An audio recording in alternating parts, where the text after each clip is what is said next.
it, they never believe me. Yeah, I would never drop the ball, I know I make it look easy. Yeah, Mayweather with the defense. I don't care what a critic gotta say, I got them picking up the pieces. That me, you really playing with your life, I'm about to come and run it all back. I'm the new era, about to snap back. You ain't fitting for it, cause you all cap like. Hold up, I shoot my shot, wait, hold up. I'm really about to run this go up. You know it's all net when it go up. Ain't got no other plans, you don't need to understand, ayy. We on overtime, you don't need to understand, ayy. You just show them how to do it when you don't know what to say. Tell me how you plan to win if you plan to play it safe. Moving fast, already gone, yeah, but you bringing me back. Try to double cross me, dog, just let me relax. Stop assuming what we doing, keep it moving, what we doing. Cause it can get big and right, cause it can get big and right, big and right,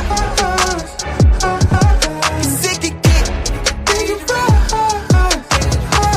Ay, please don't play no games with me, I promise I'm too much. Ay, I can never let up even if you had enough. Ay, this ain't for the faint of heart, we always playing rough.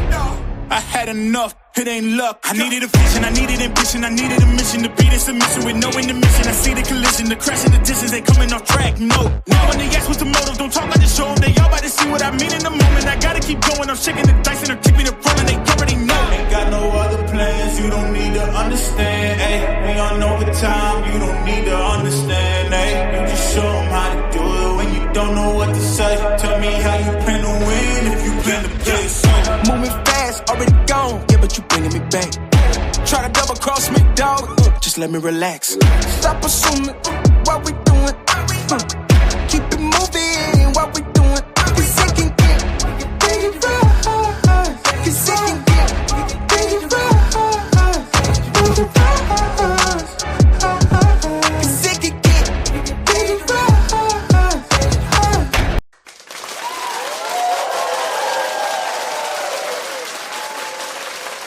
Let's go, let's go, let's go, let's get it. Salute to everybody in the building. Hit the like button if you're stepping in the building. Subscribe to the channel. Let's grow the platform, man. Don't waste another moment, man. Subscribe to the channel if you haven't already done it, man. We back at it with another segment here. This one, a big card. Mario Barrios, Ryan Garcia. The big litmus test for Ryan Garcia tonight, man. A big litmus test for other fighters. Richardson Hitchins, big litmus test, right? Who is Richardson Hitchins, man? Is this rehydration clause going to play out the way that a lot of us have been talking about, man? Hitchins has been struggling. I don't know what fight intrigues me more on this fight card, to be honest with you, especially between the co-main event and the main event. Shout out to everybody in the building, man. Thank you for being in the building right now, man. Yo, engage, man. Let's get it going in the chat. Let's get it going. We're about to kick off the prelims on this card here. I really want everybody to give me their picks here on the Ryan Garcia, Mario Barrios situation. We're going to be diving deeper into that conversation because I'm up and down with this. You guys saw the show yesterday. I was leaning towards Ryan Garcia, but the elephant in the room is what it is. Even though Ryan Garcia looks good, right? Ryan Garcia looking good at the weigh-ins. Looked like he cut the weight, shredded. I mean, one of the best Ryan Garcias I've seen in the longest time, hands down. But once again, muscles don't win fights, right? Conditioning sometimes wins fights. So Ryan Garcia may be in some of the best conditioning that he's been in, but there's some intangibles on this one. There's some intangibles. We're dealing with a taller, rangier, more experienced Mario Barrios. He's not special in any one particular way, but does he have enough? Does what he bring to the table present enough of an issue for Ryan Garcia, who's a smaller fighter? I don't remember the last time I seen him in the ring with somebody who he was legitimately smaller than, shorter than. This is going to be a different situation. Mario Barrios is fundamentally clean, sound, well-rounded. Is he going to have the ability and the acumen to execute a game plan that Joe Goosen puts together to take away Ryan Garcia's left hook? But we got to watch out for the right hook. He's got a pretty decent right hand as well. So there's a lot to look forward to in seeing in this fight. It's going to be real telling on Ryan Garcia and who he actually is. You know, has he digressed too far? Has it been too long since he stepped up his game and really committed to the sport the way he should have done it? He's always been in the conversation with Shakur, with Tank Davis, with Devin Haney. But in my opinion, you guys tell me what you think. I think he's kind of fell off. It's been more of a YouTube. It's been more of a following, more of a branding that's followed Ryan Garcia around more than what he's actually accomplished inside that ring in comparison to his peers. Is he too far gone? Mario Barrios, like I said, nothing that special about him, but fundamentally sound, well-rounded fighter. And he has those physical attributes. He's got that reach. That jab will play its part. His ability to work in that range, in that distance. His ability to be maybe stronger than Ryan Garcia, smother Ryan Garcia's work. Maybe be the bully in the ring a little bit. And he's been here before. No matter what anybody wants to say, he's been in here with the more consistently competitive opponents. He was in there with Manny Pacquiao. Yes, Manny Pacquiao was old. He was in there with Ugas. Yes, Ugas may have been out of his prime a little bit, a little broken up with those wars he had with Errol Spence and those fights. He was in the ring with Keith Thurman, right? He was in the ring with these fighters, with high-level boxers, and he was able to compete and, take some of those fights to draws, take some victories, however you want to look at it. But at the end of the day, Mario Barrios is not here to lay down. He's definitely here to defend his title. It is what it is, man.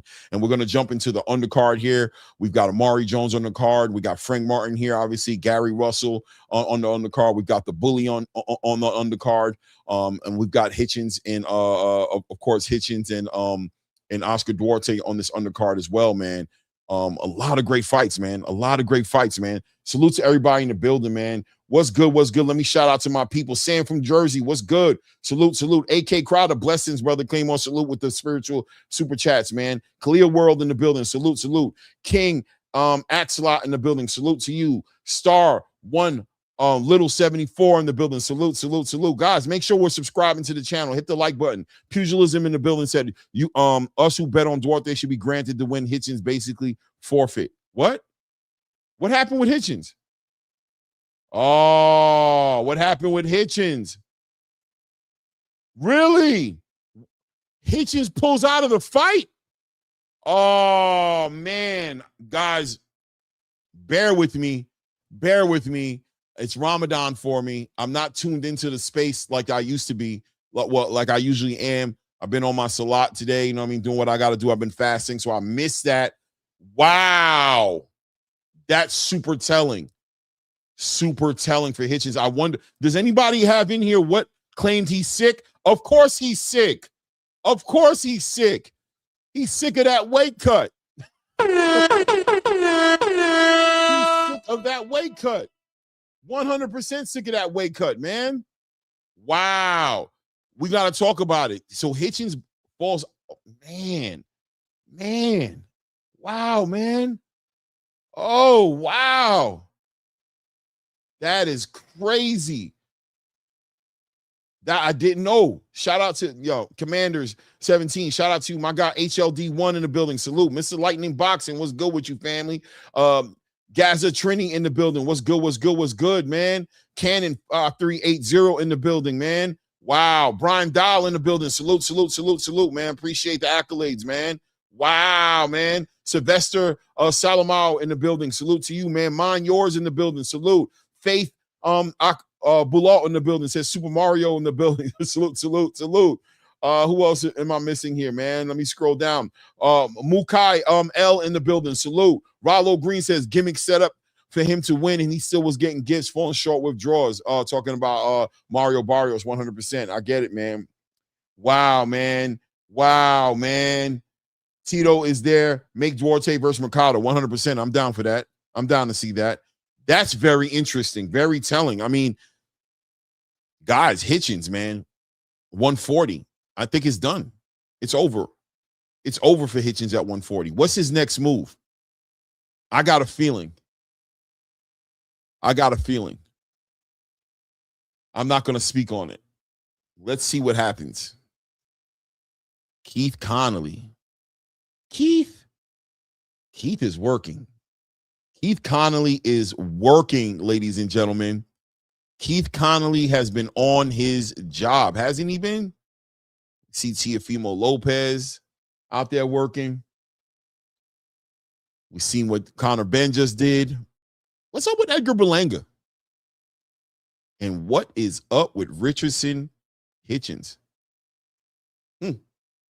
Interesting, man. But look, man, let's not get distracted. We still got a card in front of us. It's going to be a great card regardless. I'm really kind of disappointed in Hitchins not being in this fight, but I think his team clearly saw the writing on the wall. We were talking about it here on the show. We were talking about that weight cut, the way he was looking at the weigh-ins. Shout out to Showbiz, who mentioned that Hitchins was walking around with the cough, right? Another person who may be under the weather, headlining on this card, Mario Barrios, walking around with a stuffy nose, blowing his nose as he was picking his gloves. That's circulating throughout the whole boxing space. It's shaking up the space right now as people are wondering, is Mario Barrios healthy going into this fight? Makes you lean even more towards Ryan Garcia if you weren't already leaning towards him. It is what it is, man. It is what it is, man. But Richardson Hitchins, man. Hey, man. So what does Hitchins do, guys? Put it in the chat. Does he go to 147? Is it Hitchins versus Devin Haney next? Is that what the fight's going to be at 147? Is that what Devin Haney does? Does Hitchins go up to 147 and you know, what happens with Hitchins at this point? I don't know. You guys let me know what you're thinking, man. I got a thought in my mind about Hitchins. I'm wondering what that's going to look like. I don't want to I try my best not to jump into rumors, to pushing rumors and narratives, especially now that the platform is getting bigger. We're getting a lot more attention now from a lot of people. Shout out to all the supporters of this channel because we're getting a lot of attention, guys. You don't know it, but I'm telling you we are. This channel is getting a lot of attention. We're doing great work over here, but I want to stay credible. I don't want to get into speculating too deep, but Hitchins not fighting tonight on this card, on the back end of certain things that have transpired in the past couple of days. Keith Connolly working very closely with his fighters, doing a great job of managing them, moving them in where he thinks is going to be their most lucrative opportunities, as well as being innovative with the way he's approaching this. So, man, I don't know, man. There's a lot to kind of dissect when we're looking at it. Shout out to Antonio Hendon and says, shout out to Zuffa Clay. They're calling me Zuffa Clay. I used to kind of feel some kind of way about that. I'm not going to lie to you. I used to feel some kind of way about it, but I'm going to tell you straight up. If you've been following the channel and you've been watching what we're doing over here, we're aging like wine, ladies and gentlemen. Just pay attention. Go back into the archives. See my position, where I've been. Why the hatred? Why the scrutiny? Why the criticism? Why all of this on Claymore Reign in this space from the beginning? Whether you want to take it all the way back to you guys seeing me pop up on Fanon's show, and I don't even say his name, but I'll say it. The hell with it. You know what I mean? Even popping up on his show in the scrutiny and the pushback I used to always get, standing on my own little island, always standing on my own square, standing on what I believe in, and it looked crazy at some point in time. But I think as time has gone by, listen, man, the takes, the positioning, the critical thinking is aging like wine, 100% aging like wine. And that's just the truth. And here we are with another take that's been aging like wine. Now it's a Zuffa Clay title jacket that I'm wearing, and I'm gonna start wearing it with pride, man, because I'm just seeing the writing on the wall. I really am, and I'm calling it, and I'm trying to give it to you guys the way I see it, and correct me where I've been wrong, call me out where I've missed the target, but generally speaking, man, I just been here giving it to you guys the way I see it, reading the room, man. And yeah, man, Zuffa is making big moves, man. This move that just happened with Conor Benn was just I think the tip of the iceberg. When you think about the amount of money they just invested in Conor Benn to be over there, you got to ask yourself, if you're not, that's cool, but I'm definitely asking myself, what's next, right? That's what Zuffa Boxing has a space saying. What's next? Why this move? How do we capitalize off of a 8-figure deal for one fight for Conor Benn? What is Dana thinking over there? What is Nick Khan thinking? What is that team over there thinking when they're doing that? What's the move? They already got a date floating around, May 31st, for a debut of Conor Benn. Obviously, they're not going to do this in the Apex, right? We've been watching them go event after event after event in the Apex arena. People have been waiting for the big breakout, but here they go. They pick up Conor Benn. They also just picked up Andy Ruiz as well. So they're making all these moves, man. You gotta be intrigued at this point if you weren't already intrigued in the beginning, right? Obviously, I was intrigued since before the rollout. Since last year when I heard about the merger, I was excited. But at this point, you might not like it, right? You might feel like, I don't know what you think about. You might not like Dana. I don't know how you feel, but you can't lie to yourself and say that at this point, you got to be a little bit intrigued, a little interested, right? A little intrigued, just a little bit, right? It is what it is, man. Now Hitchins falling back out of this fight. Guys, if you watch the show yesterday, and by the way, I broke my fast about a half an hour ago, so I'm very hungry. I was very thirsty, so you're going to see me eating my tangerine. Bear with me. I'm going to be drinking water and appreciating every bit of my fast-breaking meal. Bear with me, right?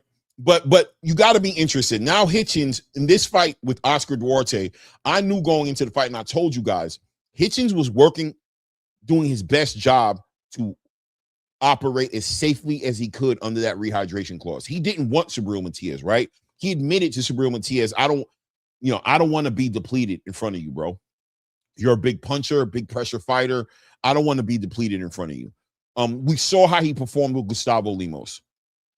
Oscar Duarte went against the game plan, man. It went against the game plan. And I think there's a part of it where Hitchins' little strategy on pricing himself up as high as he could, he ended up pricing himself out of these opportunities and out of these fights, and ultimately ended up having to do the Oscar Duarte fight, which I believe is not a fight that he wanted. I don't believe his team wanted it. I think that rehydration clause at 140 is very difficult for him. I think he's been trying to leverage that title as best as he can in that division. He wanted to get a Teofimo Lopez fight. He wanted to get a big fight on the back end of it. He wanted to try to unify. He wanted a whole lot of things, and it didn't work out. Oscar Duarte ended up being almost a must-have fight. He missed out on the big fight in his home city of New York and Madison Square Garden, which was a big blunder on his part. Here he is on this event here, the second or the first, maybe even a bigger event, an opportunity to jump on the stage and make himself a name, to be a co-headliner on this event. And him and his team have come to the conclusion that we got to walk away from this. This is not safe for us. You're not the weight cut, whatever, you're sick, whatever it is, you walk away from it. But you got to ask yourself, how many more opportunities is Richardson Hitchins going to get at this point to capitalize of what he's done so far at 140?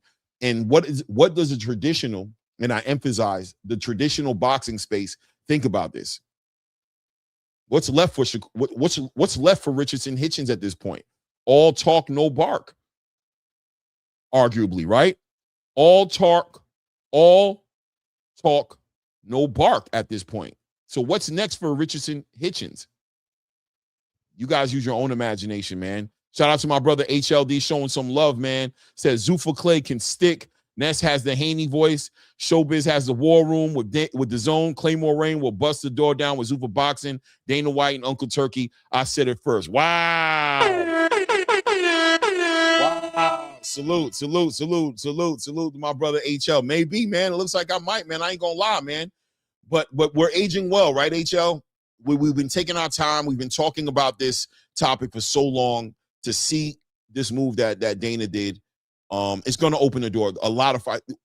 It's me and Angelo got a premiere dropping tomorrow. You guys catch the premiere, talking about this way more in depth about this whole entire situation. And Dana is moving faster than I thought he'd move. I'm gonna be honest with you. I thought he'd slow roll this a lot more slow, and he'd been slow rolling it, and obviously collecting all the criticism for the Apex arena and the 300 to 1,000 people inside the arena, and maybe well-deserved. I don't know. I've always communicated to you guys before he even did it that I thought that this was the strategically smart plan. Start small, catch the mistakes early. Don't make the mistakes cost you as much as it can. Why go to a big show, spend all your money in getting into mistakes, and you're just wasting resources? Why not build it up slowly? But whatever Dana needed to see, he saw, because this move right here with Conor Benn, Yeah, this shook up the space. This shook up the space without a doubt. This definitely shook up the space. Zuffa Boxing. Shout out to Miss Van Houter in the building, man. Mother to Mazi Van Houter, Demazian Van Houter, if you guys need me to say the whole entire name. Heavyweight prospect contender in Zuffa Boxing, quite possibly the future of the heavyweight division, as they're building the heavyweight division right now around Mazi, bringing in Andy Ruiz. And we got 2 other announcements that need to get made as far as American heavyweights that Zuffa Boxing has gone and acquired. Yeah, bro. Sky's the limit. And if you're part of Zuffa Boxing right now, if you're Jalil Hackett, if you're Mazi Van Houter, if you're Julian Rodriguez, if you're Robert Merriweather, right? If you're any of these fighters, you got to be excited to see the moves that Dana's making right now and be excited that you're on the ground floor of this situation, right? It is what it is. Roger that says 1 fight deal for Conor Benn at Zuffa. Yeah, we got to see. We got to see. You know, the funny thing about it is if you try to make sense of it, it's going to be hard. Because you got to ask yourself, what could they do with Conor Benn in 1 fight that's worth millions, you know, $10 to $15 million for 1 fight? Is that what's going to happen? If you read what let's take a look real quick here at what Conor Benn's letter said here. Right here at the bottom of this letter right here, right? Well, let's go to the middle of the letter. He says, it's been a journey beyond anything we could have imagined, and for their belief, support, and guidance, I'll always be grateful. But he says, but Zuffa Boxing presented me with an opportunity I simply couldn't refuse. Now, he could be simply be just talking about the 15 million, the 10, 15 million, right? I don't know, right? But let's continue to read it, right? He says, I'd love Eddie to continue to be part of my team and for our partnership involved in this new chapter. Emphasize new chapter. New chapter? That doesn't sound like a 1 fight off deal. That doesn't sound like this is a new chapter he's talking about. But let's go into this last part. He says he's filled with excitement and hunger for what's ahead with Zuffa Boxing. That 1 fight deal? He's excited about what's ahead. Okay. I want the legacy. Here's what he says he wants. He says, I want the fights. I want the biggest nights on the biggest stages. SSSS all the way across, right? Fights, plural. Biggest nights, plural. Biggest stages, plural. I feel no man. Well, I think he meant to say I fear. I fear no man in any way, and I'm ready to give the fans a fight they've been calling for. The fans, the fights, F-I-G-H-T-S, plural, they've been calling for. I'm in my prime, and together we have bold, ambitious plans. That doesn't sound like 1 fight only with Zuffa. It sounds like the beginning for Conor Benn. It sounds like this is a new beginning for him. So, hey guys, I'm right here sitting right next to you in the theater, and I'm watching it unfold just like you guys are watching. And I'm like I said earlier, I'm intrigued. I'm intrigued. I don't know what you guys are feeling, but I'm intrigued. Very interested, very intrigued. What we got going on in the chat here? We're waiting on the rollout of these prelims here. As I'm watching, if you guys are watching with me, then you're watching Chris Mannix, you're watching Michael Coppinger and Adele Adolopo do their little build, and I can't hear them. You know what I'm saying? Shout out to everybody in the building. Hit the like button. Subscribe to the channel right now. I'm telling you guys, this channel, stay locked in. If you can read the room, then you know what we're doing over here. It's a little bit different. It's a little bit different. We're slowly but surely carving our own lane in this space, and I'm proud of that. I'm proud of what we've been able to accomplish, man. Looking at Joshua Edwards right now, getting ready to fight Brandon Colantonio. Joshua Edwards, the future, one of the future heavyweight superstars in the space right now, a golden boy fighter. He's right there doing the work with Ronnie Shields. I love seeing Joshua Edwards fight. Looking forward to seeing him in some more competitive fights. He's definitely in the prospect stage of his career right now. So we're definitely looking forward to see what he's going to do tonight. Clearly looking for the stoppage. I've never heard of Brandon Colantonio. We can safely say that this is some good matchmaking going on right here as far as giving Joshua Edwards an opportunity to entertain, right? To do what he does best. Put in that work, knock this guy out, and have the whole space considering and asking questions. Is Josh Edwards the future of the heavyweight division? He's one of them, right? But I would bring it full circle and say, where does the future of the heavyweight division in America lie? I'll leave that to your own imagination. I don't want to make this that kind of conversation where I'm talking about anything else but what's going on in this card. But the heavyweight division is developing somewhere in America, and I don't know if the traditional space is where it's at. Is Richard Torres the future of the heavyweight division? Maybe Jared Anderson? Where are these guys at right now, and where would they end up being? I don't know, man. I don't know, man. Salute to everybody in the building, man.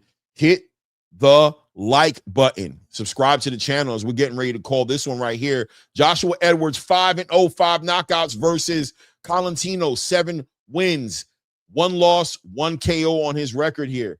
The writing's on the wall, but we still want to watch it, right? Even though we know what's going to happen, or we're hoping what we think is going to happen is going to happen. Salute, man. Hit the like button. Subscribe to the channel, man. I keep telling you, subscribe to the channel. And you keep looking at me, trying to figure out if you're going to do it or not. And I'm trying to encourage you to stop thinking like that and just subscribe. Hit the like button. Hit the like button, man. Let me see here. Did I do something very important here? Let me make sure I did something very important.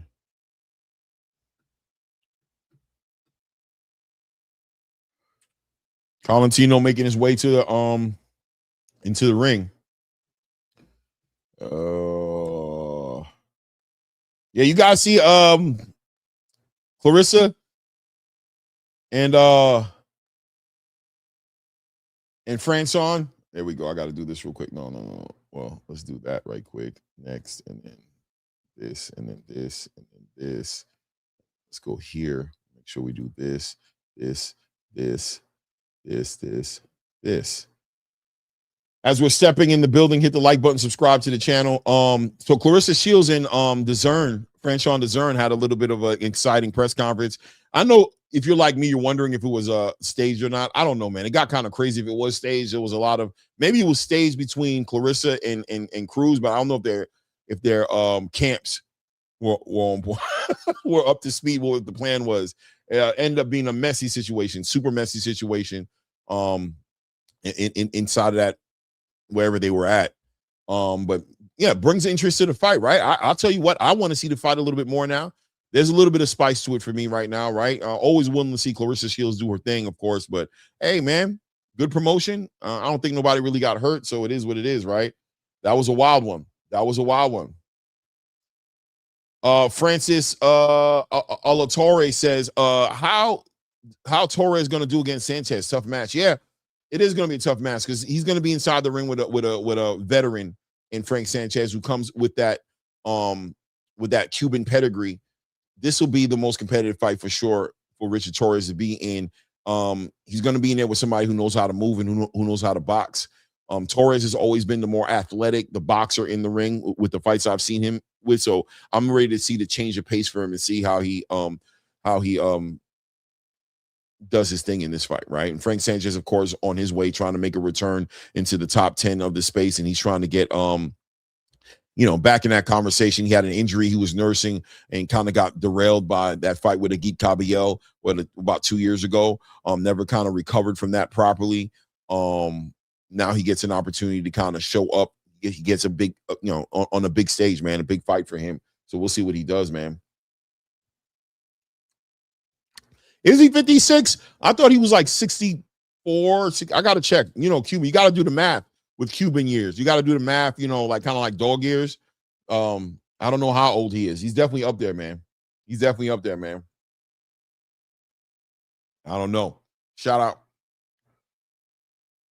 As fighters are in the ring right now. Josh Edwards in the ring right now. Colantonio in the ring right now. Being introduced. They'll be getting pulled to the center of the ring for those final instructions. I don't know why Colantonio didn't just shave his head bald. I don't get anybody in 2026 who's sitting there with a bald spot on top of your head. I don't get it. I mean, I don't know if it's a swag thing. I don't know what it represents. And maybe Brandon is trying to communicate he don't give a F-bomb. I think he's communicating that clearly to us. If that's what he's trying to communicate, I think he's doing a good job of letting us know he don't give a damn. I don't get nursing this. Why are we nursing this space on the top of our head? It's over. It's over, right? Or maybe it's just begun. Let Colantonio tell it. maybe it's just begun. You know what I mean? Leave it to Colantonio to explain it. I don't know, bro. I don't know, man. It is what it is. It is what it is. He hanging on that hairline like Big Baby Miller, man. I mean, at least Big Baby Miller put the toupee on there. You know what I mean? But nursing it, just nursing that little bald headed spot, not caring. Ugh, I'm sorry. That's a little diabolical, man. It's a little different, man. I mean, this dude looks like he's coming straight out of a 1985 gym teacher. That dude's like a 1977 basketball coach, high school basketball coach. Oh, man. Only in America, baby. Let's go, man. Fight's about to kick off. Brandon Colantonio in the white shorts with the red and green trimming on it, and Joshua Edwards in the white shorts with the red trimming on it. Colantonio taking the perimeter, moving, trying to bounce and stay on his toes around to Joshua Edwards, who's taking control of the center of the ring right now, working behind his jab. Just taking his time, man. Working behind that jab. Good work. Counter punching. Colantonio, who's trying to keep Josh Edwards on angles. He doesn't want him to be able to let his hands go, and trying to get him off his feet so he's not flat-footed, delivering all that power. But Josh Edwards 100% is setting up that big right hand behind that jab, using beautiful work. Shot that right hand right over the lead hand of Colantonio, who's trying to move around him. Josh Edwards is taking his time, focused on the torso of Colantonio right now. I'm just walking him down, getting the timing down. Big right hand catches Colantonio, coming in with a lead hand, gets him off his square. He's back on his feet, moving around, trying to get his legs back up under him. But without a doubt, Joshua Edwards is getting the timing down of this guy who's trying to stay clear of that right hand. Jumping into his shots a little bit in that last one, jumped into a big right hand. We're at the minute 54, 50-second mark here. Right here, beautiful work. Josh Edwards taking the time and with a very active, moving Colantonio in front of him, starting to invest in the body a little bit, but timing him out with that big right hand right there. Just really taking the time to process the data. But I think he pretty much has read what he has in the ring with him right there, as he's just timing in there, walking into that lead hand, and he's setting up the big right hand. You can see it. Big right hand right over the left hand of Colantonio right there, keeping that hand in front of him right there, trying to keep moving and stay out of the range of Josh Edwards. But Josh Edwards taking his time, just walking him down, just really just using that lead hand as a rangefinder, setting him up, trying to square him up and set him up for that big right hand. You can almost see it. It's like when I'm telling you what's telling, you see the big right hand coming. Colantonio gets into that little bit of an exchange right there, switches over to a southpaw stance a little bit, but gets right back over into that orthodox stance as Josh Edwards continues to work behind that big check left hook from Josh Edwards as Colantonio tries to dip off to his right and get outside of that power of that right hand that he knows is coming with Josh Edwards. But Josh Edwards responds with that check left hook, gets him right together. We're at the 40-second mark here in the first round. Josh Edwards continuing to walk down Brandon Colantonio.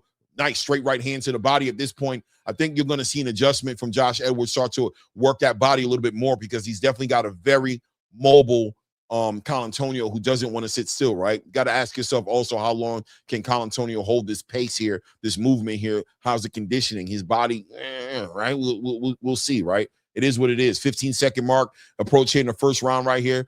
Good work by Colantonio to keep his head off that line right there. He's not getting hit as clean as he probably as Josh Edwards would like to hit him. So you got to give him some respect on that. But Josh Edwards just, once again, dealing with a fighter who doesn't really want to engage, who's trying to win this fight, maybe on points. Maybe he's trying to take this one round at a time. That's an easy round for me to score. Josh Edwards takes that round there. I wonder what Ronnie Shields is going to give him as far as adjustments. What kind of answers is he going to give Josh Edwards right now? He knows who he's dealing with at this point. This guy's not going to stand in front of you, right? This guy's not going to exchange with you. You got to get him to sit still. You got to get to him. I don't know if you even need to be that worried about what's coming back at you. So what's the adjustment going to be? If you ask me, let's hit that body. Let's hit him in the solar plex. Let's bind that body. Let's get him. Let's slow him down. Let's take the air out of the wheels so we can do what we got to do. Let's get him out of here. This guy's not supposed to be in the ring with us. I don't know what he's saying to him because I got it on quiet, but I hope it's something similar, right? He did hit him with that right hand, a nice clean right hand, right over that lead hand. You saw how much it shook Brandon Colantonio. So without a doubt, he knows what he's working with, right? Shout out to my God TK with walaikum salam rahmatullah barakatuh. My God TK and Ramadan Mubarak, man, to all my Muslims in the building, man. Shout out, man. Happy Ramadan to everybody in the building, man. DeMar James Jr. says, Clay, I tell the fighters that I train and my nephew who's already pro, there's always a place in boxing for a guy like this. So don't ever get discouraged or let OG of boxing. 100%, man. 100%. Here we go. Top of the second round right now. Let's see the adjustments that Joshua Edwards has decided to make. And let's see the adjustments that Brandon Colantonio has made. What did he get from that round, that previous round right here? Josh Edwards continuing to walk him down, setting him up, getting a little bit more aggressive, letting his hands go, setting up that right hand. But there he goes, that right hand straight to the body right there. That's what you got to do when you got somebody who's moving around that way. Even though Colantonio is standing a little bit more in the paint, a little bit more, he is bouncing around. But Josh Edwards has to slow him down if he plans on landing that shot. There we go. Slides right underneath that big right hand of Colantonio and stabs into the body. Good work. Back on that lead hand to the body of Brandon Colantonio, who's continuing to work behind that high guard and continue to use his legs. Nice straight right hand to the body by Colantonio. Josh Edwards works a right to the body as well. Lead right hand to the body. Oh, did he switch? I believe we have a switch here. Josh Edwards has gone over to the southpaw. Now with that right hand, oh, he switched over. Now he's back into the orthodox. Back behind that lead hand. Big right hand to the body by Josh Edwards. That right there can pay dividends a little bit later here. Minute 20 seconds left here in the second round.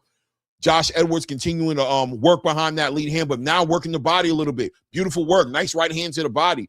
Dealing with a fighter who's being very evasive, trying to get away from the engagement, get away from the power of Josh Edwards, get away from that right hand. Colantonio trying to circle and use that space. He wants to hit and not get hit. And Josh Edwards trying to figure out how to close this up. Let me get this guy in my mid-range, close range, where I can do my work. How do I do that? Without a doubt, you got to invest in that body. Josh needs to make those adjustments. Nice. Walks in, times out Colantonio, who tries to come in with his own right hand and connects with his own right hand. Josh Edwards does. We're down here at 45 seconds here in the second round. Josh Edwards stalking the prey, it looks like, and Colantonio, who's effectively at this point doing a good job moving around the ring and staying away from that right hand, staying outside that range, staying behind that high guard. Josh Edwards, in my opinion, still doing a little bit of head hunting. Think he needs to slow it down more, continue to work that body. Straight right hand to the body. And Colantonio does a good job of spinning off to his own right and trying to stay away from that big right hand. We're here about to hit the 15-second mark here in the second round right here. Both guys measuring each other. You'd expect a little bit more. Nice work from Colantonio. Comes in with his own a little bit of combination punches, but ties him up and smothers the work of Josh Edwards here. We're closing up this second round right here where Colantonio is doing a good job moving around. That's a hard round. Believe it or not, ladies and gentlemen, I'm going to give the round to Josh Edwards, but I'm going to tell you right now, Colantonio is also being very effective with the way he's approaching it. Is it the prettiest thing I've ever seen? Of course it's not, but is it effective? I think there's an argument there for Brandon Colantonio that it is effective. He's not getting hit clean. He's not getting hit with the big shots. And, you know, is, in your opinion in the chat, is Josh Edwards doing a good enough job of cutting the ring off on Colantonio, on Brandon Colantonio? Right? I mean, he's a prospect, but if we're talking about the future of the heavyweight division, I would think with an opponent like this, you want to see him get this guy out of here and cut the ring off a little bit more, man. Let me know what you guys think, man. Andrew Charles says, I like that Edwards isn't trying to bum rush, dude. He's trying to finesse it, get some rounds in. Let's get it done. Yeah, let's get it done.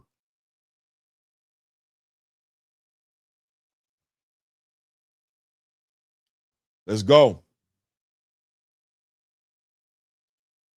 Let's go. Good work, good work, good work, good work. Top of the third round. There we go. Nice straight right hand off that lead hand. He doubles and triples up on the jab a little bit and comes right straight down to the body. He's got to invest in the body. You got a guy who's moving around that way. You got to invest it. Or the solar plexus. Punch at his chest, punch at his body. But you can't headhunt with this guy. He's moving around the ring.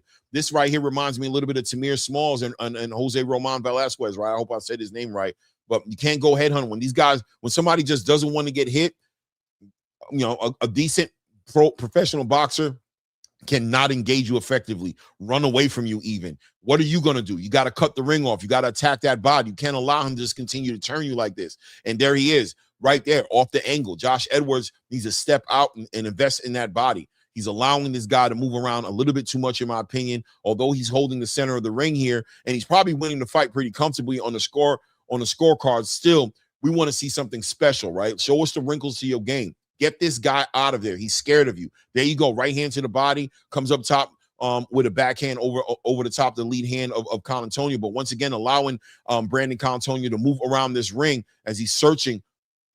I don't know. What are you going to do, Josh? I mean, they gave you an opponent to really make waste of, to show the world that you're the future of the heavyweight division. Are you going to do something special here? There we go. A lead left hook to the body by Josh Edwards in that exchange, but Colantonio still on his move, on his bicycle, circling the fighter, working behind that high guard. He's just not active enough to win the rounds. He's not letting his own hands go as far as Colantonio is concerned. He's not connecting. His jab is not working effectively. He's getting out of range.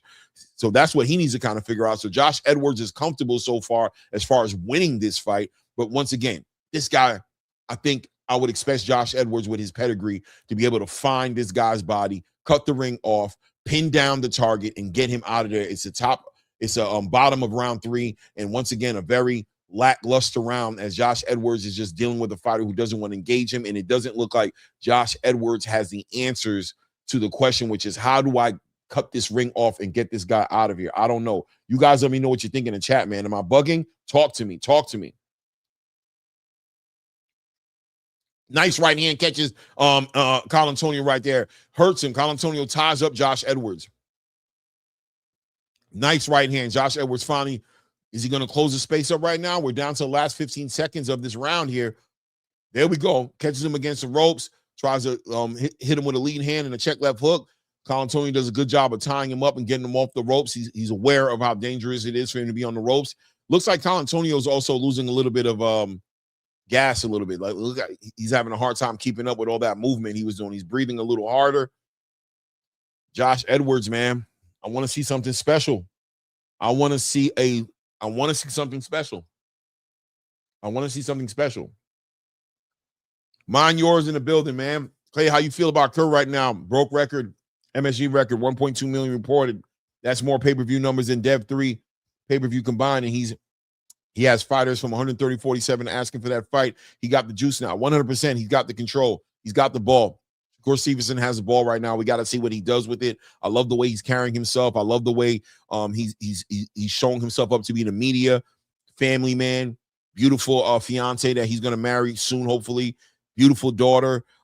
Great support team in Terrence Crawford, Andre Ward, his uncle, his grandfather, the Keyshawn Davis. He has a great team around him, man. He is set up, and it looks like the hands, maybe even more importantly, are doing great, right? So I'm excited to see what Shakur is going to do next, man. I don't know what he does next. We're all waiting. I'm waiting just like you.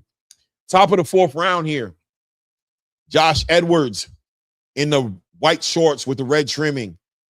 Brandon Colantonio in the white shorts with the red and green trimming here. Last round, towards the end of the round, end of the 3rd round, Josh Edwards looks like he was starting to get the Colantonio a little bit, cutting off the ring just a little bit better. You want to see what he does. How does he capitalize off that momentum? Colantonio back on his bicycle, staying on his movement, working behind that lead hand.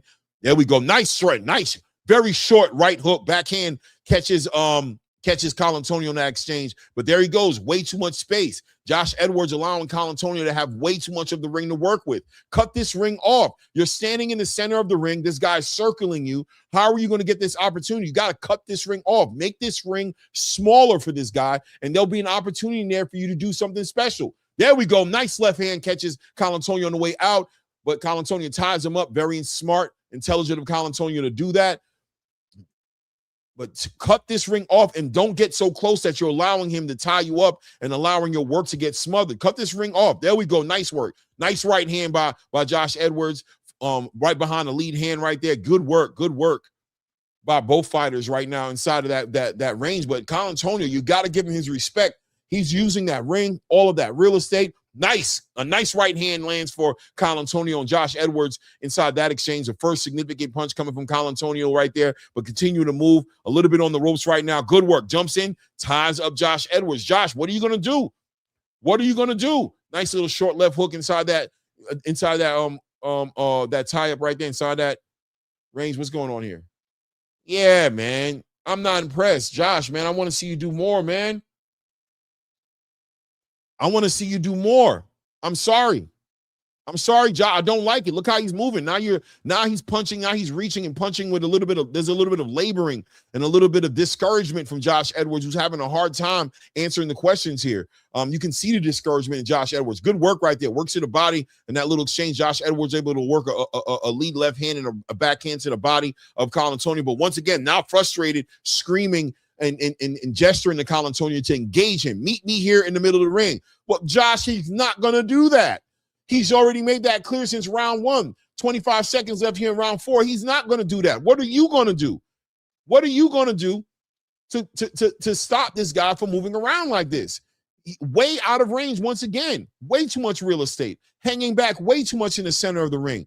I'm not too sure, ladies and gentlemen. I'm not too impressed with what I'm seeing from Josh Edwards tonight. And the last performance he had also was pretty lackluster as well. I mean, clearly he's going to win this fight, but I mean, I want to see something special out of this guy, man. Nice. Walks him into a right uppercut right at the bell right there. I mean, that was probably the most exciting part of that round right there. I don't know, man. Andrew Charles says he ain't got to show off, get this easy W, get the rounds in. Jared Anderson was a show off, and he got smacked the first time he stepped in competition. Listen, man, let me tell you something, man. When somebody's not supposed to be in the ring with you, it should look like that. Shout out to Abdullah Mason and shout out to Jared Anderson. You know, you want to make an argument in this fight that the competition should step up for you. I don't see that argument. I don't see an argument that Josh Edwards is ready for the next level. Josh Edwards seems to be struggling with mobile fighters who are moving around and boxing, and that's not a good look for him. Where's the body work? As I'm seeing Ronnie Shields, I don't hear him, but I see him talking about that body work. Where is it? This guy should not have the legs under him at 5 rounds into this fight to continue to move around and use the real estate the way he's been using it. You should be able to take that away from him. What are you going to do here? What are you going to do here? Top of the round right here. Josh Edwards. Top of what round is this here? What round is this? Is this the 6th round? I haven't even been scoring this because it's been a one-sided round 5 and 6. So you're top of the round 5 right now. What are you going to do here? What are you going to do? Working behind that lead hand, going up top. Where is the body work? He's frustrating me, guys. I'm not going to lie to you. He's frustrating me. Shout out to Bruce Gas Boxing in the building, man. What's good with you? Yeah, Brian Dow says Edwards stock plummeted. Yeah, man, it's going down, man. It's not a good look. You're looking like you're a little bit out of your league, man. This guy should not be presenting this issue right here. What is going on? What are you feinting? When you're feinting him, he's running away. Cut the ring off. Get up on this guy. Attack that body. Make the ring smaller. Do not allow him to have the full range of the ring to move around. How is this getting you better? Sorry, man. I'm just being honest there. Working behind that jab, right down to the body, level changes to the body, but allows Colantonio once again to get out of range. There we go. Walks in there right there, and Colantonio got him with a nice right hand. Nice right hand for Colantonio in this round right here. Colantonio, without a doubt, way more confident than he was in the beginning in here. He realizes he has a young fighter who's just not ready to deal with this level of boxing. But he's not now. Colantonio is not doing a good job of doing what he has to do to win the rounds. But he's definitely got to feel comfortable that I'm not getting knocked out. This guy's not going to get to me. He doesn't have the footwork to make this happen. What are you doing? Nah, you're jumping, leaping in with a big right hand. You allow him to tie you up, smother the work up. Where's the body work? Where's the footwork? How are you going to cut the ring off on this guy? Still not able to cut the ring off. Following Colantonio all around the ring, not cutting the ring off. A lazy lead left hand by Josh Edwards, reaching up top, trying to get down to the body. Now he switches over, stretching into a southpaw stance right now. Hands at his side. Nice straight left hand to the body by Josh Edwards. Gets out of range again. That straight left hand gets caught right on the gloves of Colantonio right now. We just passed the minute mark here in round 5. I don't know. I don't know what you guys are thinking behind this right now, but the Josh Edwards, this is the second one in a row for me. I'm having a hard time. Bear with me. Nice. Right hand right there by Josh Edwards, leaping in there, head hunting right now on Colantonio, who seems to be the one controlling the range and controlling the distance. There he is behind that lead hand. Josh, what you smiling about? It is what it is, right? 20 seconds left in this round right here. You still haven't figured out. I haven't seen the body. Where's the body work? Where's the body work by Josh Edwards? Where is it? Still head hunting, still trying to time out and get his head that this guy is moving off the line. He's jumping up and down, moving around. The head is the smallest part of the body. What are you doing? Attack that body. There he goes. Big overhand right by Colantonio. Gets caught on the gloves, but I mean, an ugly round. Josh Edwards, man. Disappointed to say the least, man. I'm sorry. Very disappointed in what I'm seeing in this guy right now. Shout out 62 people in the building. Hit the like button. Subscribe to the channel if you haven't done it. Hit the like button. Support the channel, man. This is the prelim card here.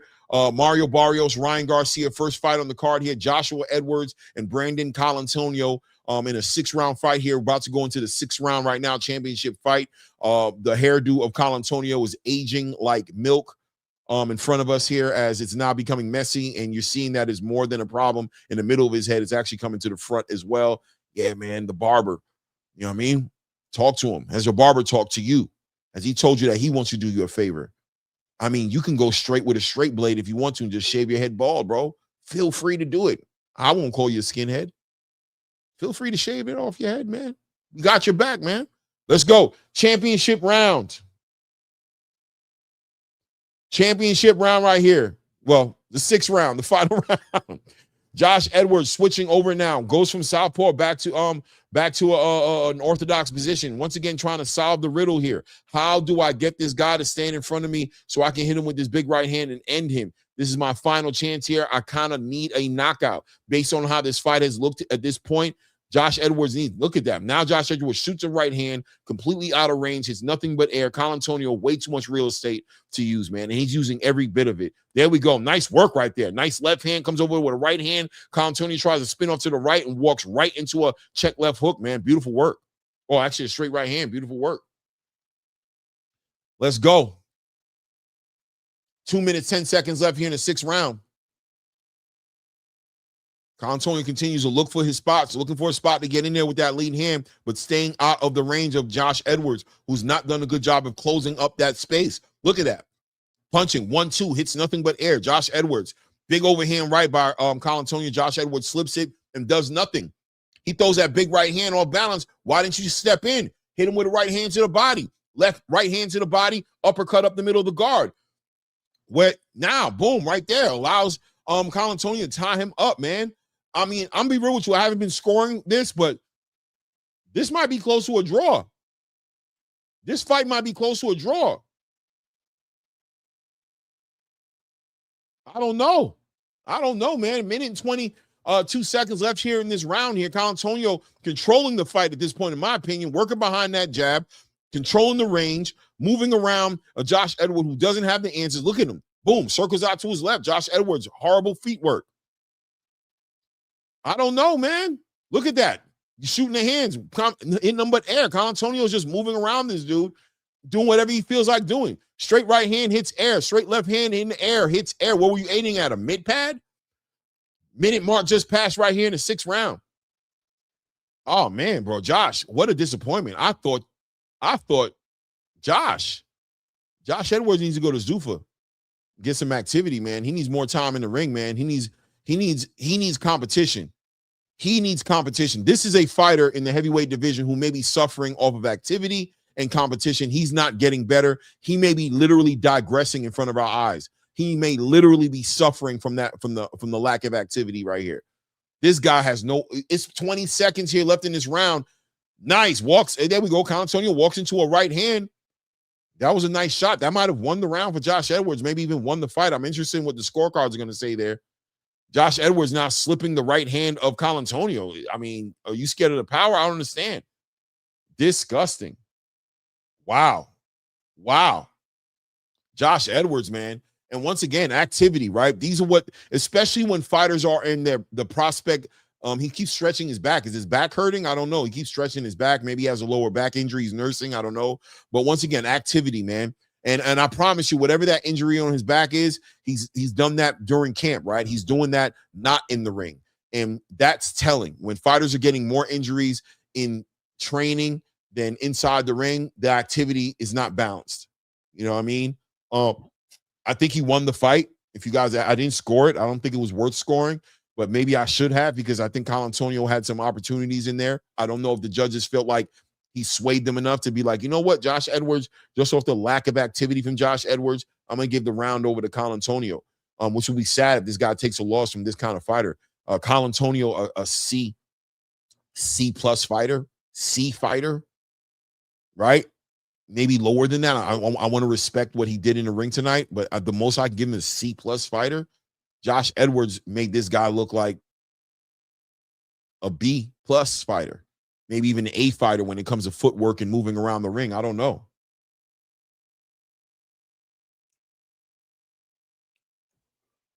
%, Virgil. 100%, man. Interested in seeing what the scorecards are going to say here. Ronnie Shields got to be disappointed as well.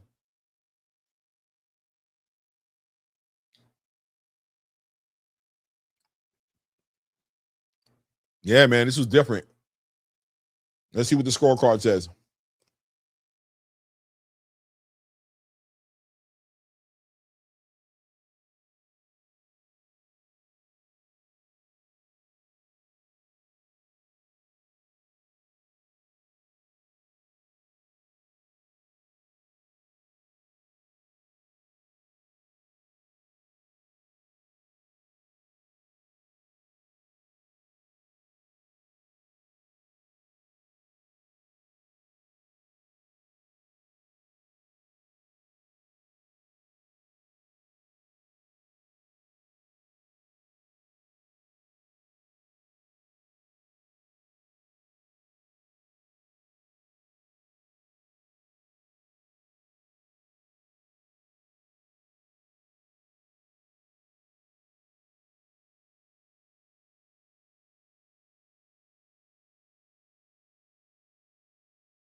Yeah, my bad. My bad. I muted on purpose because I had the sound playing. I was trying to catch a scorecard. Horrible, man. Horrible, man. Horrible performance from Josh Edwards, man. I don't know what the reasoning is behind it.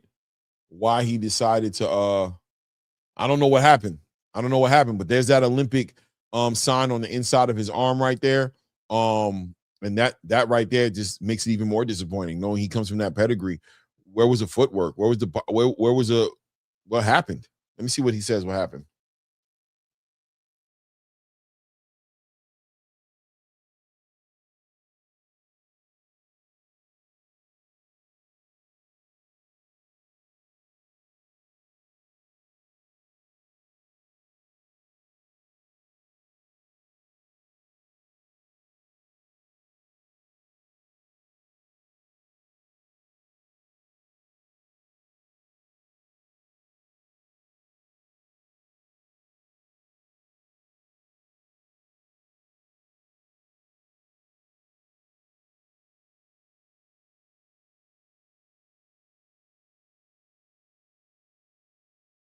Yeah, he's talking right now, man. I hope I'm on the same timeline, you guys, because I had paused it for a minute. I hope that I'm live. I might have to get out and get back into it to make sure that I'm on the same time as you guys. But I didn't like the answers of what he said the issues was. He said, I guess, letting his hands go a little bit more.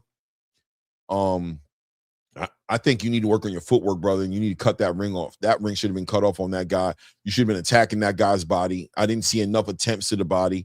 And that would have, this guy's big and fat, and he just doesn't look like the kind of guy who would have weathered that body campaign the way, I don't think he would have weathered it, man. And, all the way to the 6th round, I would at least like to see enough work that would have paid dividends to give you an opportunity to knock this guy in the 5th or the 5th or 6th round, late 5th round, early 6th round knockout.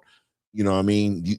You missed the target on this one. Completely missed the target on that body work, man. Completely missed the target, man. Definitely, man. Assalamu alaikum, Fly Frequency, man. Ramadan Mubarak, man. Good to see you in the building, man. See me I've been breaking my fast with these little tangerines, man. I didn't want to eat too heavy. When the live started, pretty much the fast broke, and I didn't want to sit there stuffing my face and get myself going. So we're breaking it slow, man. We got a little fruit on the table, and of course, you guys already know the Big Green Canteen always on deck. The Big Green Canteen is always on deck. 70 people in the building. Hit the like button. Subscribe to the channel, man. We're in the prelims here. We're in the prelims here of Ryan Garcia versus Mario Barrios. First fight of the night. Brandon Colantonio versus Joshua Edwards. Lackluster, uneventful fight. Very disappointed. The prospect, Josh Edwards, we were looking forward to see him do something special. I felt like Oscar De La Hoya and that team over there matched him up against a fighter they wanted to see him knock out, but he wasn't able to answer the questions. He wasn't able to deal with the movement of Colantonio. He wasn't able to close that range. Colantonio had free range of that whole entire ring, using all of the real estate to stay out of the range of Josh Edwards in that one right there. And Josh Edwards, unfortunately, and I say that with a heavy heart because I think he has such a promising future in the heavyweight division. He's so athletic. He know that pedigree that he comes with, but watching this fight, you'd feel like I was talking crazy to you right now. If I were to tell you that this man's pedigree is so high that he's an Olympian, that this guy has such a high IQ in boxing, you'd call me a liar, and I couldn't argue with you being upset with me for trying to convince you that guy you just looked at in the ring here is a potential threat in the future of the heavyweight division. Very disappointed, man. Very lackluster, man. Shout out to Attorney Bailey in the building, man. What's up, man?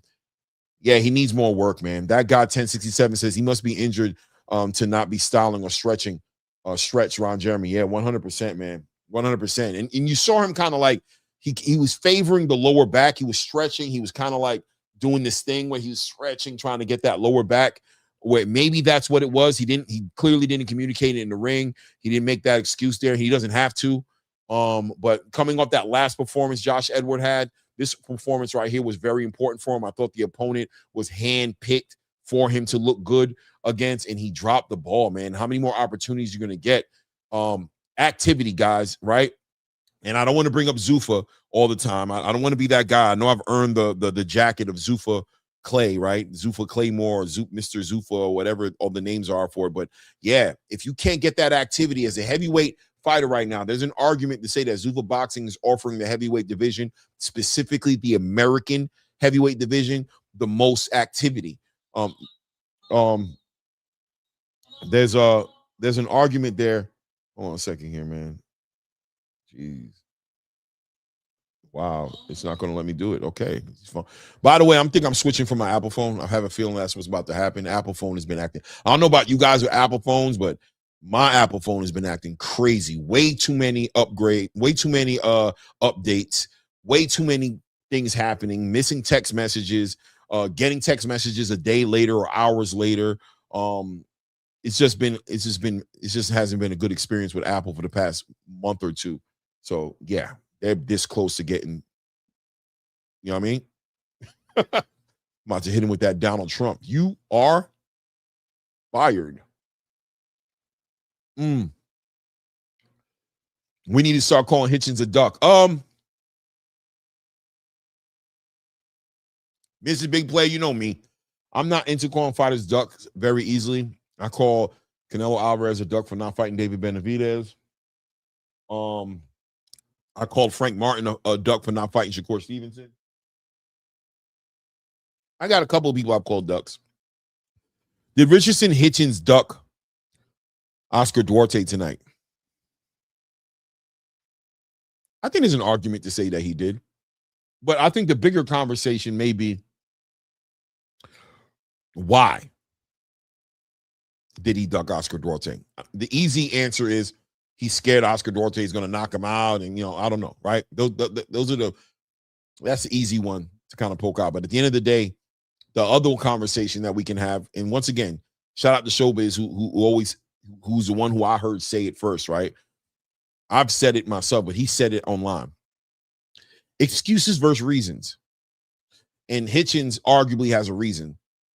If he's not strong, if that rehydration clause is depleting him to the point to where his punch resistance is shot, hindsight may say this might be one of the smartest decisions he ever made, not getting a ring with Oscar Duarte, because a knockout of the year candidate performance from Oscar Duarte could derail everything Hitchins has been working on. So I think the bigger question is, what does Hitchins do next at this point? Does Hitchins just go ahead and move on? Get up out of 140, in my opinion. Do not. It's over for 140 for Hitchins. Now, if 147 is going to be the conversation for Hitchins next, what's the next fight that makes the most sense for Hitchins?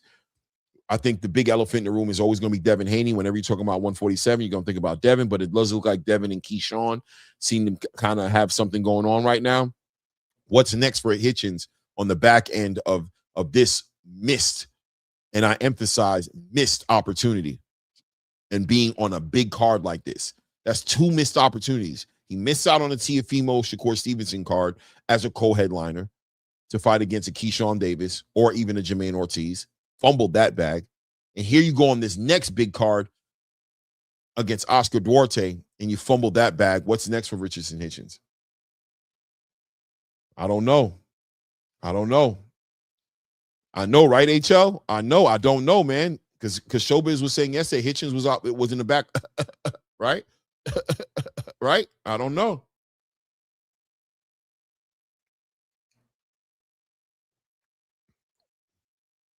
I don't know. I don't think so. And I don't think they should be. I think Oscar Duarte, at this point in his career, doesn't want to fight a last-minute fight. He doesn't want to do a last-minute fight.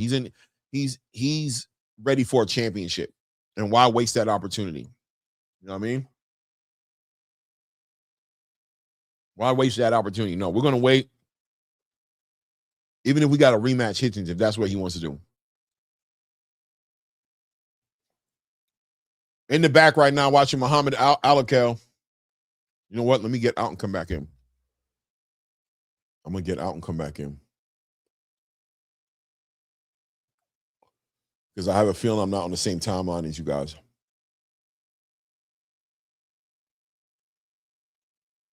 Make sure that I'm live. Muhammad Alakel, Saudi Arabia's little golden boy behind maybe a Hamza Shiraz. But this guy has super ties and lives in Saudi Arabia.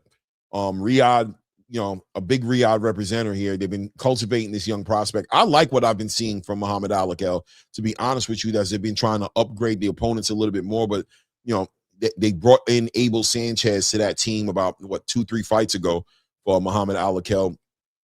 Abel Sanchez seems to be doing a lot of work out there in Saudi Arabia, and they've been trying to develop this kid. They want him to be maybe the next Amir Khan or something. You know what I mean? They want him to be in those conversations. They've been trying to elevate the competition, but at the same time, looks like they've been trying to pad that record up a little bit and get him those knockouts. They want him to start turning over those punches and delivering that power. So this one here against Calabro, this guy's 5'4", 27 years old, right? A way smaller opponent. You got to think that, once again, matchmaking being made to happen here to pad that record up, and you want to see Muhammad Alakel get a stoppage again, right? Get a stoppage. He's got some right now, but you've seen him. He's been loading up on his punches. He's been sitting on his punches a lot more. Maybe not loading up, sitting on his punches a lot more, and he wants to start getting these opponents out of there. This fight right here looks like it's going to be somewhat of a catch weight. 120, what is it, like 120? Is it going to be like a 126 pounder? I don't know what their weigh-ins were, but I don't think they were right on weight. So let's just say 126. You probably want to see Alakel in the next year or two, 130, 135. That's probably where you're going to see him, where they want to see him get his best work in at. But, first he has to pass these tests here. He has to pass the test here. Last fight this guy had was back in October against Keith Cologne. Shout out to the Surf, to the Wave, Keith Cologne, out of New Jersey doing his thing. I think he has a fight coming up on Pro Box in the next coming weeks or next coming months. It's good to see him transition. Big superstar in the making Keith Cologne is. Here is Muhammad Alakel getting ready to make his way to the ring. Mighty Muhammad Alakel.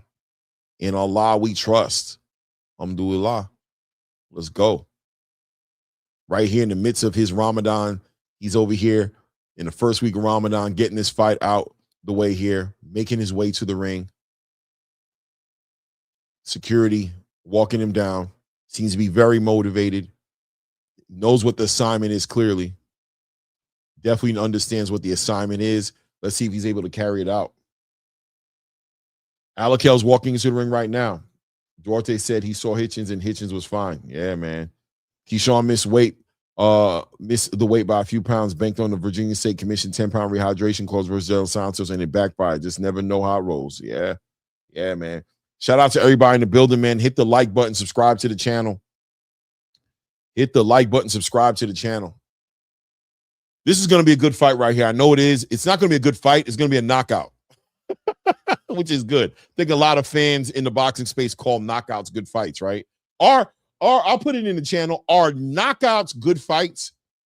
Are great knockouts good fights? I know a lot of fans like the knockout. We like good knockouts, right? But is a great knockout a good fight? I don't know. Let me know. Let me know, man. My God, Toledo Trice in the building said, Joshua just pissed me off. Yeah, Toledo. I just called it, man. Horrible, man. Horrible, bro. Where was no cutting the ring off? No body work. He let that guy just have free range in that ring. To look like that in front of that kind of opponent, that is discouraging. I'm right there with you, Toledo. You don't want to look like that in front of an opponent like that, man. Damn. I mean, we were here looking at the scorecard, kind of wondering what it was. Kind of wondering what the scorecard was going to say. Like, I think Josh won. I'm pretty sure he won. But, man.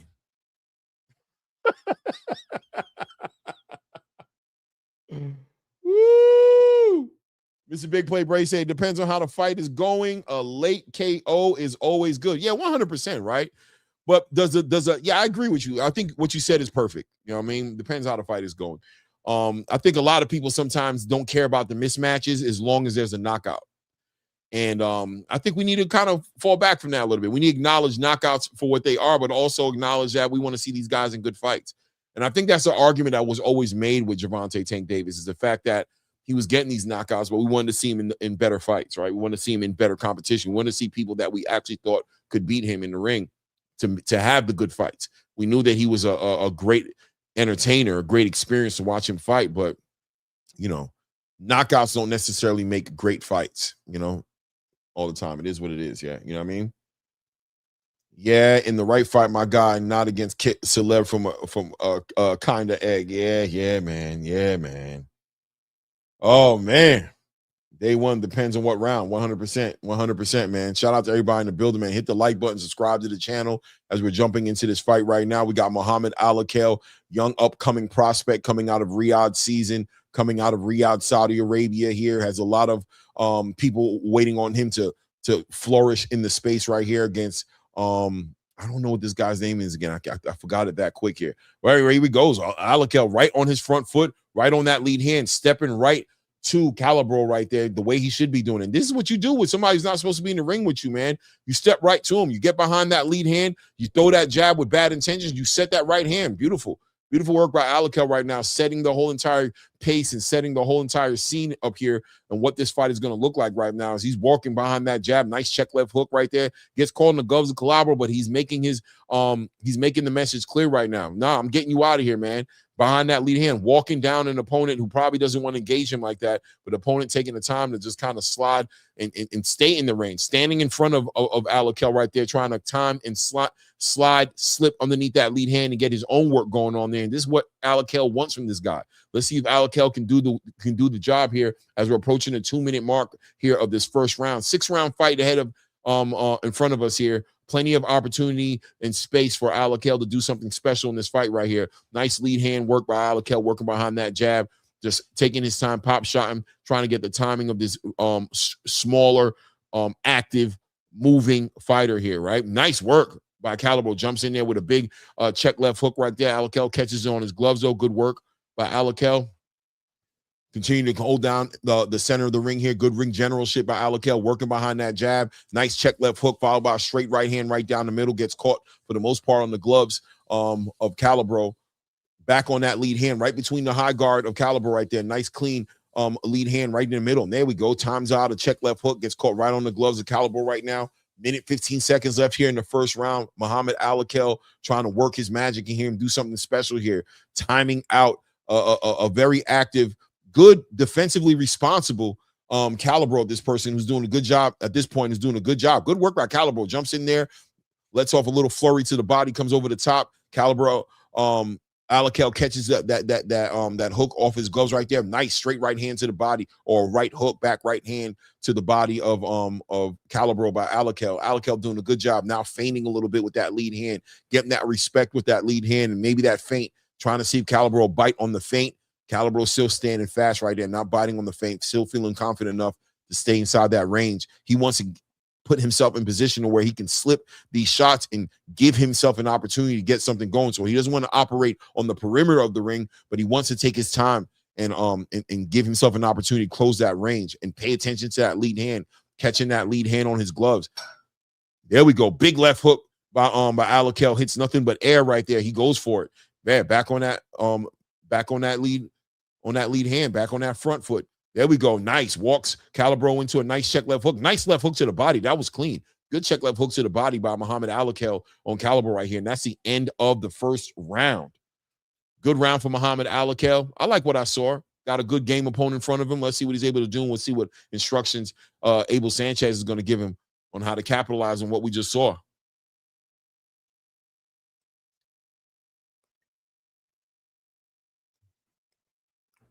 Yeah, man.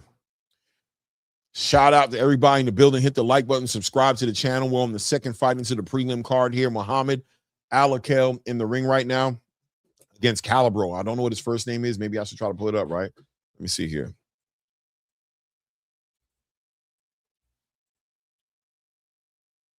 Let's see here.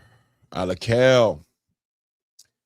David Calibro, 5-1. 5-1, 3 knockouts. Last fight that this guy had was against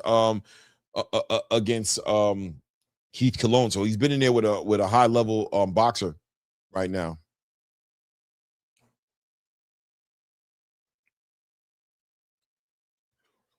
There we go. As Alakel sitting behind that high guard, Calibro working the levels here behind his high guard, staying in that range though. Good work. Gets low, comes in there with his own combination punches. Alakel trying to slow it down a little bit, be a little bit more patient in this one. Trying to be a little bit more patient.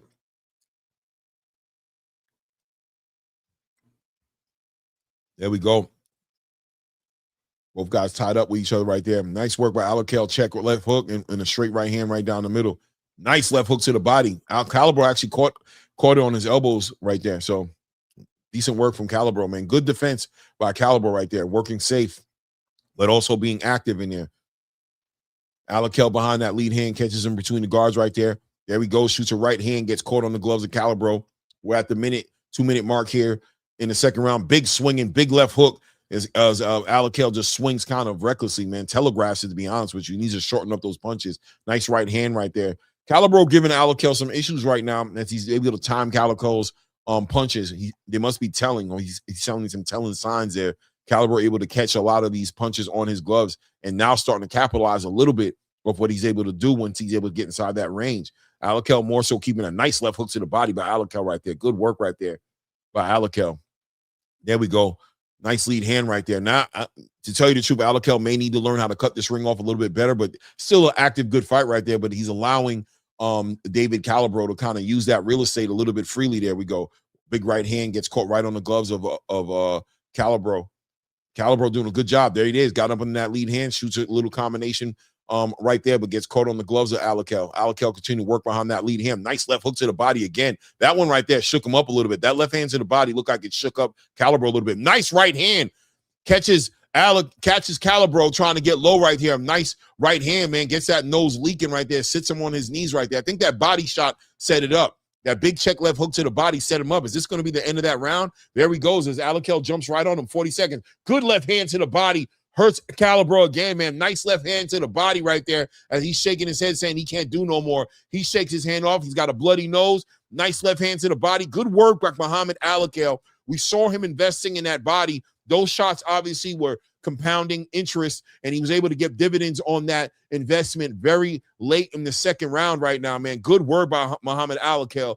I love to see the prospects work the body that way, man. And that was a new wrinkle to Muhammad Alakel's game right there, as he's working that body, very much committed to working that body. That right hand between the guard of Caliber broke his nose, or had his nose leaking profusely. He was bleeding profusely. And then that left hand, the left hand to the body, which actually set up the big right hand, the big right uppercut. That left hand to the body was super effective, man. Good work. Good work by Muhammad Alakel, man. Good improvement. This fight right here is the first fight that I've seen the big improvement in Muhammad Alakel, man. Big improvement. Stepped it up a lot. Shout out to Abel Sanchez. I know Abel Sanchez is very proud of his of the student Muhammad Alakel, who's able to improve against a fighter that was tailor-made for him, right? Stood in front of him, but look, he was in there with a good opponent in Keith Colon. Only had one loss on his record. This is a good fight for Muhammad Alakel, man. Looking forward to see what he does next. Let's see here. Exactly, Brian Dow, 100%. And that's why my community is the most cerebral, intuitive boxing community in the space. We're watching boxing over here, guys. We're breaking down fights over here. Shout out to Brian Dow, man. 100%. 100%, my brother. That's what we wanted to see from Josh Edwards. Work that body. Break that guy down. Look at the beautiful liver shot. Beautiful work. What a nice shot to the body. Wow. Wow. That shot to the body was clean.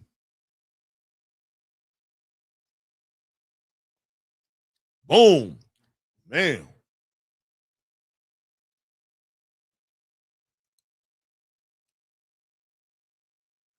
Good win, man. Yeah, JR Spark, that was a total setup. I hate these kind of matchups. Yeah, it was a setup. I called it. I said it early. This was stylish, but the JR Spock, right? Stay right there, because I agree with you. But how did you feel about the Josh Edwards Brandon Colantonio fight? That was a setup too, but that didn't go that way, right? So my thing is, if a fight is set up to go that way, as the A side, it is your job to make sure it goes that way. It looks bad on a Josh Edwards to be in a fight that was set up for him to win in a way, and he didn't. That makes him look worse than if he was in a fight where the competition was higher and it was a super competitive fight, and let's say he won a close decision or maybe even lost a close decision. Maybe we would have still seen enough from Josh Edwards to say, you know what? He might need to work on a couple of things, but he has this going for him. He has that going for him. That fight that Josh Edwards had literally decreased his stock. Literally made you go, damn, is Josh Edwards even ready for this stage in his career? Right? So it is what it is, man. It is what it is. No, 100%. You're right, JR. 100%. But do you get what I'm saying, JR? Muhammad Alakel did what he was supposed to do. So that's a good look from a young prospect who's trying to build up his resume, trying to build up his brand. He needed that kind of knockout. He needed that kind of performance to kind of get to the next level. That's where he's at in his career. But Josh Edwards versus Brandon Colantonio, diabolical. Diabolical. Yeah, Blaze. Salute to my brother Blaze in the building, man. Salute to my brother Blaze in the building, man. Says this kid listened to the corner. Exactly. He did what he was supposed to do, 100%. JR Sparks said, I missed it. I was at the grocery store. Yeah, when you get a chance and you get the playback, look at Josh Edwards' performance. Horrible, man. Horrible. Against a similar opponent, an opponent that he was supposed to do what Muhammad Alakel did. That's what Josh Edwards was supposed to do, and he did not do that at all, man. When you get that opportunity, exactly, JR Spock. Shout out to my guy, JR, man, 100%. When you get that opponent that's set up for you to do the job, make sure you do the job, because there's a flip side to that coin. When you have that right opponent in front of you and you don't do the job, it makes you look 10 times worse, because now we're questioning you, because we know the opponent. We know the opponent is not supposed to be doing lasting, competing. He's not even supposed to be in the ring with you. So if he takes you to the full 6 rounds and you get like a majority decision, it's going to talk horribly about who you actually are. Christopher the Prophet says, yo, Clay, do you know when Scooter Davis is fighting? He's a great upcoming talent. He might be the monster that we wanted Tank to be. 100%, man. Shout out to Christopher the Prophet in the building, man. Yeah, I don't know when he's performing next. I mean, he's over there with Top Rank, so it's got to be sooner rather than later. But once again, shout out to Christopher Prophet in the building, man. Activity, right? We want to see these guys active. Turkey Al-Sheikh just walked in the building. Turkey's right there in Vegas, man, walking in the building, man. I didn't think he was going to be here, man. I ain't gonna lie, man. I thought he might be I thought he might stay in Riyadh and deal with the Ramadan, but he obviously broke his fast. He's good, in a good place. That's one thing about Turkey Al-Sheikh that lets you know he loves the sport. He's very early, right there in the prelims, sitting there, not waiting for the crowd to make a grand entrance. He's in here for the boxing, man. And that's one thing that's real refreshing about somebody who's controlling the money the way he is the passion and the vision he has for the sport. It makes a big difference. You know what I'm saying? It makes a big difference, man. But yeah, back to Scooter Davis, man. Definitely a future superstar in boxing, but you got to ask yourself, is he being moved correctly? He needs to be more active. He needs to be on the big stages. He needs people to see him. Does Scooter Davis look good on a Zuffa boxing stage? I know.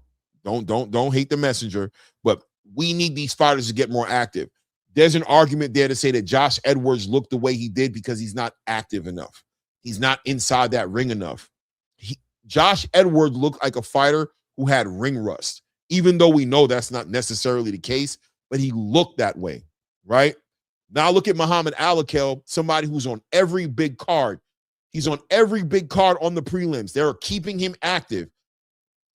Look at the difference. Look at him evolving. Look at him getting a better relationship with the cadence inside that ring, becoming more confident of a fighter. Look at the way he stopped this fighter. He's being developed, activity. He's getting the nutrition, right? He's getting the training facility. He's getting the push because he's right there with Riyadh Season, who is trying to make their entrance into the space, and he's in the right position in his career right now to take advantage of all these resources. These fighters need to all be on a very similar stage and have a similar opportunity so we can see them reach their potentials. Unfortunately, for the boxing space, I don't think we're seeing our favorite fighters reach their potential. I think they can be greater than they already are, but they need the stage, they need the activity, they need the opportunity, and a lot of them will look like a Tank Davis, right? A lot of them will look like an Errol Spence. A lot of those guys would look like a Jamel Charlo, right? But they need the opportunity to be active. It is what it is. Let me see here. Let's see here. Ms. Lyon said, unanimous decision victory won't look bad on Edwards' record if he kicks in back into gear moving forward. Yeah. Listen, man. That fight doesn't need more weight on it than it needs, right? Shout out to the victory on paper, but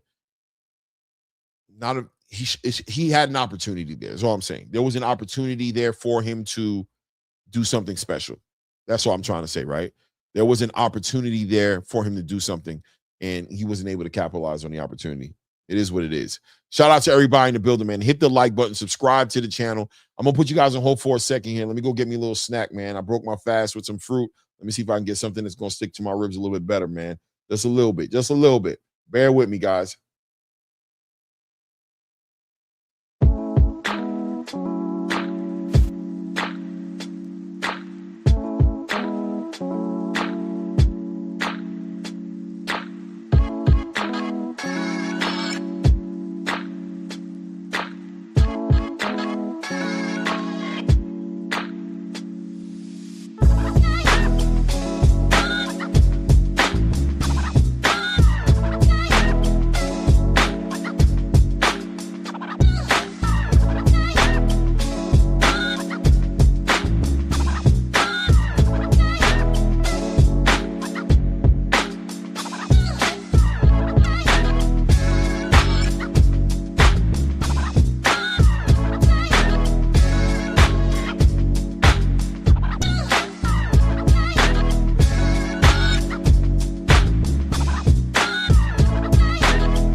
Yeah, we back at it. Back at it. Salute to everybody in the building, man. Let me see here. Tank Davis Cyber Fighter don't happen overnight. Yeah, no doubt, man. Definitely doesn't happen overnight, man. You know what happens? Activity. That's what makes a Tank Davis. Fights. You know what I mean? Keep him active. Keep him in front of that camera. Keep him good matchmaking. All those different things make Tank.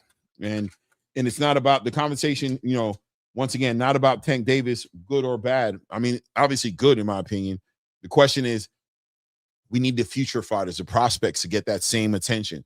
We need equal opportunity across the space for these fighters to be able to do the same, to get the opportunity to do something special, man. And boxing has failed a lot of these up and coming fighters. The traditional space of boxing has failed a lot of upcoming fighters. For us, for a prospect like Scooter Davis, for us to not know anything about what he got coming up, shout out to Scooter Davis and the work he does on his social media, which is A1. He does great job on his Instagram. He does great interviews. I don't know why he's not getting interviewed more. I love to hear him speak. I think he's really an articulate kid. You know what I mean? When you think about his background and everything like that, I think he does a good job of just working with the media. But if the media is not going to work with him, if they're not going to put him on these stages, give him these fights, let him be active, let him grow, then, wasted talent, right? Wasted talent. Shout out to David Mercado in the building. What's good with you, family? Wasted talent, right, guys? So we want to see him do that.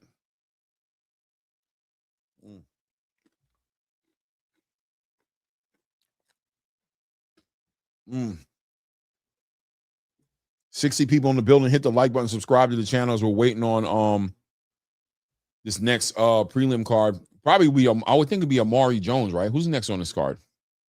Let me see here. Is it gonna be Amari? Yeah, it's gotta be Amari. You gotta think the next fight is gonna be Amari Jones versus Luis Arias. Amari Jones, 15-0, man, middleweight fighter, came in on this one 163 pounds. Luis Arias comes in there 162 and a half. 162 and a half.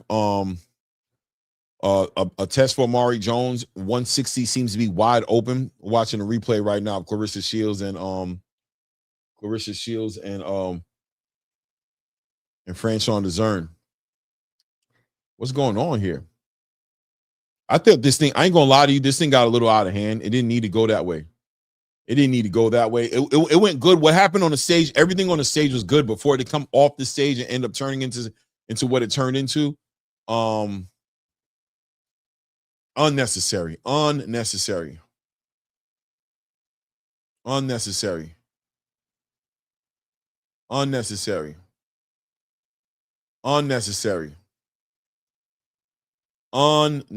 man.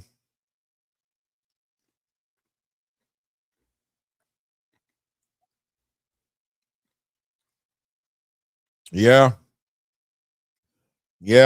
And you got to ask yourself, does a Scooter Davis at this point in his career benefit off of a Zuffa boxing?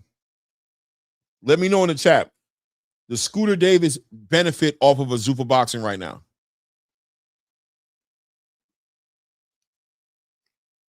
Y'all let me know. What do y'all think in the chat? Does a Josh Edwards benefit off of what's going on at Zuffa boxing? Huh? Does Muhammad Alakel benefit of what's going on at Zuffa boxing? I don't know. Time for these promoters to show improve, man. Show improve. Don't tell me to be quiet. Don't tell me to stop glazing Zuffa. Show me that Zuffa boxing is not needed. Show me that you guys have a hold on what's going on in boxing. Give these prospects their opportunity. Make a new star. Build boxing back up on a traditional space. Don't focus your energy on discrediting Dana White, Zuffa boxing, Turkey Al-Rashid, Nick Khan. Don't focus your energy in Clapback Thursdays. Focus your energy on putting on the biggest and best fights in the game so the fans can make the decision as to where they're going to be at. Huh? How about that? Instead of trying to convince me what not to do, why don't you work on the other side of the conversation? Because I got fans right here in my community asking me, what's up with Scooter Davis? I ain't got the answers for him, Top Rank. I don't know what's next for Scooter Davis. Wish you were here to answer that for us. I wish you were here to answer for us. Put me in a weird spot. I got to talk to my community here. I don't know what to tell them. What is up with Scooter Davis next? Damn. Right?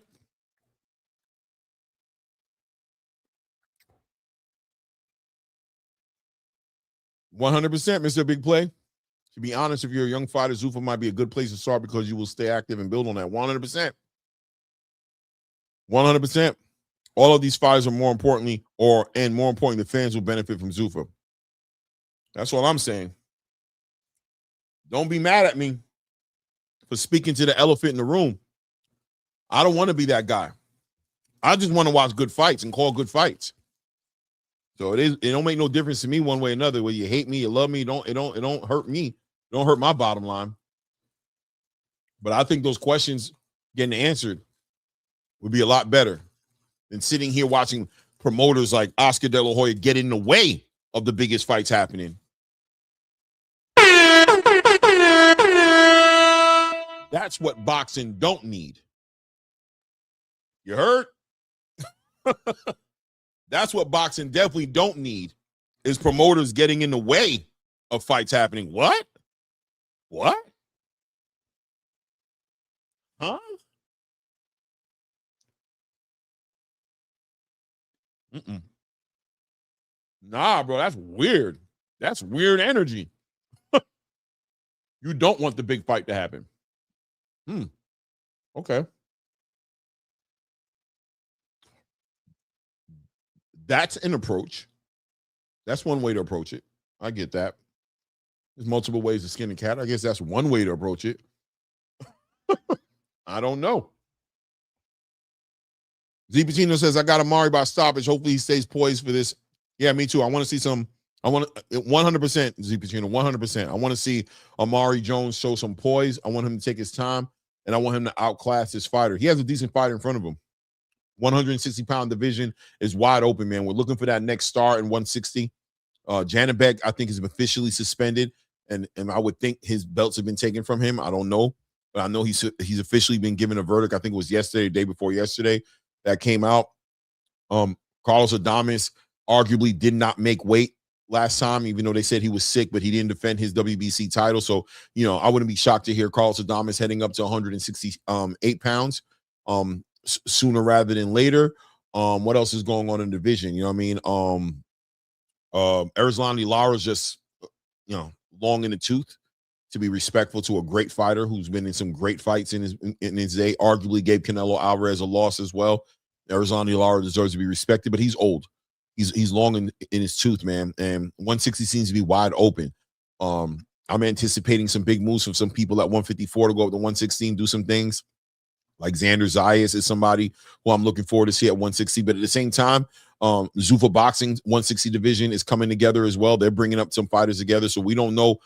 After seeing what happened with Conor Benn, you just don't know. Don't be surprised. Don't be shocked. We have no idea who Dana has his crosshairs on and what he plans on pulling from the traditional space into this Zuffa Boxing space, right? It is what it is, man. So next fight getting ready to come up, Amari Jones versus Luis Arias. This is going to be a good fight for Amari Jones right here. Good fight for the middleweight division. Let's see what they're able to do.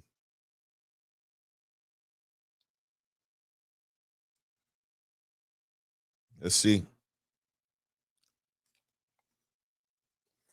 Yeah, he did. He made it 149 and change, but he ended up pulling out of the fight, and I think that weight cut hurt him.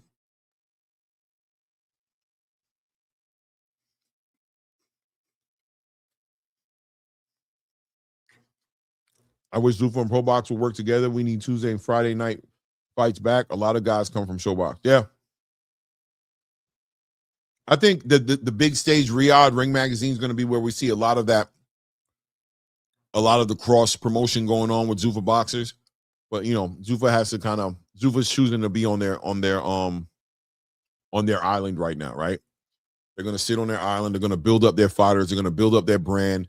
And I don't think there's anything wrong with it. I think that's part of the game. You know what I mean? But yeah, I think in a perfect world, 2-3 years from now, we're gonna see a lot of cross promotion with Zuffa boxing in the traditional space, like the pro boxes.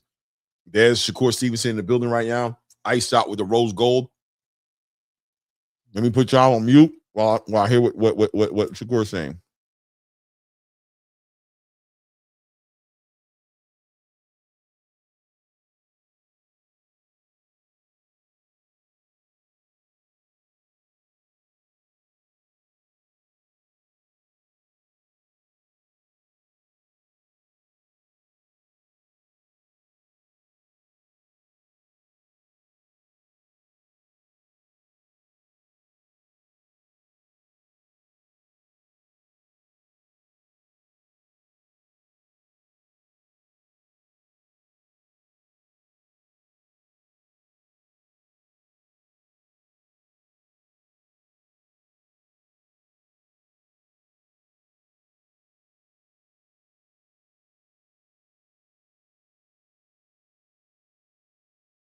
Shakur is, guys, man, he's carrying it so well. He's carrying it like a champion, bro. Like, I'm loving the way Shakur is moving right now, bro. Pause if I need to have a pause in there. But he's doing such a good job of being a champion. Very articulate, very patient. I love what he just graded himself. They said that was a great performance. What'd you give yourself? He said 9.5. There you go. He gives himself the respect, but he leaves room for growth. He leaves room for improvement. And that's a great sign for somebody like a Shakur Stevenson, right? Doing his thing right now. Very interested to see what his next step is going to be.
Yeah, man. Oh shit. Yeah, man. They talked a little bit about Hitchins, right? They're talking about Hitchins not getting sick. And guys, we know what it is. If you don't know what it is by now, when you're looking at a fighter get sick the night before, like Carlos Adamos did, and what you see Richardson Hitchins, this is about weight cuts. And I think Shakur spoke to something very telling as far as fighters not fighting in the division they're supposed to be in. And this conversation can come full circle back to Devin Haney to a certain degree, right? Devin Haney killing himself at 135, killing himself at 140. We've seen him struggle up and down. We've seen how he looked depleted on those scales. And even him fighting at 147, there's an argument there to say, with everything going on with Devin Haney at 147, with all those opportunities that he doesn't seem to be able to get into, can Devin Haney, and if he can, should Devin Haney make a move up to 154? I know it's an extreme point of conversation, and a lot of people look at it like, oh, but I'm just being honest, right? This is say that if you can fight at 154 comfortably, if the size isn't that big of a deal, in the spirit of getting competition, clearly 147 doesn't want to fight you. Now, I'm not saying people are looking at Devin Haney like he's the biggest fighter in the world and, he's towering over 147 pounders, or even trying to insinuate that he may even be weight bullying at 147. But just to say, in the spirit of competition and staying active and becoming a champion, if there is an opportunity for you to go up and fight Xander Zayas and unify and compete at 154 in a division where everybody's going to want to fight you, I think it's going to be very hard to make an argument right now that people at 154 pounds are going to be ducking around Devin Haney, not wanting to fight him. Charles Conwell will fight Devin Haney. Jerron Boots Ennis will fight Devin Haney. Sebastian Fedora will fight Devin Haney. Xander Zayas will fight Devin Haney. Josh Kelly will fight Devin Haney. All these fighters, Bakram Murzalia will fight Devin Haney. Brandon Adams will fight Devin Haney, right? So let's just be honest and say that fighters should fight in the weight classes that they're comfortable in. Yes, but are they being honest with themselves? Are fighters killing themselves to make weights in these divisions and just to get some advantage, but ultimately ended up getting performances like Richardson Hitchins did against Gustavo Lemos, or pulling out of fights like Hitchins did tonight because they got quote unquote sick trying to make weight? I think it's a great conversation to have. Shout out to that guy, 1067 in the building, man. Oh, is that Europe? Oh, I got some Euros in the building. That guy, 1067, says, what's your view on Benn joining Zuffa? I feel like it's not a bad loss for Eddie, but the UK is going a bit wild for a bang average fighter. Man, great question, man. Let me tell you, bro. This situation with Conor Benn is hitting on all kind of cylinders, right? And the cylinders that it's hitting on that guy is, number one, here in America, we're looking at a war going on for reign, for authority over the American boxing space, right? So, and we're looking specifically at a war going on between Eddie Hearn, Oscar De La Hoya, and Dana White. Maybe more specifically between Eddie Hearn and Dana White. So over here, we're looking at it like a big shot has been thrown towards Eddie Hearns, and Dana just did this big move, right? But in the UK, obviously, this is hitting a little bit different because Conor Benn has this relationship with Eddie Hearn. You guys are short. We watch it from the outside looking in, of course, this PD scandal, and Eddie Hearn stayed so loyal to Conor Benn. And you would have thought that Conor Benn owed Eddie Hearn better than this, right? Not necessarily even staying with Eddie Hearn, but at least the way it happened. The conversation that probably should have happened that didn't happen, and it just seems like a disloyal thing for Conor Benn to do, man. Yeah, the space is rumbling about it, but I think it's a big move for Zuffa. I think it was personal between Dana White and Eddie Hearn. I think it's a lot of money invested in Conor Benn. I'm interested in seeing how they plan on recouping that.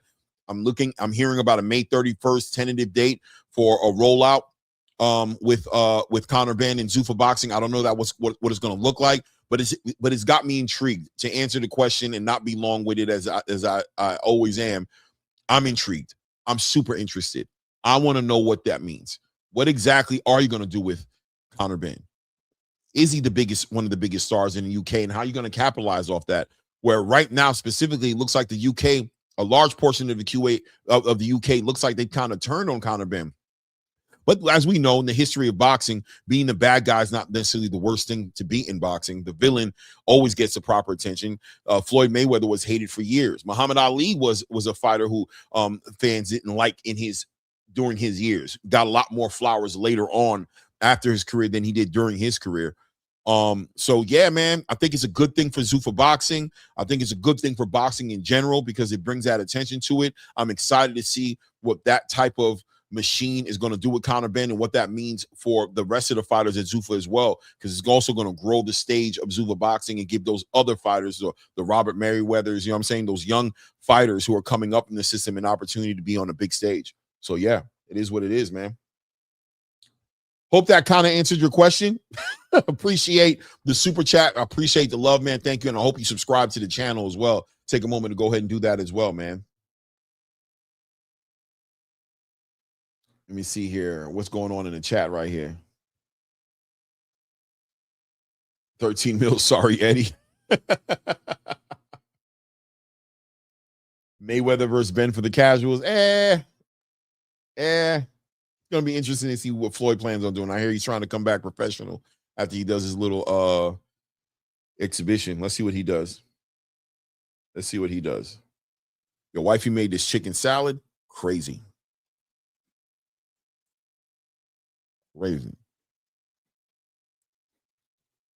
Diabolical. Hit the like button. Subscribe to the channel, man. Eddie sent Benn to go rob the bank and come back to Matchroom. Maybe.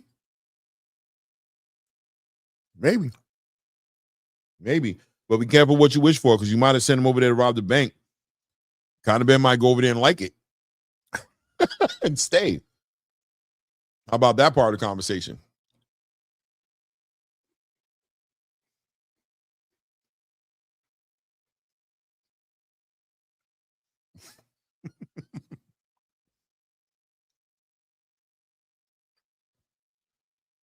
Yeah, but Hitchins has to make a move, man. This one right here is not gonna hit good for him. Hitchins is man. It might be time for him to make another move, man.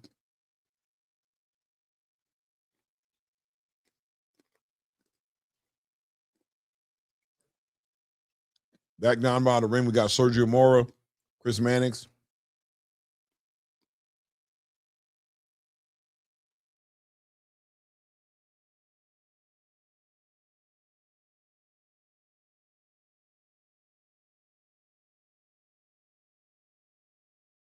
So the new co-main event is going to be Gary Antoine Russell and Andy Heroka, who arguably should have been the co-main event.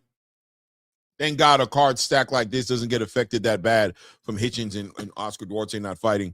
When you got a card stack with talent like this, it works out well. You think? Shout out to Keith Connolly. Shout out to Keith Connolly.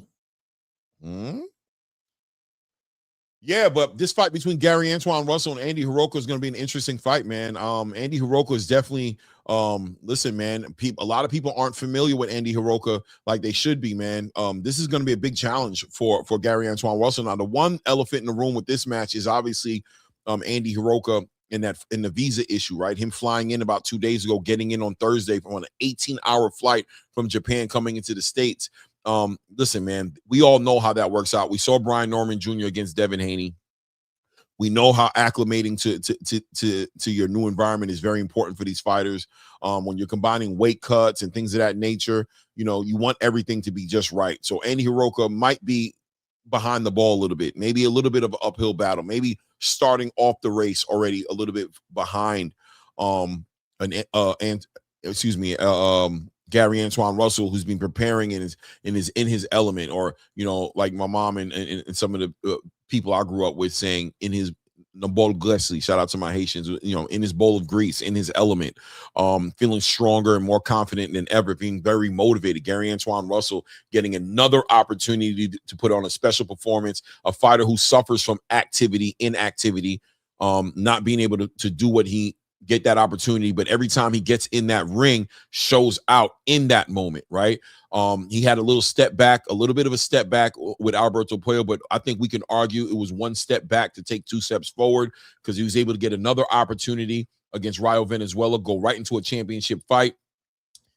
And we could throw some shots at the sanctioning bodies a little bit for allowing that to happen that way. But regardless, he capitalized, gotten a newly crowned champion in Rayo Venezuela, who's over at Zuffa Boxing now, collecting that fight, that title off of Isaac Cruz. And look, he took the opportunity and put on a masterclass performance against Rayo Venezuela, completely dominated him. So he takes advantage of his opportunities, and here he is tonight getting matched hard, right? Pause. He's getting matched in a very competitive way against Andy Heroka, who's, if you guys catch his highlight reels, man, very fundamentally sound a fighter, a big puncher, volume puncher, fundamentally sound boxer, pretty decent defensively, and not scared to let his hands go and get it inside that mid or close range. This is right up Gary Antoine Russell's alley. This is what he likes to do. These are the fights he likes to be in.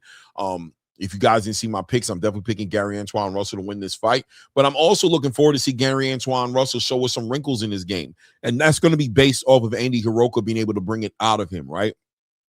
Gary Antoine Russell has already spoken about this before, saying that, why would I pull a saw out for something that needs a screwdriver? He says, I got a bag full of tools, but I'm going to bring out what I need to bring out. So a lot of the wrinkles to Gary Antoine Russell's game that you might be interested in seeing is going to be based off of what Andy Heroka can maybe force Gary Antoine Russell to do tonight and show us those different wrinkles to his game. He struggled with a boxer in Alberto Puello, never got a chance to get that back. Is that Gary Antoine Russell's Achilles? Is a mover, somebody who works behind that jab, uses that range? Is that his Achilles? And is Andy Heroka give a damn one way or another if that's his Achilles? Will he just fight his fight, or will Andy Heroka take advantage of the one weakness that you can say we've seen in Gary Antoine Russell, if it is even a weakness? Because there's also an argument there to say that Gary Antoine Russell's lack of activity, ring rust, hurt him in that fight with Alberto Puello. The fact that he wasn't busy enough he's been active now. You know what I mean? He's back in the ring right now off of that Rio Venezuela win. How long has it been for Gary Antoine Russell since he's been in the ring? The last time he was in the ring was it March? Has it been a year again for him? Hold on a second here.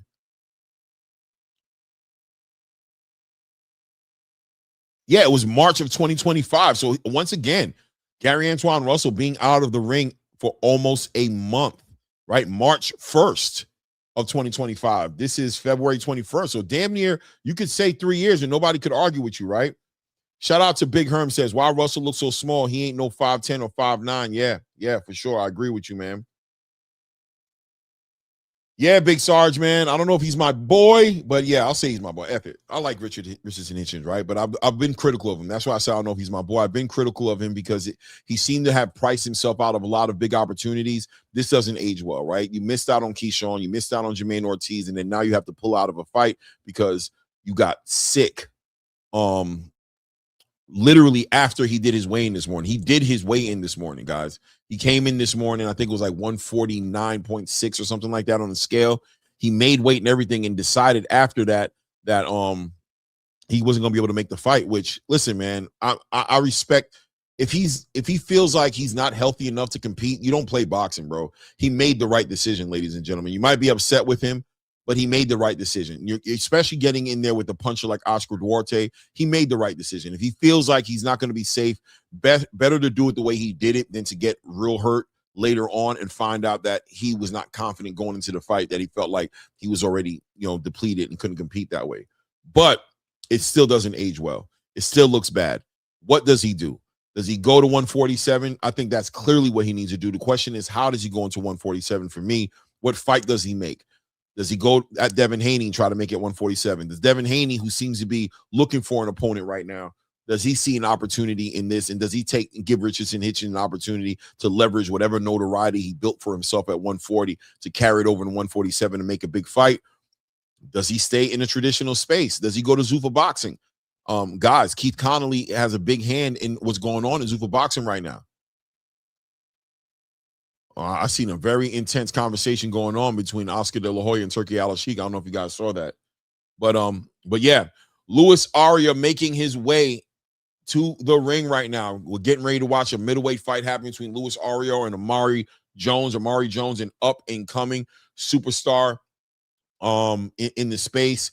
I might exaggerate. He's not up and coming superstar, but he's a very talented fighter who could be an up and coming star. He has a lot of talent. This is a big step up for him in this competition right here. I think Luis Arias is a good opponent. Last fight he fought, he lost his last 2 fights, one to Eric Caprice and to Lazaro Lorenzana. Unanimous decision, both those fights. Eric Caprice is a great fighter. I'm not too familiar with Lazaro all the way like that, but this is a great step up opponent for Amari Jones right here. Good matchmaking here for Amari Jones, an opportunity to have a name on his record, but also get a great performance, because I think Amari Jones is levels above Luis Arias, but this still gives Amari Jones an opportunity to showcase some real good boxing. Shakur was wearing my retirement fund around his neck. Sock Chasers in the building. What's good, family? Said, what's good, Clay? What Hitchens needed to do was unify to avoid the rehydration clause. It's a horrible look on Hitchens, 100%, man. But he missed out on that opportunity, right? He couldn't get that unification at 140. That's what the whole issue was for him. He hung there. He hung around waiting on that unification because he wanted to leverage some accolades. He wanted to hopefully become a Ring Magazine champion, or at least be a unified champion going to 147. With Hitchens, it's so interesting because I'm wondering what he's going to look like at 147. A lot of people kind of have him floating where they're like, okay, at 140, he can leverage his arm reach. He can leverage that boxing acumen in there and look the way he does. But if he doesn't have the power, does he have that pop to be up at 147 and compete with the Tiger Johnsons, the Keyshawn Davises, the Devin Haneys, right? The Ryan Garcias? Is he able to be in that conversation comfortably? I don't know. Let me see here. It looks bad on him. Now they're going to say he ducked Oscar. Yeah. For sure, man. Shout out to everybody in the building. Hit the like button, subscribe to the channel. Hit the like button and subscribe to the channel.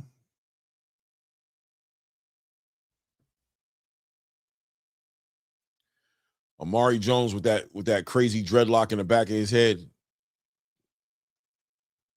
I'd like somebody to ask a question about that dreadlock and the significance of it.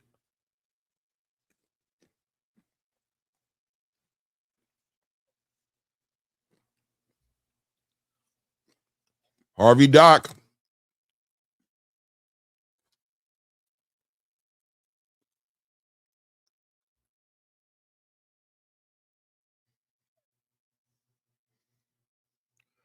You think he should fight Norman Jr. Stock? I ain't mad at that. I ain't mad at that at all. I think that was a great fight.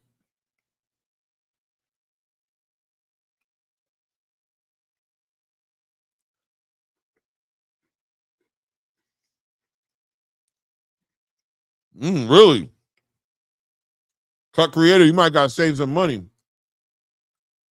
Is that Hasim Rahman Jr. in that corner?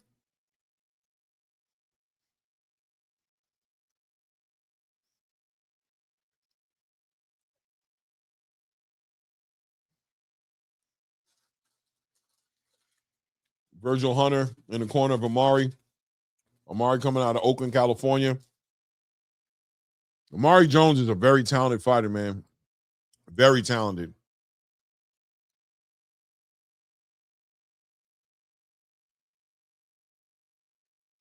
You like Stanionis? I got some rumors circulating about Stanionis. Look, man.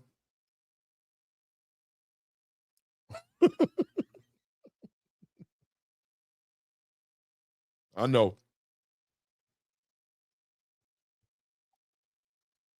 Here we go. Fighters have been given their final instructions. Everybody's clearing out the ring. Harvey Doc in charge of the action in the ring. Amari Jones versus Luis Arias. Amari Jones in the black shorts. Luis Arias in the red shorts, white trimming. Let's go. Both fighters take the center of the ring right now. A very active lead hand by Luis Arias in the middle of the ring right now, trying to take the center of that ring and take control of it. Amari Jones has no problem with it.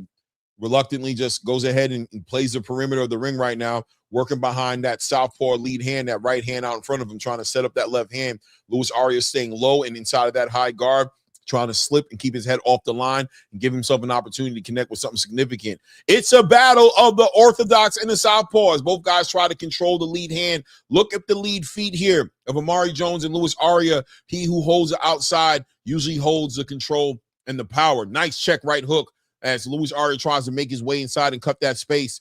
Amari Jones catches him with a nice check right hook. Good work, good punch combination. Straight left hand by Amari Jones. Working behind that, making Luis Arias know that you're going to respect me. You're not pushing me around this ring right here. Stands in there, catches a lot of those shots on his arms, on his gloves, and stays in range. Amari Jones with another straight left hand on the gloves of Luis Arias. Nice lead hand by Amari Jones right there between the guard. Minute 50 seconds left here in the second round here. Amari Jones working behind that jab. Now taking the center of the ring, taking control of the center of the ring. Luis Arias tried to take that center, and Amari Jones did not allow him to have that. You know what I mean? Circled him in the first couple of seconds of that first round, but taking the center of that ring right there. So now Luis Arias and Amari Jones are fighting for who's going to run it in the middle of the ring. Good work by Luis Arias to the body, but Amari Jones did a good job defensively catching a lot down his arms and holding it down. Good work right there. Slips in a lead hand uppercut in between the guard of Luis Arias, circles out to his right there, working behind that lead hand now and switched over to an orthodox stance right now, working with that left hand in front of him and setting up that big right hand.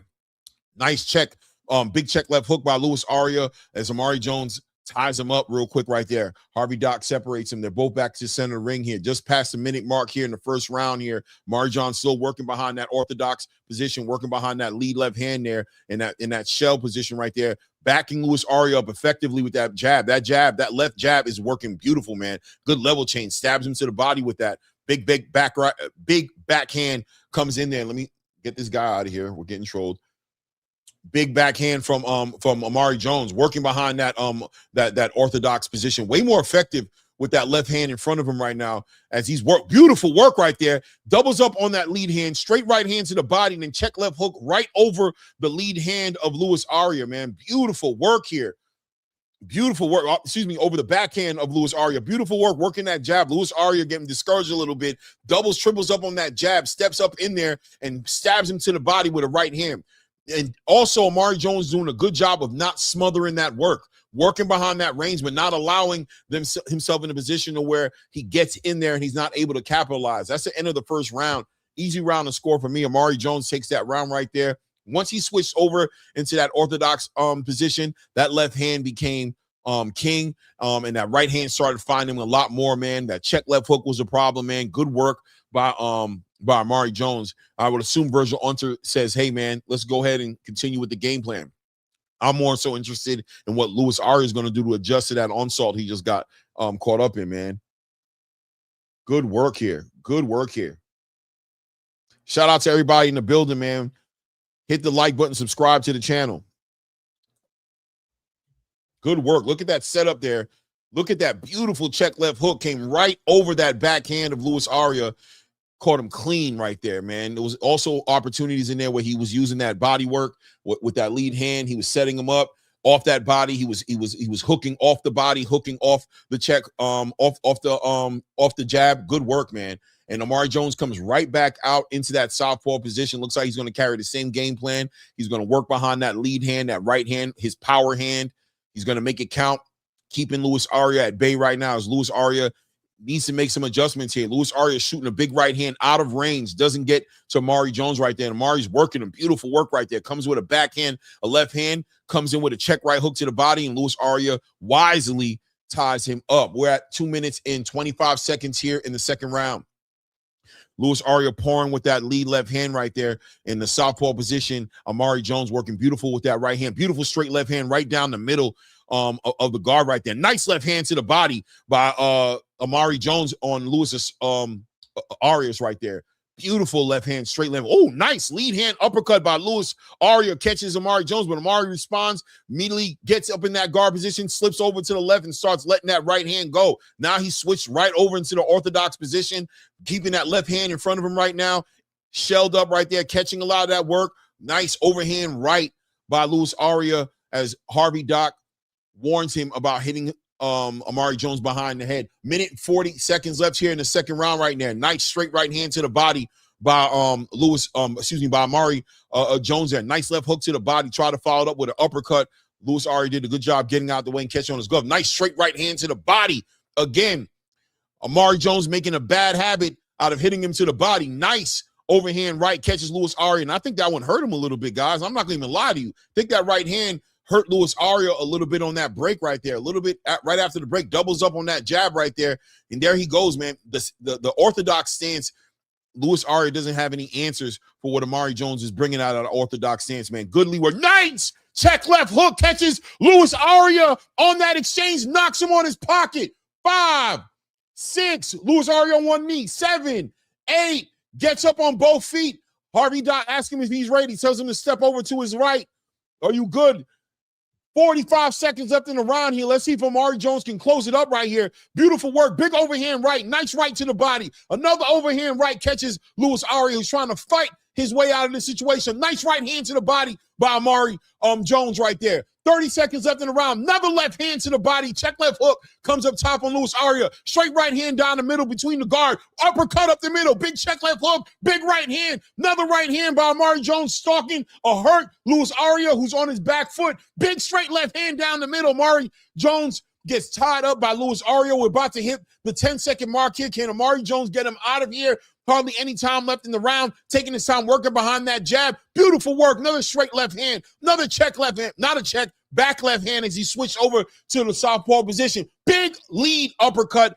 Barely misses Luis Arias, who's limping back to his corner, hurt. Let's see if he can recover on that one. Whoa! Good standout round for Amari Jones putting in that work.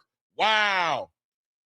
He has to recover as the corner's trying to get some life back out of Amari Jones, pouring water over his head here. What a beautiful check. Boom! Big check left hook. Not even it was a backhand because he switched over into that orthodox position. I just missed it. He was back in the orthodox. No. He was back in the southpaw, and caught him with the back left hand, man. Boom. Sat him right on his pockets, man. Good timing, good positioning with that right hand up high. Beautiful work here. Beautiful work. Boom. Backhand was nasty work. Put Luis Arias right on his pockets. Woo! Yeah, it wasn't a check left hook. It was a back left hand. It wasn't a check left hook. It was a back left hand. He was standing in the orthodox in the southpaw position with that right hand in front of him, and just real short left hand caught him right on the chin. Let's hear where we are right now. Top of round 3 right now. And once again, back on that game plan behind that lead hand in that southpaw position now.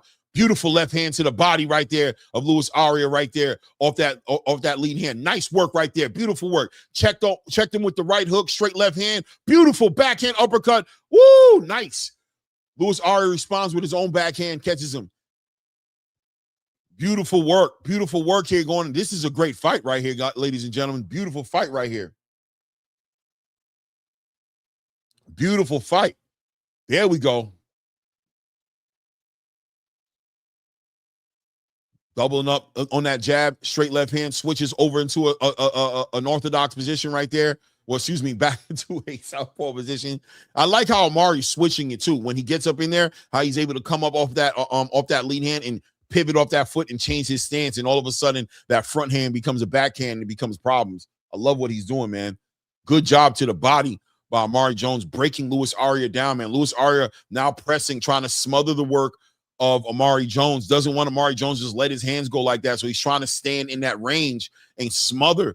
But Amari Jones doing a good job of working inside that pressure, man, with short hooks, short backhand hooks. Look at that. That was a beautiful short check left hook right there. Beautiful left hook to the body right there. Look at the shot selection by Amari Jones, man, taking his time working inside that range. Look at the left hand to the body, right hand to the body again by Amari Jones. Beautiful. Another right hand to the body. Big overhand right. Nice check left hook. Pushes Luis Arias back again.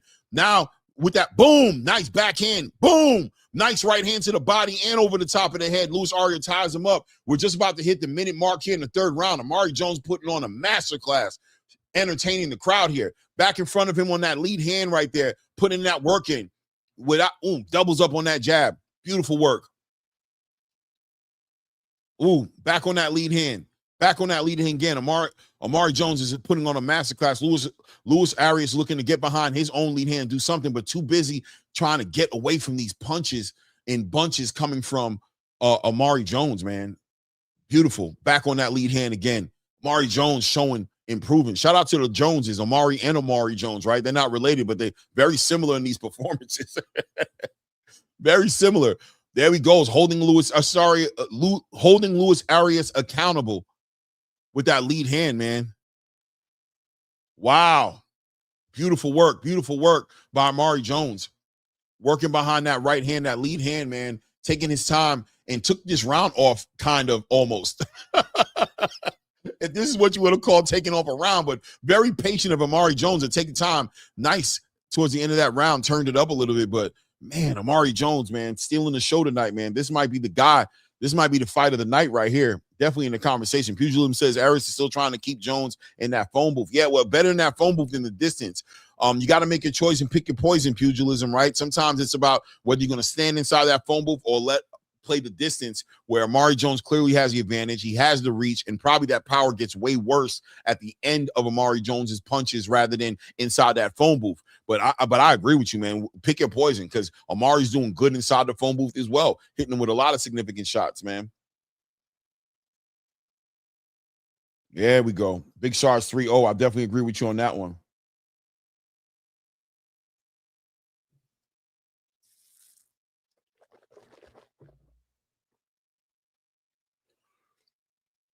Let's see what Luis Arias is going to do here. What adjustments could Luis Arias do here? Round 4. Can he change the momentum at all in this fight? 10-round fight. There's time in the fight, but is there time for Luis Arias right now? Working behind that high guard. And now this time around, top of the 4th round, you see Amari Jones has completely switched over to the orthodox position, keeping that left hand in front of him now. And now I would argue probably going to start putting on a lot more pain on him, because the back right hand has been a terror. Beautiful work. Straight right hand. Beautiful work. Luis Arias leaps with a big check left hook. Hits nothing but air. Very desperate in that last punch he let go right there. Nice right hand to the body, backhand to the body for Luis Arias. Continuing to work off that lead hand. Amari Jones stalking upon him. Beautiful. Walked him right into an uppercut. Back. Just shot back. Put that lead hand out there. Turned his body and came right back with an uppercut between the guard. Beautiful work. Back on that lead hand. Continuing to walk back Luis Arias right there. Big right hand attempt by Amari Jones. Hits nothing but air. 2-minute mark right here in the 4th round. This one for 10, but I just can't see it going 10. Amari Jones is putting on a clinic and putting on a battery effort on Luis Arias. Beautiful right hook to the body. Nice overhand right. Hurts Luis Arias. Arias stumbles backwards after that right hand right there. Oh, man. Amari Jones is working him. Backhand to the body. Backhands over the top. Nice overhand right. Luis Arias trying to send back everything he's got left. Big overhand right, big overhand left here.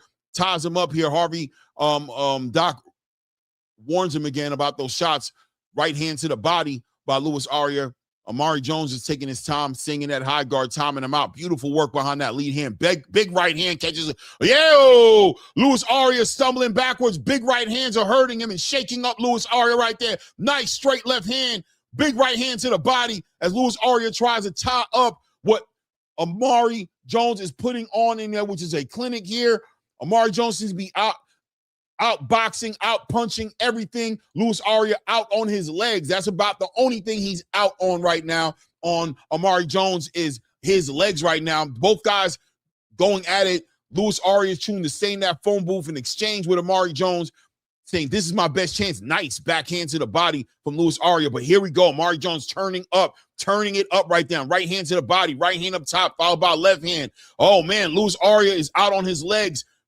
Back. There it is. He took a timeout. He got down, man. Saying he got hit behind the head here, man. 5, 6. As he's looking to his corner. 7. Luis Arias doesn't look like he wants to be in this fight. 8, 9. Gets up. Says he's good to go. Takes a full 8 count here. Oh, man, didn't look like he wanted to get up here.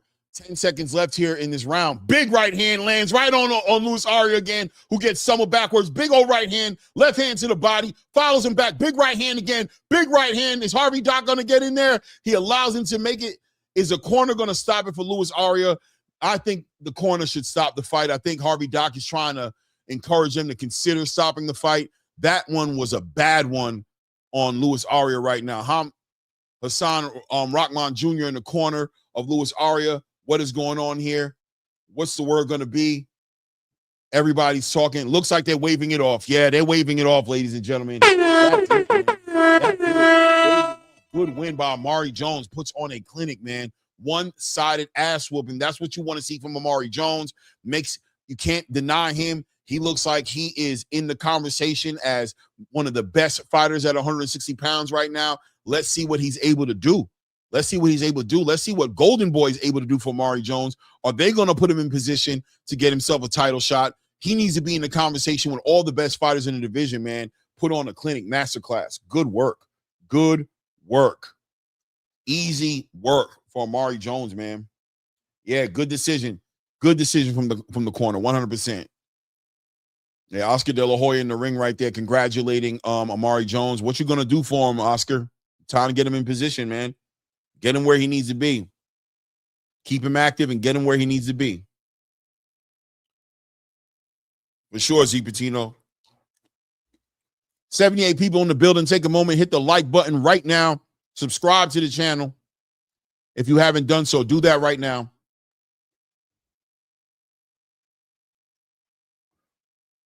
We got a fight of the night candidate right here. 100%. Fight of the night candidate.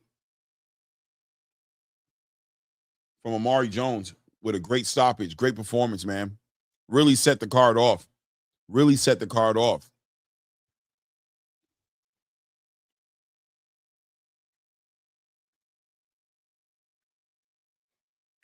Clay, before the fight, you called Eric Priest a great fighter. You went 10 with Arias. Is Amari a great fighter?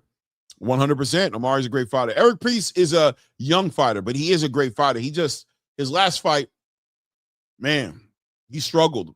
You know what I'm saying? But he got that victory, but I think it was an argument there to say that Luis Arias might have won the fight a little bit, right? Because he was just Eric Priest is a young fighter who made a lot of mistakes in his last fight, but mark my words, he's a good fighter, man. He's a maybe I overshot with great. I don't know. We're gonna say good. How about good fighter? How about that? Eric Priest is a good fighter.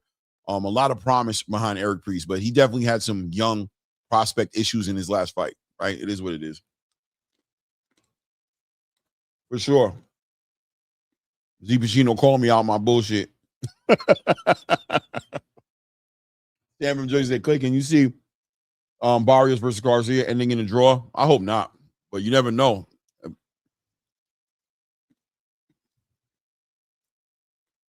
Alan one, what's good with you, man?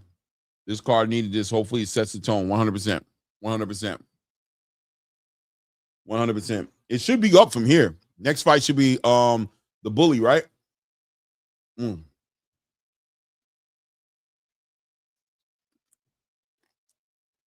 should be up from here.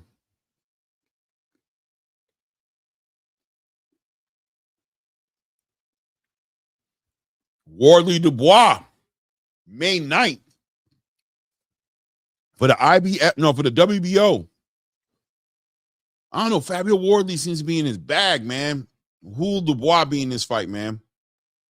It's going to be an interesting fight. Very interesting fight. Hit the like button. Hit the like button. Subscribe to the channel. I ain't going to lie to you guys. I don't know nobody. Let me not talk my own home, but I do a pretty damn good job at this thing, man. I know the conversations may be more interesting on other channels. I don't know. I might be telling you about, I don't know, talking about Cardi B and maybe Tank Davis having a cocktail. I don't know. Maybe what you're doing right now on another channel talking about Devin Haney and his fight next. I don't know.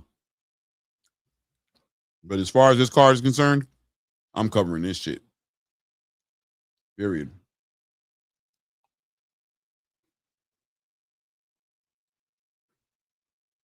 Yeah. Toledo. Is it time? Is it time for Hitchins to move on? Is he done with 140? Are we done? Trees, talk to me. Is it time for him to move on? I don't know, man. I think it might be time. Appreciate you, Eastside. Thank you, Easy. Yeah.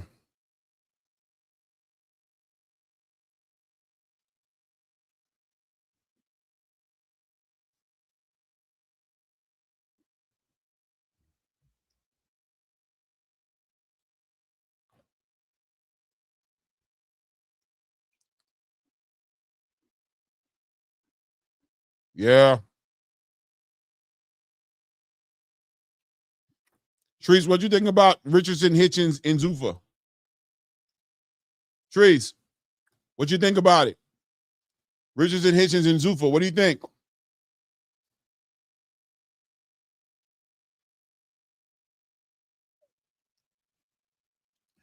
Just me, Alan. Alan Land, just me. Just me. Sam from Jersey, thank you for the $2. Says if Ryan loses tonight, will Oscar trash him? Nah, I think he'll be stuck with Oscar, to be honest. If he loses tonight, I think he'll be stuck with Oscar.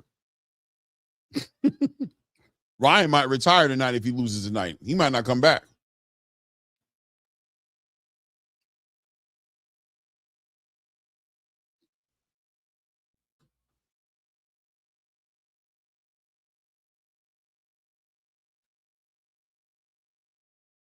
There you go, Trees. That's for Trees. That's not for everybody. Please don't come stack. I mean, I'm not going to let you up more than likely, so you can try to come up. But Trees says the link.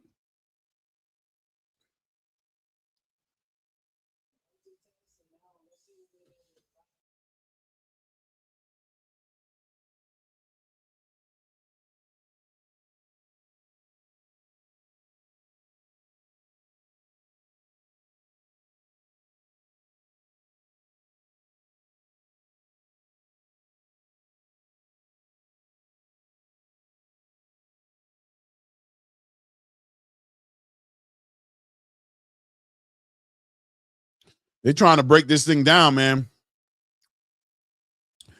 About Amari Jones, man. Amari Jones looked real good in that ring tonight, man. I mean, I'm being honest with you, bro. He may be the best 160 pounder right now in that division. Let's be honest.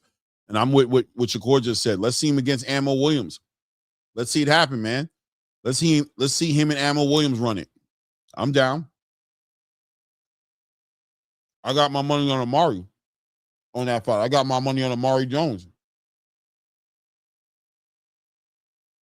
Oh shit!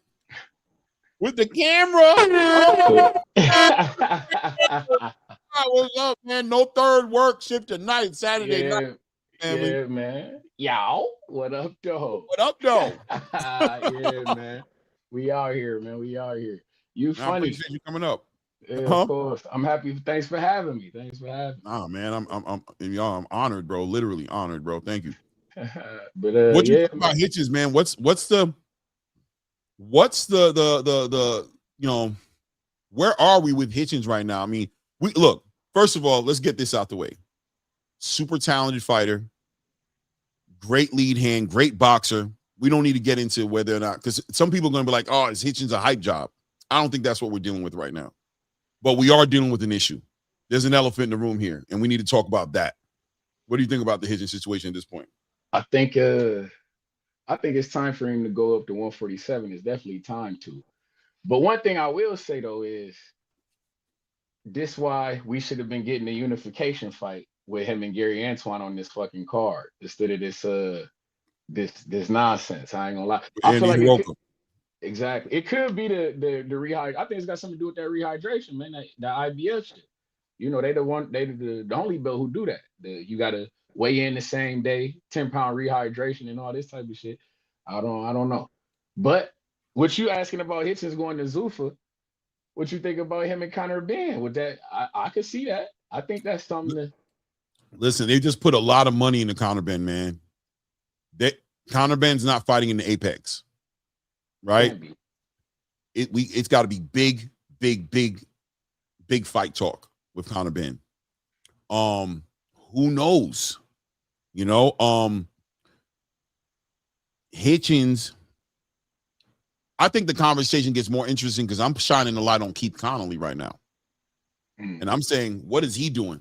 Is he working directly with Zuffa right now? Is him and Dana like, are they getting, you know, are they having a Samson Leakowitz, Tom Brown relationship going on between Keith Connolly and Dana White? Because if he's giving advice for Conor Benn to go over there, what's he telling Teofimo? What is he telling Edgar Berlanga? And what is he telling Richardson Hitchins? We seen Teofimo in the crowd over there at Zuffa. We did see that, and yeah, man. I wouldn't be opposed to that. Edgar Berlanga walked away from an opportunity to become a WBA champion and fight Armando Resendez. Why? Why did you walk away from that? You was in the negotiations. That was what was happening. So what? I don't know. I seen Keith Connolly there, and I'm starting to feel some kind of way about that. And Hitchins pulling out his fight tonight. He went all the way to the weigh-in this morning. Came in at 149.6. Right? Yeah. So you got sick all of a sudden to the point between this morning and this evening you decided to pull out the fight. And I don't think it's hype. I think it was probably a bad weight cut, but he has to know the ramifications of a decision like this, right? It doesn't look good for you. It doesn't look good for you. You don't even have a promotional company. He's not with DAZN. He's not with Eddie Hearn. Mm-hmm. So what does he do at this point? Zuffa is about his only option. Because I was just telling, like I was talking to my guy, I'm like, when we talk about him being a man with no country, it's damn near literal. Because even like it's damn near literal because he's from Brooklyn. But remember, even in the Olympics, he fought for the Haitian. Haiti, man. Shout out to my Zoes, man. I'm a Haitian, man. Yeah, bro. He has nothing. He has no support element about him, like nothing holding him up. Like, who's asking and cheering and asking for Richardson Hitchins? Word. And that's a fact. And that's a fact. But the way that he talked, and it's crazy because the way that he talked, you would think that somebody would be supporting him more than they is, or that fans would get behind that type of speak. Because I was looking forward to this Duarte fight. I'm upset. I'm upset. That's why, and you know how I feel. This is why we don't buy shit like this. Teeny bopper boxing for the main event. I was already not happy with that. And then you taking the fight that I thought was going to be fight of the night. Now that's not even on the card no more. This is the type of shit I'm talking about. You've been tricked. You bought a card, you got tricked into the card. And you really low-key settled for the Oscar Duarte fight because you were like, you really wanted to see him against Gary, but you were like, all right, you gave me all right. You took it like, all right, Oscar, all right, let's do it. Let's do it. And they took that from you, and you're like, oh, that's how we carrying it? Exactly. And that's all I'm saying, man. This ring, the Ring magazine, they get a lot of credit. I'm not mad at they put Turkey putting on a fight, but like I say, man, I've been noticing that the promotions and shit been taking a dip. I'm not seeing all these movie style rollouts and all these comic book posters and all these arcade video games rollouts and shit for fight. Man, I'm on to the shit. I know. Listen, man, it's all business. It's all economics. I'm right there with you, Toledo. I'm reading the writing on the wall. You see his hands in his pockets a lot more now. He's hands off. But my question is Turkey frustrated? Has it been an uphill battle for him from day one to put these fights together? And now he has a space that doesn't appreciate what he's done. And on top of that, he's getting so much pushback from the promoters who are trying to hide their fighters now. Oscar De La Hoya, look how he got in front of Virgil Ortiz and Jerome Boots Anderson. Who wants to deal with that, right? He tried to make other fights happen, and with Jerome Boots Anderson, Eddie Hearn kind of played the game a little bit with Jerome, kind of hit him a little bit, had him thinking that he had a fight lined up with Virgil, and turns out Jerome comes out. I never said yes. Well, somebody did. Somebody said yes to Turkey Al-Sheikh and had him feel like the fight was going to happen. So now with Zuffa Boxing rolling out and him, being behind Zuffa Boxing with Dana and all them, is he kind of like, is he kind of like funneling the talent towards in a certain direction? And DAZN kind of pissed him off too. He told the whole world he's giving pay-per-views for free, and DAZN was like, we'll meet you halfway, $45 a month. Now everybody's coming at Turkey. Turkey, you said, and Turkey like, I don't know what these clowns did. You know what I'm saying? They got me looking crazy out here, bro. What's that? Yeah. Hey, bro, 10% don't give you the right to tell us what to do with boxing. You right. I'm gonna fall back. You right. No, it's definitely got. I think it's all got something to do with it. And Turkey seemed like the type of guy. He vengeful. You feel me? He petty that way. Like he did told Tim Tszyu, like, oh, what you not fucking with me? Oh, you not? Oh, fuck it then. Fuck, stay over there. We don't do tune-ups, Boots. We don't have tune-ups for you. Is that I feel like it might be some of that. But we know that him and Dana was going to be working together. When I heard that, like, oh, this is development. You work out here, you shake out here, then we'll push you up to the Ring magazine cards. That was the whole plan to begin with. So I feel like Turkey and Dana, they definitely got to be working together. They should be working together. Turkey's definitely working with Dana, but I'm wondering if Keith Connolly's over there. I mean, I'm seeing Robert Garcia has been on every Zuffa event, bro. He has 2-3 fighters on almost every card, bro. My guy, Freddie Roach, a lot of his fighters on that card, man. And now Keith Connolly seems to be, I don't know. I don't want to overcall it. We got, time is a big, hindsight is always 2020, but I am noticing a pattern. To see Teofimo sitting directly next to Nick Khan at an event, he wasn't in the crowd just enjoying the show. That man was right up front with Nick Khan. Rubbing shoulders. Yeah, for sure. And then you see this Conor Benn move. It's crazy. Yeah, man. That Conor, I'm not gonna lie, that Conor Benn, that took me for a loop. I kind of I can't say that I was expecting to see that. So, I thought it was a lie at first. I'm like, oh, they doing this thing, Conor Benn. But when I was like, oh, wow, bro, Dana's not playing around, bro. And I think that's the difference between Dana White and everybody else. And people aren't going to want to hear this, but Dana don't talk shit. He does shit. You know what I'm saying? He doesn't sit there and do clapback Thursdays and try to out troll you or out finesse you with words. You throw a shot at Dana. I remember Dana said this in an interview one time. He said, I'm your best friend in the world. He said, I'm the best friend you could ever have. When I'm your friend, can't nobody do nothing to you. But I'm also the worst enemy you could have. That's a fact. He said, I'm petty. I'm the worst enemy you could have. That's how I be rocking. I'm with what they say, I'm with you till I ain't. Right. When I ain't, you're gonna look back at all the good times we had and ask how genuine those times were, because it's gonna feel like I was plotting on you the whole time. But it ain't that. It's just that switch go up and it's just a whole nother energy. Right. That's just competitor. That's just a competitor. I like that type of shit though. But this, I like it, man. I like it. I like you said though, Conor Benn will not be in the Apex. That I can damn near bet on. And I'm just curious to see what the play is going to be with Conor Benn. Like, I don't know the type of I don't know the type of, I was going to say but the type of roster that they got over there. Like, I don't know. I know Ryo not going to be the fight for Conor Benn, or is it? Or No. will Callum Walsh be the fight for Conor Benn? Or is like, because I know they're not doing 154. Not Julian either. Julian Rodriguez ain't gonna be it either. Exactly. So it's like, I'm wondering how that's going to rock. And then that's my next, is Conor Benn going to be 147 or is he going to be 160? Out of curiosity, what would you say?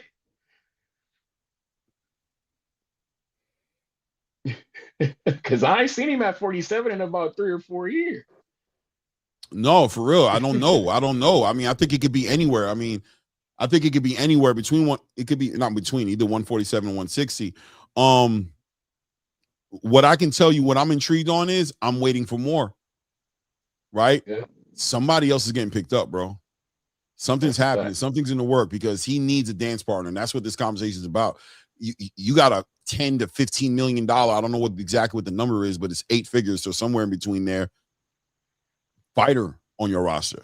Exactly. You're not putting that guy up against no fighter you're paying $150,000. You know what I'm saying? And it's a one-off supposedly. So it's got to be one big, great fight, big event.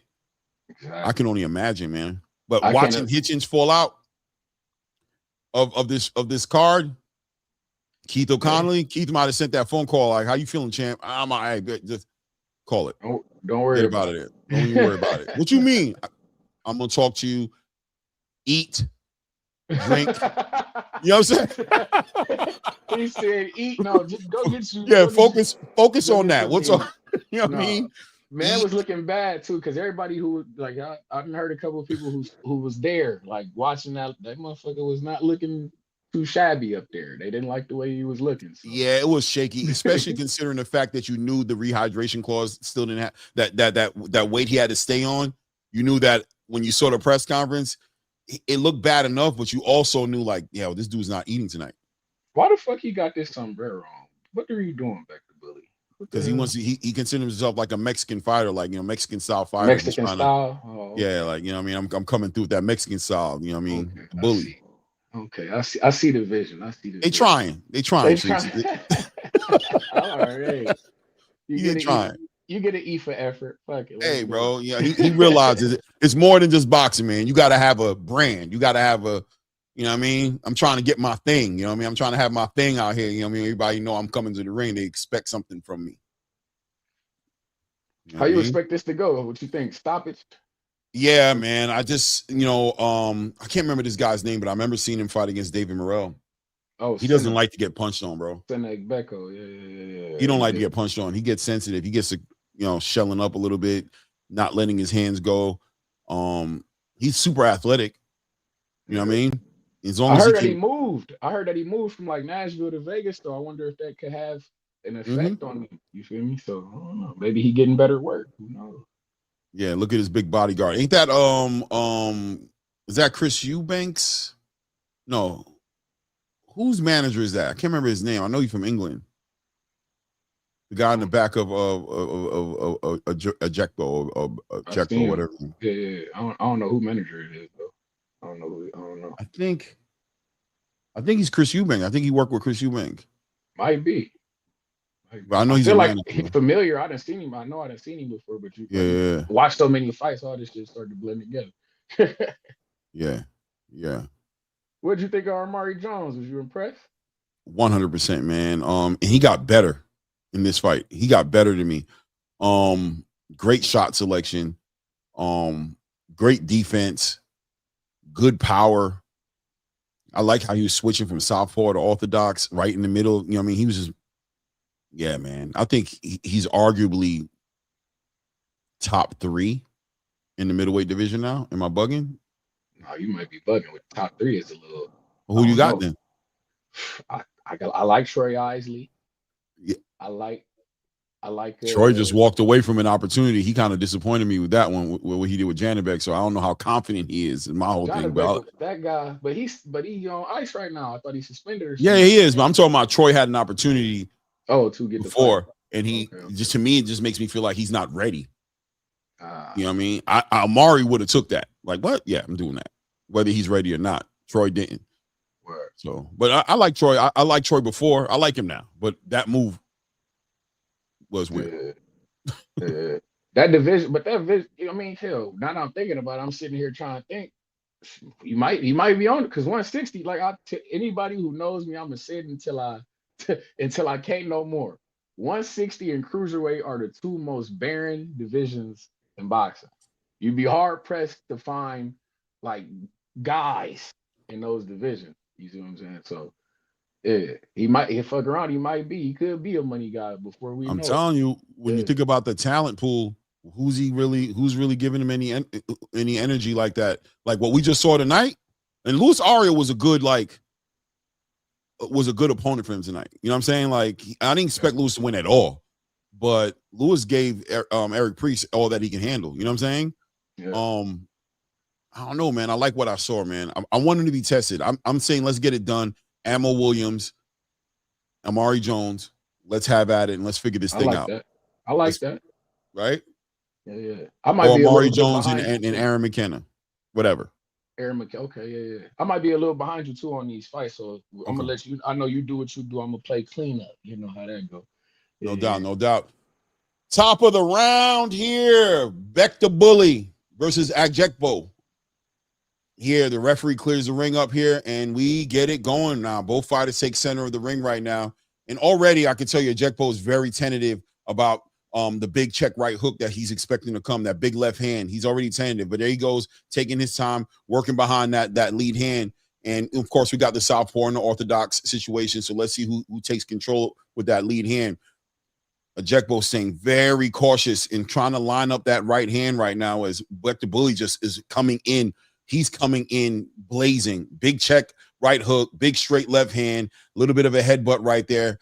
But it is what it is. Back to the center of the ring here. 2 minutes, 20 seconds left here in the first round as Beck the Bully takes the center of the ring generalship. No question about who's doing that. Ajekbo playing behind that jab. Big backhand, left hand from the Bully right now jumping in. He wants to get Ajekbo out of there. He doesn't respect anything Ajekbo presents him right now. Definitely. He got him up against them ropes. He's trying to bully. Yeah, he's living up to the name right now. He's doing exactly what people expected him. I think he understands the stage, man. Big shot, nice little check, lead right hook to the body of Ajekbo right there. But Ajekbo in that high guard, trying to figure it out. Nice straight right hands from Ajekbo, just gets caught right on the goes of Beck the Bully. Nice left hook to the body, back on that right hand, back on that on that lead hand, trying to hold it down behind that high guard as the Bully's just looking to explode. Pause on the scene right now. He's looking for an opportunity. You can just see he's like wound up coil right now. He just wants to let it fly. I feel like he's a little too happy-feeted though with Beck the Bully. I see him doing a little too much movement. I would like to see him sit down on some of these shots. Oh, good job. Oh, look, Ajekbo he's trying to trade. He's trying to get the respect. Ajekbo throwing some shots. Yeah, man. See, it's them feet, man. He a little too happy on them feet, man. If you want to hurt a guy, I feel like you need to sit down on them punches. Who you mean is moving a little? You think the Bully popping up and down a little bit too much? Beck the Bully popping up and down. His feet not like if you just watch his feet, you ain't seen him settle like actually just sit. You're right. Punch. Yeah. He's almost like a kid who has too much energy, like he needs to play or something outside for a little bit. Like exactly. You know, when your kid's doing too much, you be like, "Yo, go outside, go in the backyard, bro. Go figure that out. Come back in when you all that energy going to break something in my house and make me go off on you." Go run around in a circle for a couple of times, bro. You got a lot of energy. There we go. I gotta ask you this. Who do you think Shakur gonna jump in the ring for tonight? Out of curiosity, I know he's supposed to be doing commentary. I told him, I don't necessarily think it's gonna be Ryan who he gets in the ring for. Shakur might not get in the ring at all tonight, bro. Oh. Hey man, Zuffa, bro, going crazy right now. You just gotta be ready for. You never know. I'm just being honest with you, bro. They just spent a bag on Conor Benn, bro. I'm just saying. Don't tell me that's the acquisition. That'll be the fight. Oh my goodness! If they pull that off, Zuffa boxing, oh my goodness, bro. Conor Benn, the body shot. Goodness. That's kind of what Shakur's been asking for. That UK look. He's been asking for that big crowd. He asked for Conor Benn, called Conor Benn into the ring. Yeah. Conor said he good with it.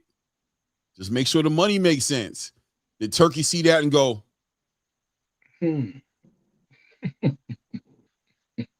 oh, really? With the Birdman hair rub? Yeah, you know what I mean? Did he see that interview? Yeah. Did he see that interview with Ak and Barack and go, if it makes sense, you down? I'm kind of tired of working with Eddie. I'm tired of working with all the promoters. I'm trying to get him out the way. Did Turkey Al-Sheikh just stir the pot? Did he just get his gumbo going? Is he in the kitchen with his chef hat on right now, doing something in the background? I don't know. I don't know, man. I just don't know. Just don't be shocked if Shakur don't get in the ring tonight. 2 minutes and 45 seconds left here in the second round here. Oh man, big shots, big check right hooks, from the bully right here. Getting caught on the gloves. Nice straight left hand comes in there and catches. Beautiful shot, catches Ejekbo again. Ejekbo trying to hold down the center of that ring. He doesn't want to continue to go backwards. He knows those big check right hooks are going to get crazy. If he's nice left, ooh, backhand from the bully. Now letting his hands go as Ejekbo's trying to stand his ground and hold it in the high guard. But a lot of those punches are getting right behind the gloves now. Ejekbo very wary, very reserved right now. Looks like he's aware of the power. He's feeling the power of the bully right now. And now he's trying to anticipate and get his own shot going on there. Big right hand, but bad footwork by Ejekbo. Just looking hurt a little bit almost. I don't know if he's hurt. Looks a little off foot. Right? I just seen back to, like I said, I'm behind you. I just seen back to bully hit an angle and go around him damn near. Caught him with a hook. Yeah, straight right hand. Nice check left hook by Ejekbo. Nice lead hand to the body by the bully right there. Beautiful work. Back on that left hand, right, trying to cut and break in between the high guard of Ejekbo right there.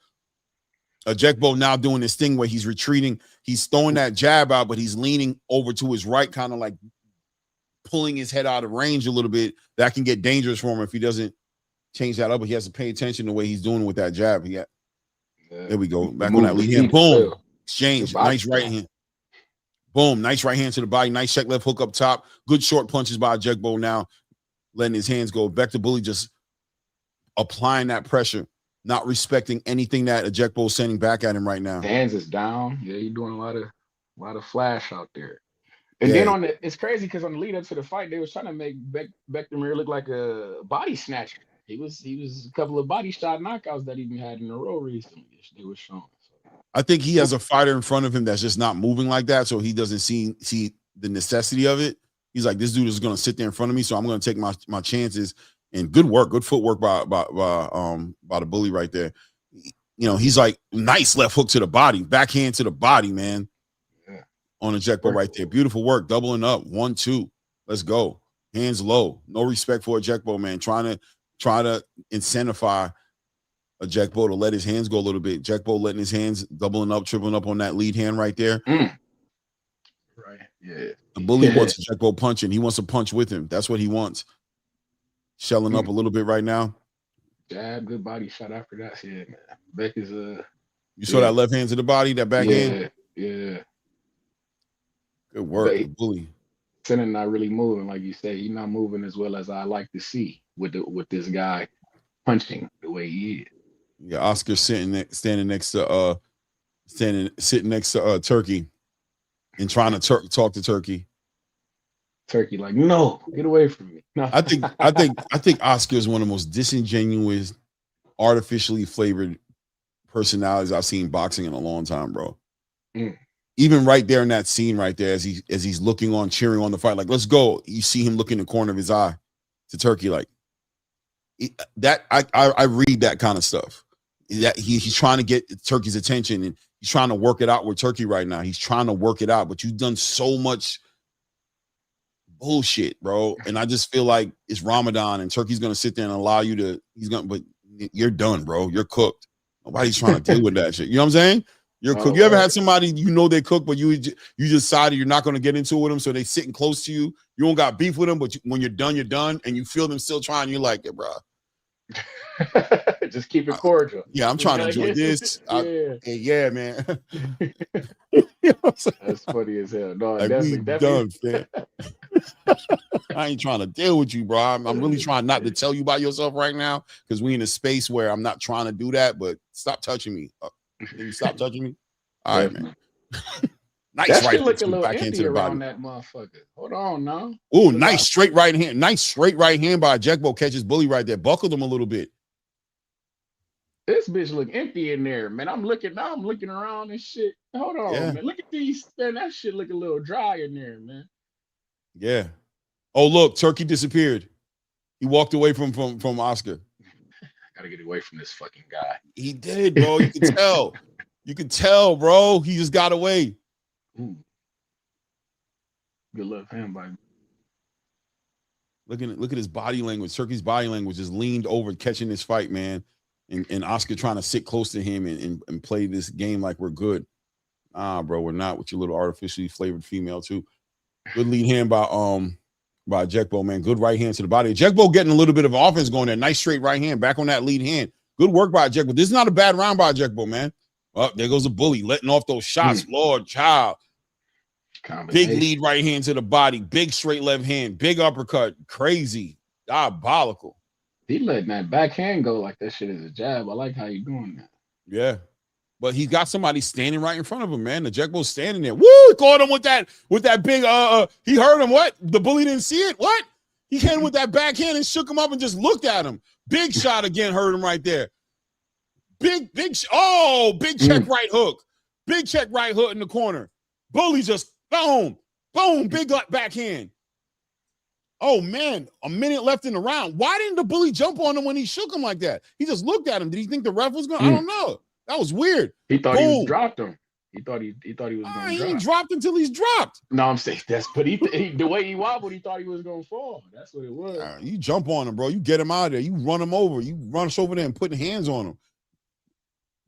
There we go. Check right hook, left hook to the body. Ejekbo fighting back now. Man, I feel like the Bully missed out on a little bit of an opportunity, personally. I ain't going to lie, but it is what it is. He definitely. Like I said, he thought he was going to fall. That's when you get caught watching your work. Yeah. Nice right hand to the body. And that was following up after a overhand left. Ejekbo's definitely worn straight left hand to the body. He's definitely worn Ejekbo down. Ejekbo got no legs no more. I was just about to say those legs is jelly. You can see it. Back into the corner. Them legs ain't the same for sure. Backhand leans him right into the ropes. That back left hand leads him right into the ropes. Ejekbo trying to survive now. You can just see it. Yeah. He's circling around him too. Like you can tell he's going all the way off to the side and getting the hook off. And getting that leverage in there. Yeah. Yeah, man. I can't believe he allowed that to get away from him, man. That was an opportunity there. That dude was out on his legs. He could have gotten at least a knockdown. I'm not saying you would have knocked him out. Definitely got a knockdown. Is this for an interim? Does that motherfucker got an interim belt? Is this an interim belt? I don't know, because or some shit like that? the Bully Becton was supposed to be in the race for the WBA title. I feel like he was supposed to be in that conversation, and I don't know. I mean, look at it. Let me see. I don't think so. Zendy's got the full. What the fuck is going? This shit is this should be killing me, man. Yeah, yeah. Resendiz got the title when he beat Caleb. Let me see here. Let's just make sure. This one right here. Super middle. Nah, nothing on the line, bro. Okay. Nothing on the line, bro. Yeah. Nothing on the line. It's kind of weird. He was supposed to be in that conversation. Yeah, and I seen him have a belt, like he walking out with some type of belt, WBA looking belt. I thought it was something. I thought it was an interim or something.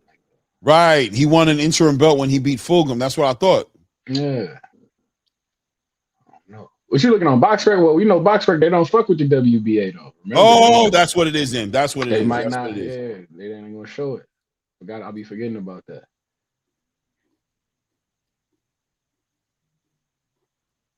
Bully.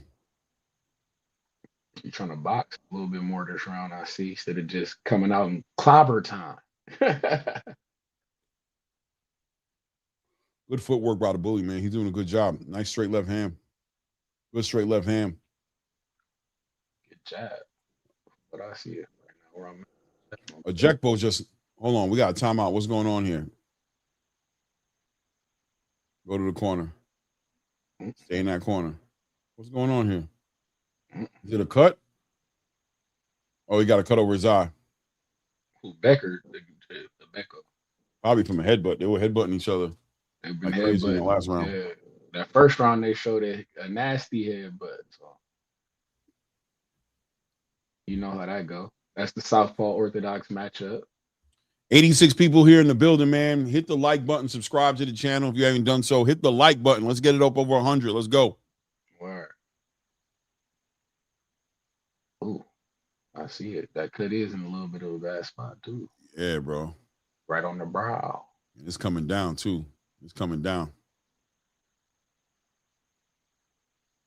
If you the coach, what you do? Because I know, like after 4 rounds, then they go to the scorecards. But right now, nobody. What's this? The fourth? This third round, I believe. This is the fourth round. Fourth round. Okay, see. So right now, after this round, it's gonna go to scorecards. But if they stop it right here, it'll be a no contest. Yeah, but you probably don't stop it because honestly, Beck the Bully looks like he's gonna stop him. You know what I'm saying? So it's like let him get the stoppage if he can get it. He's setting him up. Nice left hand, good, nice check right hook. He's setting him up with that left hand. Jekbo's just not like that, man. He just, I don't know. It's crazy because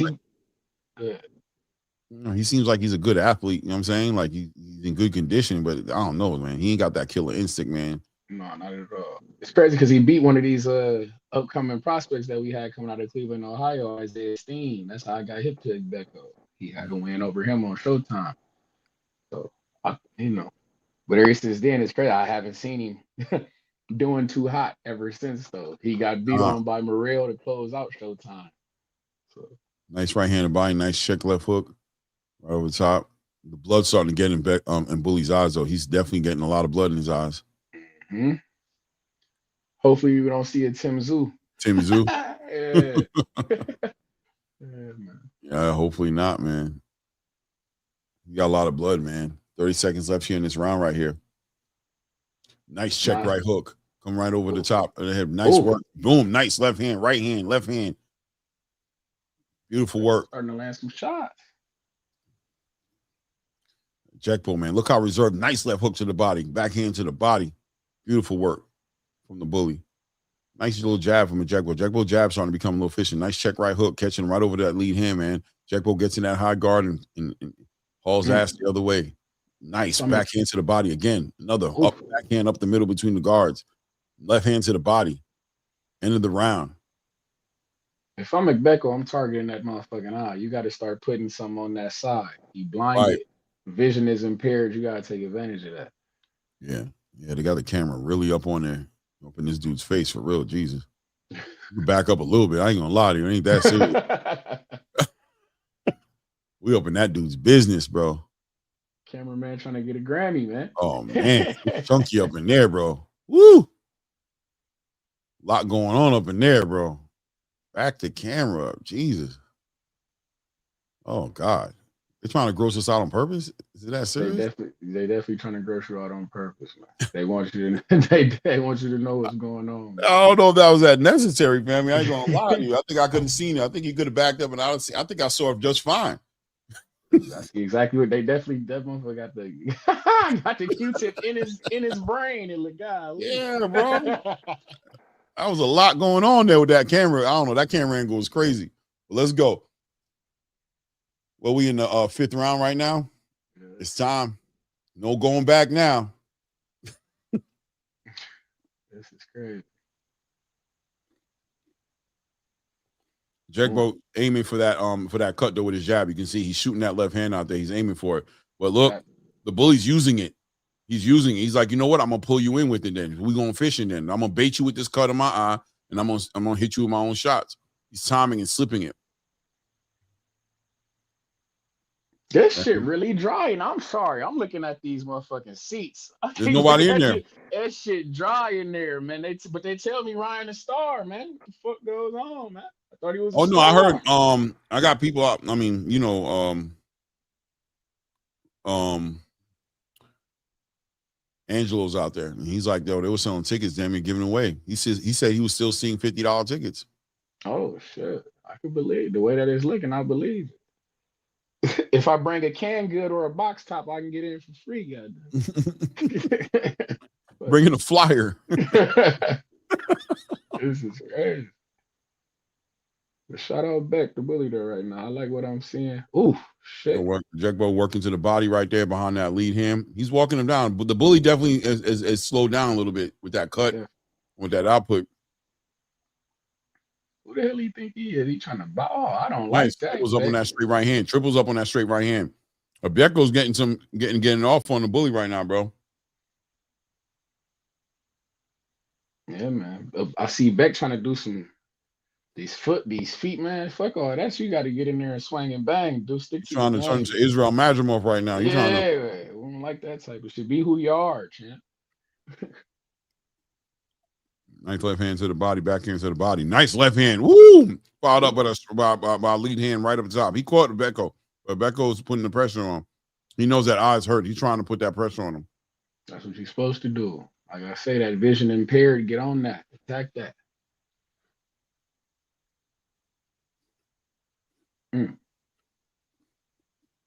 This shit, Beck, I don't like this feet. I don't like these feet. I don't like these feet, man. Straight right hand, my brother. Yeah, you're right. He's spinning, and I mean, but it's decent. But he's not capitalizing on it. Yeah, he's not making something happen with it. Yeah, and he coming off his feet, throwing the punch, landing the punch, but off his feet. I don't like it. No power. No power.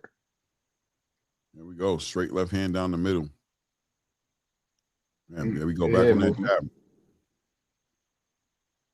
Nice left hand to the body. Left hand up between the guard. Becko, end of that round. Becko just ain't got no power, no pop. Like he ain't even getting no respect. Ryan Garcia walking into the building. Cause you thinking of the physique. The physique looked like he would be out here punching. I get it. Much like Trey Isley, Tim Bradley, them type of guys. He got the muscle. Mario Barrios is so Ryan Garcia minus 250. Mario Barrios plus 195. You sprinkling something? That's you? I'm no gambler. That ain't my bag. I leave the gambling to the guy. I've done my thing, but it's Ramadan. I can't play. Oh, okay. I shouldn't be doing it at all, but definitely I'm not doing it during Ramadan. It all makes sense. See, break that down for me, man. My Muslim brother. How does this work? Because I'm not no, I'm a spirit. I'm spiritual. Mm-hmm. What do you mean, Ramadan?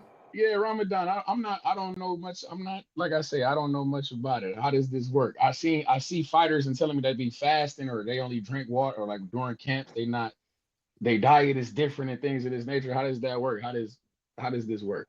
Well, Ramadan does have like some what's the word? I don't want to say fine print, but like ways out of the fasting if you do a certain amount of charity work. It acknowledges people's work and their inability to fast, depending on what they do to take care of their family, to make a living. You know what I'm saying? But you can make up for it in a certain amount of charity work. Like, you know what I mean? I can't remember how it works exactly because I'm never in that position because I'm just not rich enough, or you know what I'm saying?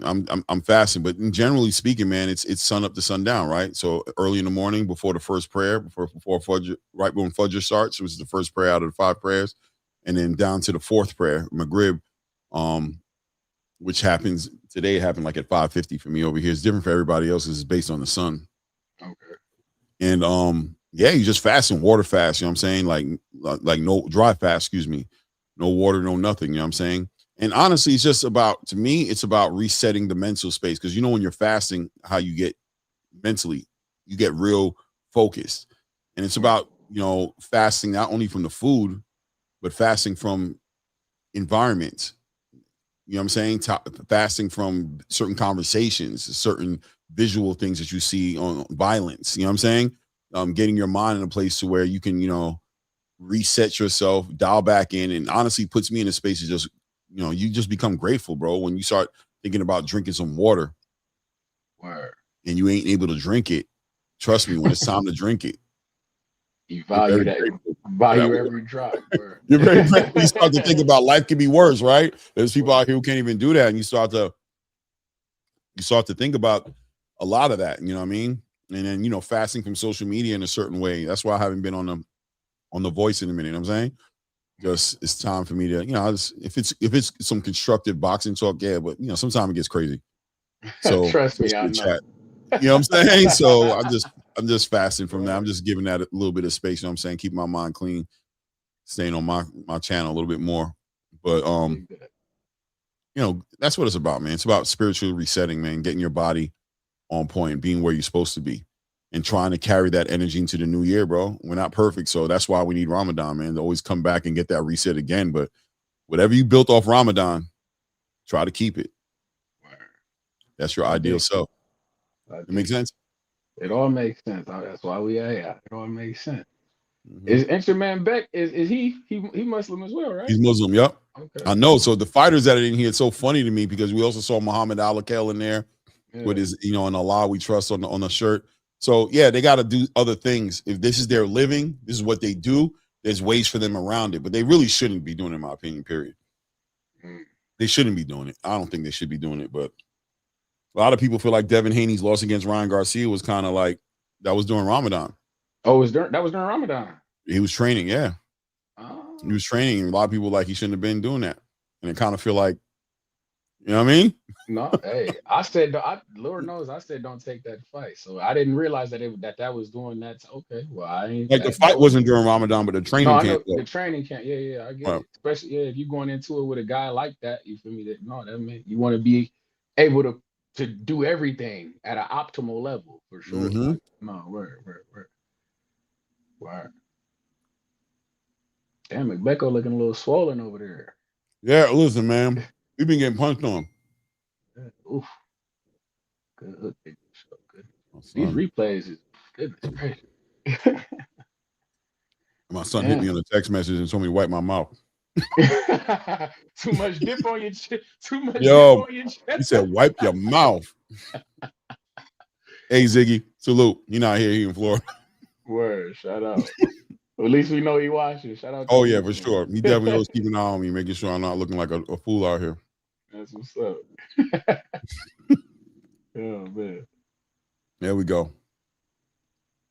Ejekpo just working behind that leading hand right now, but you know what it is? Beck the Bully really was headhunting too early.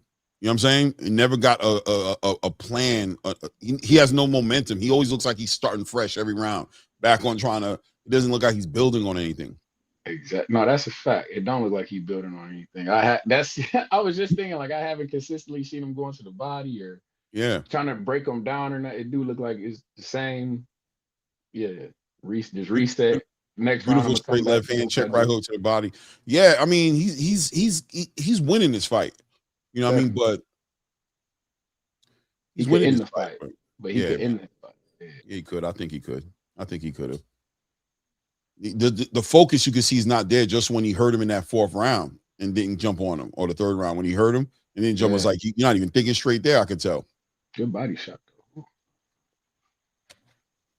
I'm gonna start calling this Beck the body snatcher. Fuck the bully thing. We Beck the body snatcher. I'm seeing Beck the a lot. Body shot, nice. That needs to be his game, man. Yeah, damn that Mexican hat, bro. Do something. Highlight the body shot. Definitely. Damn the sombrero. Yeah. Angela, so you say Angela, is he active? He at the fight? Nah, he's in Vegas, but he didn't go to the fight. I think he went somewhere else. He about to go watch the He's UFC somewhere though. He's definitely not home. I know. He's watching the fight somewhere. You about to be watching that UFC shit. I was telling Is it on? Yeah, come on, man. We got violence everywhere, man. We got Sean Strickland fighting tonight, man. We got violence for real. Oh yeah, he was telling me I gotta catch him on. That's right. That's what he's doing. Facts. They in Houston with it. That's why when motherfuckers. Oh, he's hurt. He's hurt. Ejekpo did some funny. He just did he's hurt. Oh, big left hand lays him out. Oh, he was trying to talk to the ref, bro. He was trying to talk to the ref, and Beck the Bully said, "Shut that up. Shut that. Get your hands up, bro." Nah, he looks out on his legs, bro. He's talking to the ref about something. Might be over. Yeah, boom, big straight left hand. Yeah, they got him. Oh, wow. That stoppage was kind of crazy. I know he came in with the straight left hand, but you let him go. He got hit with one shot, and you stopped it. I mean, if you would have just stopped it off rip, I'd have been more in agreement with you, but you just I don't know what that was about. That was kind of weird. But hey, man, stop it. Because What you think of it? I'm looking at it. I'm looking at like I told you, I'm behind you. I'm seeing the okay. I see it, Derek. No, I see what you're saying. He didn't even land a hard shot. I see what that. Why was you nonsense. stop it? That was nonsense. Even Becca like, what the fuck? Like, what the? Like if you was gonna stop it when I got up. Say you didn't see something when I got up, but if you're gonna let me go for it. Exactly. He didn't even do shit. That was just he literally threw a jab and he just I didn't make Let me run it, bro. Let me run it one time. Give me some, you know what I'm saying? He jumped right across on there. You know what I mean? That was good. He he closed his space, came with a straight left hand. That's what's up. Come on. Let me cook. Yeah, I didn't like that. That eye is certainly fucked up though. My God. That eye is Big Sarge, you said decent stoppage. I don't know, bro. I just felt like it was bad timing to me. Yeah. You should have stopped. Exactly. Like you said, you should have stopped him on the get up. Just stop him there. And I'd have been like, all right, bro. He did look like he was out on his legs before, but you gonna let him go. Let him go. Let him get some working. Word. It's like he changed his mind. Like, you know what? Nah, I'm gonna stop it. Nah, I'm gonna stop it. That's exactly what happened. I feel like that's exactly what happened though. Because he didn't want that to get out of hand because it was about to get out of hand. That jab was gonna lead to something, but like you just stop it on the get up. You know, it wasn't no path to victory for him anyway. Oh, yeah, hit him right behind the ear. That's what it was. You hit him right behind the ear with that backhand. And he tried to tell the referee, like, he hit me in the back of the head, right? Boom! Straight left hand. What you doing, bro? Then they switch out the hat. They switched out the hat. You see, it ain't no sombrero. Yeah, bro. Go ahead with that sombrero, man. Chill, bro. That ain't you. On here. That's funny as hell. Then he ran right across the ring. Boom, straight left hand right up the middle. And he stopped it. Yeah, he wanted to stop it already. He's just like, you know what? Nah, I'm changing my mind. I want to stop it. I ain't going to lie. I just want to stop it. Yeah, man. He just said, I just want to stop it. I'm sorry. I was going to stop it anyway. I was going to stop it, bro. Sorry, bro. The left hand was it, but it was really, I was going to stop it. Rolling punches, I didn't mind it because I think the ref was trying to stop Bully from throwing the following right. Could have seriously injured him. Yeah. It is what it is. Shout out to everybody in the building. 77 people in the building going into the main card right now. We're about to go. Is it the main card? I don't know because I'm watching it on the zone, so I don't know if it just seamlessly went into the main card. This is the main card. Yeah. We in the main card. Right? Yeah. Like I say, Joshua Edwards pissed me the hell off though. That shit.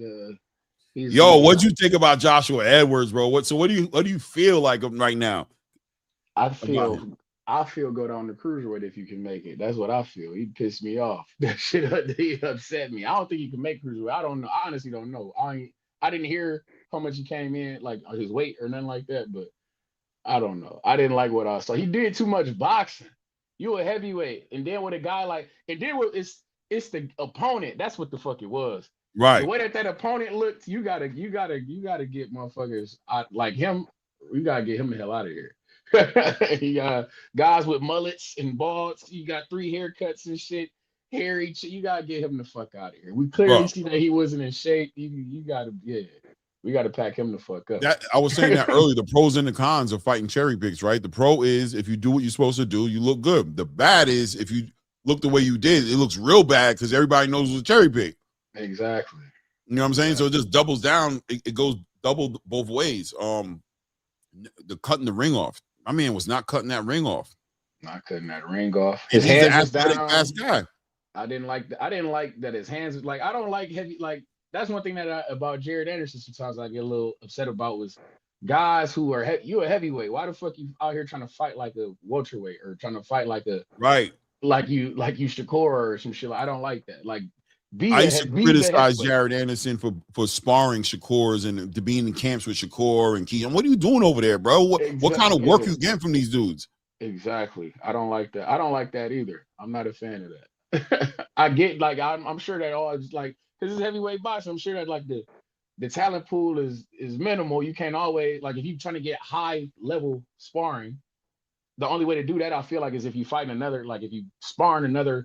Heavyweight, but it's like you see what I'm saying. But I don't like that shit either. I don't like heavyweight sparring little smaller guy. If you don't spar a smaller guy, I think it should be a cruiserweight or a light heavyweight or some shit. Like that. What you doing in there in the ring with Keyshawn? What you doing? Exactly. Who you going to fight that's going to give you that look? Nobody. Exactly.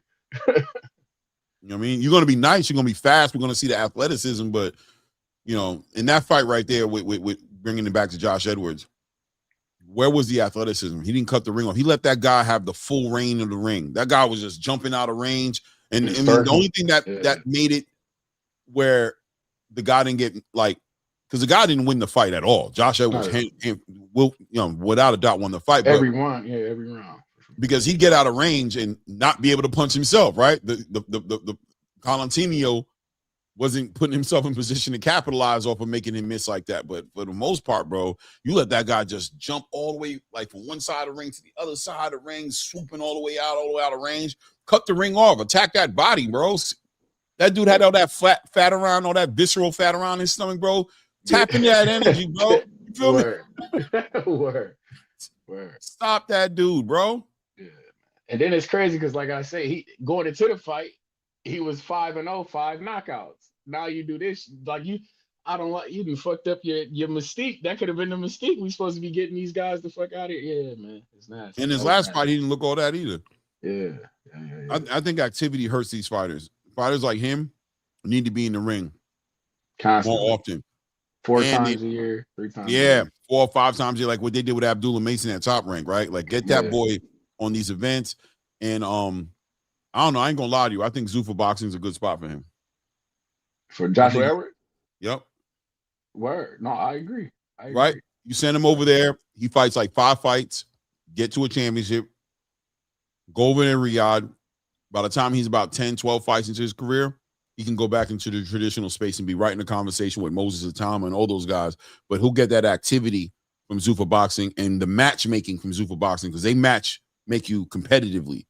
You feel me? They put you in harder fights. He's going to get better from that type of system. What do you think? I agree. I like Zuffa boxing. Like I think Zuffa, like what they're doing in the Apex is borderline pro box with a bigger budget.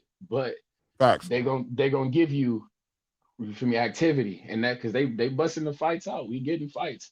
That's one thing I do like. They already on the 3rd Zuffa 3. What we got Zuffa 4 coming up on the 8th, right? And that's Apataya coming up. Mm-hmm. Yeah.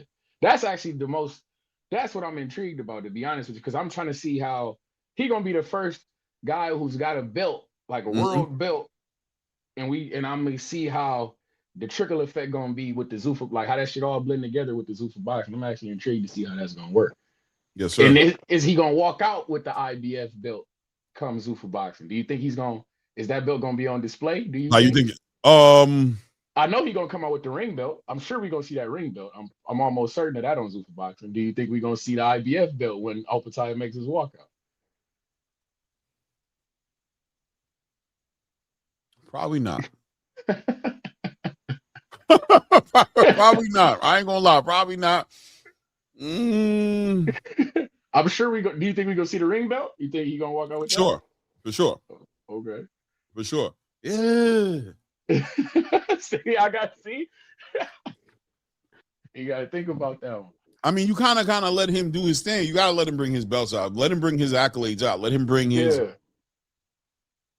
But Dana kind of drew that line in the sand about how he feels about these sanctioned bodies. I don't want to see him walk out with it and throw it in the trash, though. Pull a Riddick belt. Next thing you know, the belt is going in the trash on that'd be horrible. If he doesn't bring that belt out. Oh, how about this? If there's not a sanctioning fee paid to the IBF for that fight, will they strip him? What the chat say? I'm sure we got somebody in the chat. I'm wondering what the chat think. If he doesn't pay a sanctioning body fee out, I don't know, man. I think he has to kind of bring it out, Treese. I think he has to bring it out. I think he brings it out. Okay. Oh, hey, I personally don't think we're gonna see that IBF belt. I don't think we're gonna see it. He's talking about unifying, become undisputed, bro. He can't go to war with the sanctioning bodies, bro. He can't disrespect them. He has to make sure he's not just. I don't know. He can't. You know what I mean? Don't disrespect them. It's been hard enough for you to get that undisputed. It'll be impossible if you disrespect these dudes. Hey, that's a fact. Because that Benavidez and Zerto fight, I'm lucky excited for that. I'm not gonna lie. May 2nd, I seen that they didn't drop that's official. I like that fight. Cinco de Mayo, Benavidez taking over them dates off of Canelo. Let me get those up off you, Canelo. If he doesn't bring those belts out, the boxing community gonna talk shit. I ain't gonna lie to you, bro. That's gonna be complicated. I think you gotta bring the belt out, Trees. I think you gotta bring it out, bro. I think you gotta bring it out, man. I don't know. Shit. Like I say, I'm with Zuffa now. This is they if you win their belt, it's like shit. Hey man, I don't know. That's like this is the type of things that But they said they're gonna help him become undisputed. Hey, they say a lot of shit. they say a lot. We might not. I don't know. No, he coming out with that belt, bro. He coming out. He coming out. We gonna see. Like I say, I'm sure we're gonna see that ring belt. That IBF belt might be. They might have to tuck that off to the side. Hey, when somebody gonna stop him on the walk. Like when he in the corner, they're gonna, when they raise the belts. Yeah. Like I say, he the first champion that they got like that. So I don't know. We gonna see. Yeah, it's gonna be interesting to see how they do this. Yeah. It's gonna be interesting to see how they put this together, bro. He was stepping on, I say, let him bring that belt out. If you're Zuffa, why would you do that? If you're the Zuffa boxer, why would you do that? Because of the agreement you had with him. Okay. As far as helping him become an undisputed champion. Okay. Him disrespecting that IBF title but not bringing it out hurts him in that way. It doesn't hurt Zuffa, but does his relationship with the IBF become compromised? You know what I'm saying? I get it. But what I'm saying is, if I'm Opataya, do I care? I'm here with Zuffa boxing now. I think he cares. He cares. The IBF would have stripped him. I think he feels some kind of way. I don't know, because they not giving him the title shots, and the IBF is the one.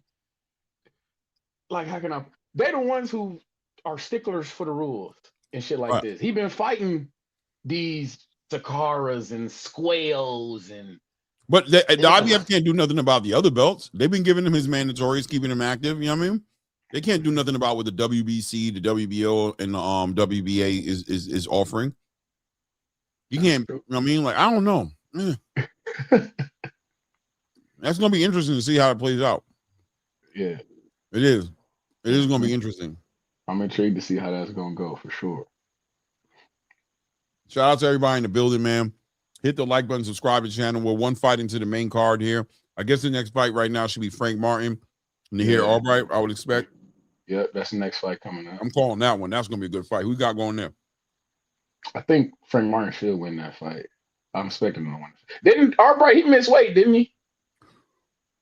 He came in. I'm still tapped out. Let me see. I could have sworn he missed weight. I thought he came in like 142 or some shit like that. No, I think they both missed weight. Yeah. Okay. I think it was agreed upon. It was like a little bit of catch. I think Frank Martin came in like 140.9 or something like that. And Albright came in Frank Martin came in 140.5 and Albright came in 142. Okay. Yeah. Is that half? That's missed? That dude? Yeah, I guess that takes. No, sir. We're not boxers. I'm not a boxer, Jody Jeb. I don't know about my guy Trees. She's probably. I'm a bare knuckle fighter. Word. Shakur gonna get in the ring if Ryan wins. Kurt knows that's easy work. Maybe. I hope he get in the ring for that. Get in the ring on the Gary Antoine Russell. That's what you do. You would check Oscar Duarte. Oscar Duarte. Let's see. Hold on. Put it on you. I want to hear what Duarte got to say.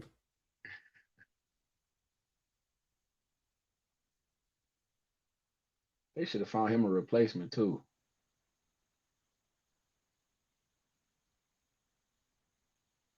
I would have liked to see him. I know they found a replacement for Shakur when Schofield had dropped out. I'd have liked to see somebody for Gang, man. I still want to see Duarte fight, man.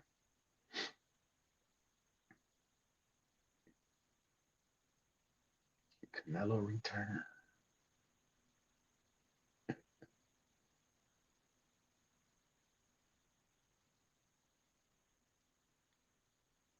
Is that his girl or his translator?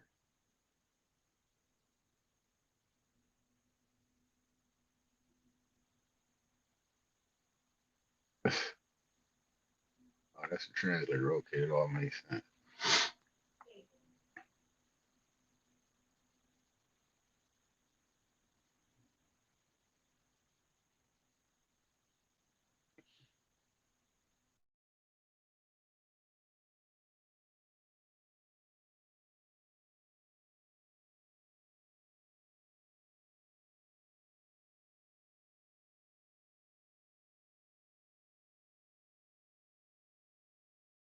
And for the record, no, nothing is wrong with your audio, guys. We just trying to hear what Duarte had to say real quick. Nothing is wrong with your audio, guys. Just go ahead and hit that like button. And hit that bell. Subscribe if you can, gang.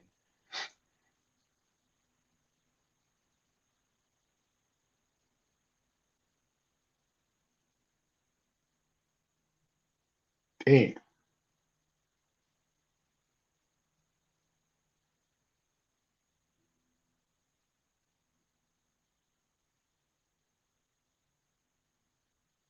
Damn. This is nasty.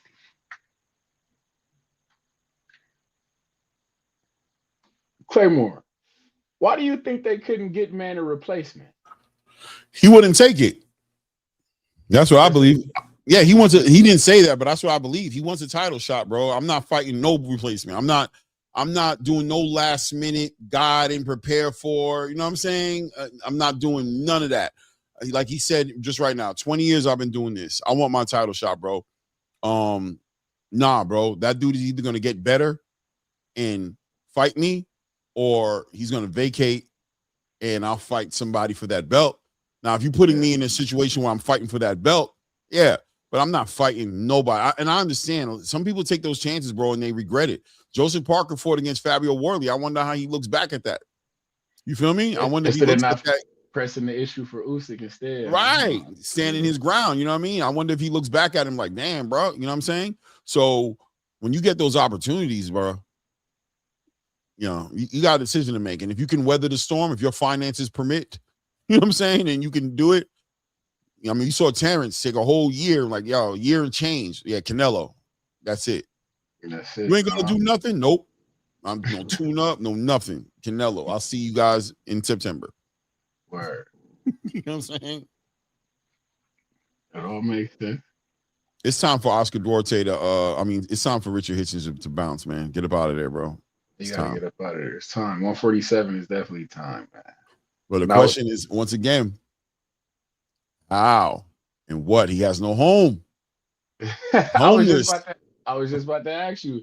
Evil, say he finds a home or he find it. Who would you like to see him fight at 147? Like on the first, like, you feel me, appearance. I like the Brian Norman conversation that somebody said earlier. I like that fight, that Brian Norman fight. I like that. Okay. See, it's I want Teofimo and Brian Norman. But that's a good one too. I like Hitchins though. If Hitchins, I like that. Yeah. Take a fight, have a common opponent with the best fighter in the division, Devin Haney. Have a common opponent. Do something. Trying to do something special in that fight and make an argument for you and Devin. Brian Norman, I think, is number 2 on Ring Magazine rankings, right? He's number 2. Mm-hmm. Yeah. Especially if you could find a way to stop him or something like that. That definitely would go a long way. Even Devin couldn't do that. So. Right. Or beat the shit out of him. Like Devin didn't beat the shit out of him. Devin just beat him. You know what I'm saying? Beat him. No, that's a fact. That's a fact. You know what I'm saying? Like you beat the shit out of him. Like you really, you know what I mean? You don't, even if you don't stop him, you putting hands and feet on that boy. Word. Respectfully salute to the North. But you know, it's me, Mr. Hands and Feet. We love it. We love it. You do it to him like that, bro. You're gonna make a statement. You're gonna talk, you're gonna speak volumes, you know what I mean? In a way that I don't think your mouth could ever do. Oh, that's a fact. That's why I was looking, because when I was hearing Hitchins talking, because he was talking, I'm really low-key, you got me thinking now about that Zuffa shit, because he really got me, because that motherfucker was talking a whole lot of stoppage, or I'm going to beat him like nobody beat him before, I'm going to do shit. And that was like literally just this morning, last night with the weigh-in shit, he was talking crazy. So no, that definitely got me thinking. Bro. Got me thinking. I'm telling you right now, man. Listen. The day before yesterday, I would have been like, "You crazy, wilding, bro. Why in the hell was Shakur Stevenson ever?" Well, after I seen what they just did with Conor and the money that he put on Conor, look, man, Shakur got a beautiful daughter and a beautiful fiance. He probably thinking about having another one. You know what I mean? He got plans. He got things he want to do. Right. You know what I'm saying? he ain't gonna turn his nose up at no 12 million, 13 million, 11 million dollars. He ain't turning his nose up at that, bro. He's not doing that, bro. You know what I mean? Make it make sense for him. And if you make it make dollars, I got a feeling you're gonna make it make sense. Where Frank Money can't hide. That's what Frank. Fuck it. That's the Frank Money. Fuck Frank Martin. He can't hide the money. Big ass chain, crazy pendant on it. Ooh, I see that tank. That tank bag is. That tank bag is aging well. He's like, that tank bag got me good, bro. Pops is looking clean too. Pops up in there with the shades, looking like Suge Knight in the back, like watching his son do the mid work. Like, go ahead, man. Like he know what he's looking at. Know what I mean? Frank Money. That's the new Frank Money. Oh yeah, I'm not a business. I'm a businessman. You can't handle my business. Damn. You know what I'm saying? I love it. What I mean? The announcer lied and said he spoke English good. I can't take anything else, bro. Say nah, man, without a doubt, Duarte was struggling through those words. Shout out to Duarte, bro, because he had the best bars of that press conference, right? Duarte jumped in the mic in the middle of that shit and said, hey, shut the F up, pussy. I was like, bars, mic drop. In the press conference. You know that's how it be. You know how that be them. They Spanish and they English. They be trying to, but they gonna figure out them cuss words though. We gonna work it. That's Canelo. Oh yeah. Motherfucking can't say too, but he know them cuss words though. Yo, Canelo. They said, Canelo, what's your favorite curse word? He said, mother effer. He's like, that word right there. Oh, I just love that one. That is my one. He said, I just love that one. I don't know. That word right there. I love that word right there. The way it comes out, you know what I mean? They gonna figure those out. They might not know too much else, but they hey, he knew exactly what to say. He said, I got one for you. He said, hey, shut up. And the way he said it, I think it caught everybody off guard. It definitely caught Hitchins was like, what? What? Who you playing with up here? He's like, did he just call me nigga? Right. Somebody get the playback on that, bro. Before I go up here. What did he say? The way he said it too, that's how it be. You feel like you want to throw that on there. And you know the lads is in there going crazy too. That shit. Bro, he shut it down, bro. And he was, I mean, Gary Antoine, of course, had to jump on it. And Gary Antoine was trolling Hitch. I don't know if anybody noticed. I see next. Yeah. Right? He was like, damn, Richardson, don't let him talk to you like that, man. Definitely instigating for sure. He's like, don't let him talk to you like that, champ. What are we doing out here? Oh, it's crazy. Don't let him do it to you like that. Yeah, man. Hitchins ignored him though, for sure. Didn't say nothing back to him. I know that. Didn't say nothing to him. Right? He didn't say nothing to Gary. Maybe he knew. Maybe he knew the play. I don't need to be arguing with Gary Antoine up here right now. It can go bad. I got bigger fish to fry right now. Yes, or supposedly, right? Bigger fish to fry. We're not doing that. Gary just wanted him to be like, hey, bro. Hey, bro, what? What's up? Hey, bro, what? You want to talk about it? I don't think you want to talk about it. I think you want to focus your energy over there. You don't want to talk about it. I don't think that's what you want to do. You don't want to talk about it. Because we know Speaking of instigation and things getting out of hand and instigation, I gotta ask, did you see that Clarissa Shields and Franchon Cruz? Yeah, that went, it feels like it was supposed to be, it almost looks staged, but it looks like the entourages weren't up on game. When they didn't get the memo. It seemed like the entourage was not up on game. The entourage was like, what? They saw, wait, I know they were like, hey. Whoa. It got crazy. No, that shit got the backdrop got tore down. It was spilled into the streets. Word. The last time I saw something like that was John Jones and Daniel Cormier. Word. I remember that. That was epic. Remember when that went left, right? That went left, yeah, for sure. And they really didn't like it. That shit was fire. I fuck with you. I was happy John Jones. John Jones is one of the realest combat people I've ever seen in my life, bro. He smiles, but people, I don't know if people sleep, but I think that man's legitimately one of the most dangerous men on the planet. Certainly. Bro, that man threw that belt down and was like, you got me twisted, fam. Come here. He ran, come here, bro. Bring that ass here, boy. You got me messed up, bro. Did you just throat check me, bro? I'm going to try to And John was like, and you remember that one scene where they were doing an interview and they were in different rooms and they had that moment where they thought the camera was off. And he's like, if I see you, he's like, if you over here, I'll spit in your face right now. And he was like, Daniel. And he just looked in the camera. You know I would literally kill you, right? Kill you. You're the spit on. He's like, you ain't doing nothing. He's like, Daniel, I'd kill you. And I believed him. The way he said it was like, straight face. Yeah, no emo. Yeah, that's a fact. That's a fact. If you would have spit on me, Daniel, you know I would take you or I would unalive you, bro. Facts. And Daniel's like, you're not gonna do nothing. He was like, nah, I would. I really would. Really you know it too. It's not about me talking. You know I would. No, I'll take you out the game. Word. I like John Jones a lot, man. I'm a big fan. I think that when I know the UFC talking that White House car shit, I'm like, why the fuck we John Jones did that? He needs to be on that. And I think he played himself, man. Yeah. You know he played himself, bro. He tried to play the I'm the big dog thing. He tried to play the big dog. And Dana don't do that.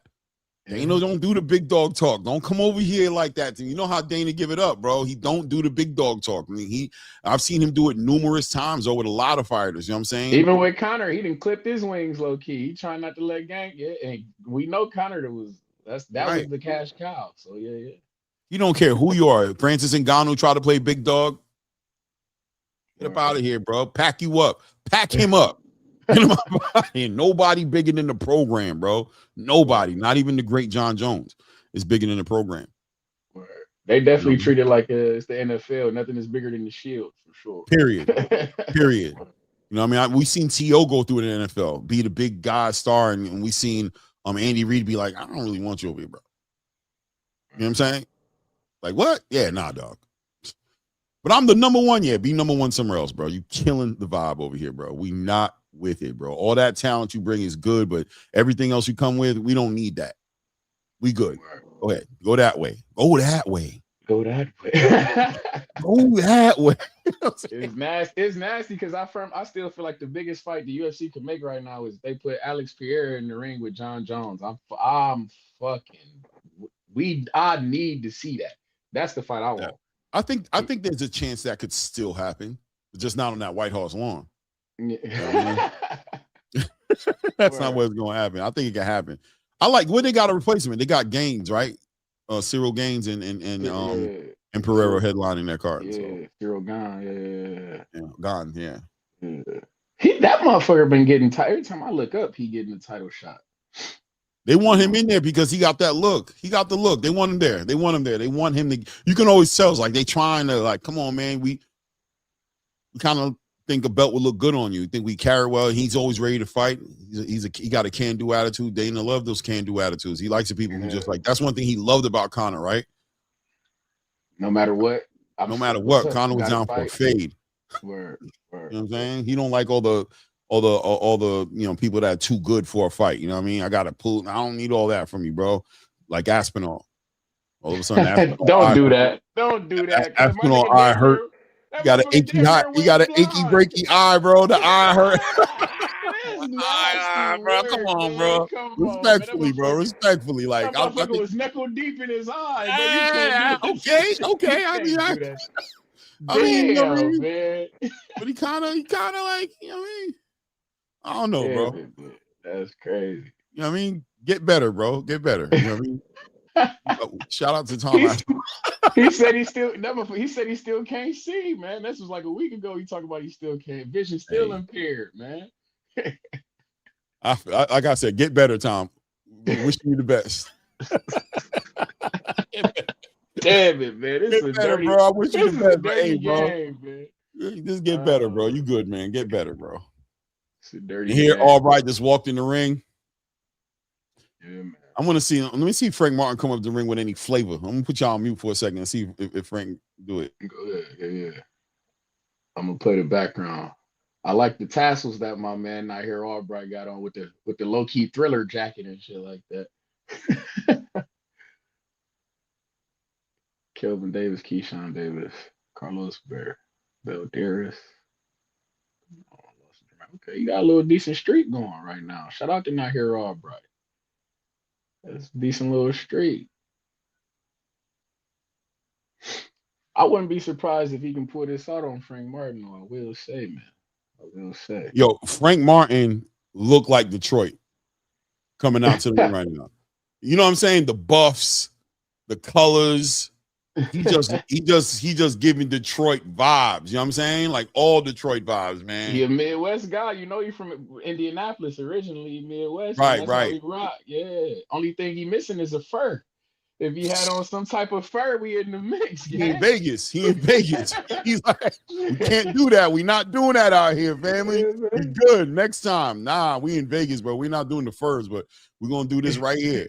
Yeah, man. That's all he missing is the fur. Yeah, just look. If you put a little something on the hat or something, it would have been, yeah, man. Hey, bro, he looking like Detroit, man. He looking like it. He looking like Detroit, man. I think Frank is gonna put on an excellent performance. I'm expecting him to, man. I'm expecting to see him. What do you think about him saying that you know, working with Buddy McGirt, when he was talking about the difference between working with Buddy and Derek, that you know, with Buddy he could be more of himself. Tap into what he does. What did that mean? That means, see, I will say one thing I always thought about Derek James. I feel like I was just talking to Greg Hackett earlier. I was on this channel earlier. Shout out to Greg Hackett. Shout out to Greg Hackett. Salute, man, to the GOAT. Man, he was saying it's a difference between being a coach and being a trainer and shit like that. And I agree, because I feel like sometimes Derek James is a bit, I won't call him cookie cutter, but he look kind of cookie cutter in his style. Like all his fighters, you didn't know a Derek James fighter when you see it. They coming off, they working the jab. It's about being close. It's about fundamentals.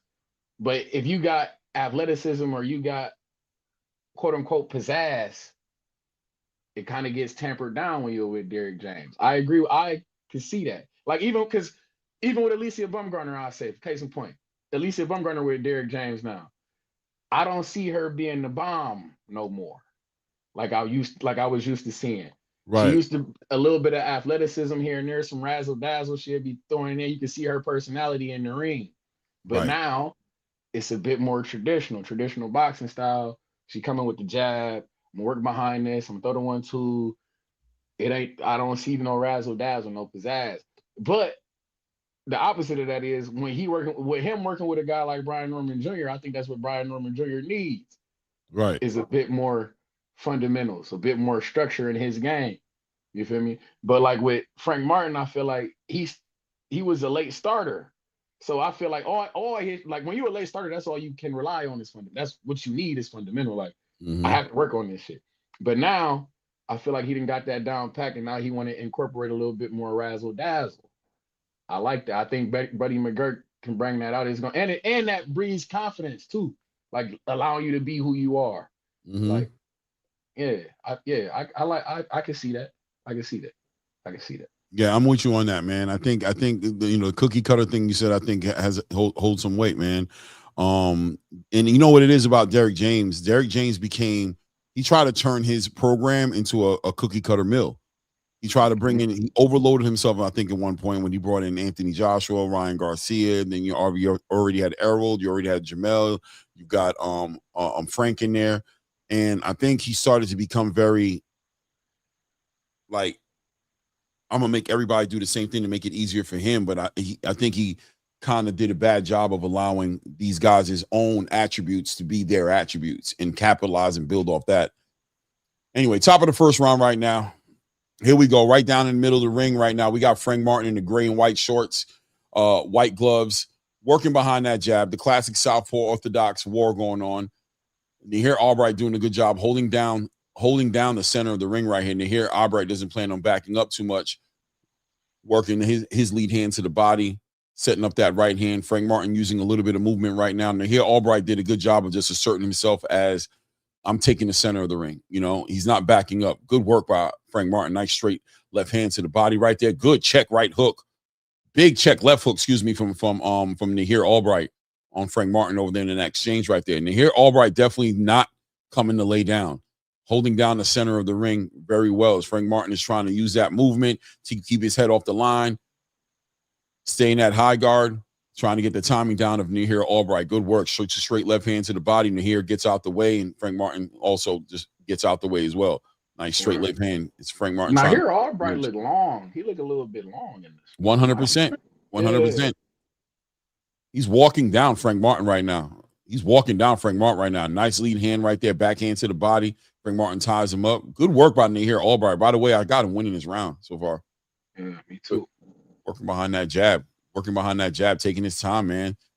Good work. Frank Martin tries to close the gap right there, shoot in there, smothers his work a little bit as Nahir Albright allows him to get tied up. Frank has to find a way to get in there, but not smother the work.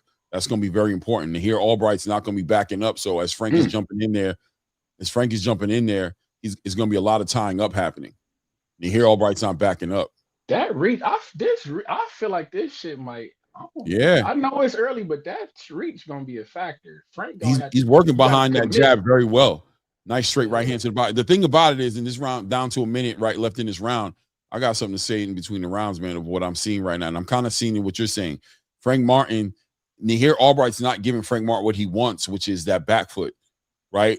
He's holding it down in the middle, and the thing about it is Frank Martin is trying to be explosive, and every time Frank Martin tries to be explosive, Nahir Albright catches him, like how Devin was doing Brian Norman. Tie that ass up. Yes, indeed. You know what I mean? So that's throwing Frank off a little bit. Now Frank has to find a way to work with the range and not smother the work, not jump into there.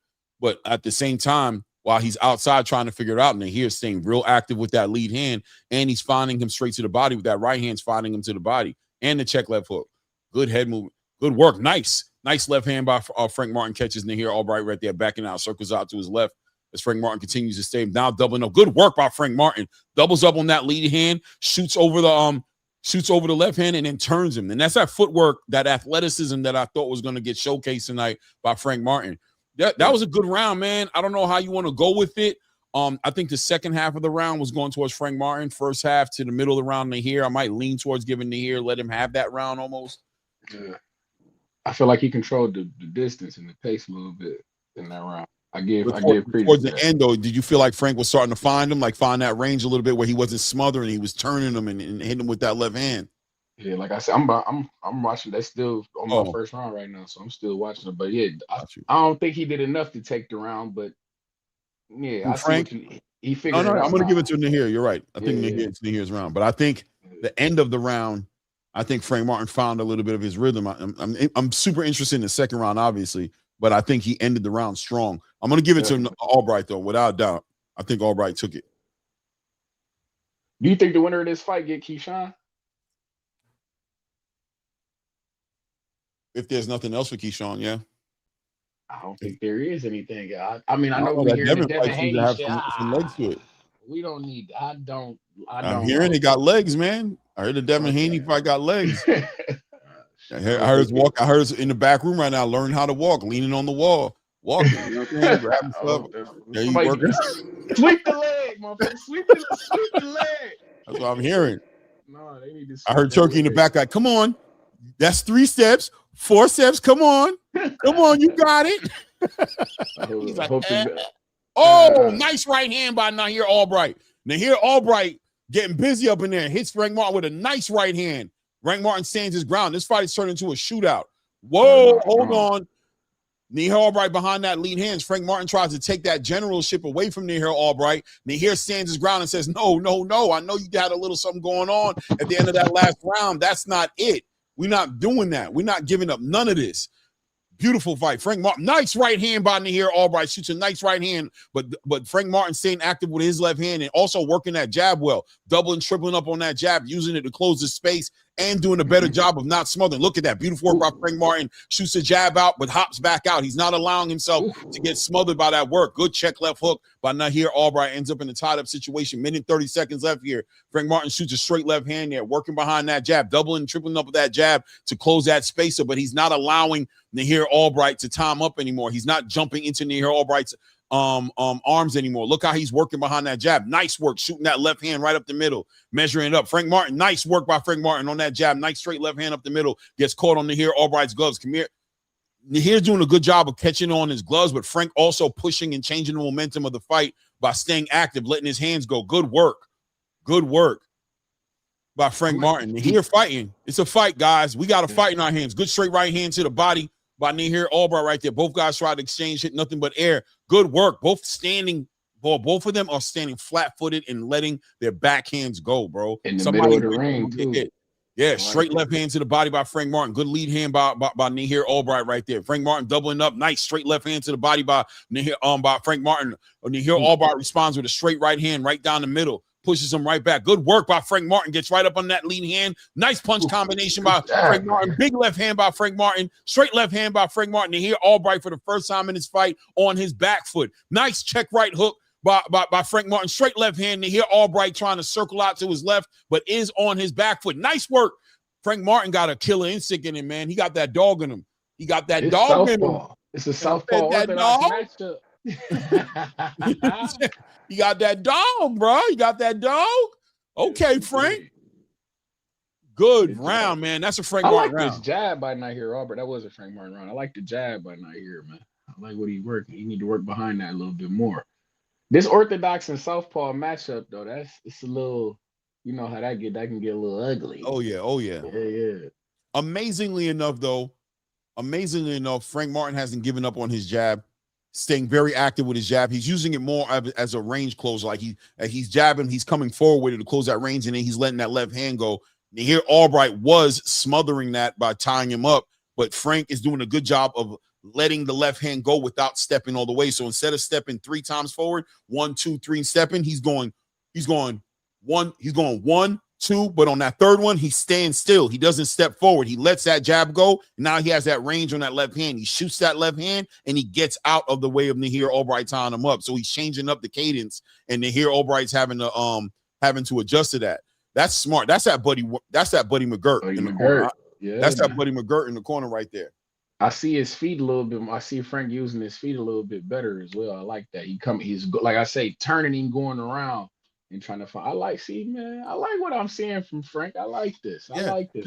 But the adjustments, like you see the difference between like Brian Norman's camp and not to put them on blast or nothing, but that's what Frank need to make that adjustment to where it's like, okay, you're using that jab, you're getting in there, but you're taking one step too much. That one step is giving Nahir Albright the ability to tie you up.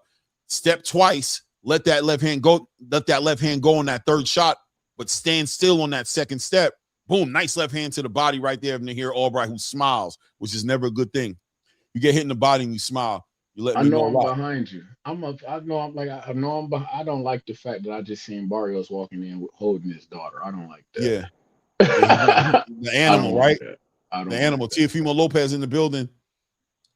Teofimo Lopez in the building just walked up, gave Turkey a dap and gave Oscar a dap, walking across the middle right there. Damn, I don't like to see that, Bar. You just fucked my whole I don't like that. You want to see Ryan get the throne. You ready for the Ryan hype to be done with. I'm ready. God knows I'm ready for that shit. Yeah, you ready to close that door. I want to close that door and be done with this. God. Good work. Damn, Barrios. Coming in with good backhand to the body. Good time. Minute 30 seconds left here. Frank Martin doing a good job, but good work by Nahir Albright, man. Now Nahir Albright stepping in, smothering his work a little bit because Frank Martin is not backing up. Good work. Frank Martin continuing to work behind that lead hand, now starting to stab into the body a little bit, setting up that left hand, walking down Nahir Albright. Nahir Albright fighting, though. Good work by Nahir Albright. Good lead hand to the body by Nahir Albright. Good work. Minute 13 seconds left here in this round. Frank Martin continuing to work behind that lead hand as Nahir Albright is trying to swarm and smother what Frank Martin got going on. But Frank Martin standing his ground. There he goes, doubled up on that left hand, shoots to the body. Nahir Albright turns Frank Martin. No, big right hand by Nahir Albright catches Frank Martin here behind that lead hand. Beautiful work. Nice right hand to the body. Frank Martin turns him back on that lead hand, turns him again. Good work. Good head movement by Frank Martin. Good work by Frank Martin right there. Good lead hand, straight left hand to the body. Turns him again. Nahir Albright being very defensively responsible, though, man. Good job by Nahir Albright, but Frank Martin's definitely giving him all the work he can handle. Giving him all those looks. Backed into the corner right now. Straight right hand by Nahir Albright. Frank Martin gets up under that lead hand, ties him up. Referee separates him, brings him to the center of the ring. Frank Martin, straight right hand to the body by Nahir Albright. Frank Martin tying up Nahir Albright. Referee has to get in the middle and split them up. Bring him back to center ring. Frank Martin not aware of where he is. Oh, nice lead hand uppercut from Nahir Albright right between the guards. Straight right hand. Turn around, and Nahir Albright falls to the ground. After that little tie-up, referee brings him back together. Man, a little crafty. I like Nahir, bro. You're a little crafty out there. Definitely Crafty. I don't know who I'm gonna give that round to, man. I thought Nahir did a good job. I'm gonna give it to Nahir. I feel like that too. I feel like I'm giving that to Nahir too, man. He pushing him back. Yeah, man. And I don't know how many punch. Like I don't got the punch stats or nothing like that, but he looked like he was landing cleaner shots than Frank. 100%. 100%. No, this is a very competitive fight. Definitely. And I thought it was gonna be this way. Like I said, I don't know if guys had watched that Keyshawn Davis and Nahir Albright fight, but Nahir was in the mix in that fight. He was boxing. He was giving Keyshawn problems.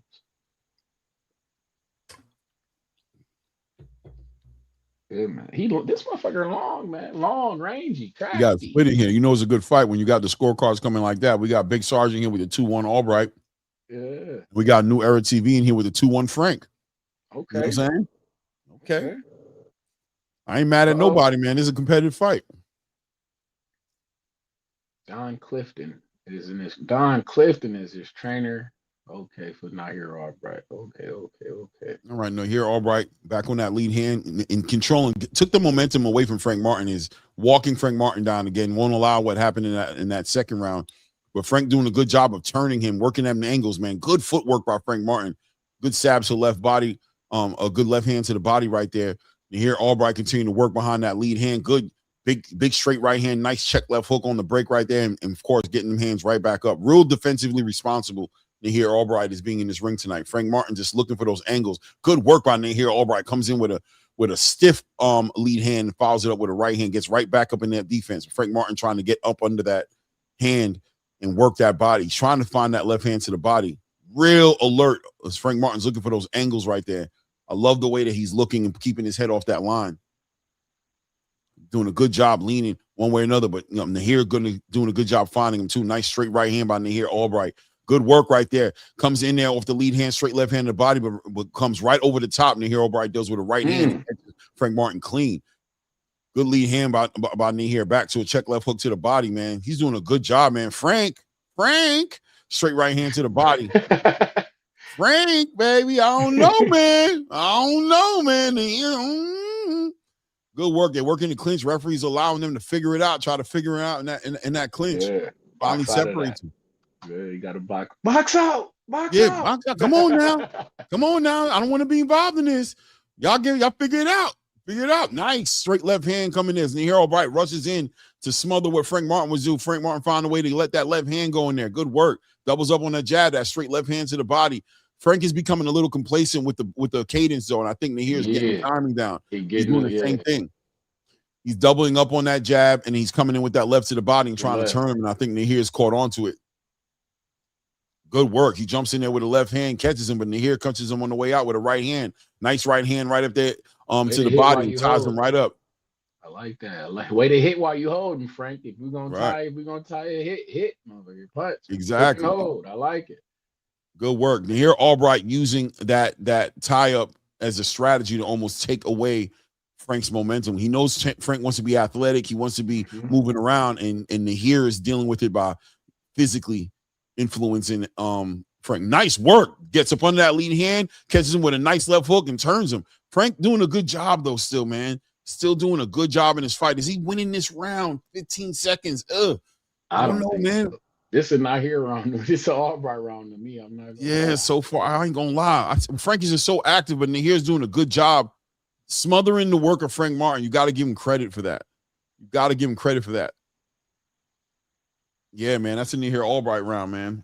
I got a 3-1 Albright. See, I like what Frank doing though. He got to keep doing that. Beat on him with that opposite hand that the ref don't see. Real Bernard Hopkins like. Right. Like that. Bernard always knew where the ref was. Yeah. Whatever he's doing, he was always very aware of where that ref was, and he always used that to his advantage. He operated very greasy with that blind spot hand, with the hand the referee didn't see. He was very active with that hand, man. Exactly. Let me see. Quincy Sampson says, Clay, we know who you going for. You're not calling the fight since your bull came on. Who am I going for?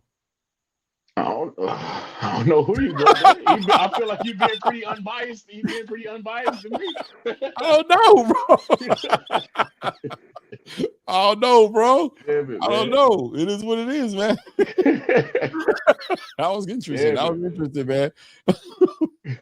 Let's go, man. Top of the fourth round, man. To hear Albright working behind that lead hand, and Frank Martin looking to make those adjustments now. Let's see what he does. Good work. Frank Martin working that lead, level changing with that lead hand, stabbing him to the body. There we go. Nice straight left hand by Frank Martin, catching Nahir Albright. Back on that, punching on the hips of Nahir Albright right now, keeping that distance, man. Trying to stop Nahir Albright from doing what he's been doing. Good work by Frank Martin, working with that left hand. Good work. Frank Martin now not allowing Nahir Albright to time up like he was before, using that right hand to control the distance, but he's stabbing him to the body every time he comes in there, and he's keeping that left hand free, working with that left hand. So Nahir Albright, that's one adjustment you already see Frank Martin's made. He's not allowing Nahir to time up and smother all his work or his ability to work. 2 minutes, about to hit the 2-minute mark here in the fifth round. Yes, sir. Frank Martin working behind that lead hand right there, trying to control that distance and stay in that range. Amazingly nice work right there. Caught him with a nice check right hook coming in as Nahir Albright tried to reach in with his own lead hand. Good work. Chris Mannix has this 2 up, man. It's giving gave Albright that last round and gave Frank Martin the second and the third round. Good work right there. That's about right. I can't be mad at that score, bro. I gave Nahir Albright the first round and the third and the fourth round. Yeah. I could, like I said, I wouldn't be mad if somebody had it 2-2, 1-3 for either guy, however you see it. Oh, fans don't have 4 rounds to nothing for Albright. Oh, wow. I don't think they know what they're watching all the way. It is what it is. This fifth round so far, I think Frank winning this round so far. Yeah, Frank doing a good job. What Frank did, that adjustment he made is giving Nahir Albright a little bit of issues. Nahir was counting on being able to tie up what Frank is doing. It looks like he's a little too focused on trying to do that.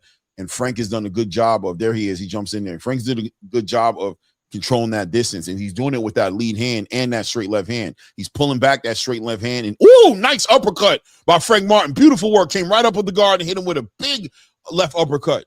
That was beautiful by Frank Martin. And that's that athleticism and that finesse I was talking about that he brings to the table. Very explosive with it too.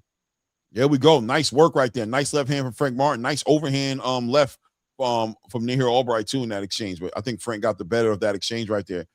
Working to that left to the body. Beautiful work by Frank Martin. Nice straight right hand to the body by Nahir Albright. Beautiful work. Straight right hand, straight left hand to Frank Martin. Frank Martin backing up a little bit right now as Nahir Albright seemed to get that respect he's been looking for. Back on that lead hand. Beautiful exchange by Nahir Albright. Back on that jab. 10 seconds left in this round. It's Frank Martin. This round's a close round here. This last couple of seconds can make the difference. Nice left hand catches Nahir Albright right at the end. Beautiful work by Frank Martin, who's taking this round. He is on. Nahir Albright retreats, man. Might even got hurt a little bit in that round. I'm definitely giving that round to Frank Martin. Close round. I think those last 5 to 10 seconds made a big difference in this round. Wow. In that round. Like I say, I like what I see him from Frank right now. He's kind of staying in the pocket, keeping it high. I like this. I like this. Even in the tank fight, he was boxing well until he wasn't.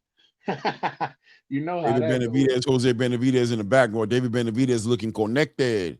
He looking like the plug. You know what I'm saying? Looking like El Jefe. You know don't tell me he was one of them guys who sent them kids to IMG Academy. I know you seen that shit. They taking money from the cartel. Oh no, he looked like he the kind of guy. His smile is it's a devious smile, it's a devilish smile. You know what I'm saying? Right. He got that smile like he got bodies on his resume. You know what I'm saying? Like he might. He might while you bullshit. He might. Let's go. I don't like this motherfucker Lincoln Ryan though. That's because I like Benavidez and I hate that motherfucker Ryan so much. Oh yeah, it is a weird connection. Beautiful word by Frank Martin. No, it is a weird connection. I didn't see that coming. That was very interesting. Nice straight left hand. You got to ask yourself: is Jose Benavidez in the conversation to train Ryan going forward? You don't know, right? Good work by Frank Martin is opening up. Nahir Albright has definitely gone down a couple of notches in everything. Frank Martin has opened up in this round right here. You got to ask yourself, has the left hand, has that body work finally started taking its effect on Nahir Albright? Good work, Nahir letting it go though.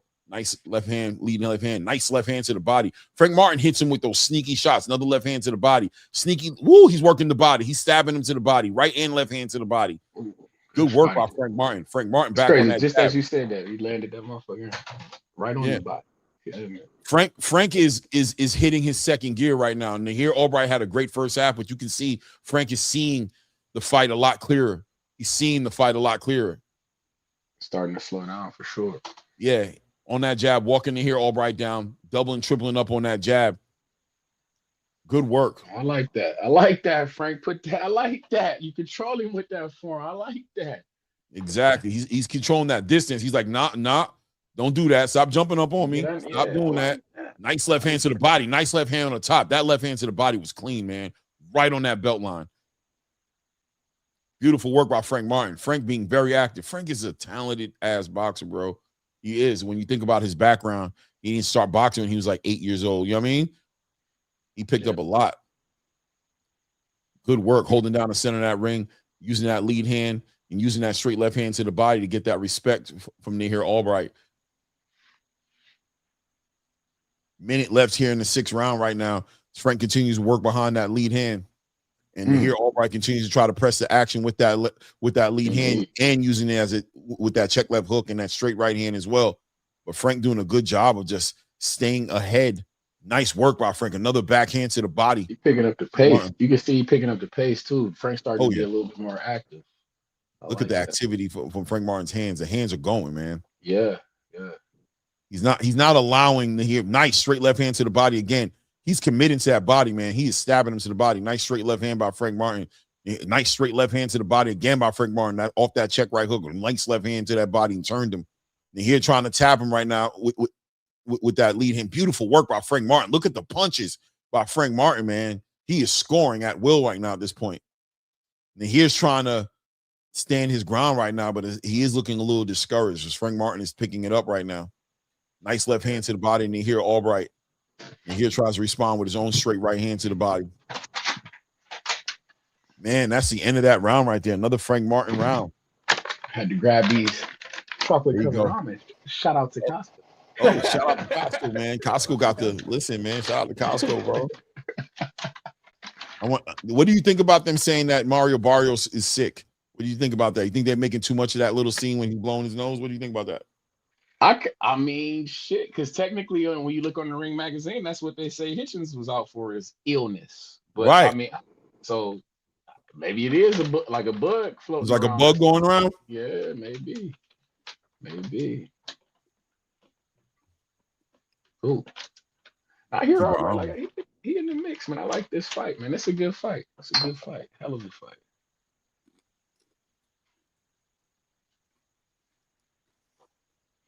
Have you seen Heroka? Did you see the weigh-ins that Heroka and Gary Antoine Russell? What did you think of Heroka? How you think he looks? He look good. He look all right. I mean, energy-wise, I think that Japanese energy, you just never get too much from them at those face-offs.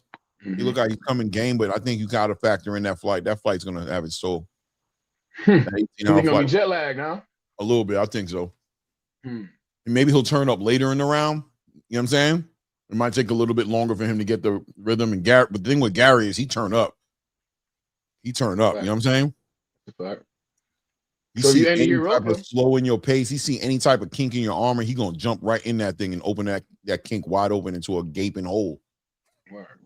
If I'm Heroka, though, I feel like fuck it. They think I'm fucking around trying to come out swinging and banging, come out strong, fiery. Jump on him if you can. Yo, the fan zone got Frank Martin pitching a shutout. I don't know what they're seeing. I got a 3-3. Yeah. I've got a 3-3 right now. I got a 4-2 for Frank. For Albright or for Frank? For Frank, yeah. The last 2 rounds, I think Frank won. Yeah. Oh, nice work by Nahir Albright. Nahir Albright put hands on Frank. Hold up now. He's Frank getting up out the way. Good work by Frank. Nahir was putting it on him, bro. Nahir letting his hands go now. This is a Nahir Albright round now. Oh no. Frank taking a chill right now. He relaxing a little bit. A lot more movement from Frank right now. Not letting the hands go as much. And he got some respect. This has been a thing, though. He's been known around the 7th, 8th round, Frank, to get the huffing and puffing. Yeah.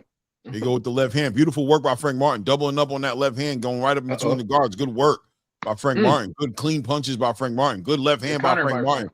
Good footwork by Frank Martin. Great work, man. Great work. Oh, yeah, he's getting out of there. And here Albright trying to walk him down. Frank looking good. Frank about to take this round.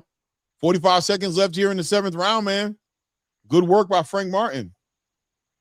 Good work. He definitely circled out that corner. I like what I just seen there. Good feet. Yeah, HLD for sure. I agree.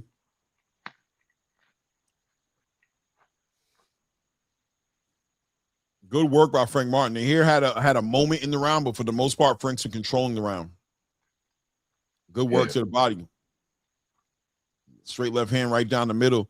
Good work. Oh, good exchange right there. Frank Martin got the best of that exchange. Good work by Frank Martin. Oh, good to the body. Up top, back to the body. Frank Martin. Oh, nice left hand. Walked him right into those left hands. Good work. Another left hand lands for Frank Martin. Now here Albright trying to let his hands go. Good work by Frank Martin, man. Oh, man, that's a Frank Martin round. I'm sorry. It is. I can't lie to you. Nair had his moments in that round for sure. Errol Spence in the building. Errol Spence in the building. Cameras is on him. This guy. His son. Got to support his guy. For sure, man. Oh, of course. Duh. I didn't even think about that. Duh. I see Bruce in the building too with wifey. Bruce with wifey in the background. Shout out to Bruce Carrington. Jay Prince in the building. There we go.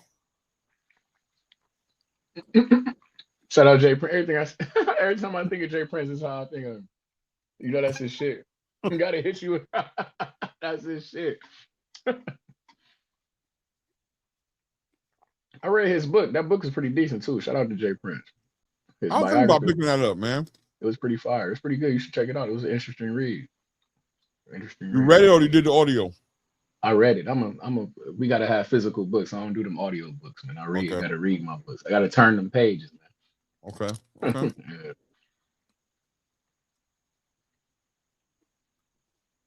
What you think Earl gonna look like with the Tim Tszyu fight? Out of curiosity. He'll look good.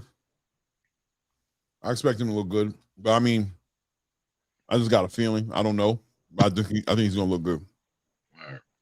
How you feel about him going to Australia? That's the one thing I'm kind of a little bit worried about. I think him going to Australia is more of a PBC conversation for me. I want to know why is he going to Australia? You feel me? No, why is that man going to Australia, bro? Where? What he got going on Australia? It ain't like he couldn't sail here for sure, because I know he's one of the more anticipated comebacks that I'm ready to see for sure.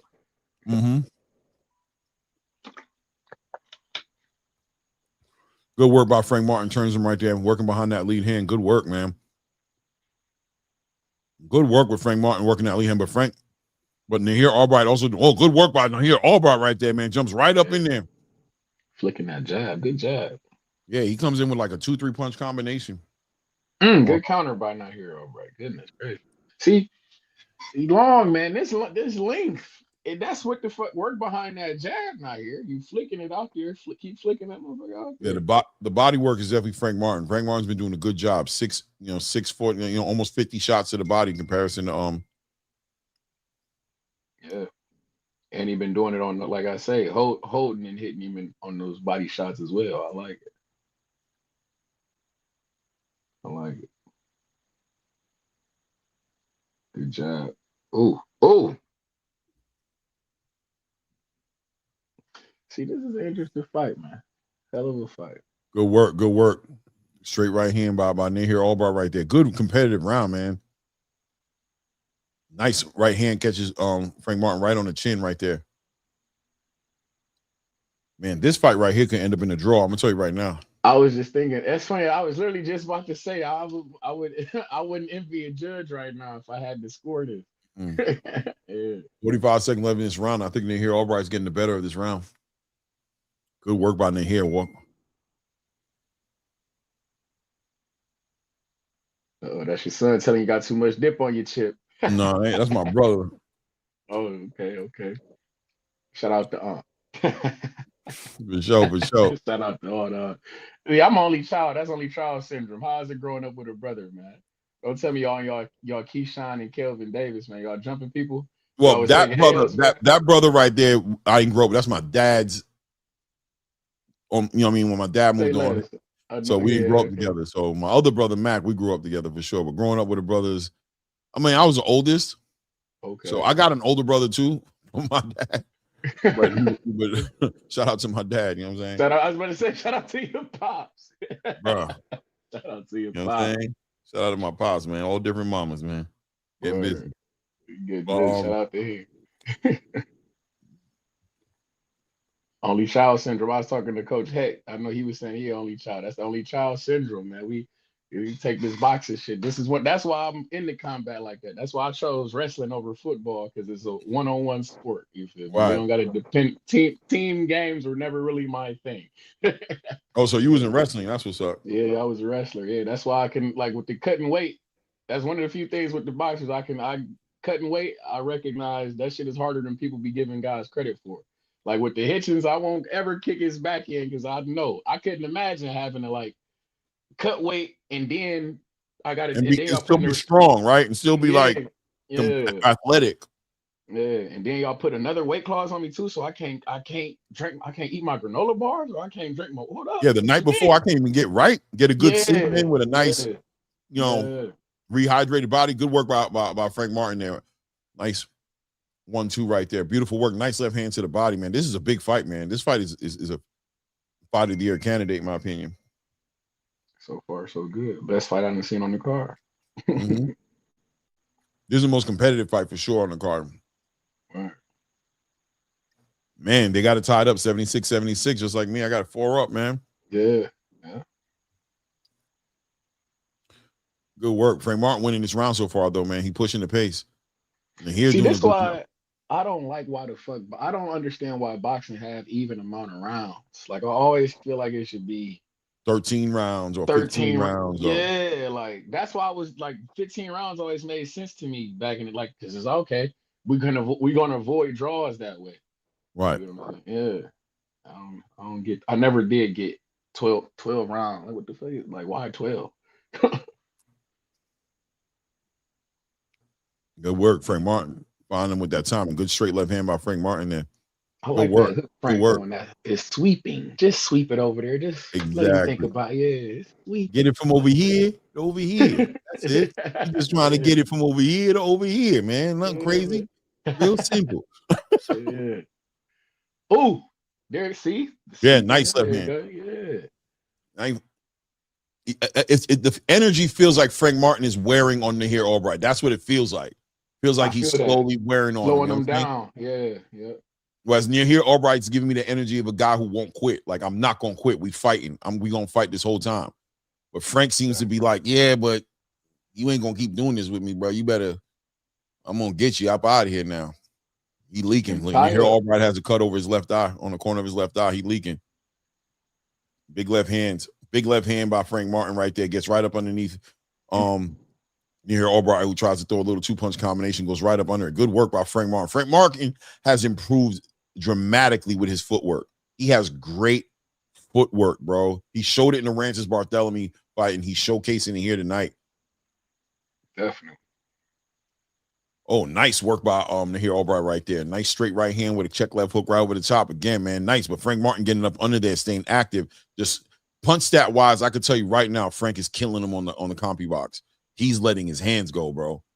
He's letting his hands go. But Nahir's hitting him with some good shot. Good straight left hand by Frank Martin. Pushes Nahir Albright back, man. As Nahir Albright is punching with desperation, laboring through his punches, but being the fighter. Good work by Nahir Albright. Comes in with a check left hook and then a right hook. Beautiful work, but not stopping or discouraging Frank Martin. Good work, man. Wow, man. What a crazy round, man. I'm going to give it to Frank, though, but Nahir ain't playing, man. He's not playing. He definitely in the mix. Man, I like this. Is a good fight. This is a good fight. No, here, Albright he's nobody's pushover. If a guy like win or lose, if a guy like Tito Mercado watching this fight, Tito Mercado should be in the mix for one of these kinds of guys. I wouldn't be opposed to that. If Eddie don't do something about Tito Mercado soon, Zuffa, here we come. You better get him busy. You better. I'm telling you, Tito, having those conversations like, hey, bro, I just had me a little face off with Frank Martin. Yeah. He seemed to be ready. I don't know what you got to do. Hey, bro, what's up? Talk to me, man. We ain't gonna keep on doing this. You know what I mean? Mm-hmm. Oh, he knocked the mouthpiece up out of Frank Martin, out of Nahir Albright's mouth. Boom, boom. But he. That cut. Here comes the last round right now. Referee gives the last instruction, says, keep it clean. Let's give him a show. Let's give him a show. That cut look a little vicious over there. Yeah, Frank, bro. Get on Frank that, Frank. Mm-hmm. Frank, I love the adjustment I saw on Frank Martin. When Nahir Albright was tying him up, he did a good job of changing that cadence up to where he was getting his opportunities to let his hands go now.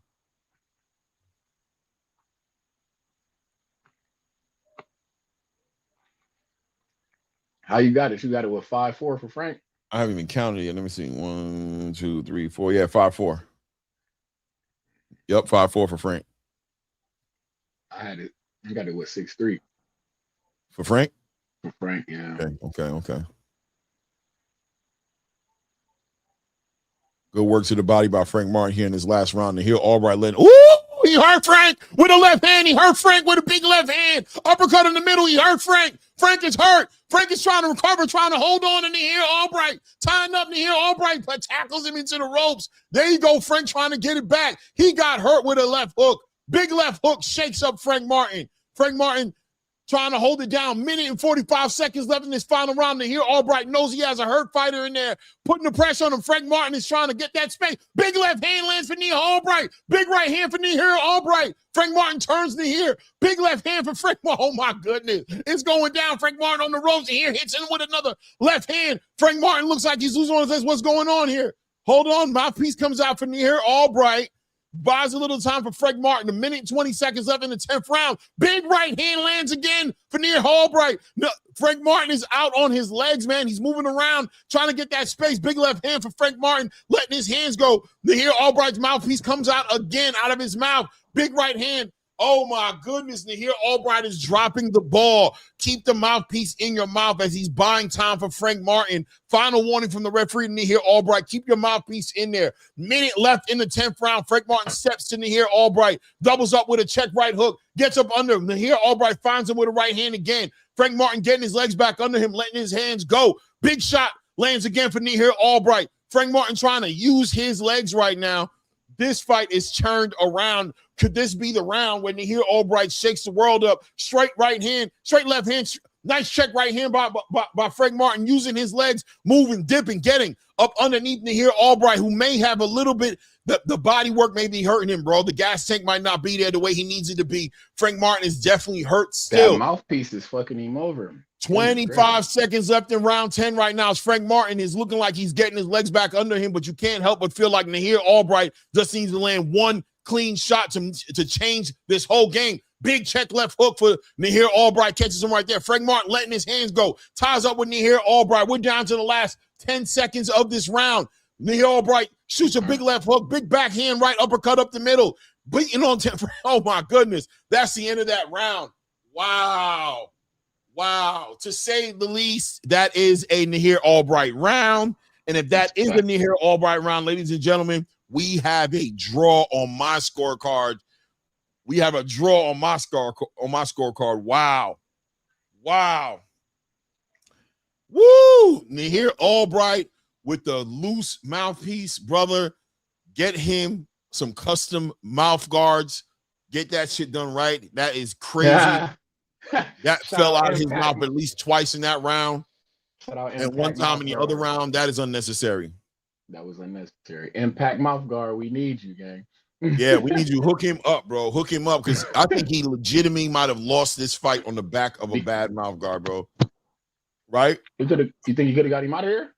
He had him gone, bro. He had him gone. You think they can give him a 10-8 round without a knockdown? If they wow. I'm just saying. Some people, you don't always got to get the knockdown before it to be a 10-8. You're right. I don't know. That was a super dominating round by Nahir Albright. He had Frank Martin hurt for the majority of that round. Yeah. Yo, it's time for Near Hard to go to the dentist, get the teeth fixed, get the mouth guard. You know what I mean? There's no reason for your teeth to be hanging out the front of your grill. At this point in your career, you got money. You know what I mean? Well, he got it now. We got, this boxing game, you know how that shit go. You got it. This fight, the Ring magazine, I'm sure they didn't pay the fighters well. You never know though how it go with these other fights now. These other cards. Oh shit, that replay nasty work. Yo, that left hook came right over the top. Yeah, that boy said, oh. If he had a gun, he might have hit him with the finesse 2-time treatment. Right? That boy said, you hitting harder than What he said? He said, oh. And nigga said, go punch on the devil. Go punch on somebody in hell with that. Look, hard ass punches. I hit you, you hit me like that. He hit him with that crazy work.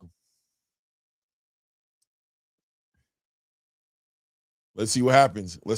So hold on, let me mute this. Oh my goodness.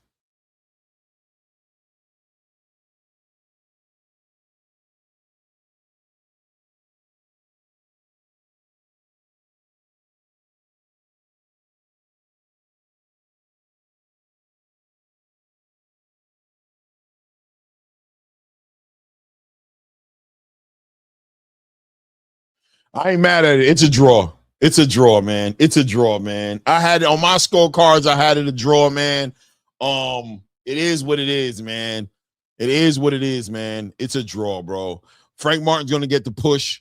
He's the biggest star. He's gonna get the push. It might as well have been a win for him. What's in the here? Albright gonna get from here. You know what I'm saying? Zuffa for Nahir. I mean, does Nahir continue to push forward? Who's his team? Tito Mercado is his next fight. That's what I see Frank. For Nahir, right? For Frank or Nahir, right? Frank, like you said, he gonna get pushed ahead. He might get a bigger name than Tito Mercado, but for Tito Mercado, if you knock out Nahir Albright, who Frank didn't, let's see who Frank call out. Tito should definitely get one of these fighters, one way or another. Yeah.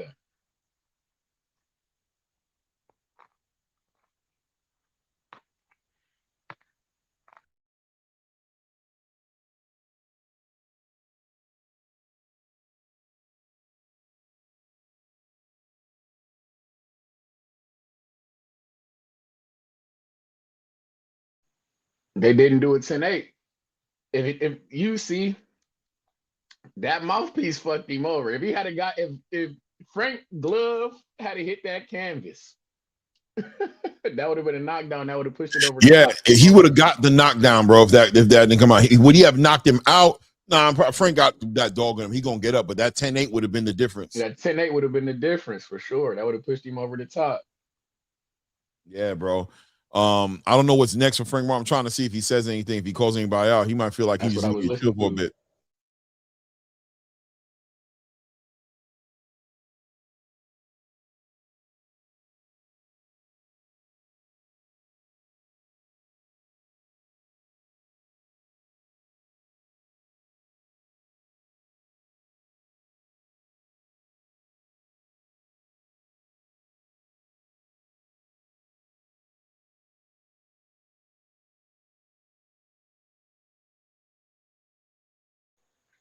Your audio ain't fucked up, channel. We just trying to hear what Frank got going on. Don't trip, channel. Don't do shit but hit that like button and subscribe, gang. Don't trip.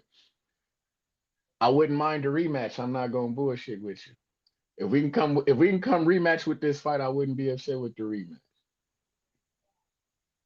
I think Nahir Albright might have did enough to earn himself a rematch, man. If they're not gonna give him Keyshawn, Frank not gonna get Keyshawn, run a rematch.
I'm not mad. Frank talking rematch. I'm not mad. I wouldn't be mad at the rematch, man.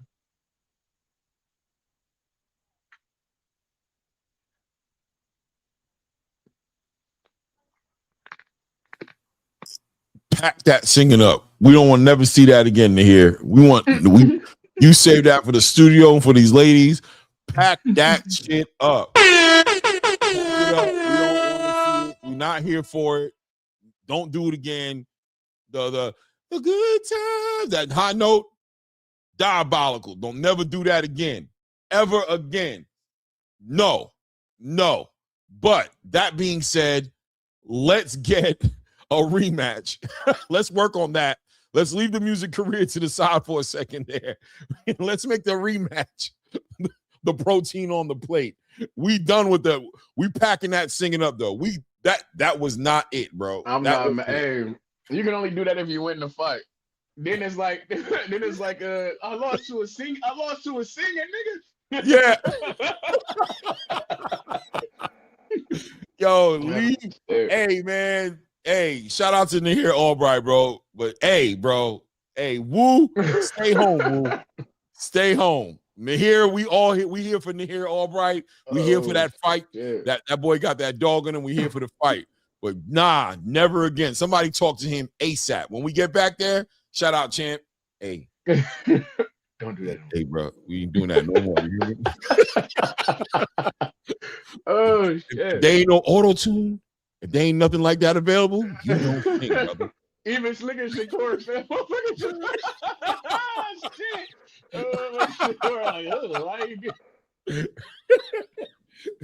Yo, straight up. We good, though. We good, though. We appreciate you. You good, champ. Come here, man. Wipe your face off, bro. Go get ready. We're going to go out to eat. I just want to let you know, bro. Out of everything that happened tonight, there was some things we got to work on in the ring, but that singing, we're going to make that a priority. We know we ain't coming back with that. We good. Let it roll with the one that says, hey, Albright got a heavenly voice. Okay. Hey, bro. Hey, bro, I ain't mad, man. It is what it is, man. Good work by Nahir Albright, man. Way more competitive. I thought it would be a competitive fight, but I just thought Frank Martin was going to be able to outclass him. I thought that footwork that we saw, it's just Nahir's game, man. Super game. And yeah, I'm down to see the rematch. What adjustments you think that that Frank could do going into another fight with Nahir or Nahir on both sides? I think it's the same adjustment he always need to make. Gas tank, strength and conditioning, fucking gas rounds. It never rounds 7 or 8. Frank Martin is gonna get the huffing and puffing. That's what I've seen. That's one consistent thing I've seen. Even when he fought the Artem guy, I don't know if you've seen that fight, Artem Huchu, however you say this fucking last name, who had fought Shakur. Oh, Haratunian. Right. When Frank got fought, he was giving him problems. You feel me? And then it's about the round 7 or 8. You can see that Frank was falling off. He was getting gat because he was on the verge of losing that fight. Then he scored a late knockdown. It wasn't even a late knockdown. Artem had to take a knee. Well, it's a knockdown because he took a knee, but you get what I'm saying, though. It wasn't like he caught him and then made it. No, he took the knee. And shit, that put Frank over the top. This is Frank looked good in this fight, but Nahir, it's just like you just got to give Nahir his props. Frank looked good though. You know what I'm saying? He did look good. I liked what I saw. What I saw. But that was one thing that we said coming into this fight. Now here, Albright, he's an awkward fighter. He can box. He's gonna. At least that's what I was like. I seen the Artem fight, and I know a boxer could give Frank some problems. Right. Now here, Albright, he's a boxer. And then he came to fight as well. So, hey, I want to see the I'm not gonna. I wouldn't mind the rematch, man. I wouldn't mind the rematch. I don't know how that's gonna work out, but I wouldn't mind a rematch. I'm never opposed to rematch, especially in close fights. I know everybody be feeling like a fighter has to move on or we gotta but nah, ain't nothing wrong with the rematch sometimes. We need to start normalizing rematches and trilogies, man. I don't mind. 100%. Yeah, 100%. Let me see. We're looking at the picture of Andy Heroka and Gary. Gary Russell, man. This is gonna be a good fight. I predicted this to be the fight of the night. I can't see it not being fight of the night, Trees. I just can't see it. Hey, Nothing less. I'm with you. Mine was the Duarte and Hitchins, but that's off the table now. So. Right. I thought that would be up there too, but I thought I was gonna be more like the more like shocking fight. Like either Hitchins was gonna put on this clinic against this Mexican front foot puncher, or he was gonna get knocked out by Oscar Duarte. You know what I'm saying? It was gonna be one of those like the most talked about situations of the night. But I mean, fight of the night right now, 100%. The conversation is clearly there with Nahir Albright and Frank Martin. They're leading the way right now. But it's crazy as it might sound, and it ended up in the draw. I think Gary Antoine and Heroka gonna steal it, man. Hey, I wouldn't be surprised. I've never seen a boring fight from Gary Antoine Russell. So. Yep, or Andy Heroka, or Andy Heroka give it up too, man. Yeah, so I've only seen I only seen him fight a couple times, so I'm not too well versed in Heroka. I'm not that well versed in him. I seen him. I think in like 3 fights. I've saw 3 of his fights, 2 or 3 of his fights. Yeah, I seen him on the undercard of a fight when I feel like Old Man Barroso. He had Old Man Barroso on one fight. I saw that fight. Then and I saw the replay of the Jin Sasaki. I caught it on YouTube, the replay of the Jin Sasaki fight. And maybe one more other fight. I can't remember the name of the guy. And this is just me doing my research really for this fight. Like I wasn't catching him by chance. I saw the Old Man Barroso one when that actually happened. Yeah, that was like the Inoue. I think that was on the Inoue card or something. It was I feel like it was a PBC card. Was it? Yeah, it was a PBC card. I feel like it was because this is Old Man Barroso PBC. I think he might. I know he fought Rolly on that. I don't know if that's his camp, but I know I've seen him fight like on an undercard of an Inoue fight or some shit like that. So maybe it was a top rank card then. It was a top rank man. Maybe it was. But hey man, I'm just hoping for a good fight. That's all I can ask for. Like I said, Gary don't give me boring fights. You should Heroka, he not boring either. So hey, I'm looking for action. They're coming back out with this Scream shit, man. Were you a Scream fan, man? No, I don't do horror. Scream 7, they ODing, bro. They OD. That's Scream comedy. 7? Nah, bro. That's like if they come out with another scary. If I feel like they doing that, they got to come out with another scary movie. Fuck around. I'd rather watch another scary movie than Scream 7. Scream 7 is OD, bro. That's crazy. That is crazy. Scream 7? Scream 7 is crazy for sure. With the guy going around with the mask? No, word. Ghostface, bro. Word. This is nah, bro. That guy's dead, bro. It's over for that guy, bro. That guy's not Michael Myers. That guy's not Jason. Word. He done for That's a person, bro. No money didn't man. No word the fuck up.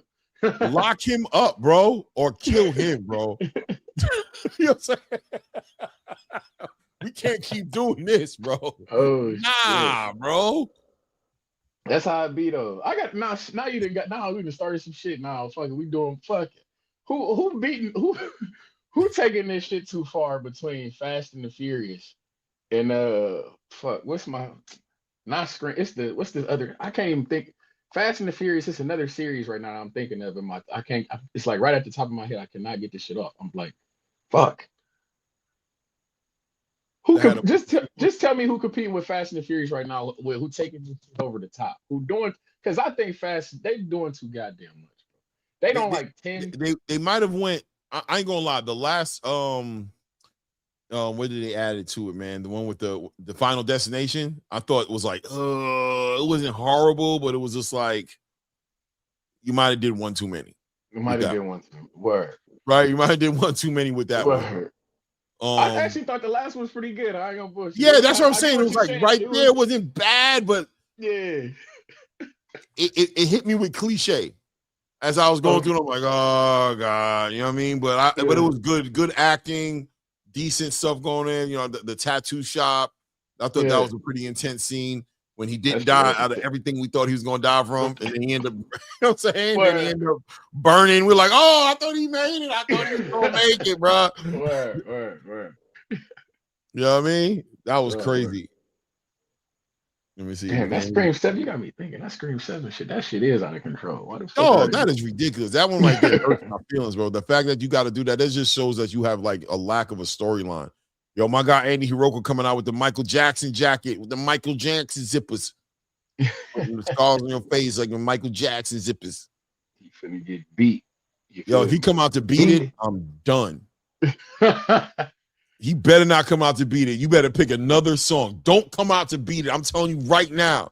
Don't come out to beat it. Because you about to expose that Japanese karaoke energy right now. Yeah. I feel like that. They do love that. They definitely, that is their bag. Yo, they love karaoke, bro. If you come out, I know that's where you coming from. Is that what you was doing while they was figuring out that visa? You better not come out to beat it, bro. Straight up. He got a black head, man. He got a jaw. He got a jaw on him, boy. He got a jaw on him, exactly. He got a jaw. He definitely got a jaw on him. Let me see him. If I want to see if he come out to Michael Jackson beat it, bro. I ain't gonna lie, bro. I have a feeling. I got a feeling it's gonna be beat it, Trees. I hope the fuck not. You can't come out to a song called Beat It. It's a boxing match. You can't come out to beat it. Motherfucker, that sound like Bruh, I have a feeling you're gonna hear boom, boom, boom, boom, boom, boom, boom, boom, boom. Like, oh, too bad. You think you're gonna come out the bad? No, man. Okay. Oh, man. Who was that had Eddie Heroka calling on his inner MJ walking in the ring? He's saying to Claymore, just leave me alone. Oh no, man. He gonna be moonwalking out that motherfucker. Let's see what he does. Aaron trying to make his ass hit the moonwalk about that thing. My goodness. What you think about that Arnold Barboza and Kenneth Sims fight that they got scheduled March 14th? Who's he? He's fighting Jack. No, who's he fighting? Arnold Barboza against who again? Kenneth Sims. Kenny Sims. Oh, it's Ken Sims. That's right. Kenny Sims. I think Barboza gonna get beat. Really? Yeah, I think he's gonna get beat. I don't know. I think he's gonna be. I think Kenny Sims is too slick for him, man. I ain't gonna lie. I kind of think Barboza might pull it out. You think so? I think Barboza might. I think Barboza. Look at me. I'm on my two-tone shit going against the code. I don't know. If I had to pick, I probably would pick. I don't know. I think that's a tossed-up fight, to be honest with you. But if I'm here we go. Let's see what he's doing. Hold on. Oh my God! Don't tell me it's the. They're already disrespecting him. They got Amari Jones in the hole. They're disrespecting him. They got him what? Look at the hallway, man. It says Amari Jones in there. Oh, they already fucked up. They seen the A and put the wrong name up.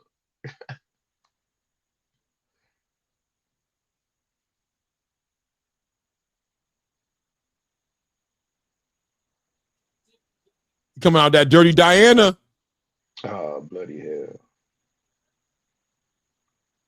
Why the fuck ain't he got a Japanese flag? Where the fuck is you? What the fuck are you doing here, Heroka?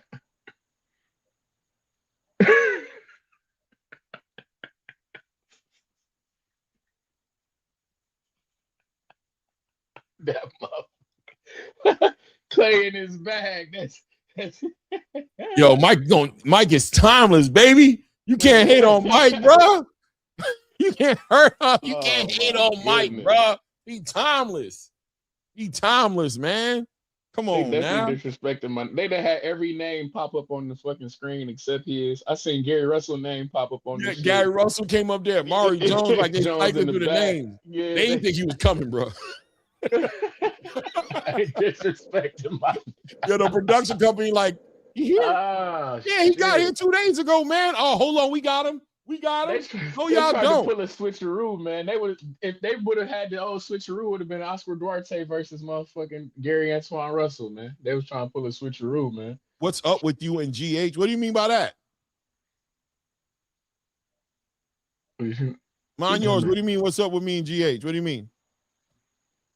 I don't think nothing up. I think we good money.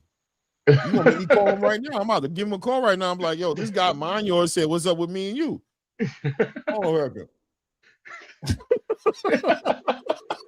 He's trying to put dirt in the air. Don't do that. I thought it was boys. I thought it was family. fuck didn't hear? Why ain't hear the Yoka walking out with a Japanese flag? What the fuck is he doing? I would be pissed off if I was a Japanese fan. And where the put Yeah, the you're not flag repping. up? You're not repping the city. Yeah. What the fuck? Where your flag, champ?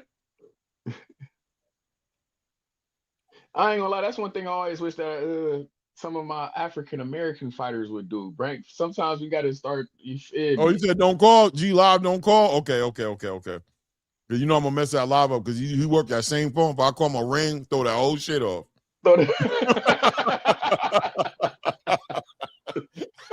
Oh, shit. That shit going to go blank. Everybody going to be pissed at me like, Clay! I know he got like 300 people up in there who going to be screaming, cussing me out. Where you trying to sabotage game?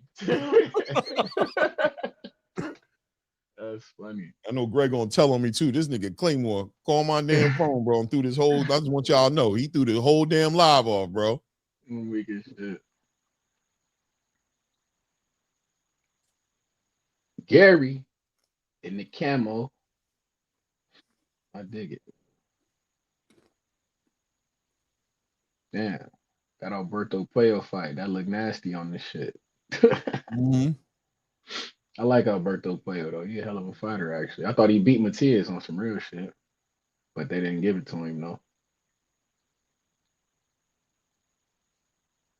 And he said yesterday, Wu and Frank would be a draw. That's what he said.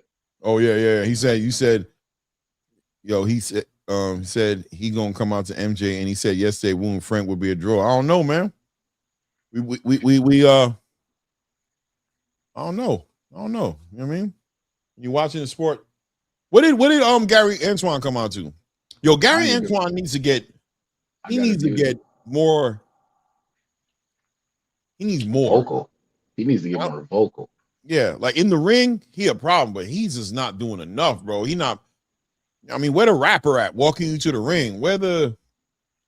I don't know. I don't want to tell you to become like full of antics, but I need you to get active, and I need you to get more popular because you really antics wouldn't hurt his campaign. Antics wouldn't hurt a little bit of antics wouldn't hurt his campaign.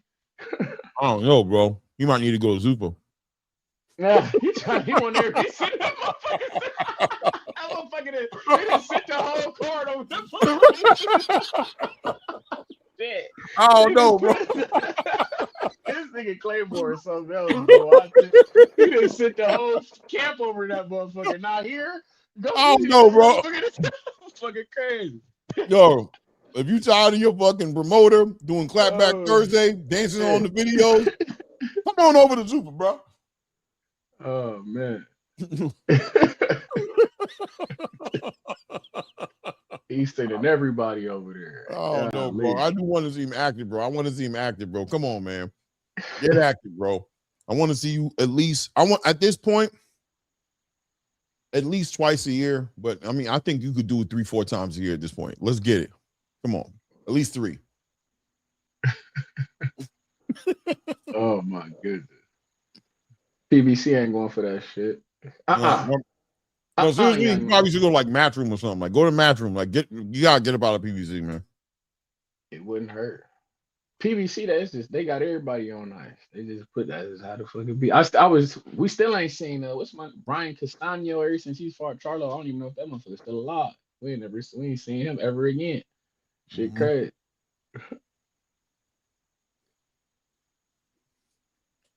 Speaking and the other Gary Russell in this corner, I would like to see Big Gary Russell. I ain't seen him back. I would like to see him again. Big Gary, you talking about Gary? Is it Antonio? You talking about? No. I'm talking about in this corner, Mr. Gary Russell. My guy, you talking about the dad? No, not his brother. This is his brother right here. Right, you talking about that's Gary Russell Jr. Gary Russell Jr. That's what I'm talking about. Gary Russell Jr. Oh, he was there. He's in the corner. Oh, you want to see him in the ring? Yeah, I want to see him in the ring. Right. Fighting. Yeah, fuck coaching. I want to see you fighting somebody. That boy look like a cut up Terrence Crawford, 17-year-old Terrence. I'm not Terrence Crawford, Terrence Howard. Let's go. Yeah, man. There we go. Go 5, 6, 10 in the ring. Andy Heroka looks good on his toes, man, working behind that jab. Now you can see size difference immediately. Gary Antoine Russell, the smaller fighter, going to have to work slick.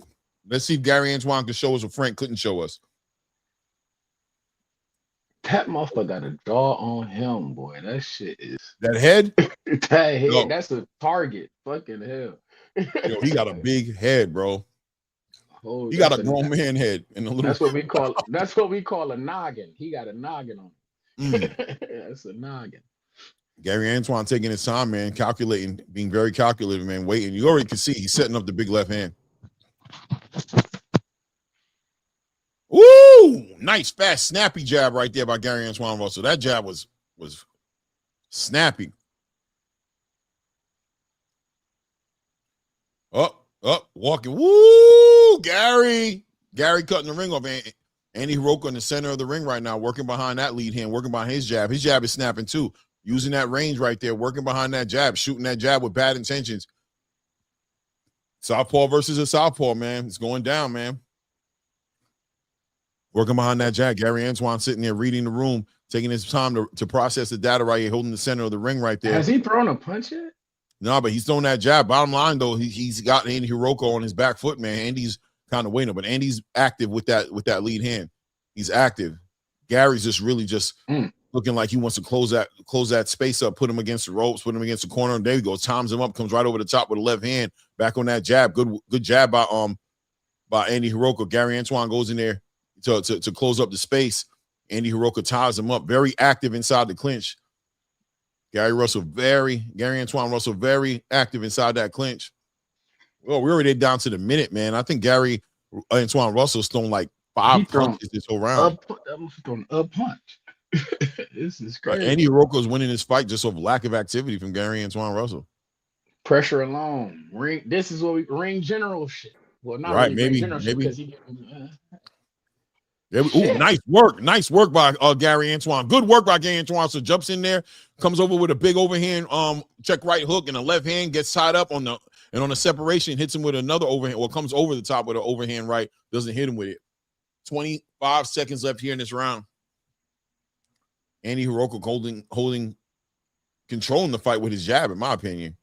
At this point, I'm going to give Andy Heroka this round unless I see Gary Antoine do something crazy. I'm going to have to give Andy Heroka this round. He's taking his time processing, but is Gary Antoine Russell staying a little too patient, or is it going to count? Is it going to pay out? Paralysis by analysis, man. Yeah, man. Yeah. You're thinking a lot. Good work. Good lead hand. I'm going to give that to Andy Heroka. I'm sorry. I mean, I don't know how. I know people going to get upset with me. What you want me to do, man? I mean, did you give it to Gary Antoine? You think you gave it to Gary? I'm still my round's still going, but so far I gotta say I can't be mad at Heroka giving it to him. He's more active. Yeah, he wasn't doing nothing crazy, nothing special, but he was active. He was controlling the distance. His jab, his lead hand was very active in that round. Gary had a moment here and there, but I like Gary Rock. I like his eyes though. He look wide-eyed. He look focused. He just got to put some action behind that. Bring some violence, my guy.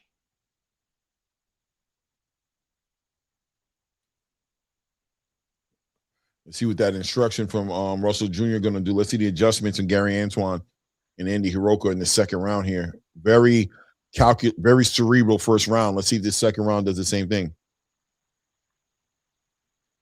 Here we go.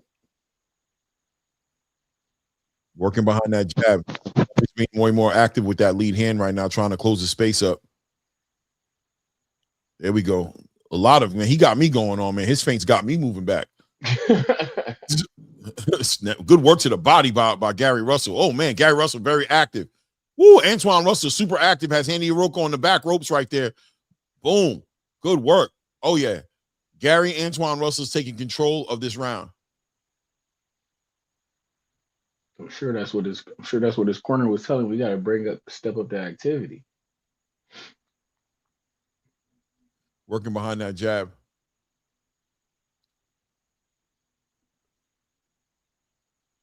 And Andy Heroka talks English? Good question. Shit, good I question. feel like he was talking. I feel like he was I've never talking to heard him Gary talk. Antoine in there. Like, my bad. You know what it is. I saw that black come out of him. Like, I seen that soul. Like, hey, hold up, bro. You was raised by your daddy? I ain't heard him Here we speak. go. That's a good. That is a damn good question. I never. I ain't heard man speak. Working behind that lead hand, good. Working that movement, moving around. Andy Heroka using the outside perimeter, working on, but finding himself on that rope. And when he does, Gary Antoine Russell making him pay. Good work. Gary Antoine Russell doing a good job of controlling the center of the ring in this round right here, working behind that lead hand. And he switched it up. No, he didn't switch it up. He got that lead hand right in front of him. Still, that right hand in front of him. Andy Heroka jumps in there and ties him up. Let's see here. Both guys really respecting each other. There's definitely a respect inside the ring here what both these guys can do to each other. But Andy Heroka is staying active with that jab, and that is scoring points. Gary Antoine Russell throwing his jab right there, but out of range, hitting air. We're down to under a minute here left in this round here. Gary Antoine was looking good in the beginning rounds, but Heroka's still doing a good job of controlling the range, staying out of Gary Antoine Russell's range, but also getting his own jab working as well. Yeah, but here it is. You're backing straight up, and I think that's going to hurt Andy Heroka in the long run if he doesn't stop doing that. Definitely.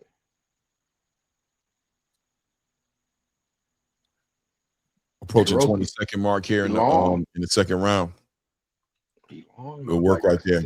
Good job by Andy Heroka. You got to ask, when are you going to start getting that left hand involved? You're throwing that jab out there. I was just about to say he ain't let that backhand go. He let it go, but it's like you gotta.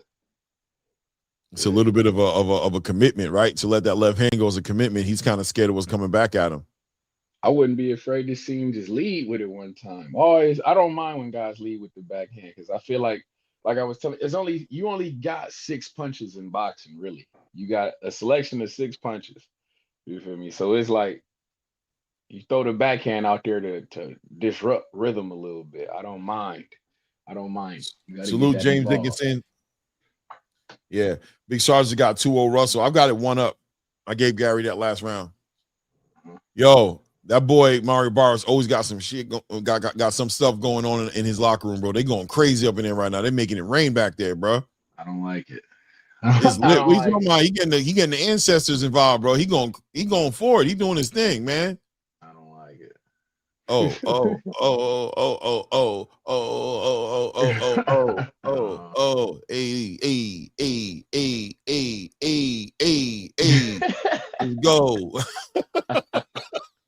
I'm still upset that I seen him carrying the kid. I ain't gonna bullshit. That upset me. Ever since I seen that, I've been on some. He about to get his ass whooped. That got me pissed off. No doubt. Yo, Ricky Cutchin says he talk English. I had a feeling.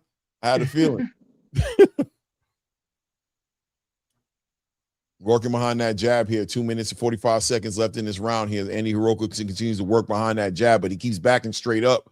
And that chin is a little high. You got to be careful. And you know what I mean? Gary Antoine Russell is going to read a lot of that. That's what he does. He knows how to get these dudes out of here. Andy Heroka working behind that jab, but we already know Andy Heroka respecting Gary Antoine's power a little too much? I feel like, but you got look at the work to the body from Gary Antoine Russell. Lord, child. Yo, Gary ain't playing when they get inside that ring. Look at Gary working on the inside. Oh, big right hand. Big check right hook for Gary Antoine Russell. Yo, Gary is working inside of those clinches. He's working. Go right hand to the body on the back end of that left. He look a little tentative, Mr. Heroka. Yeah, is it the flight? Is he having a hard time keeping up with the cadence? I will say though, when Gary coming in, he definitely willing to. Okay, I'm gonna fight you off. I'm gonna hook off. I like right. It. I like it. You're not letting him get too close. Ooh, beat the body there. Beat the body. Andy Heroka working behind that jab patiently. Gary Antoine Russell is stalking his prey. I think he feel it now. Oh, nice right, nice left hand lands for Andy Heroka. Right over the top of that lead hand. There we go. Good jab by Andy Heroka. Minute About to approach the minute mark here in the third round.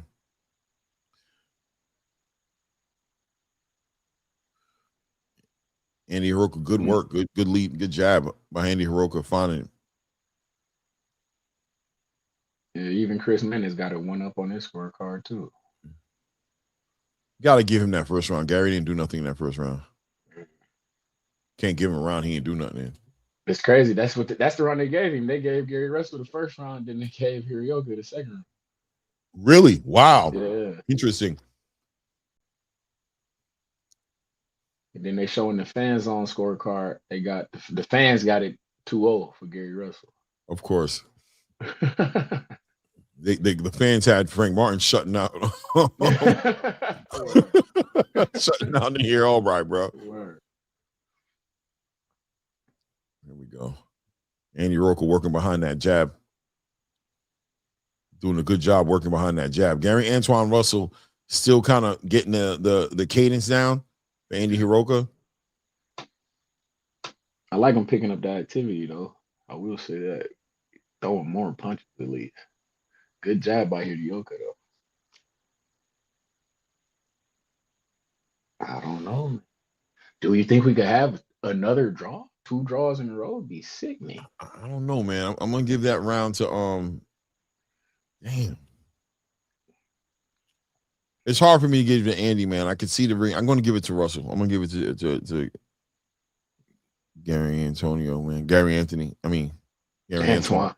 He said first I said Antonio. And I was like, no, it's not Antonio. I'm like Anthony. Oh shit.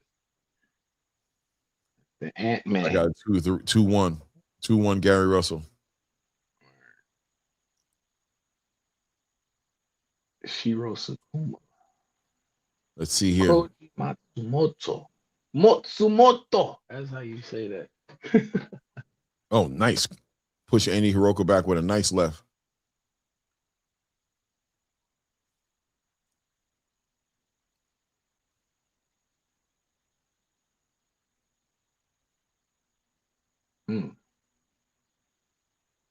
Right behind that lead hand, Andy Heroka trying to work that lead hand. I like the body work Gary Russell implemented. Me too. He's gotten the respect from Andy Heroka a little too much. Oh, nice jab by Andy Heroka back to Gary Antoine right up. But he's giving Gary Antoine Russell respect from the first round, even to the feints. Yeah. Gary's just ready to counterpunch with anything Andy Heroka's doing, man. And Andy Heroka's trying to be first, but at the same time, Gary's so quick. He's like right behind him. As he's letting his hands go, Gary's coming back up under the punch, or, you know what I mean? He's slipping the shot, but he's coming in at the same time. Yeah. That's what they teach you, though. You know, as they punch coming back, that's when you're supposed to, attack. Exactly. Yeah, they can't punch you with the hands coming back. So it all makes sense, man. I like Heroka, though. I feel like I like what I'm seeing from him so far. He's winning this round. He's controlling this round. Good distance, yeah. He's controlling this round off that jab. I mean, I think Gary's playing a little like sleep, almost, to kind of get Heroka to commit a little bit more so he can get his offense going. But he might be throwing around away on the back end of trying to do that. Minute and 10-second approach in the third round here. Oh, good work to the body, a headbutt into his mouth. He's screaming for about a headbutt.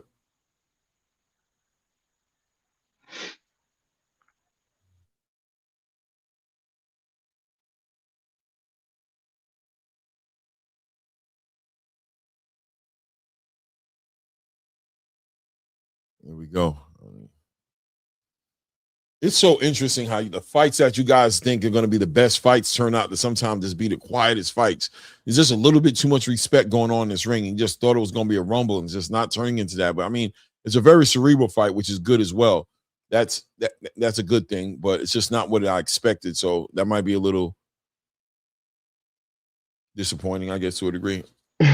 No, you was expecting a little bit more swing and bang, huh? Yeah, I'm expecting what Gary's trying to do, but Andy Heroka definitely trying to change it up and not do that. You know what I'm saying? He's trying to provide. You can already see. I said it earlier. Andy Heroka's trying to pull it from Alberto Puello's playbook. He's trying to control it with that jab. and trying to Slow it avoid down. getting in those exchanges with but he's working. Oh man, listen, Andy Heroka right now, working right now. Walking down Gary Antoine Russell. That Mike Coppinger guy, I don't like that motherfucker. I guess I don't not like him. I don't know. I don't know. I think I'm gonna give Heroka that round. It's a weird motherfucker. I think so. Right? He doing more. He controlling. I think he controlled it. You see me control that round. I got 2 up, He, 2-1. 2-2. oh. Oh. 2-2.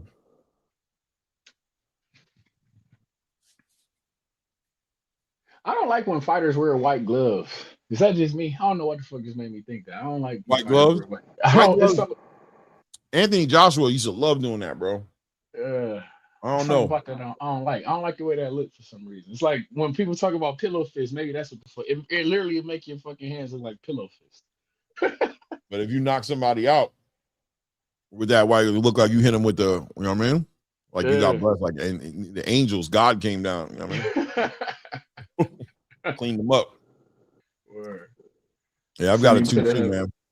Yeah, I'm not mad at that 2-2. Andy Heroka is pulling a page out of Alberto Puello's playbook, and I mentioned this earlier. It's so funny. I said, will he do that? Will he, you know what I mean? Will he tap into where Gary Antoine looked his most susceptible, which was in a boxing match with somebody with long arms? But this is Gary Antoine Russell's ability to redeem that fight to a certain degree. That's what you got to do. You gotta build off a guy's blueprint. They set a blueprint on how to beat the guy. You got to build off that. Got to tap into that. But Andy Heroka is him not being himself clearly in this fight. Will that hurt him trying to do something that ain't him, or is this something that he's just capable of doing? Good work by Gary Russell on the ropes right there. Good work. Doubled up on that right hand, that backhand to the body. Ooh, nice work. Lead hand up top, man. Caught him with a nice check right hook on the way out. Back on that jab. Bad intentions on Gary Antoine Russell's punches. I agree, HL. That's why I said, is he doing it well enough?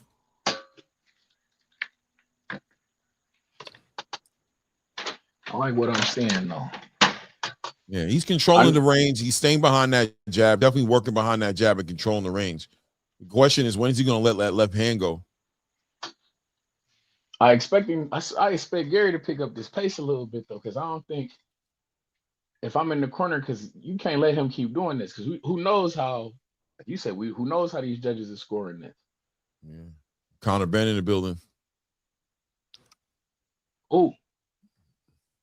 Good hook off the release by Gary Russell. He trying to wing that hook.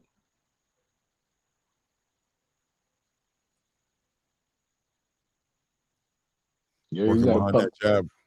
We need to pump the pace, though. I'm not gonna lie. I feel like he needs to pump the pace, especially Gary? when we was talking about him. Yeah, especially when we was talking about Heroka being a little bit jet lagged and shit like this. You gotta 100%. Test that. You gotta test to see his mental. Well, see, the thing about it is they had a game plan coming into this fight, right? But did they adjust to the real time, to the new real time data that this guy had this other intangible? Oh, you know what I mean? Did you guys take into consideration the jet? Or are you like, nah, man, we just preparing for the guy who, I mean, there's some people who are just stubborn that way, right? And the one thing that I would, because I remember, like I shout out Greg Hackett, I was mentioning about the fact that this fucking fight was supposed to happen a couple, like 2 or 3 times. Like they were supposed to fight on the Tank and Jake card. Then they were supposed to fight on the Anthony Joshua and Jake card. And then that fell through. So it's like, I wonder if maybe Gary Antoine Russell I won't say over. Nice right hand to the body. Nice lead right hand to the body by Gary Antoine Russell. Yeah, but I feel like he might be overthinking this guy. He's overthinking him and he's getting frustrated. He got frustrated in the last bit of that round right there. I don't know. I'm giving it to I'm gonna give it to I'm giving that one to Heroka. I'm giving it to Heroka too, man. I can't. I mean, I see what Gary's trying to do, but I don't think he's doing it. That's just the most important thing, right? Yeah.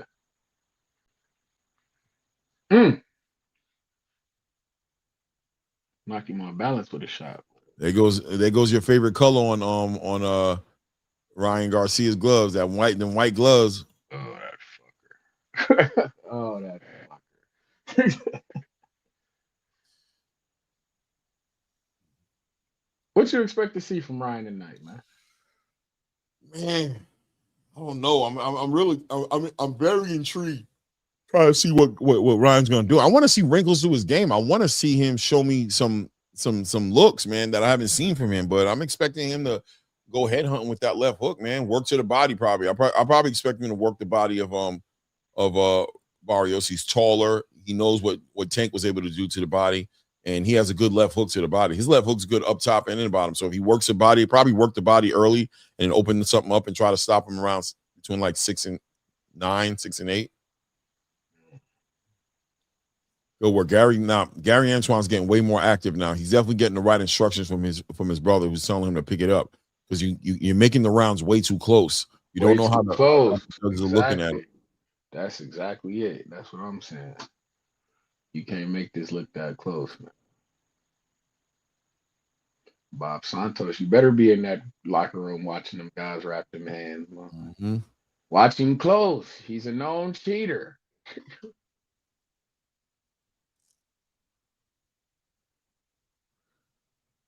Gary Antoine Russell trying to time out that lead hand and counterpunching, but Andy's doing a good job of working behind that jab, man. I don't know, the body language has it looking like he's controlling Gary Antoine Russell's movement, and that's not going to be good for the judges. He has to pay attention to that.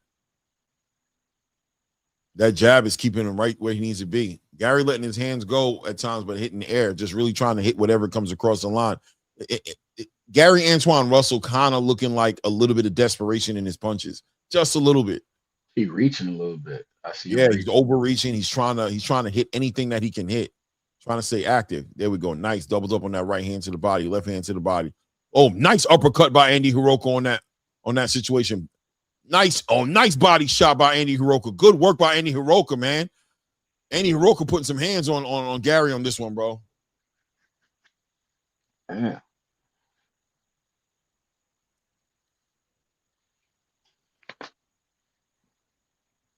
I don't know, Gary. Yo, Heroka looked good in that little exchange right there, man. I'm telling you.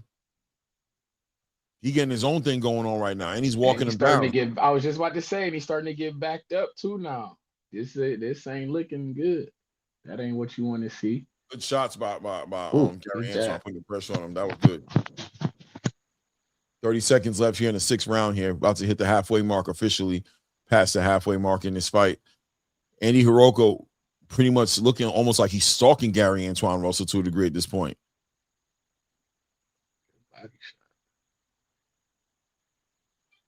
Gary's in a very competitive fight, man. Maybe more competitive than it needs to be. I don't know if it's game plan wise.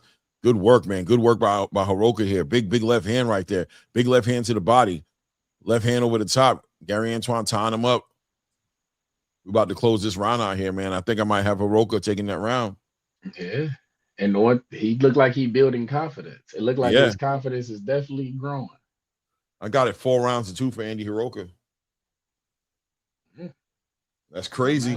I'm not mad at that. I wouldn't be mad at 3-3. I wouldn't be mad at 3-3, but I can see 4-2 too. I mean, I gave him the last 3 rounds. I don't know. Oh man, Heroka got the last 3 rounds. You gave me the last 3? Oh man, you didn't give him the last 3, huh? I gave him the last 3. I gave him by the last 2. I got it 3-3. I'm thinking. Okay. I feel like it could be 3-3. Caleb playing on the far bar center side. Zuffa boxing.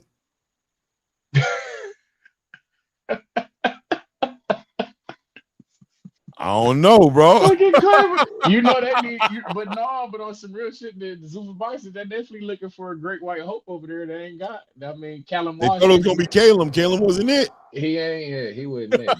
That performance. Yeah, that wasn't it. That wasn't it. Yes, that definitely wasn't it.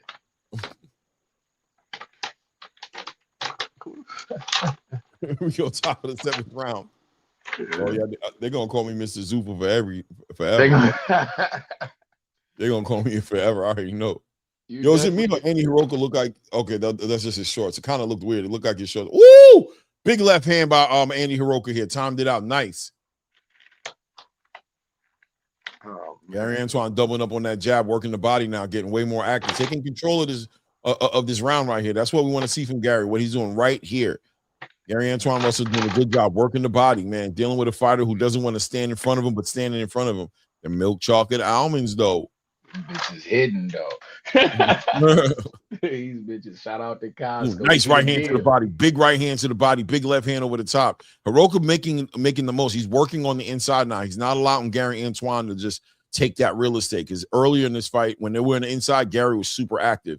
Now Heroka working on the inside. He's working beautiful. Oh, nice right hand to the body to Gary Antoine Russell. Like, listen, now I know Gary's strong, but you can't keep getting to the body. Andy Heroka working the body, bro. He working the body. Big right hand to the body again on Gary Antoine Russell. Big right hand to the body. Overhand left from Heroka. Big left hand to the body. Big right hand to the body. Another right hand to the body. Overhand left by Andy Heroka. Another left hand to the body. Overhand left again by Andy Heroka. Listen to me, people. Left hand, right hand to the body. Big left hand, right hand to the body again. Hey, the body work is second to none in this round for Andy Heroka.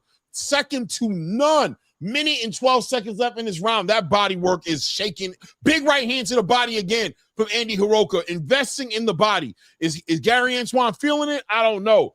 But that body work is serious coming from Andy Heroka. And he's working, but that big overhand left hand from Heroka. Oh, my goodness, bro.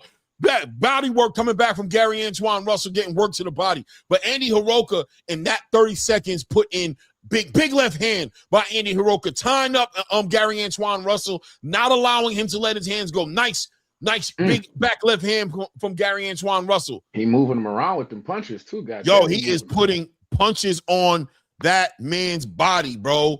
He is, and he's turning the hips. He's turning, you know what I'm saying? He's putting it in. Good work. Gary Antoine Russell now working. Andy Heroka has him in the back, on the back foot, up against the ropes.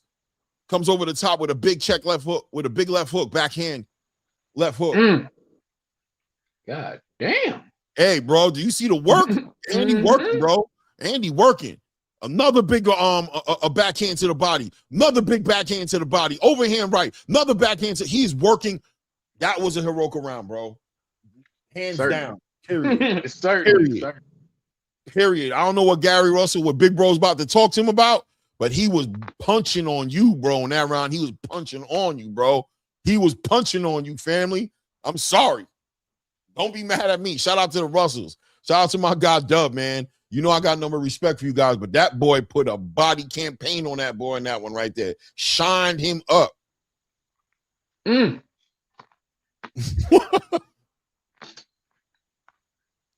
That was crazy, man. Pugilism says Gary about to turn it on Andy next round. Good work by Andy, but Gary snuck in at the end there. Yeah. No doubt. Yeah, I've got it 5-2, Andy, man. I got it 5-2, man. I got it 4-3 right now. Yeah, you had that last round was the most, but I think that was the most dominating round from both fighters in that fight. That was like the most separation, right? Like that was let's see if Andy can capitalize on that momentum. He runs right to the center of the ring. Let's see if we can do that. Let's see what Gary Antoine can do there. I don't know. Do you think he got hurt at all with those body shots? Man. We're going to find out if he's moving a little bit slower. Yeah, man. I mean, I don't know. The mouth is open. Let's see. Good work. Without Heroka seeing the shots coming a lot better. He's slipping the shots a lot better here. Working on that back foot. Now kind of looking to see what he did in that last round, trying to see what Gary Antoine is really doing in this round. Heroka stepping to Gary Antoine Russell now. I wonder how the judges are processing this. He should step to him. Working behind that jab, man. Walking down Gary Antoine Russell. Gary got his jab going too, though. There we go. Tied him up right there inside. I'll tell you what, when they get on the inside, Gary's not letting his hands go as much. He's being more conscious of keep his hands on. You notice that? He's not letting his hands go. He's more like, let me hold on. He trying to protect that body. He tucking them elbows.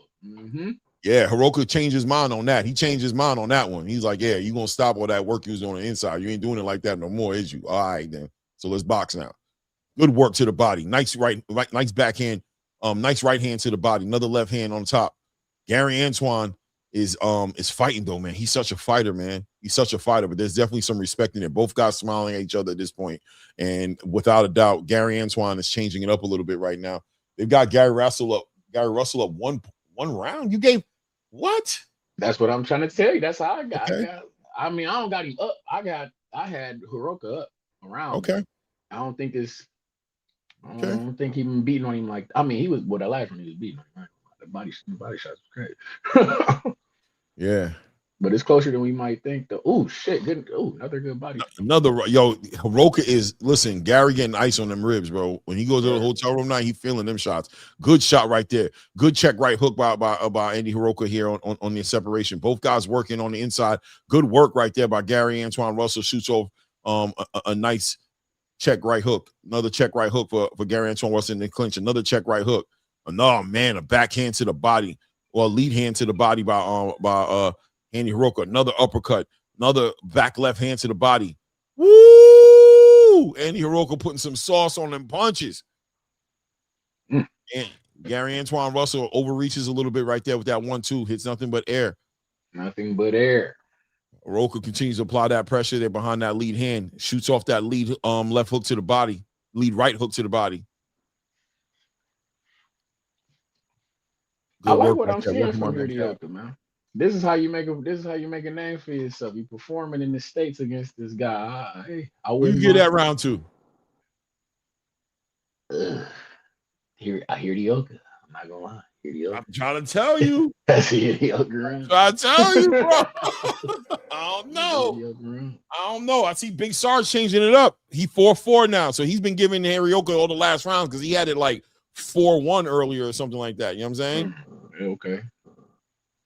So he's giving them all them last round. Russell had a tough round there. Thank you, Sylvester. That's all I'm saying. I know it's hard to call it in. 5-3, I got him up. 5 rounds to 3 for Heroka for me right now.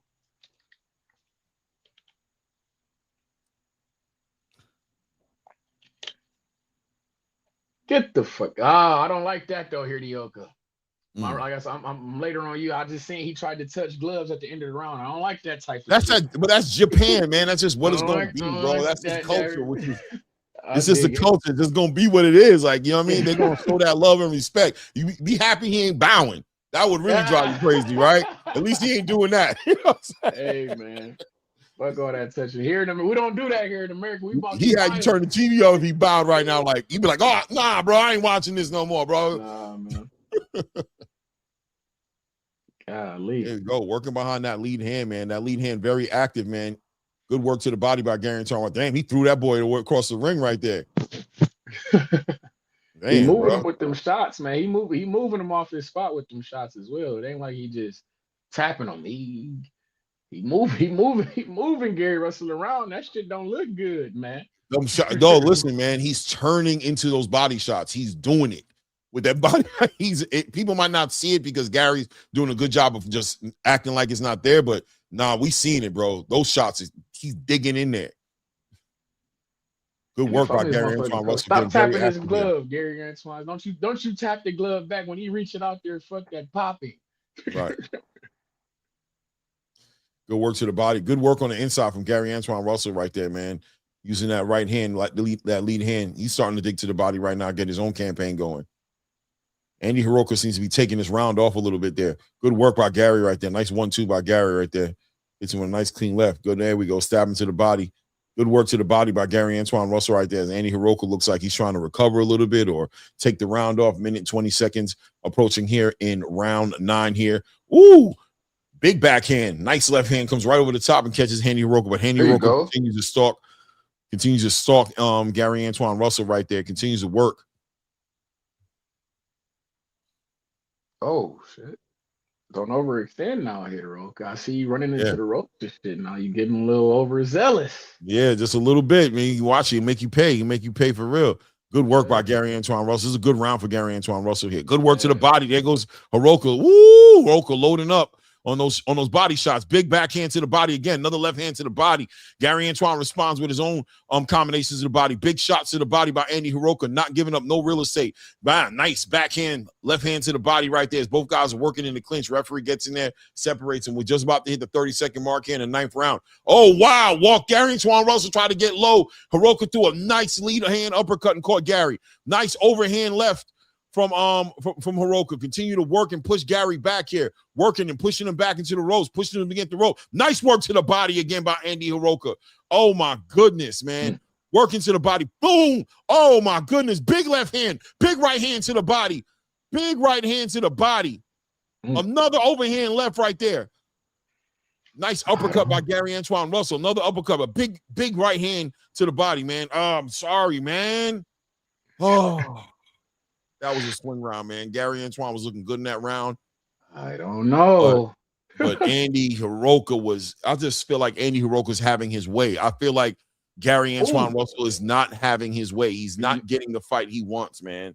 I'm sorry, man. It's hard for me to, I got Heroka really, I don't even tell you my scorecard, bro. Oh, it sounds like you got him 6-3. Like he dominating around that. But you got bro. 6-3. Hey, bro. I'm be real with you, bro. Shit. Claymore look a little down. You look a little down on your guy. I know this was. Yo, that is my guy. Y'all know I mess with. This is difficult for me, bro. This is bad, bro. This is bad, man. I think he needs a knockout to win this fight. I think he needs a knockout. I agree. He gonna need a knockout to win this fight, bro. Let's see what he does, man. Top of round 10 right now. No, look at that right hand to the body again. I don't like the referee trying to say it was a low ball. I need to see the replay. I don't think it was, bro. Let me see. I don't know, bro. Language in this corner. I know I'm behind. Like I'm behind you. This corner, I don't like the way my man looking in this corner, man. Let me see the replay, man. Come on, man. Play it back. Play it back. Play it back. You giving him all these warnings, bro. Play it back. Relax. Play it back. Play it back. What is this? They're not playing it back, bro. All right, man. Let's go, man. Oh, he went right. He was going right back for that right hand to the body, bro. He's like, hey, bro, you're gonna have to call me again because I don't believe you, bro. I'm coming. Come on, man. What's going on now? What are they trying to say? What are they trying to say, man? They're throwing Heroka off, bro. Heroka is on his mission to work right now. Oh, man. Chris Mannix just giving Heroka the lead right now. Please. Mannix, I don't know what you're scoring, bro. He always shit, though. Sorry, bro. Shitty. He's usually shitty at the scorecard. Yeah. This fight is too technical for Chris Mannix. He's having a hard time really reading what's going on here. Heroka working behind that jab there, man. That right hand, that jab been on the plate tonight, man. He grabbed that from Alberto Puello 100%. But here comes that left hand to the body. Look at the work by Heroka here in the corner. Gary Antoine just trying to brace himself for what Heroka's doing and tie him up. But Heroka's working so well inside there. Good body shot. No, that was a good right hand up to the body right there by Gary Antoine. Another right hand to the body. Good body shot by Gary. Another body shot. I think Gary might have hurt him a little bit. I think Gary hurt him. The ref definitely trying to fuck up his rhythm, though. He was definitely trying to fuck up his rhythm in the beginning of that round. That's nasty. I think he hurt him to that body. I think Heroka's hurt. I think he's hurt to the body. He's backing up. I think Gary about to get him out of there. He needs to. I think Gary's going to get him out of there. I mean, if Gary doesn't know that he's hurt, then he can let him recover. Maybe he'll recover. But those body shots, you don't heal from them very easily. It's hard to get over those body shots. Yeah, he got hurt to the body. Look how he's curling up to that body, man. Gary about to get him out of there. I'm telling you. Them elbows coming. You see them they tucking. Yep, they're getting tight. And he's not letting his hands go like he was before. He's not letting his hands go. He got hurt to the body. Good work by Gary Antoine Russell working behind that. I don't think Gary knows he's hurt. Gary's stalking him. I wonder if he knows that he hurt him. He's showing a good poker face, though. That I can give him. Good work to the body by Heroka. Oh, he put him down. Time out. Are they saying it's a low blow? They're saying it's a low blow? That might have saved Heroka. Gary was doing good work. Uh-oh. I want to see the replay, bro. What's good with these low? Hold on, bro. Let me see the replay, man. Show me the replay, man. Show me the replay. I'm creeping up on it. Let me see. Look like Jesus. Yeah, that was all up in there. Oh, that was crazy. Yeah, you got to take a point away from him. That was like right up in his crotch, like between his legs, like it hit him on the inside of his thigh. Jesus, bro. That was crazy. That shot was. Oh my goodness. The replay was vicious. The replay Oh my God, bro. He hit him all in that, bro. That was crazy. He might not recover. They took a point away from him. That Oh point man. deduction gonna be a motherfucker though. That Maybe. we might have another draw on our hands, gang. Yeah, that was a crazy shot. Shit, that was a oh my damn. Woo! Hey yo, the low blow was crazy, man. That was Gary crazy. looking at him funny, like I can't even look at you the same. Yo, you got to get on him, Andy. You got 30 seconds. He's trying to get some space. He hurt. He's trying to get around the ring. Andy, you got to do something. This is where this is your best opportunity right here to do something here. You know what I'm saying? That shifted some things around. That was without a doubt, man. I don't know if he got kids yet or not, but yo, that shit was good. That was one of the craziest low blows I've seen. Gary just trying to get up out of there, man. He's trying to take the round off. Good work to the body by Gary Antoine Russell. Yeah, that's definitely. I mean, it's a Gary Antoine round, easy round to score there. I don't know. 10-8? Fuck around 9-9. If Andy was winning, if somebody had him winning, it could be 9-9. I ain't mad at the 10-8 though. I ain't gonna lie, because that was low key. Francisco Latorel said that was he said no Manson Musa said that was intentional. I don't think that was intentional. I don't think it was intentional. Yeah, I think he's just, man, I just think sometimes that trajectory gets diabolical. You know what I mean? Sometimes the trajectory is just off. And he got longer levers, so it's gonna come up, it's gonna go down, like his uppercut is gonna go down. Right. Especially if you're getting low and you dip that body a little too much, boom. You know what I mean?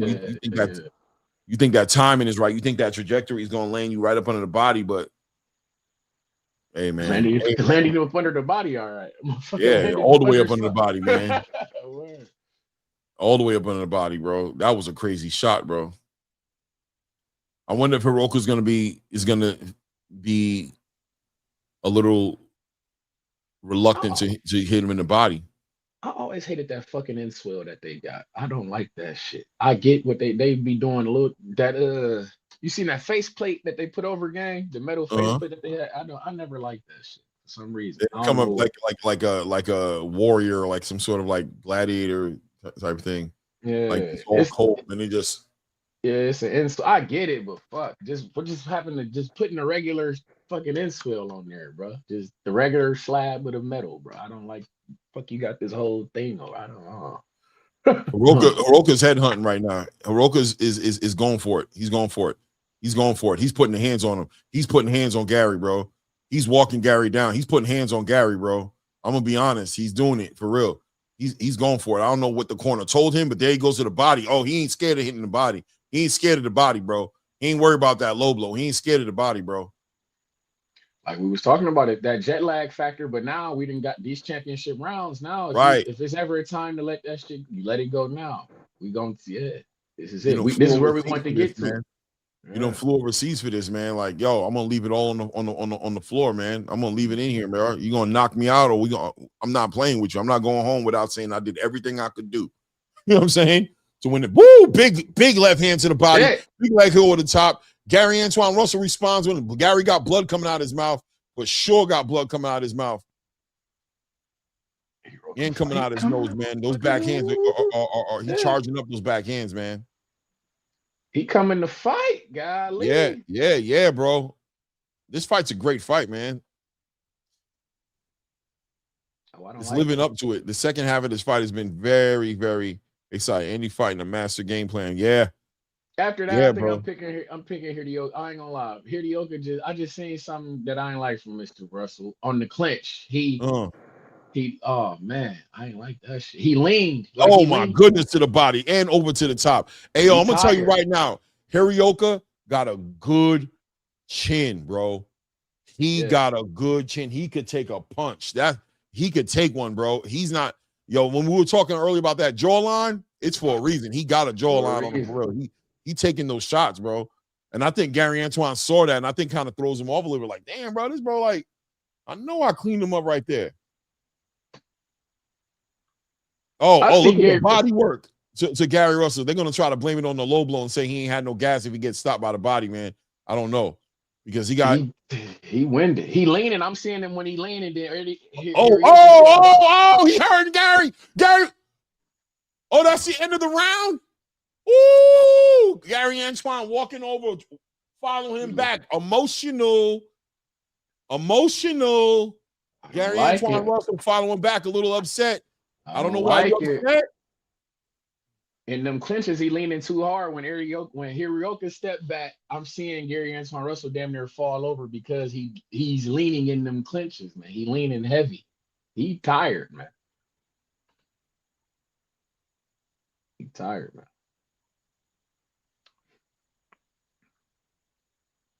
Look at this big shot. Big left hand catches him. Boom, right hand. Shook him. That right hand shook him. Big right hand. Again, caught him again. Boom.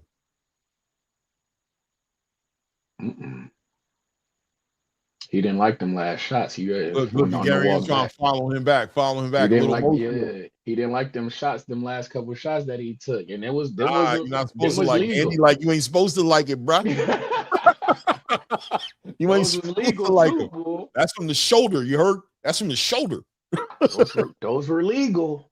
Yeah, bro. That's not a low blow, baby. You better put your hands up. It ain't no low blow, bro. It ain't no that body work. I don't know. By the way, I gave Andy that last round. I did too. Shit.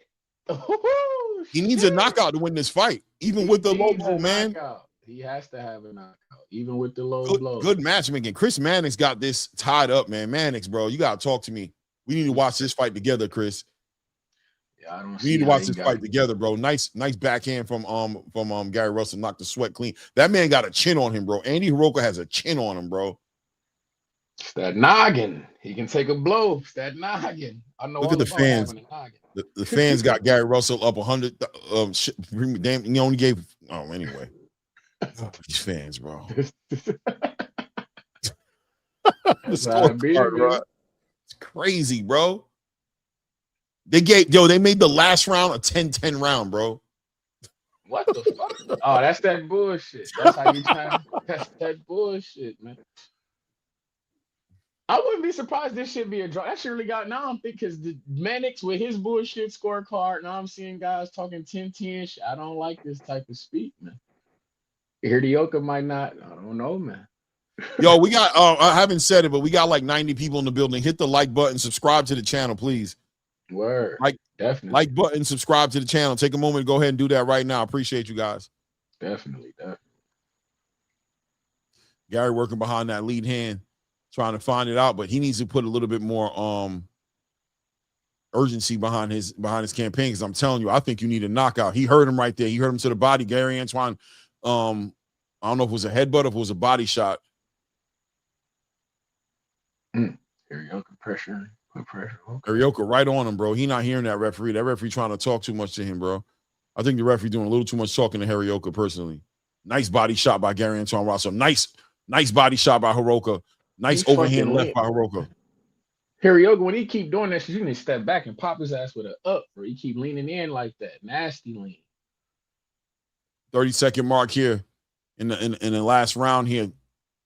Gary Antoine Russell has a moment. Heroka feels it and is pushing with urgency on Gary Russell. He must be feeling like he's got him out of here. He's going for the stoppage. And that's the thing about it. I think Heroka's up, but he's going, though. He's the one pressing the fight. Oh, nice work. Oh, Heroka hit him with a nice check right hook. Big shot to the body. Another shot to the body. Oh, no, Gary. Oh, Heroka going for it. Heroka's going for it. He's going for it.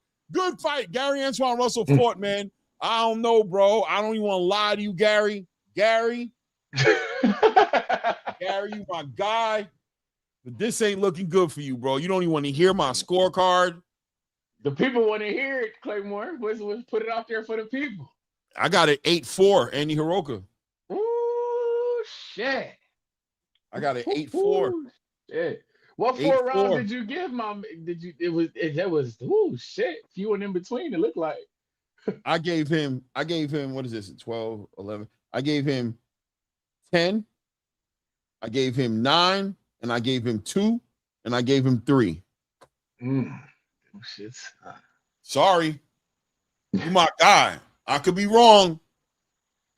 I'm sorry, bro. I got this one, and I got to hear the score. I ain't gonna bush. I got to hear the scorecard for this shit. This shit about to be fucking hell.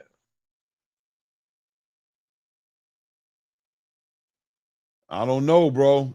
I got an 8-4. Big Sarge got a 7-5, and he started off with the card going towards so he gave pretty much a line share of those final rounds to Yeah. He started closing that. Yeah.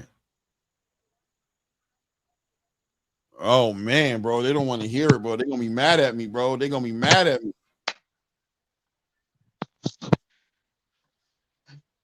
The body shots were crazy, man. I mean, the low blow happened. We saw the low blow. That was crazy. That low blow was crazy. But they took the point away, so you got rewarded for it. You got your payback. You know what I mean? He didn't get away with it. Gotta dig to that body. What my man said? Gotta put water in the basement. Yeah, bro. Got leaky. Appreciate you, Sam. I don't know, man. I got an 8-4, bro. 8-4, man. Andy Heroka took the championship round too. I had it 7-5 like your man's did. 7-5 was about for Andy. That's how I had it. Yeah, for Andy. Yeah, your daddy has a 7-5, Andy or draw. I wouldn't be that man came from overseas, man. I hope he don't get screwed over, bro. But what a fight! I'm gonna tell you right now, he got that respect. You better respect him. You bet he came over here to America and got that respect. Like you didn't know me, you know me now. You know me now. Don't never act like you don't know me again. Andy who? Heroka. Get that right too. Don't be playing around with it. Hiriki. I know how you Americans are. Don't play with me, bro. Get it right. Heroka. Andy Heroka. Don't play with me. Don't play with me. You know what I'm saying? Damn it. Talk to me nice. Let me see what's going on here. Damn it, man.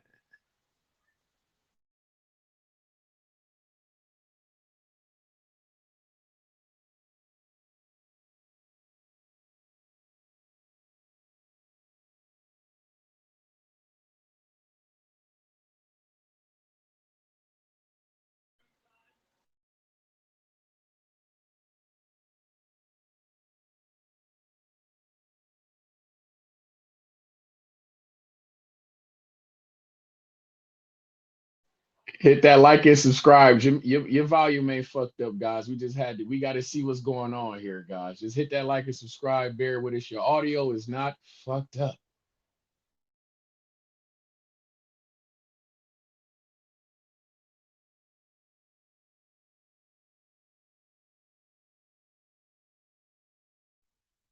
What? I don't know. Even the referee's smiling and whoa, I don't know.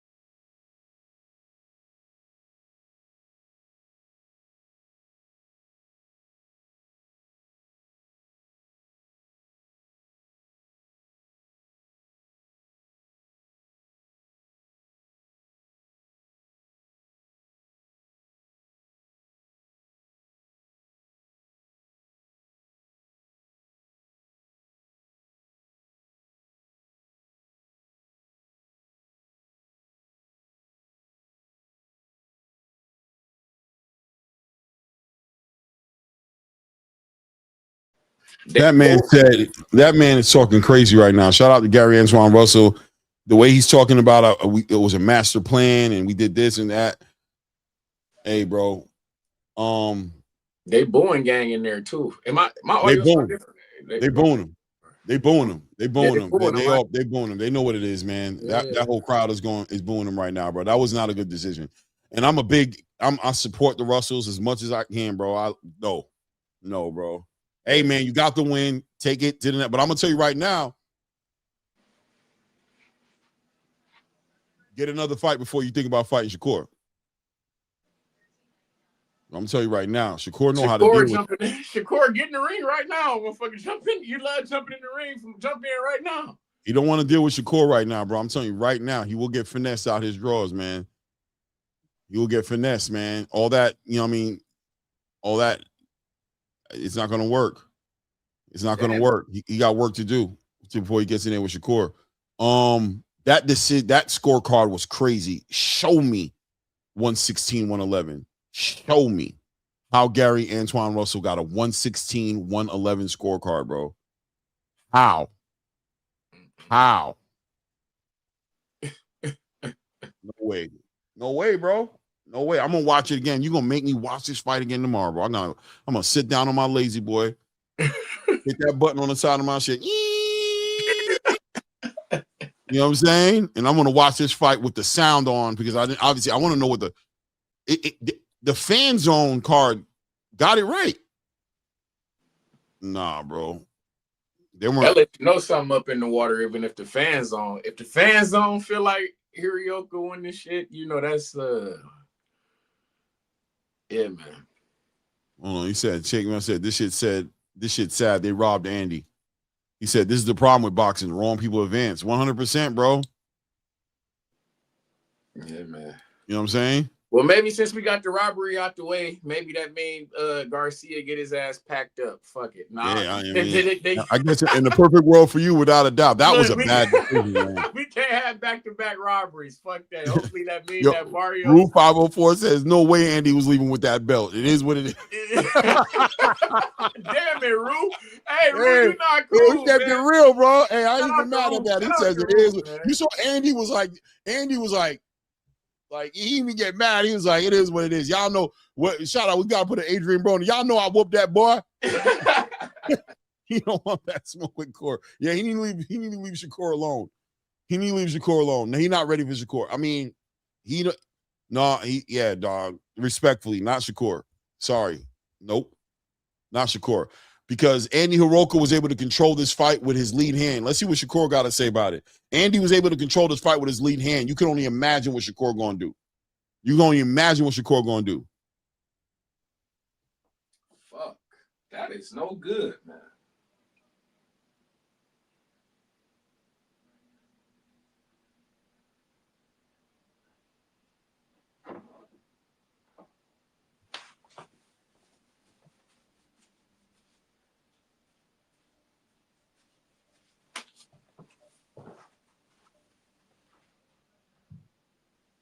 Tito Mercado goes to Japan. Him and Andy Heroka.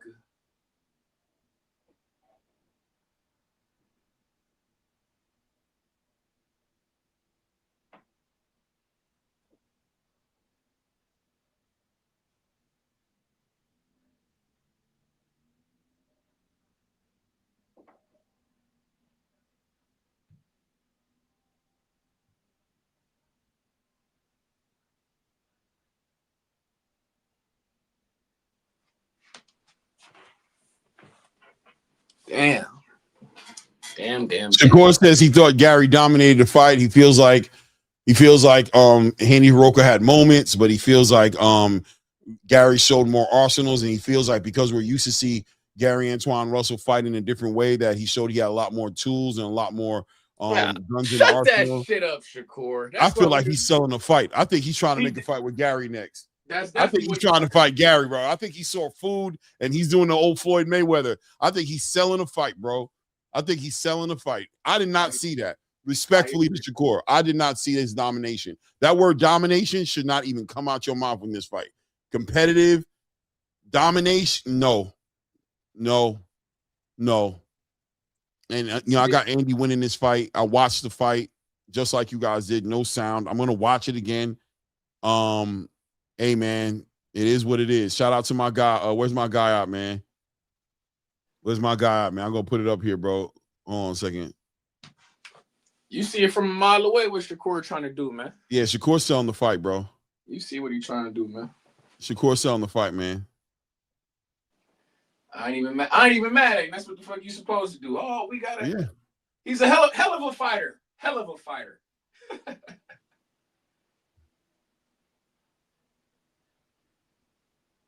100%, bro. Shakur's selling that fight, bro. Shakur making the fight happen, bro. That Shakur looking at Gary and said, yeah, I'll do that one. I'll go pick up that WBA title. Unification. Let's go. Unification, Ring Magazine champion. I like that. Nasty word.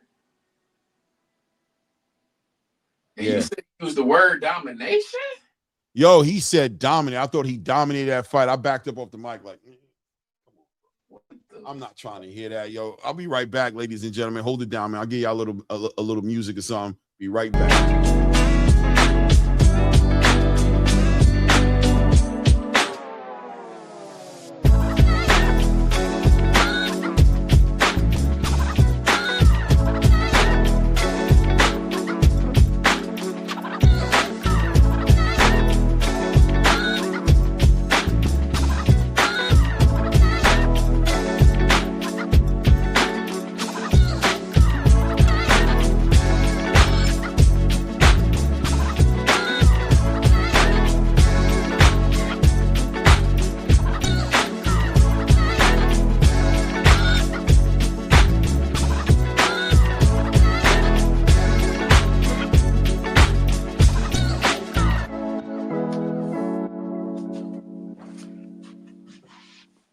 Domination, nasty word. Fucking hell. Shout out to the chat. Hit that like button and subscribe, man. God damn it. Golly.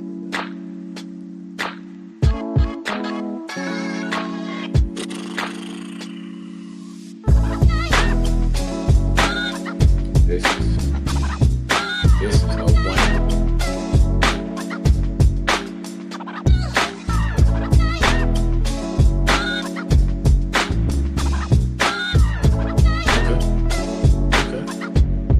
Working harder than an ugly stripper. Oh, come on, man. See, you see what they do in this chat, man? Andy Heroka, Tito Mercado, let's get it popping in this man. I hear guys talking about my guy, Albert Bill. Andy Cruz got Albert Bill problem, man. You gotta know what's going on. But Gary Antoine Russell, you got a gift, man. You got a gift. At 140, Keyshawn might do something strange for my guy. Keyshawn may do something strange.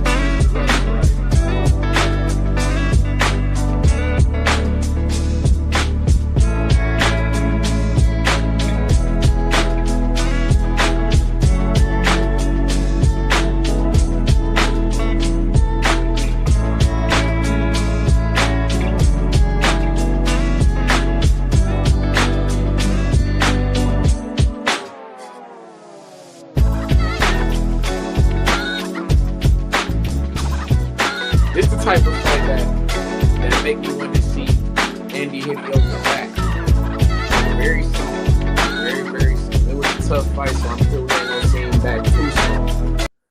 But Andy Heroka, I need to see him back sooner rather than later. This type of fight right here, this is the type of shit that piques my interest. You get me? Yes, I will be watching that fight. Oh, of course. Who, the GWOAT? Yeah, I'm probably calling it. Oh, yeah. It's the GWOAT, man.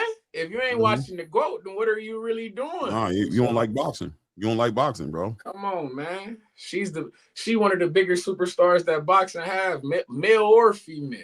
No doubt. Shout out to Roger that, man, with the $2. I appreciate the support, man. So let's go, Mario El Azteca Barrios. Word. Aztecian warrior. Shout out to Big Herm. I don't know if I got you earlier, man. Says, why Russell looks so small? He ain't 5'10" or 5'9". Yeah. Yeah, man.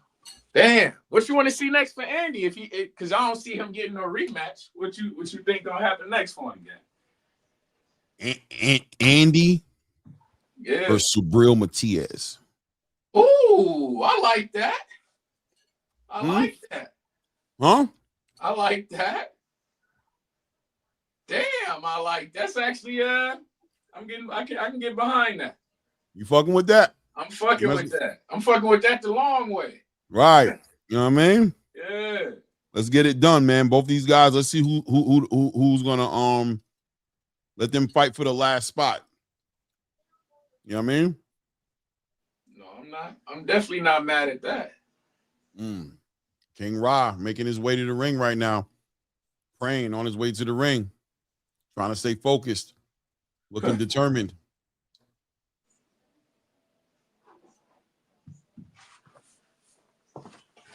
Yeah.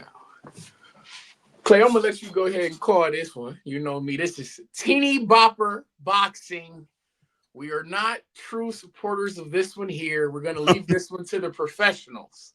You understand me? We're gonna leave this one to the professionals. Shout out to Claymore Rang. I'm calling me to have this opportunity in the platform. I appreciate you, gang. I appreciate you. Hello, family. I thank you. Thanks for coming up here, man. Oh man, no problem, gang. Like I said, we're gonna leave this to the professionals. You be cool, gang. I'll fuck with you. I'm gonna tap back in. No doubt. Tap back in at the end, bro. We're gonna wrap it up. Word. Peace. Peace. Yeah, ladies and gentlemen. Yeah, ladies and gentlemen. It's about that time as both fighters are making their way up. I'm assuming Ryan Garcia is coming out first. He is the challenger, but then again, boxing, right? Boxing. Let me put the camera off for a second. Give me a second.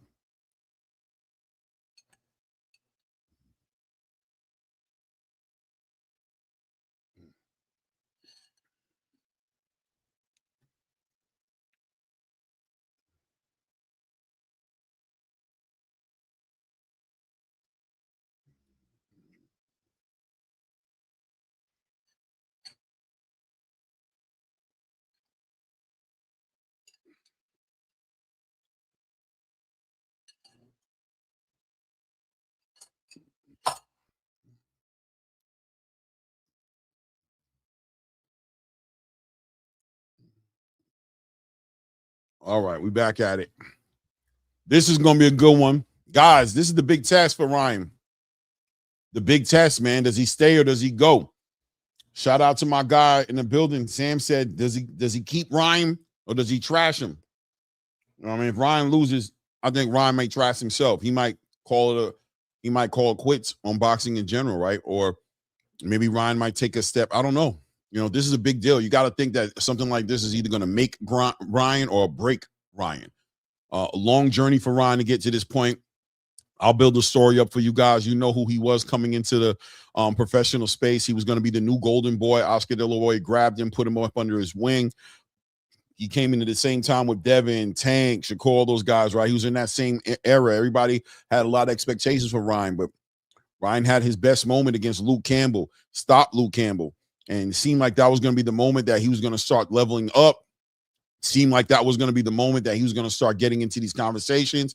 He takes a hiatus. We find out that Ryan Garcia is struggling with mental health issues, which is respectable that he took his time off. When he made his return into the space, he started off pretty good.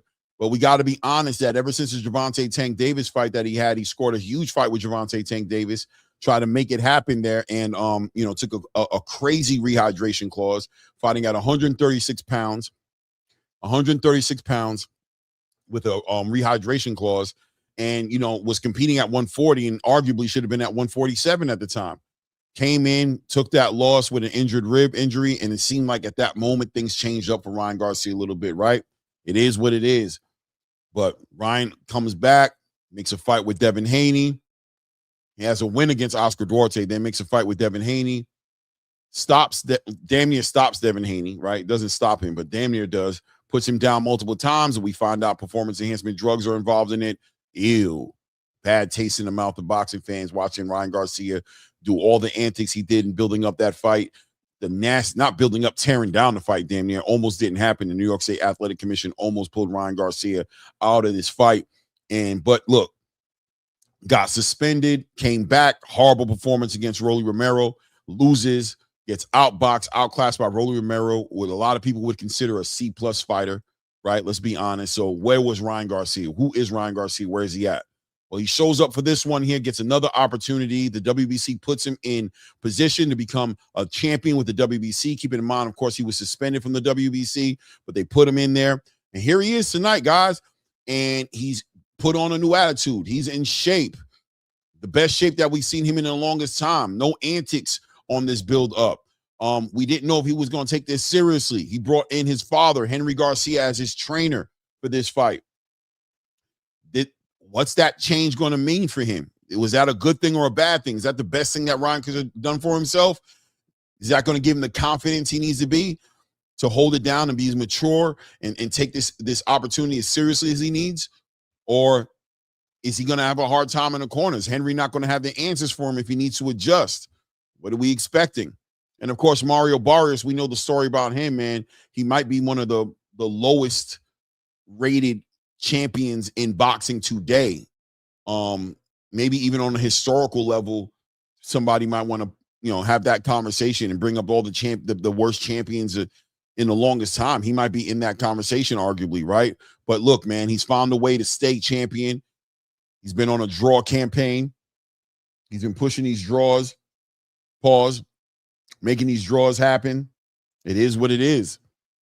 Is Ryan going to be able to show the world and collect his first title ever? His first full championship, WBC championship. Is he going to walk out this ring with that belt on his shoulders? He has a lot of support. You're seeing David Benavidez in the ring. You're seeing David Benavidez in the ring. You're seeing Jose Benavidez in the ring. You're seeing David Benavidez's son, which is interesting. You got to wonder, what does that mean for Ryan Garcia? Is he going to be working with the Benavidez's closer? Did they have an influence on his camp? Have they gotten him ready? He seems to be very confident here. Very confident. Let's see what happens, man. Nah, he gonna pack Matias up, that reach and that pop, but Arias got to get in the lab and go to work. Yeah. Let's see what happens, man. Kind of a little discouraged that we didn't get to see that Hitchins Duarte fight. That's kind of crazy, man. Really going to be watching to see exactly what Hitchins does next from here, man, because I mean, this one's pretty bad. Mario Barrios making his way to the ring right now. I'm gonna put you guys on mute real quick. I want to see when he comes to the ring. I didn't even hear what Ryan was playing.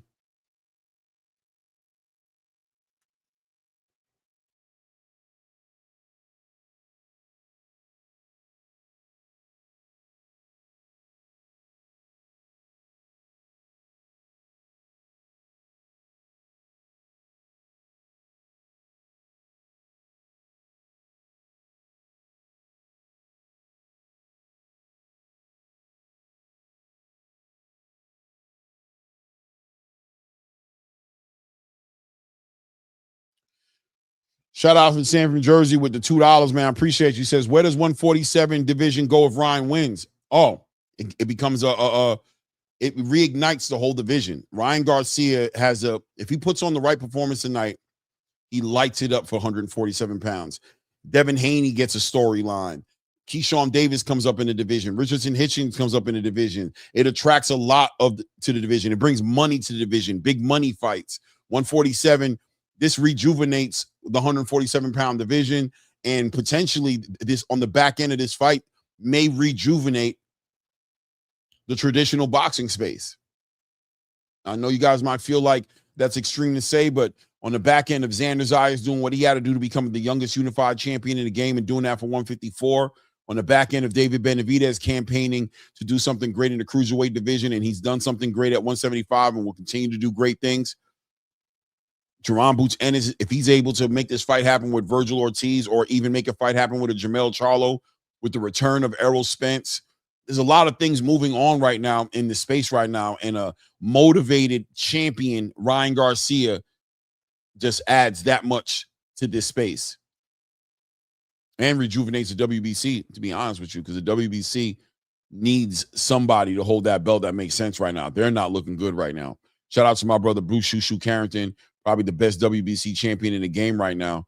But, I mean, they stripped their best champion in Shakur Stevenson, and now it's on Bruce. If Ryan Garcia is able to collect that title, I mean, that puts the WBC right there in the conversation again to getting away this money. So Ryan Garcia's got a lot of people betting on him winning tonight. I'm sure Shakur Stevenson is watching this fight very closely as they're trying to make a fight happen as well. Conor Benn was looking at this closely until he went over to Zuffa. Devin Haney should be watching closely on this fight here. A lot of people should be watching this fight very closely.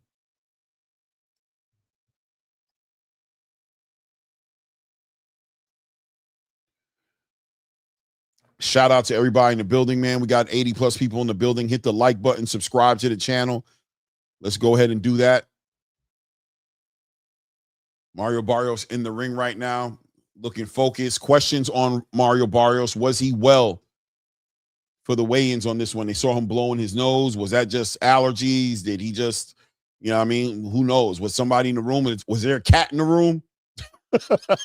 Is Mario Barrios allergic to cats? Did somebody have a cat in the room or just finished playing with their cat? And was he just suffering from allergies? Ryan Garcia looking very dialed in here, on his toes, bouncing, looks very motivated, looks super motivated right now in that corner.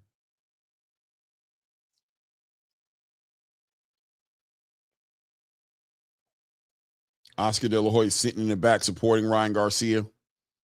Unified front for Ryan Garcia. It's a unified front for Ryan Garcia. Big Star says Ryan Garcia is on Ostarine. Maybe. We'll find out in a couple of weeks, right? Top Dog says, nah, rumor is Barrios is sick. 100%. That is the rumor. That is the rumor. But is it true? It's a rumor. Did we just see Mario Barrios, having a bad allergy morning? You know what I mean? With something in the air. With somebody wearing a cologne he's allergic to. Or was he sick? Is he sick, more importantly? Is he sick right now?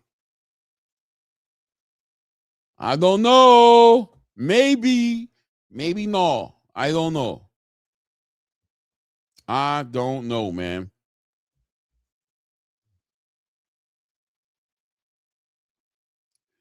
Akeem Blake says it's like he already has the judges in his pockets. Maybe. Mario Barrios needs to win this fight and needs to do whatever he has to do to win this fight. It's all possible. He could have the judges in his pockets. Ryan could have the judges in his pocket. There could be a lot of politics here. The rule is take it out the judges' hands. Take it out of the judges' hands.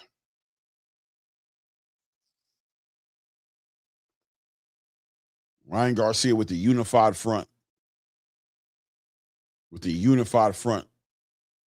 Everybody seems to be in the building, packed in the building.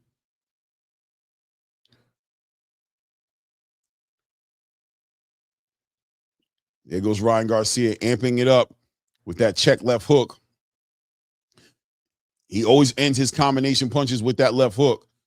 He's doubling up, tripling up on the. And what does he do? He ends it with the left hook. Is that the fight? Is that the shot that's going to be the difference maker in this fight? Is Mario Barrios need to watch that left hook, or does he need to watch everything? Watch the right hook. Watch the left hook to the body. Watch the left hook up top. And maybe more importantly, Mario Barrios needs to consider landing his own shots.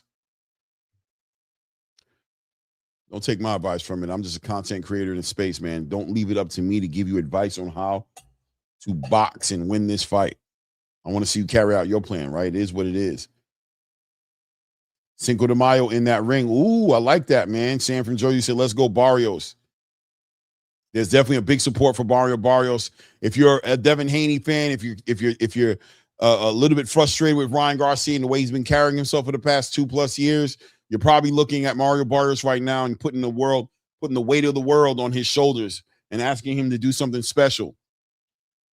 If you want to see boxing do something special, if you want to see the Devin Haney rematch with Ryan Garcia, if you want to see some other things, you might be rooting for Ryan Garcia. Everybody has their own particular reason, their own vested interest in this fight, and that might be what makes this fight as interesting as it is that there's so much on the back end of this fight. Ryan Garcia back in the corner, ready to go, man. Look at Ryan Garcia, man. He is dialed in, hands up. He's got the eye of the tiger. Is Ryan Garcia going to make short work of Mario Barrios? Lord child, let's get it in, man. As Mario Barrios looks to his corner and gets his last-minute prayers in there, referee has cleared the ring. Both these guys are ready to go. Final instructions been given. Let's go. Ring is cleared up, and the referee gives the instructions. You ready? Let's go. Fight starts. Ryan Garcia steps right over to Mario Barrios. Immediately, I'm going to tell you right now, I'm noticing Ryan Garcia standing tall. Ryan Garcia standing tall and behind that lead hand. Snappy left hand, lead hand by Mario Barrios. Ryan Garcia. Mario Barrios is sitting up in that high guard, timing and waiting. Oh, big shot lands for Ryan Garcia. Big right hand to the body. Big overhand right, knocks Mario Barrios right down. Clean, knocks him down clean, real early, real quick. Mario Barrios, and it was the big right hand. It wasn't the left hand. He gets the count right there, right inside the first round. Ryan Garcia steps right to Mario Barrios. Continue to work behind that jab. Double up. Big left hook. Big left hook for Ryan Garcia lands for Mario. For Ryan Garcia lands on Mario Barrios. Let's go. Mario Barrios walking down Ryan Garcia. Man, big shots by Ryan Garcia. Big shots, man. I don't know. I'm not going to lie. The power is translating. Look at the big right hand from Ryan Garcia again. Working behind that jab as Mario Barrios is trying to catch and shoot his own big right hand. But Ryan Garcia is just doing a good job controlling the distance and letting that right hand go. Letting both hands go. I'm liking what I see Ryan Garcia doing right now, man. Very patient. Has Mario Barrios very concerned and very patient and poised, waiting. Working behind that jab. Good work by Ryan Garcia. Continue to hold the line there and work behind that jab and be patient. Working behind that jab, taking his time. Big overhand right by Ryan Garcia comes over there and comes around the glove as a referee warns Ryan Garcia for hitting behind the head, looping that shot over there. Ryan Garcia continues to hold down the center of that ring, working behind that jab. Using that jab as a rangefinder right there, but clearly setting up that right hand. Big right hand by Ryan Garcia. Mario Barrios getting control a little bit of this first round of a wild Ryan Garcia who's letting his hands go. Big right hand to the body. Big right hand to the body by Ryan Garcia. Hits Mario Barrios. Big right hand to the body, ladies and gentlemen. Big right hand. Here we go. Here we go. Ryan Garcia doing a good job working behind that jab, being very defensively responsible, catching a lot of those shots. Nice left hook, nice lead hand to the body of Mario Barrios. He comes in there, creeps in there. Good work by Ryan Garcia. Ryan Garcia looking sharp. I'm not going to lie to you guys. He's looking so sharp. He's looking so sharp, bro. I mean, it's impressive. It's impressive. With the big Henry. Big overhand right there. Catches him up too. Doubles up on that right hand on Mario Barrios. Nice right hand to the body of Mario Barrios again. Mario Barrios continuing to stalk Ryan Garcia. There goes that check left hook from Ryan Garcia.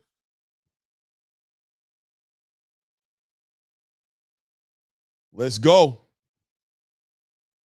Oh, there goes that left hook. He's throwing that check left hook. There goes Ryan Garcia throwing that check left hook, using that left hand to measure it up.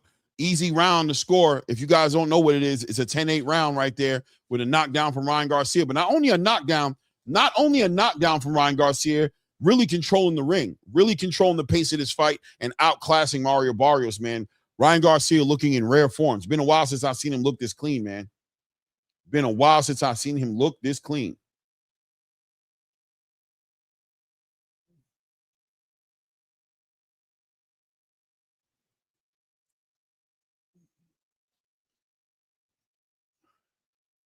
They say that boy on that ish again.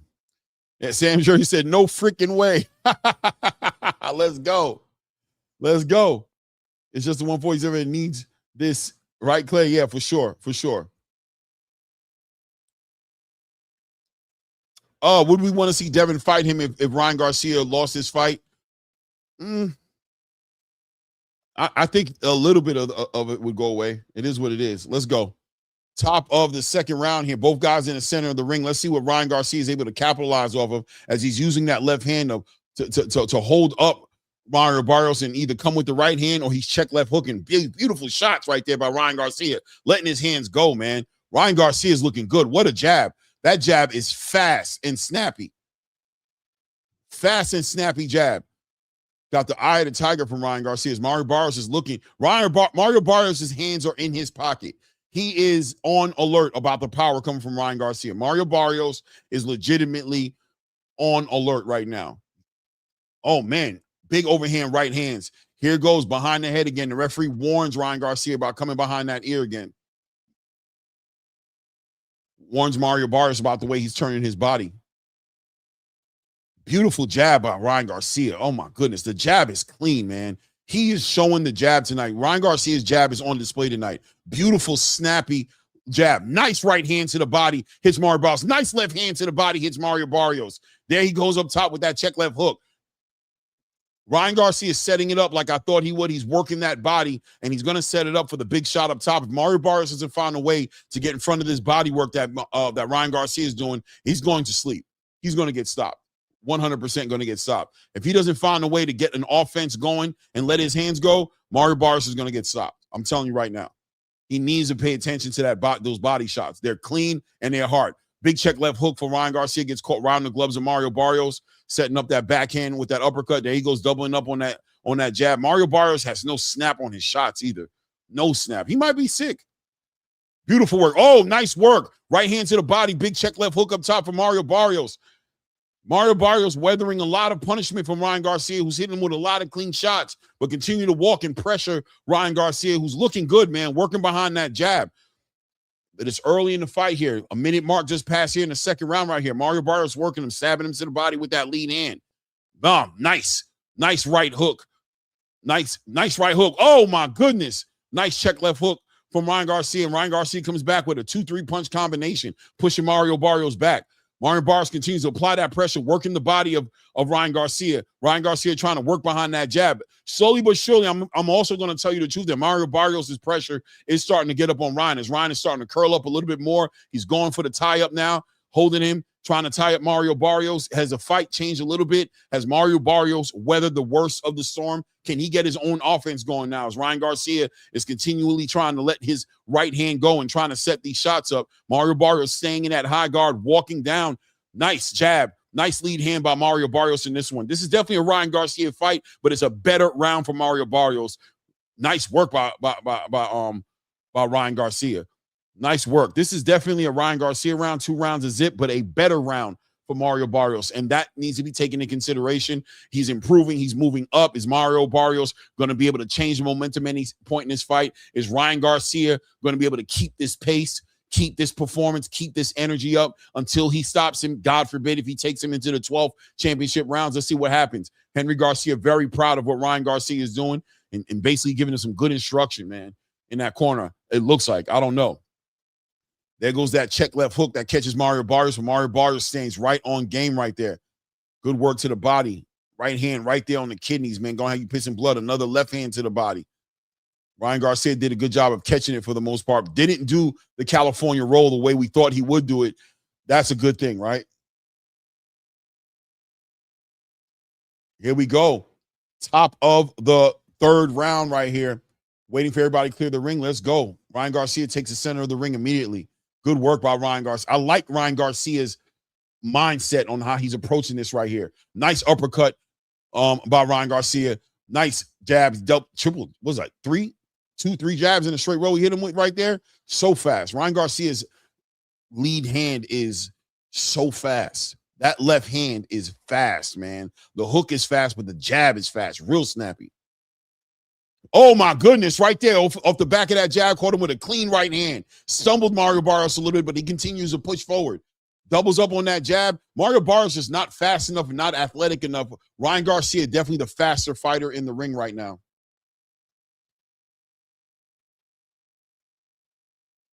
There we go as Mario Barrios continues to work behind that jab, sticking him with that right hand to the body. Garcia shoots off a nice right hand to the body. Nice right hand over the top of the lead hand. Oh, man, nice check left hook. Nice check left hook for Ryan Garcia. Nice straight right hand for Ryan Garcia. Good work, working behind that jab, using the perimeter of the ring, taking his time. Good work to the body. Mario Barrios, nice. Doubles up on that left hand to the body of Ryan Garcia. Ryan is very game. Working behind that jab. Ryan Garcia hits him again with a nice right hand. Hits Mario Barrios with a nice right hand. Woo! Big time right hand right over that backhand of Mario Barrios, who continues to press Ryan Garcia. And Ryan Garcia taking his time, looking at those openings, seeing those shots, putting together good clean punches. Nice overhand right. Nice check left hook to the body by Ryan Garcia. Mario Barrios sticks him with a nice lead hand to the body. Minute and 10 second approaching here on this one. There we go. Catches him with a check left hook on the way out. Nice right hook, backhand to the body.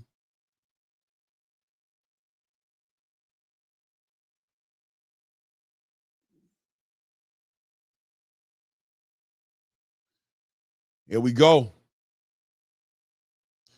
Good work. Good right hand. Ties up Mario Barrios right there.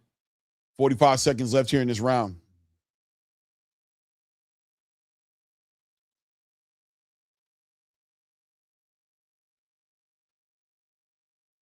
There we go. Doubling up on that jab.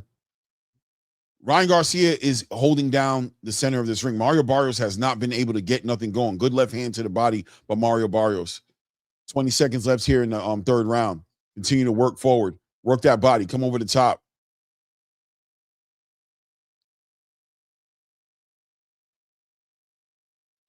Ten seconds left here in this round. Mario Barrios just hands up, and really Ryan Garcia has domesticated Mario Barrios working behind that jab. He's domesticated him with that jab. He's made him act right. He's telling him to sit, roll over, heel, fetch, lay down. He's telling him to do everything. Play dead.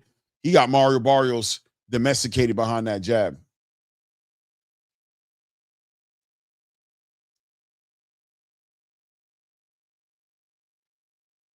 Goodness gracious, man. What is Mario Barrios going to do? What is Goosen telling him? What instructions are they giving him? How are they teaching him to, what are they telling him to execute in that ring?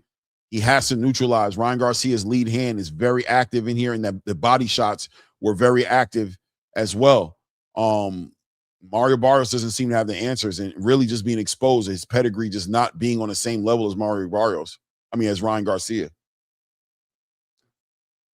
Okay, in the building. What's good, man? Hit the like button. Subscribe to the channel right now if you haven't done it. 90 plus people in the building. Let's make that happen. Hit the like button.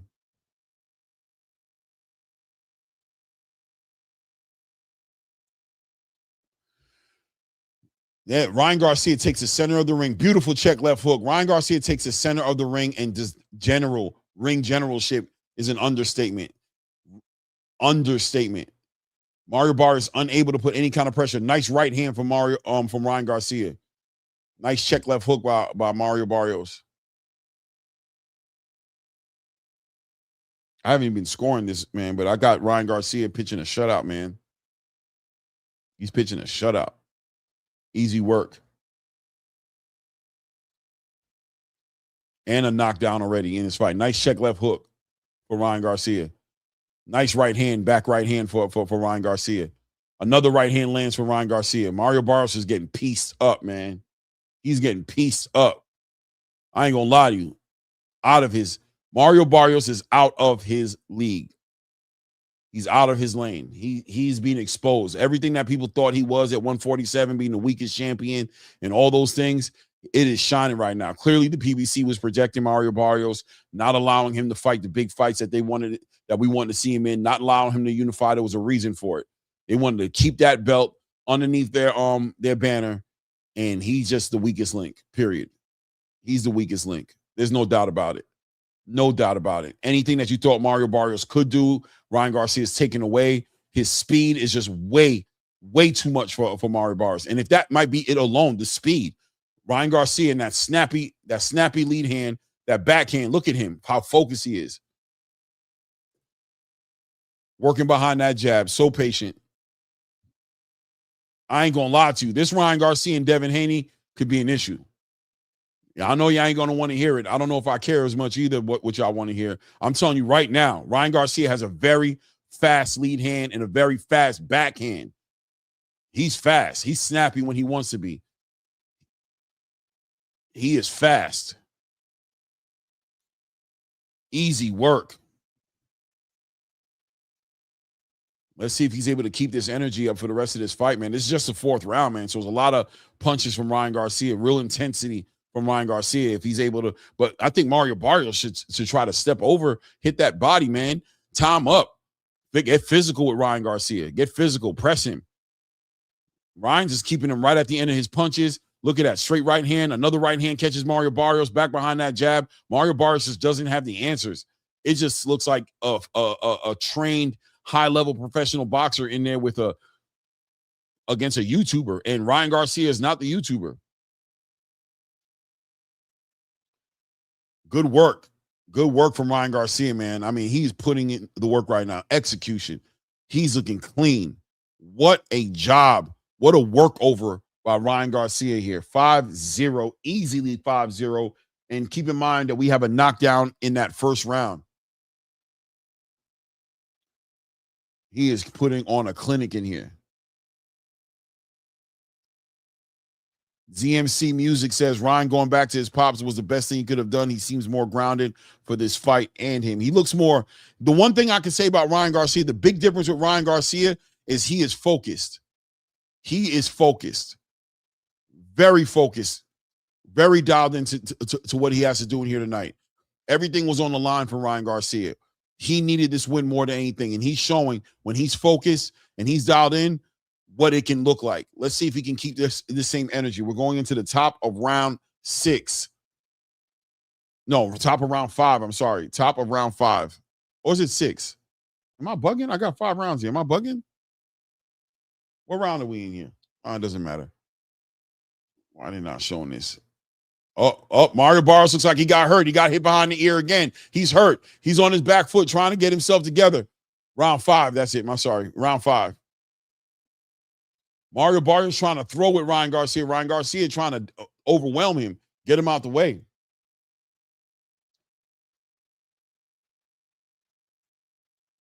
Let's go. Oh, my goodness. Big right hand by Ryan Garcia behind that lead hand. Big right hand. I'm telling you right now, yeah, I hear you. I know them other channels going to go crazy, but they're going to have to just do that. Sorry. Show me. Devin needs to get in the ring with this Ryan Garcia. If Ryan Garcia does not, if he comes up clean, Devin needs to fight him or everybody's going to know why he didn't fight him. I'm telling you. I'm telling you. Look at Turkey Al-Sheikh on his feet. Look at Turkey Al-Sheikh in the corner watching this fight happen. He wants Ryan Garcia to win this so bad. Look at Turkey Al-Sheikh. Look at his face. He's biting his bottom lip. Look at Turkey Al-Sheikh standing there watching this fight. He cannot sit down. He wants to see Ryan do the work. He wants to see Ryan do this work. Look at him on the tip of his seat. Ryan Garcia is putting on a masterclass. Look at that jab. Another big overhand right. Ryan Garcia is going for a big check left hook. Makes Mario Barrios stumble back a little bit. Mario Barrios doesn't look like he's going to make it, man. I'm going to be real with you. Look at Ryan Garcia. Big check left hook. Big right hand by Ryan Garcia. Big left hook to the body. What a left hook to the body of Mario Barrios. That hurt Mario Barrios. The left hook to the body hurt Mario Barrios. I'm telling you it hurt him. I don't know if Ryan's seen it, but he's hurt. Let's see. Let's see. As Ryan Garcia continues to take his time and work behind that jab. Ryan is looking good right now.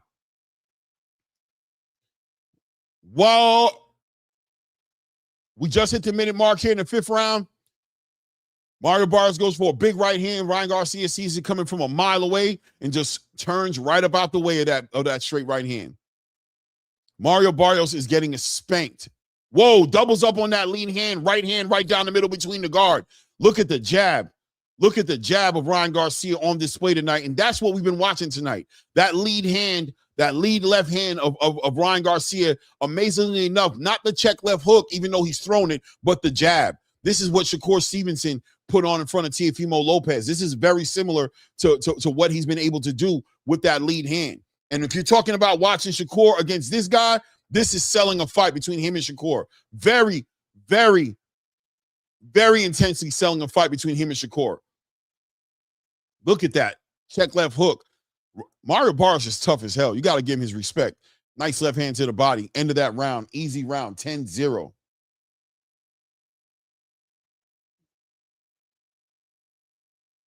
Yeah, man. Those other channels will lose their mind hearing you say this version of Ryan will give Debo problems. Yeah, man. But Brian, am I lying? Call me a liar. Call me a liar. That's all you got to do. This is a worse whooping than Shakur gave. Yeah, it's a worse whooping because Ryan is putting the intensity. But what I'm saying is he's taking this whole fight with a jab. Yeah, he's coming over with that overhand right every now and then check left hook, but he's showing that he can dominate with that lead hand. Now, we got to keep in mind that Mario Barrios is not Teofimo Lopez. right? So let's keep in mind. But still, regardless, Ryan Garcia putting that lead hand on display, that jab on display, and that straight right hand on display as well, man. It is what it is. Francis Olatorre say, so why did Garcia and Barrios look so much different when they fought Tank? And don't say styles make fights. I mean, styles always do make fights, Francis. What do we tell you? Of course, styles make fights. But at the end of the day, Tank 135 pounder. These are smaller fighters. Both these guys got in the ring with Tank, and we know there was a rehydration clause. We know what it is. You don't want to factor it in. I understand, but listen, man, how does Tank do with these guys at 147 pounds? Does Tank ask for a rehydration clause? Does he ask for these guys to come down in weight? And if he does, you know why. We know why, right? It is what it is. It is what it is. You know what I mean? Tank is just that. Could be an answer too. You can go for that as well. That's cool. Round 6, 2 minutes, running up on a 2-minute mark here. Good work by Ryan Garcia, dominating there with a nice, beautiful 1-2 right behind that lead hand, a straight right hand. Looks like it's hurting Mario Barrios from time to time, but Mario Barrios is able to weather a lot of this storm.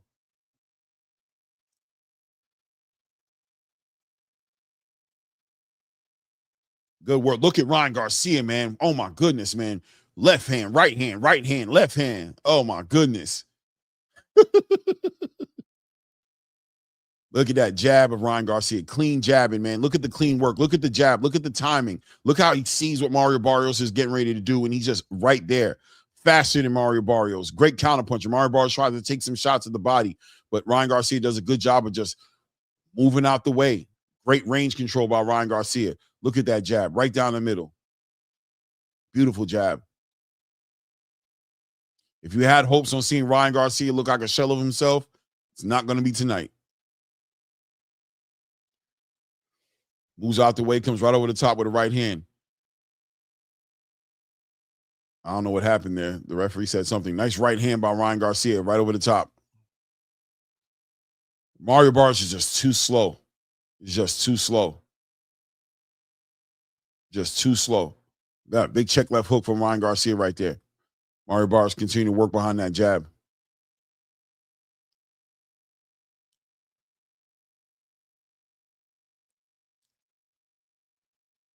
Nice right hook. Nice backhand to the body of Mario Barrios. Nice check left hook catches Mario Barrios. He weathers that though, man. Good lead hand.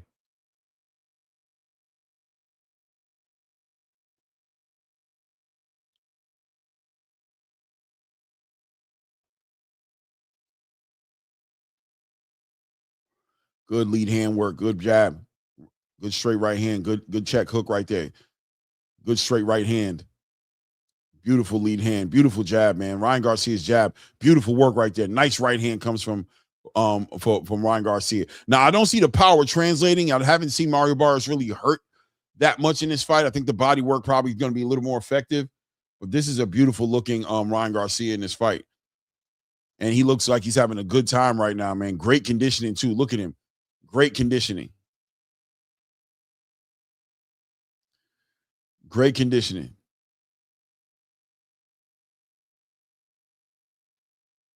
Good corner work by Henry Garcia. I haven't heard him. I don't know, but he looks like he's getting through. Ryan seems like he's listening to his father.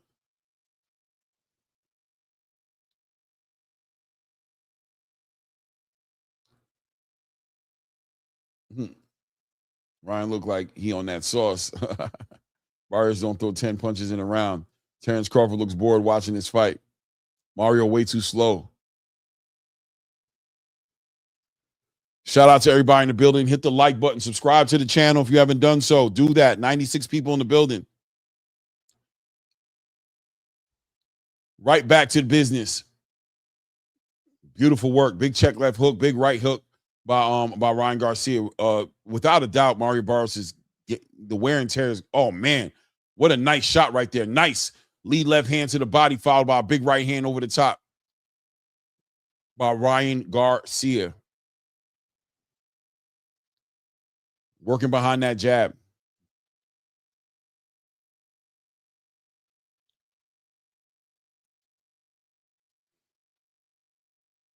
Ryan Garcia is putting on a clinic here.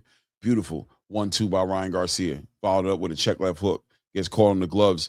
Nice big overhand right on Mario Barrios from Ryan Garcia. Has Mario Barrios ever been stopped? Oh, my goodness. Big right hand lands for Mario Barrios. Shakes him up a little bit. Hurts him a little bit. Back behind that lead hand. Nice left hand to the body. Nice check left hook to the body of Mario Barrios. Mario Barrios continues to try to pressure and push him back with that lead hand.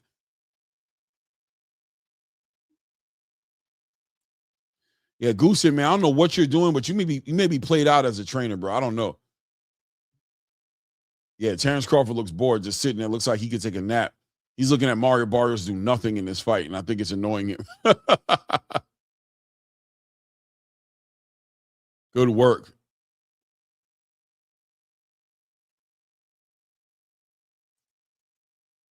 Working behind that lead hand. Ryan Garcia continues to work behind that lead hand.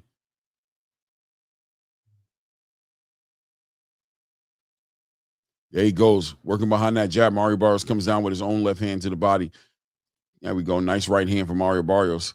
Back behind that jab. Another backhand to the body. Check that hook right over the top. Beautiful work, man. Hits him with a right hand. Good punch combination punching by Ryan Garcia. Great combination punching.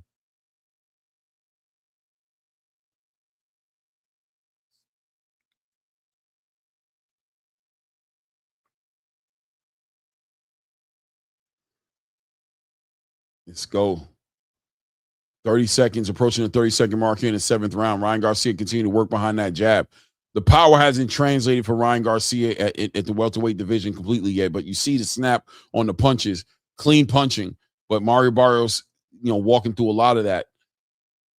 More so Ryan Garcia putting on a masterclass, a great boxing performance, great jab, great backhand, good defense. I haven't seen the California roll not one time tonight. Good work, man. Right off that lead hand, big overhand right coming right behind that glove. End of the 7th round, man. Shut out, man. Shut out. Shut out. This is a 100% shutout right now. Mario don't need a new trainer. Mario probably just ain't that good, but Goosen, I don't know. Goosen work with what he got. I don't think he needs a new trainer. I don't know what you can do. I mean, Mario Barrios is looking like Mario Barrios in there. I could see if he was looking worse than he normally looks or something, but it is what it is, man. ZMC Music says, dudes be acting like Ryan was on roids or something. Regardless, Devin couldn't slip a punch. He was getting touched up. Hey, man, that's what the argument's always going to be. That's why they need to figure it out inside the ring, period. That's what they got to do. And until they do it, it's always going to be an argument. I don't know. I don't know if it was the steroids. I don't know if it was Devin having an off night. Was he depleted? Was he not? Did he not have his legs under him? We have no idea. The rematch will clear this up a lot easier than the speculation, right? Top of the 8th round here. Ryan Garcia takes the center of the ring as normal, working behind that lead hand. Big check left hook for Ryan Garcia. Mario Barrios at least doing a good job of keeping his hands up and not just getting hit with the left hook.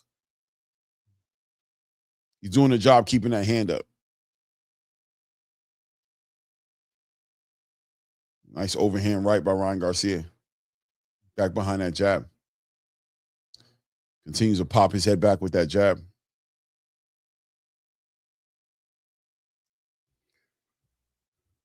There we go. Little trade right there. Tied up. Let's go. Yeah, this is a shutout, man. This is embarrassing for Mario Barrios. This is embarrassing for the WBC to have a champion like Mario Barrios.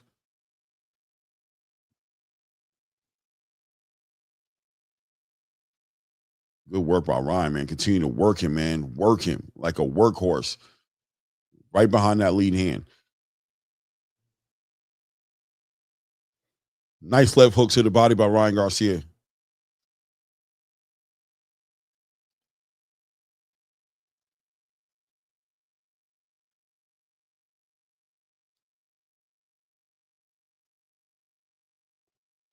Working behind that jab.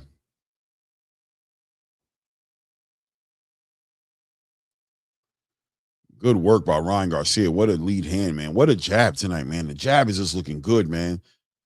Great jab from Ryan Garcia. Oh, nice left hook to the body. Nice check left hook to the body by Ryan Garcia.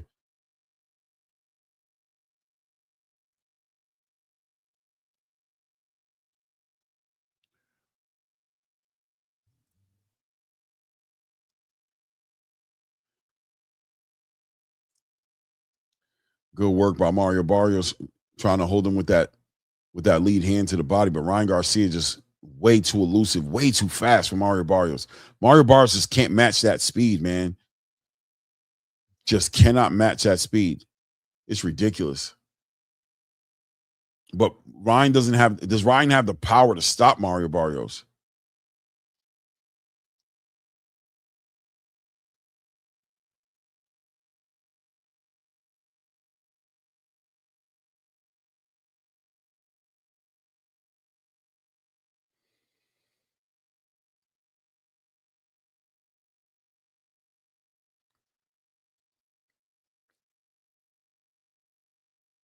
Good work to the body by Mario Barrios trying to smother what Ryan Garcia is doing. Mario Barrios needs to physically get involved with Ryan Garcia. He needs to put his body on Ryan Garcia, hold him, dirty box him, not let him have that distance. He's establishing that distance, and he's controlling the range in this fight. And Mario Barrios is just not fast enough to capitalize off of anything. He needs to get close, dirty, smother, tie up. He needs to make this a dirty, dirty fight in order for it to make sense for him. Other than that, he's going to continue to get outclassed. Too much speed, too much clean punching.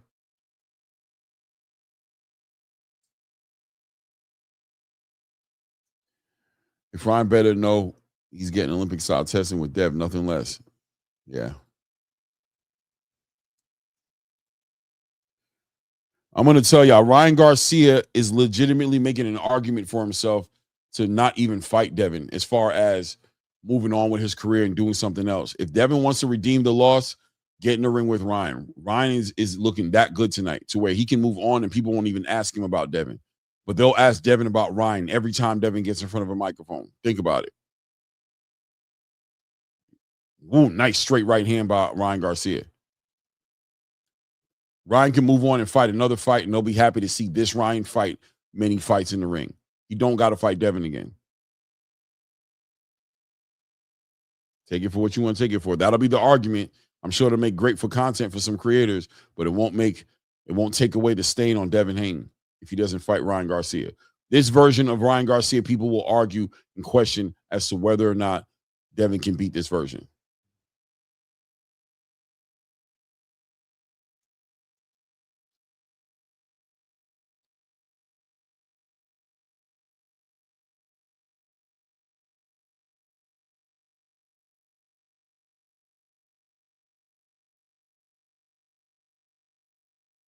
Beautiful work. Walks him right into a check left hook. Beautiful work. Nice check left hook. Look at the angles, man. Ryan is controlling every aspect of this fight. Mario Barrios, nice work by Mario Barrios right there. Finally, Mario Barrios working inside that clinch, punching him to the body, letting his hands go, more importantly.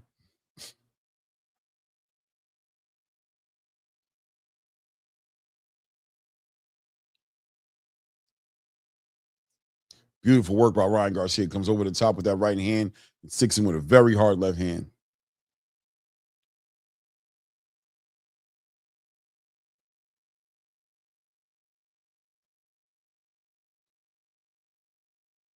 Beautiful work.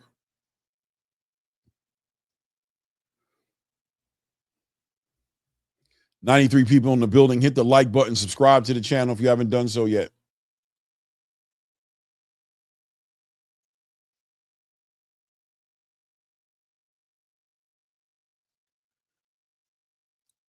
Just past the minute mark of the 9th round here.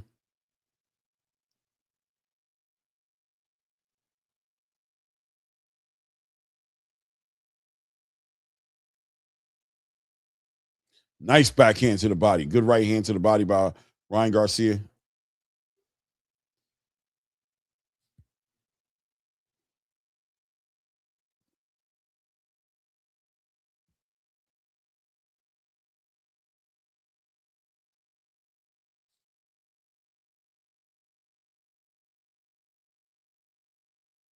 About to approach the 10-second mark here in the 9th round. Ryan just doing the same thing, working behind that jab.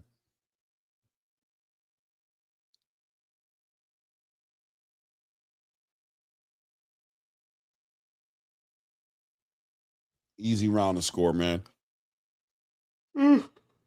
Man.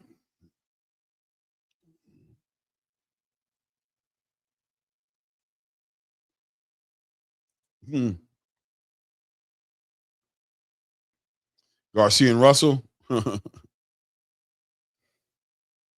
Yeah, Barrios is a very weak champion, man. Very weak. He's being exposed tonight. He's being exposed on multiple levels tonight.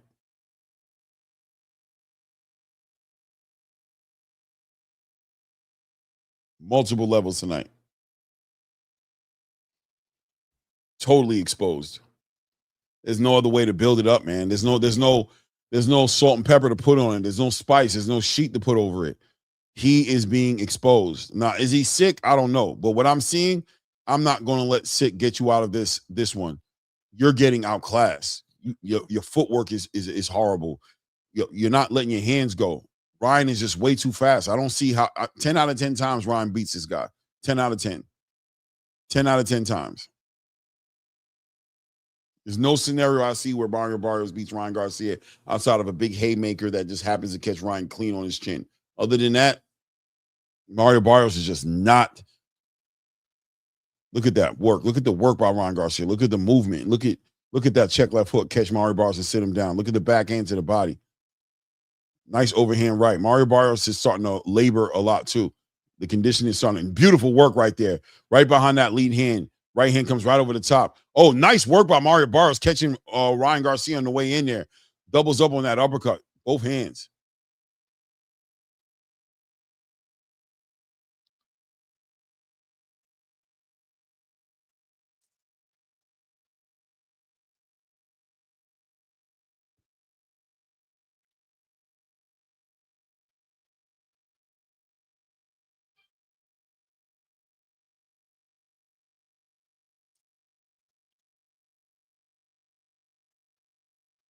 There goes that California roll. That was a good little moment there for Mario Barrios. Good work by Ryan right there.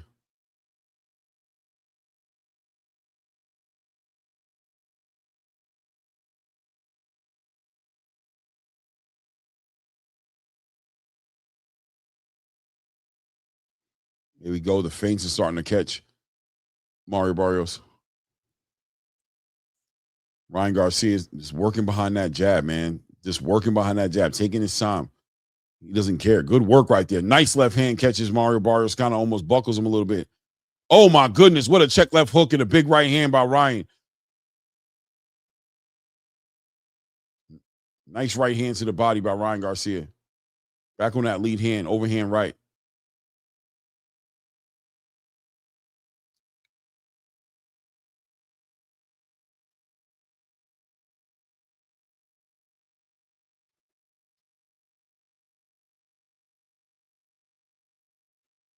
This is a clinic for Ryan Garcia.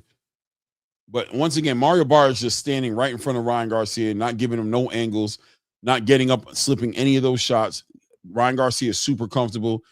I mean, we got to take everything into consideration. You know what I mean? But I think at the end of the day, Ryan Garcia is selling a fight with Devin Haney. Devin Haney's going to not stand in front of him. He's going to continue to move, going to use his footwork.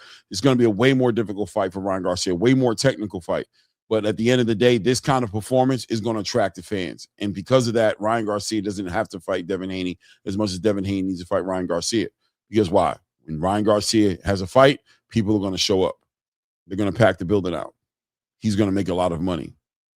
They're not going to bring up this Devin Haney situation.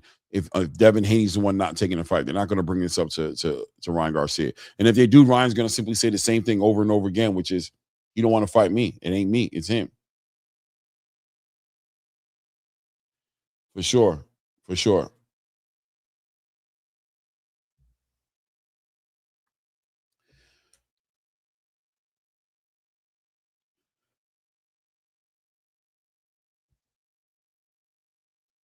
Look at the shots.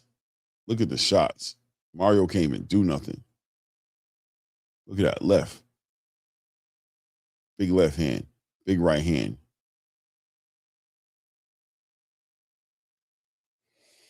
Championship rounds, round 11 here. Ryan Garcia in the red shorts, maroon red shorts with the gold print on it, and Mario Barrios in the black shorts with the green.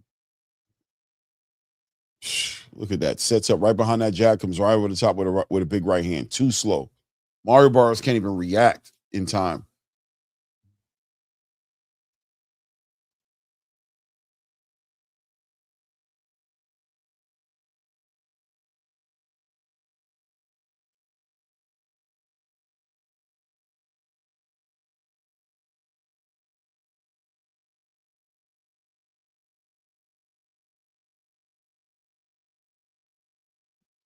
Mario Barrios is not letting his hands go for nothing.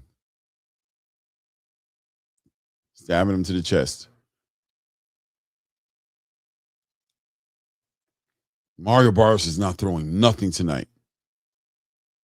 I mean, it's really embarrassing for Mario Barrios. I'll be honest with you. I wonder if he is sick at this point. I'm considering it because he's doing nothing.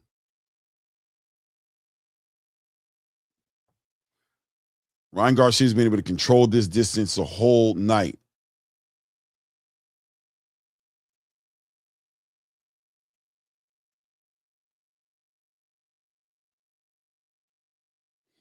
Good work to the body by Mario Barrios.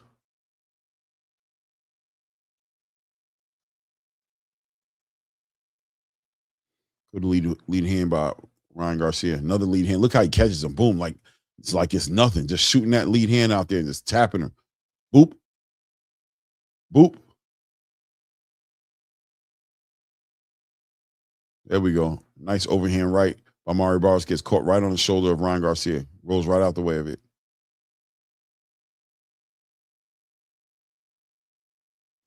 Good work. Walks him down. Straight right hand, left hand.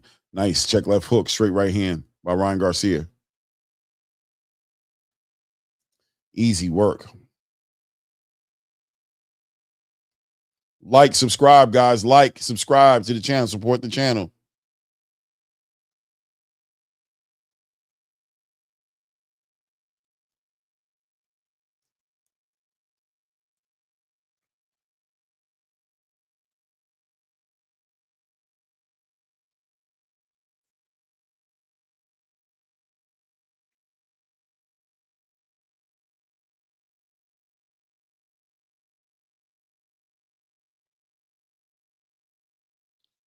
Good lead hand work by Ryan, man.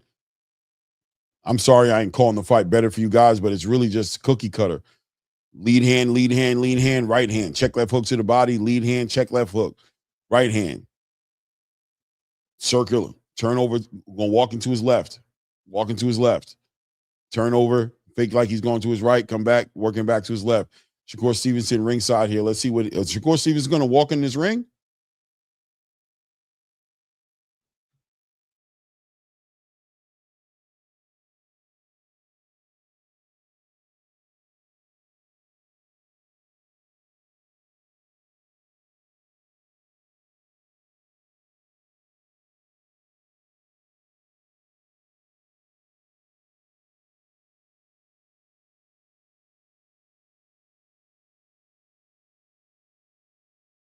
Shakur says that's the guy I want to fight. He said he looks like the Ryan that fought Devin Haney. He said he should go for it and go to get him out of there. He says Mario ain't got nothing for him. He says, is that a guy you want to fight? Shakur said, for sure. He's ringside. We might see what we're looking to see here. Will Shakur Stevenson walk in the ring to fight Ryan Garcia next? Uh-oh. Uh-oh.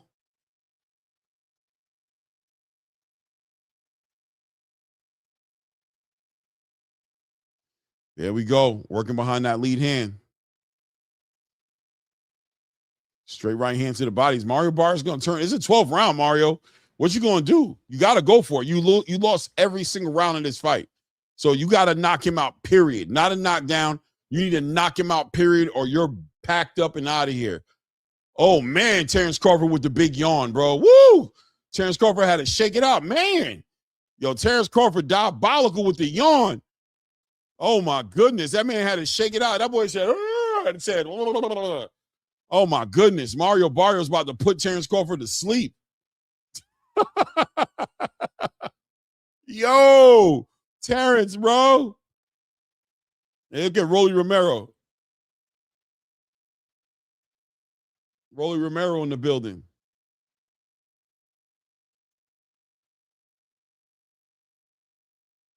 You know who I don't see is Devin in the building tonight?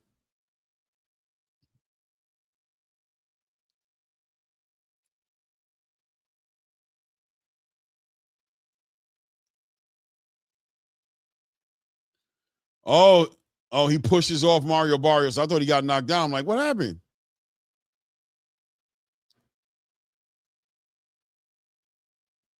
Yeah, the fight is a boring fight because Mario Barrios is trash.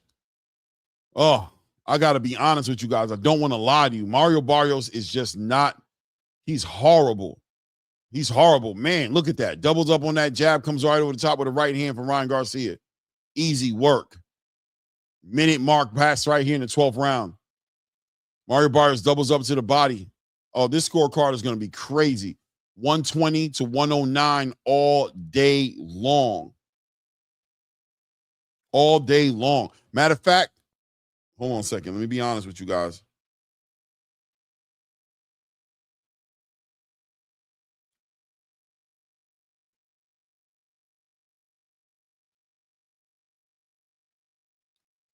$107. 120 to 107 is what this is going to be. 120 to 107. No, I'm sorry. Not 120 to 107. What am I talking about? No, I'm right. Yeah. Yeah, 120, 107. We're down to the last 10, 15 seconds of this round here. Ryan Garcia just completely one-sidedly dominated and spanked this dude. We have a new WBC welterweight champion in the world. Ryan Garcia gets his first title. He almost knocked the referee out. Almost hit the referee up beside the back of his head. Ryan Garcia.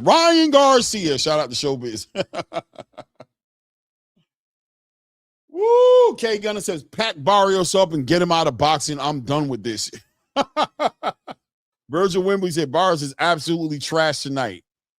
Blaze Pound from Mount says, straight shutout. Sylvester Salamoa says, Garcia with a destructive performance tonight. Yeah, man. The power didn't translate.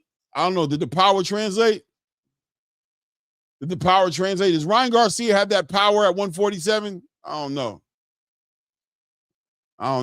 Mario Barrios is tough, though. Real gritty, tough fighter.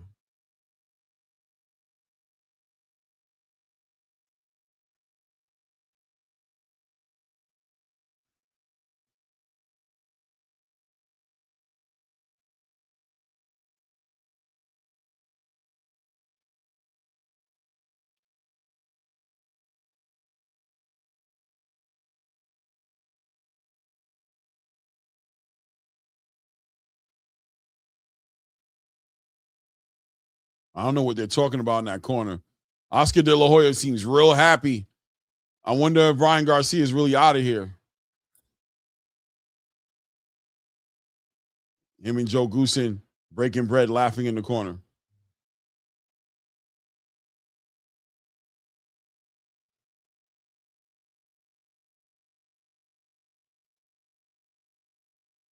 Ryan Garcia breaking bread with everybody in that corner.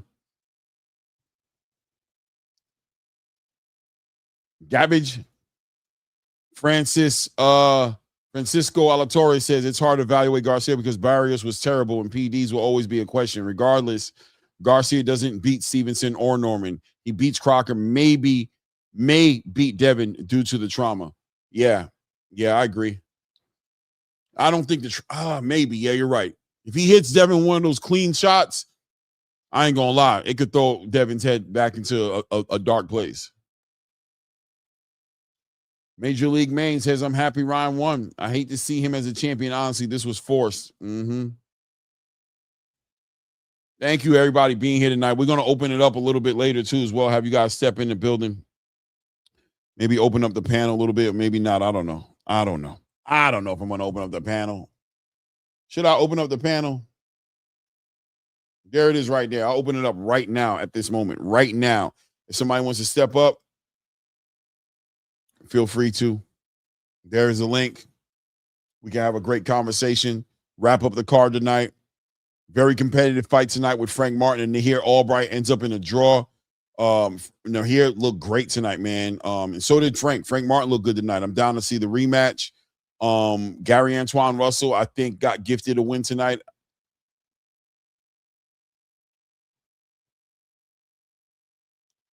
And new.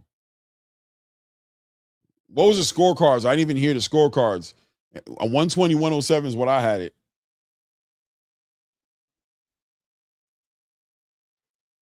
And new WBC champion and Mauricio Sulaiman. So excited to have a WBC champion that can make him some money. I got me some money.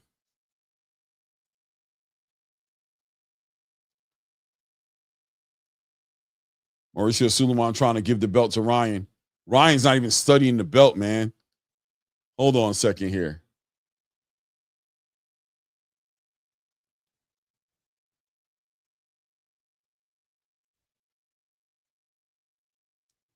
I got to put y'all on pause for a second so I can hear.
Oscar De La Hoya looks like such a weasel behind behind Ryan Garcia. He just looks like he's riding the wave.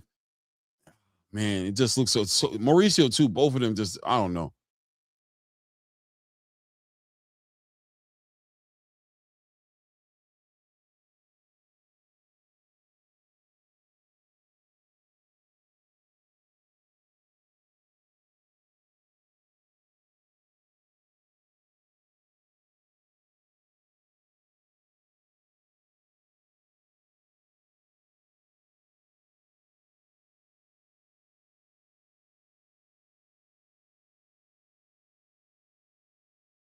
Of course, Mauricio taking the time to put that chain around Ryan's neck. He wants to promote the WBC so bad.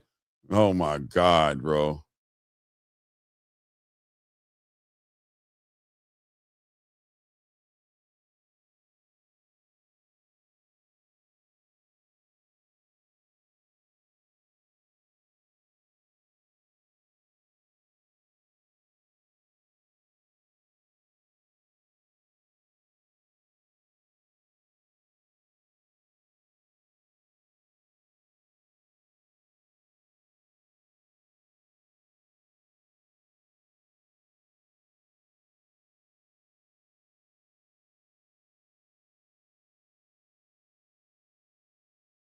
Shakur.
You.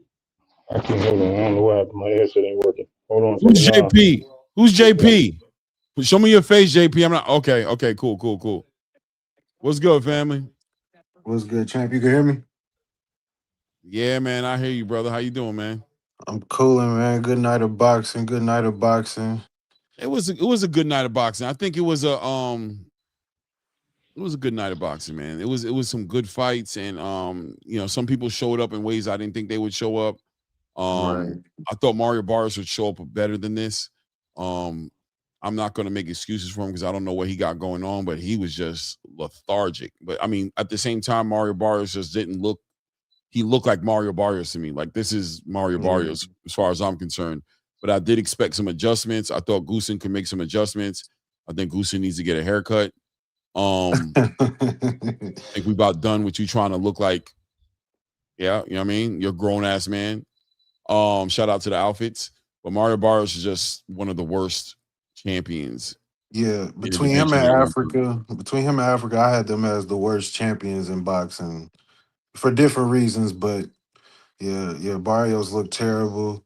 He looked out of shape, kind of. He looked heavier. I know he was sick, wrapping his hands up, snot everywhere. It was just underwhelming. You know what I mean? I felt like it was too easy for Ryan.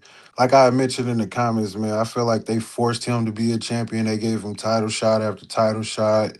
Yep. And, it finally came about. I mean, salute to him. He earned it, I guess. But, No, he earned yeah. it tonight. If the champion was Tonight, Mario yeah, Barrios, and he looked sharp. He looked right, sharp. if the assignment was beating Mario Barrios, he did that. So, Right. right. I I mean, can't take that from him. But, I mean, it is what he going to lose it real quick calling out Shakur right after. But, I mean, right. Well, it's going to be a catch weight. I think it's going to be 144 to be catch weight. I don't think the belt will be on the line. That's still considered welterweight, though. So you think the belt will be on the line still? I As don't long think as Cora will move up just to not. I don't think he will move up to not get the belt. Right. Anything. So if you're a champion, you make a catch weight in a division. Like I explained to you before, like there's a catch weight. There's the welterweight division and there's the welterweight class. The class is just the weights that run between. The division itself is 147. So he can fight anything in that class from 141 and up. And if Shakur wins, he gets the belt. That's on the line. So long as they make weight. How Yeah. petty do y'all think the WBC will be with that situation, though, considering they just stripped Shakur? No, they're gonna get money. They're gonna stay right up in there, and they're gonna be greasy. Don't you see? They ain't got nothing. They don't stand on nothing. Shout out to Ryan Garcia. And I'm gonna give him his respect in multiple ways. Number one, he didn't allow the WBC to just take over the show. You know what I'm saying? Right. He gave respect to the people who he came with. His father, he gave the belt over to his father. He's like, this was for my dad. And I think he made it clear at the end of the day, like, this belt ain't going to make or break me. That chain, whack, period. That chain, pack that chain up, bro. That was ridiculous. The prime chain better than that. Yeah, that chain is horrible, bro. That was a horrible.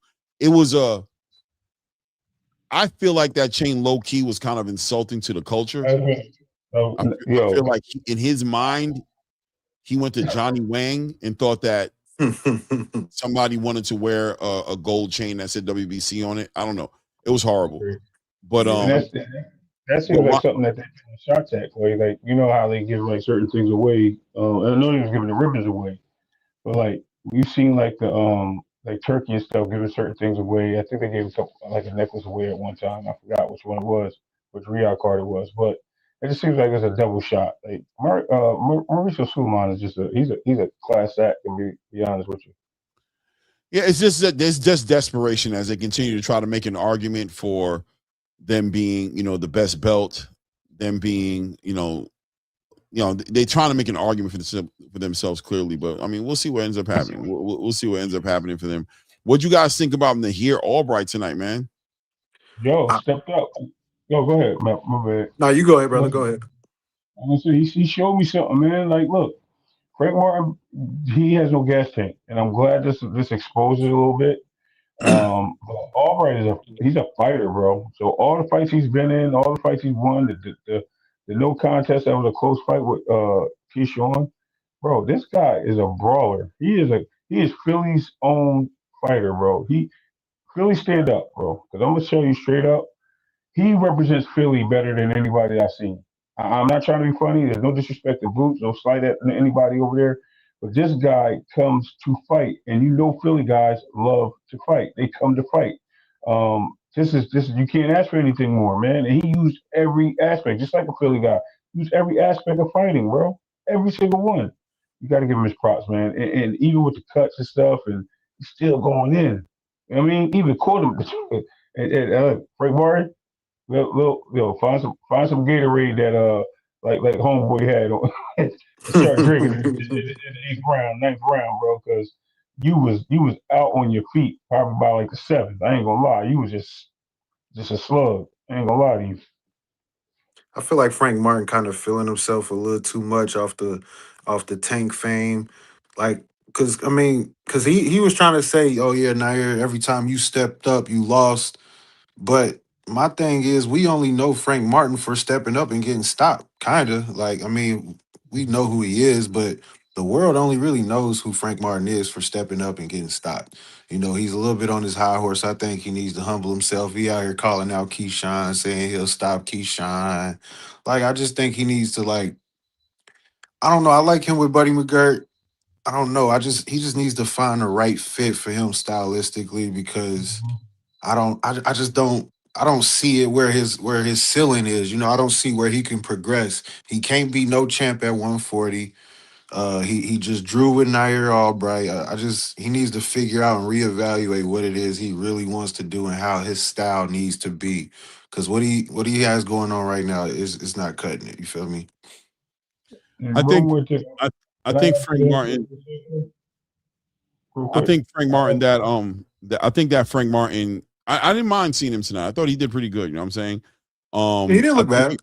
He had a good game. Nahir Albright in front of him. Nahir Albright that did two very significant things tonight that I thought made the biggest difference. Number one, he wasn't on his back foot that much. He was tying up Frank Martin. He chose that. When it got too tough with Frank, he tied him up. Never really got into like being on his bicycle with Frank Martin. That was one big thing that he did. Number two, he used that lead hand and forced Frank Martin to take risk to cross that void, and he was able to make Frank Martin pay a lot of the times. Now, Frank also made some good adjustments in the fight as well. I thought the footwork was nice with Frank Martin, with his ability to get up under that lead hand of Nahir Albright. He was taking a lot of opportunities to let off some good combination punching from Frank Martin. Good work to the body, straight left hand to the body.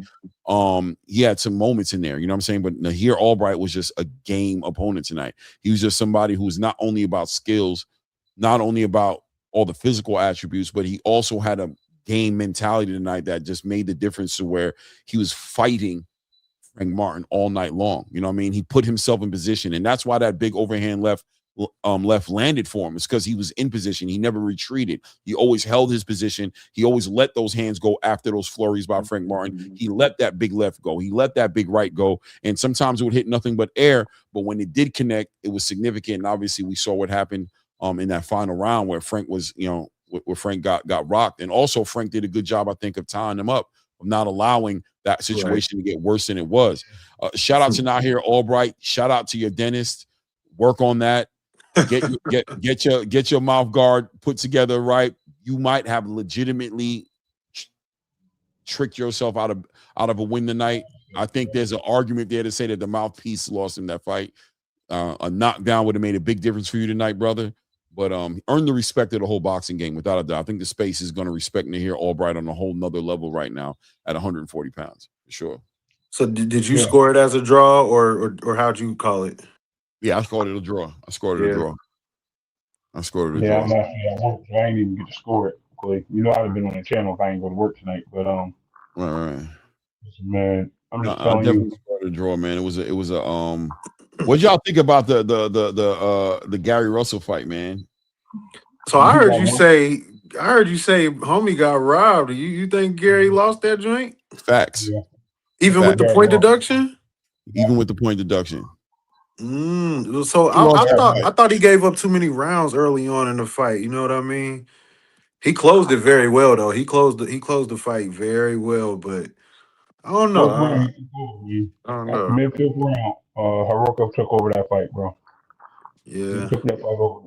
And he never looked back. And I think it was the body shots he was hitting him with early.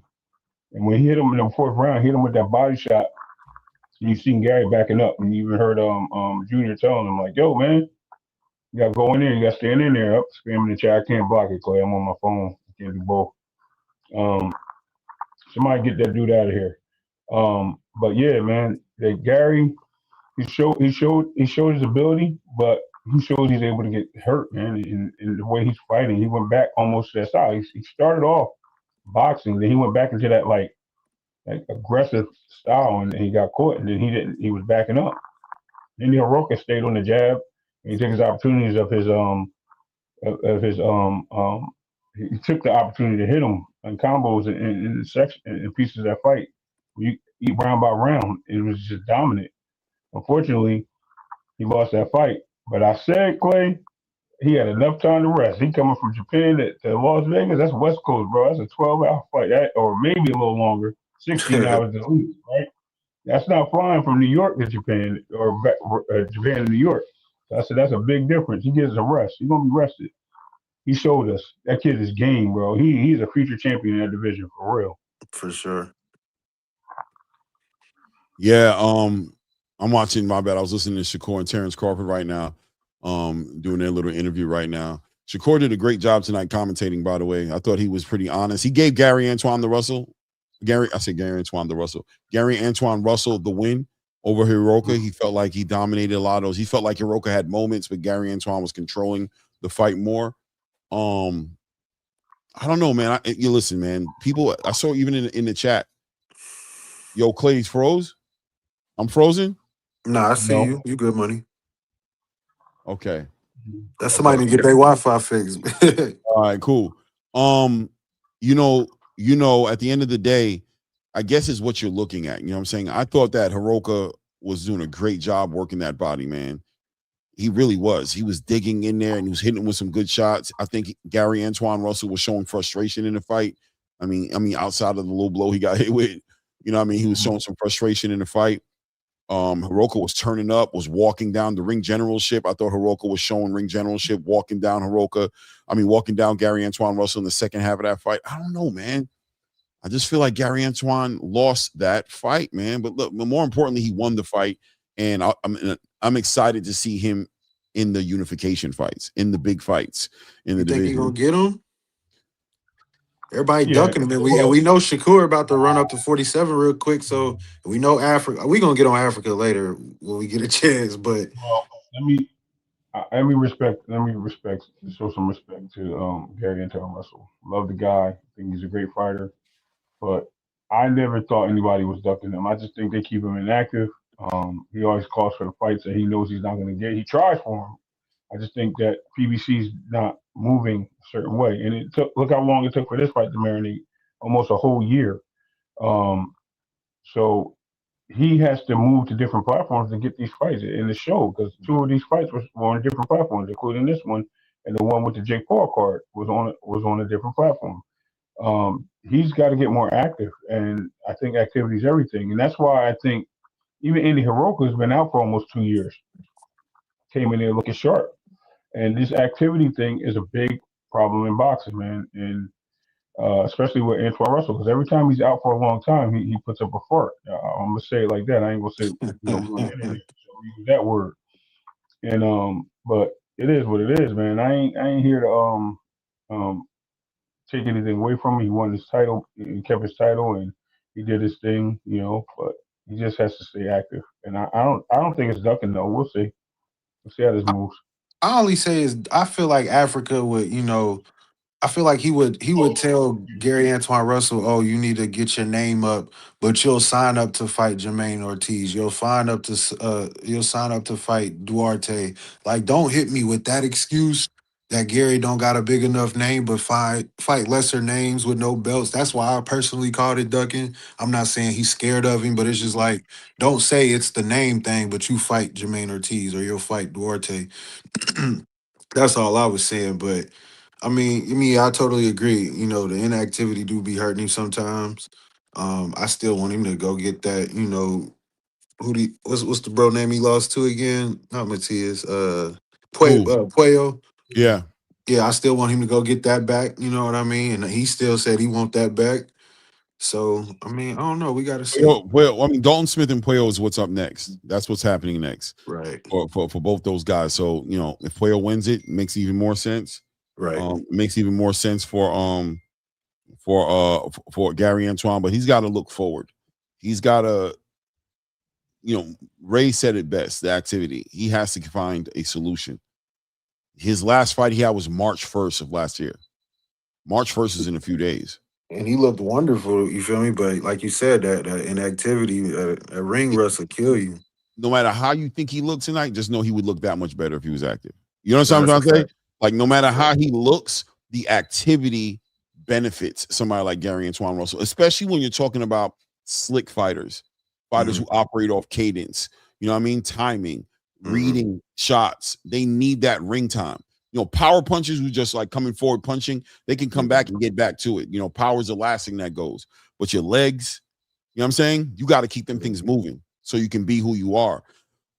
Tonight he did a great job as far as I understand what Shakur said when he was just showing the fact that he could select his shots and get under certain shots, and he was being very slick and very poised inside that ring.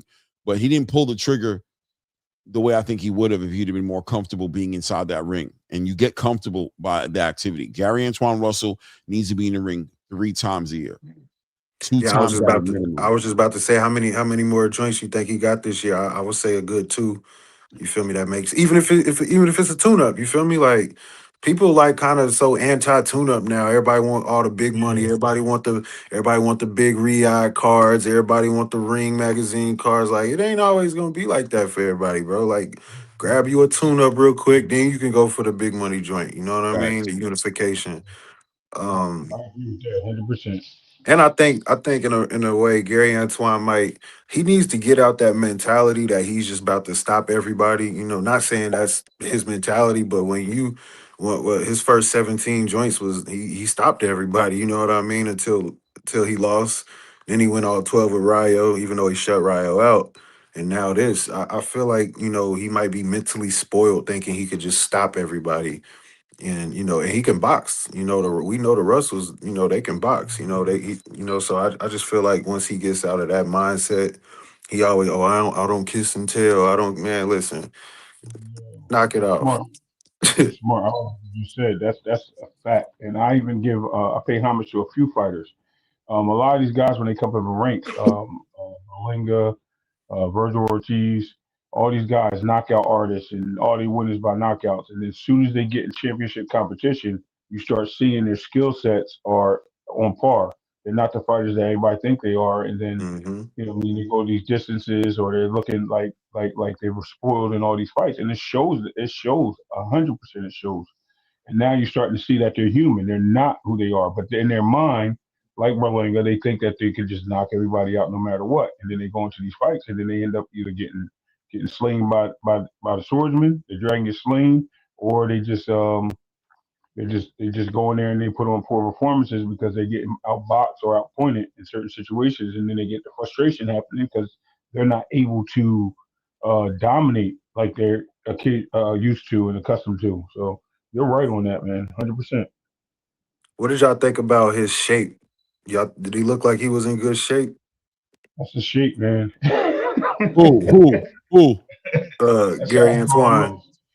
Yeah. Gary was in shape. Gary was in the shape that he's supposed to be in, the way he is. He looked the way, that gym over there, Enigma on DC, where they're working out. They're not caught up on the weight training like that and getting all cut up and shredded and all that.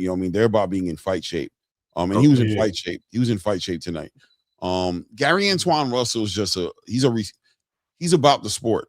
That whole team, that whole family is about boxing. They live it. Gary Russell Jr. is running every day. I remember I had him on the show, and I had called him to talk to him. And what was he in the middle of doing? Running. Mm-hmm. He's talking to me on FaceTime. Yeah, I got you, man. He's running, and he don't got no fight coming. You know what I'm saying? He's training. Matter of fact, I didn't even know if he was coming back into boxing at that point. But this is the life that they live. This is what they choose to do. I still want to see Junior, man. He'll be back. He's coming for 135. He's coming back. You know who I want him? I want him to go to Cleveland and let Abdullah defend his title there. That's what I want. Yeah, Gary's gonna probably fight.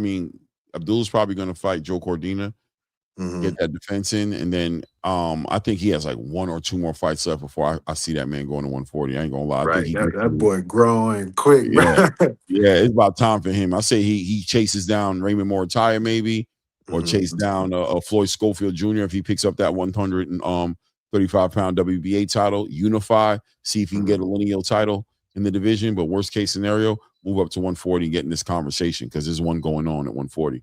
Do you think they're gonna elevate Floyd, or is he gonna have to fight for that vacant boy? I think him and Lucas Body, I think they're negotiating. I think they're gonna fight for it. I like that. Yeah, I think they're gonna fight for it. Because I like Floyd. I like him as a boxer. His dad a little annoying, but I'm not gonna penalize the son for what the father be doing. I try not to too, JP, but sometimes like I'm gonna tell you the truth, right? Like I'm okay. I'm on the same page as you, but at some point or another, I don't know, bro. If the pops don't chill, I'm expecting the son to kind of like, I'm gonna start holding you accountable. Like, are you talking to your dad? Because it's unnecessary.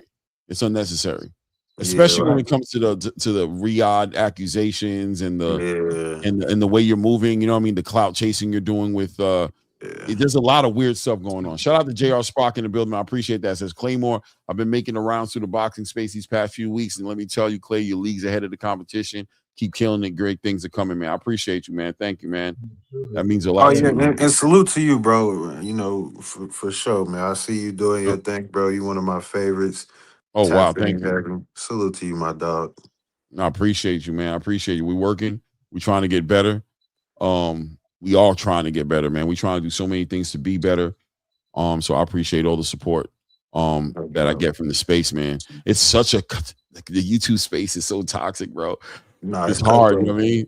But I'm getting to that place where I'm just kind of, good in my lane. You know what I mean? Staying in my lane and trying to ride in that thing. You know what I'm saying? Stay in it, man. Don't get derailed. No doubt. No, Rome wasn't building today. You know that. It's all good. Yes, sir. Yes, sir. Yes, sir. For that Floyd situation, and I'm glad you brought up Riyadh. I was actually thinking that this ain't the only card that Schofield Senior had pulled Floyd Jr. off. It was an excuse, and then have him turn around and fight somebody. I don't know if you remember, Clay, when Lucas Body actually replaced him in the KSI fight. Lucas Body got that win in. The fact that he what do you call it? Damn, that's crazy. The fact that he had was supposed to fight him and then pulled out with a hand injury, and then he's fighting the next month, and he's perfectly fine. So yeah, man, it seems like every time the big money's in front of them, they find a way to get out the fight. if they feel threatened or feel like there's too much pressure. And then next you know, we're sitting in these situations. I don't know why I said KSI. I was talking about the other cat, H2O. He pulled out the fight with. And that never happened. That was supposed to happen when Lucas Body got that win over him, that knockout of the year. But I tell yeah, you, but the only thing that really is keeping his name alive is how quick he stopped Tevin Farmer. If he didn't give us that, he'd be somewhere gone. I Yeah, agree bro. with I'm that. looking at Ryan celebrating. They acting like they won the NBA Finals, bro. I'm happy for Ryan Garcia, bro. I'm I'm happy for not. Ryan I'm a Garcia. keeper. I'm not, bro. Like this was forced, bro. This was really forced, man. Like It was forced. It was forced. this was forced, and I get it, but I mean, but then again, he did earn it tonight. I can't take that away from him, regardless of how we feel about Barrios. He looked sharp tonight. Um, he was calm. He was, he was poised. He let his hands go. He didn't burn out. He kept the pressure on. He maintained the distance. I mean, he just looked sharp. I mean, what can I say? I mean, I can't hate on him. I'm I'm, just, I'm but happy I am for him happy because that it gives. Well, I wish he would have called out Dev though. I just wish he would have called out Dev. Yep. I was thinking, Dev, that's another wait, hold on a second. I'll post the guys. If you're asking, shout out to Curtis Robinson in the building. You know what I'm saying? Asking him, I'll post it what he said here. He says, what time am I calling it tomorrow? The Clarissa Shields. I'm gonna see when the time it starts. It'll be obviously around that time, maybe 30 minutes or so earlier. I'll let you know. I'll get the thumbnail put together, post it up, and you guys will see when I'm showing up to call that tomorrow for sure. The reason I'm happy for Ryan Garcia is because I like to see, I feel like Ryan look in the mirror, look at this moment right now, hold on to this moment, embrace it. I have always been one of those guys who wanted to see you like this. yep. You messed up a lot of the brand with a lot of the antics, a lot of the nonsense. Before all of that, this Ryan Garcia is what I pictured in boxing. I didn't know if you were going to win, beat the biggest fights. I didn't know if you were going to beat Devin, if you're going to beat Tank, if you're going to beat Shakur, if you're going to beat T.O. It wasn't about that for me. It was about you being part of the conversation. I always wanted Ryan Garcia to be part of the conversation the right way, to be part of the fight game, to be part of what's going on inside that ring. Feel like he derailed himself with a lot of them. Maybe it was the mental health issues. Maybe he was dealing with all that, man. I'm not here to judge. I can only imagine. You know what I'm saying? When you got mental health issues, bro, I try not to judge because it's hard to relate to somebody with mental health, except the fact that if you had your own mental health issues, you could relate, but it's hard to relate to somebody's mental health situation. You don't know how extreme it is. You don't know what he's facing. You don't know what he's been through. I mean, we're talking about so many reasons: sexual abuse, alcohol abuse, physical abuse, mental abuse. Who knows all of the different reasons or combinations of reasons behind why he was like that. But to see him like this tonight, I'm glad he had an opportunity to see himself in something better than what we've seen him be. You know what I'm saying? I'm with you Right? on that for sure. I'm with you on So that. take that, and if you can replicate that and continue to come with that energy, bro, boxing wins. And we're here to see boxing win. I'm not your friend. I'm not Ryan Garcia. I don't know him. I don't got time to have personal issues with Ryan Garcia. You know what I'm saying? Yeah. I don't know that man that way. But if you can deliver and be a legitimate opponent for anybody to put you in a ring with, and you can take this sport seriously and represent it as an ambassador in the correct way, I'm all for that. Let's do that. Yeah, I agree. I'm about to hop off. I gotta get back to work, but I wanted to say, listen, man, I want to tip my hat, eat my crow. Shout out to Ryan Garcia. Great win, great turn of event because I did not see him boxing this guy like this, outpointing him. I didn't see the right hand landing as it was. I knew it would land, but I didn't think it was going to land like it was. The continuing of circling, keeping the fight in the middle, following directions, the comfort level of being in that fight. What a jab, too. Oh, Yeah, that jab was on everything fire tonight. was working. Right? It was like a well-oiled machine. And the fact that you're looking at his like Barrios, and you said that fight was forced. I do believe that was the case. Facts. Um, I think Facts. that the WBC made this because that's why the fight took so long. Remember, this fight was announced back in like October, and it took till January or December or January for this paper to even get signed for this fight. Um, so last week of December actually, but the fact that we're just looking at Ryan like really able to do it the way he has. I mean, hopefully the growing pains has moved him forward, and we get good fights out of him like this. Because the last time I seen him fight like this was Fortuna, and everything else, even with Luke Campbell, he wasn't really boxing. He was more of a power person. He even admitted that in the ring. Listen, man, amateur days had to take him back to boxing, and I'm glad. And every shot was stunning, bro. Like amazing how somebody can hit you with power shots while using basic equipment type shit. Like that was great. You know what I mean? And that just shows you the concentration that he puts in his shots. So I mean, and he didn't tire out, which another thing surprised me. I heard Goosen tell Ryan that Barrios that he got his mouth open, you need to attack him. But Goosen was right. I think there was a round I can give Barrios, and that's when he did smother Ryan. I think he smothered his punches. He needed to do that whole fight, and he didn't. And I think that hurt him.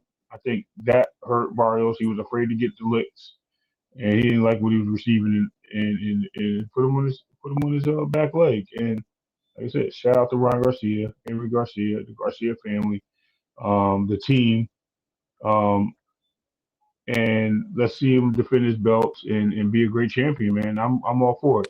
As far as De La Hoya goes, fuck him. No, I'm just kidding. Hey, But relax. listen, man, let me get out of here, Clay. I'm listening. I'm at work. Like I said, I'm always here on the channel, but not tonight. And you got to tell Angelo. Yeah, I Angelo, don't know. Bro. he just took He a ain't ready to picture go. with the UNLV starting quarterback. Who did he get in there? He sent me a picture just right now where he's at right now. Angelo in Vegas watching the fight. Hold on a second here. Oh, goodness gracious. Hold on. Let me see if I can get it to focus. I don't know. Back and do it one more again. One more again. There we go. That's good money right there. Yep. Yeah. You know what I'm saying? And that's he just sent me that picture. That's number 25, Roger Ray, the UNLV. But so that's what he's at. He's watching all the fights. He's watching the MMA, he's watching the boxing, he's watching it all in one place. Esau Easy says, I hate to say it, but I really think Ryan being a world champ is good for boxing simply because he wants the best fights. And that's a fact.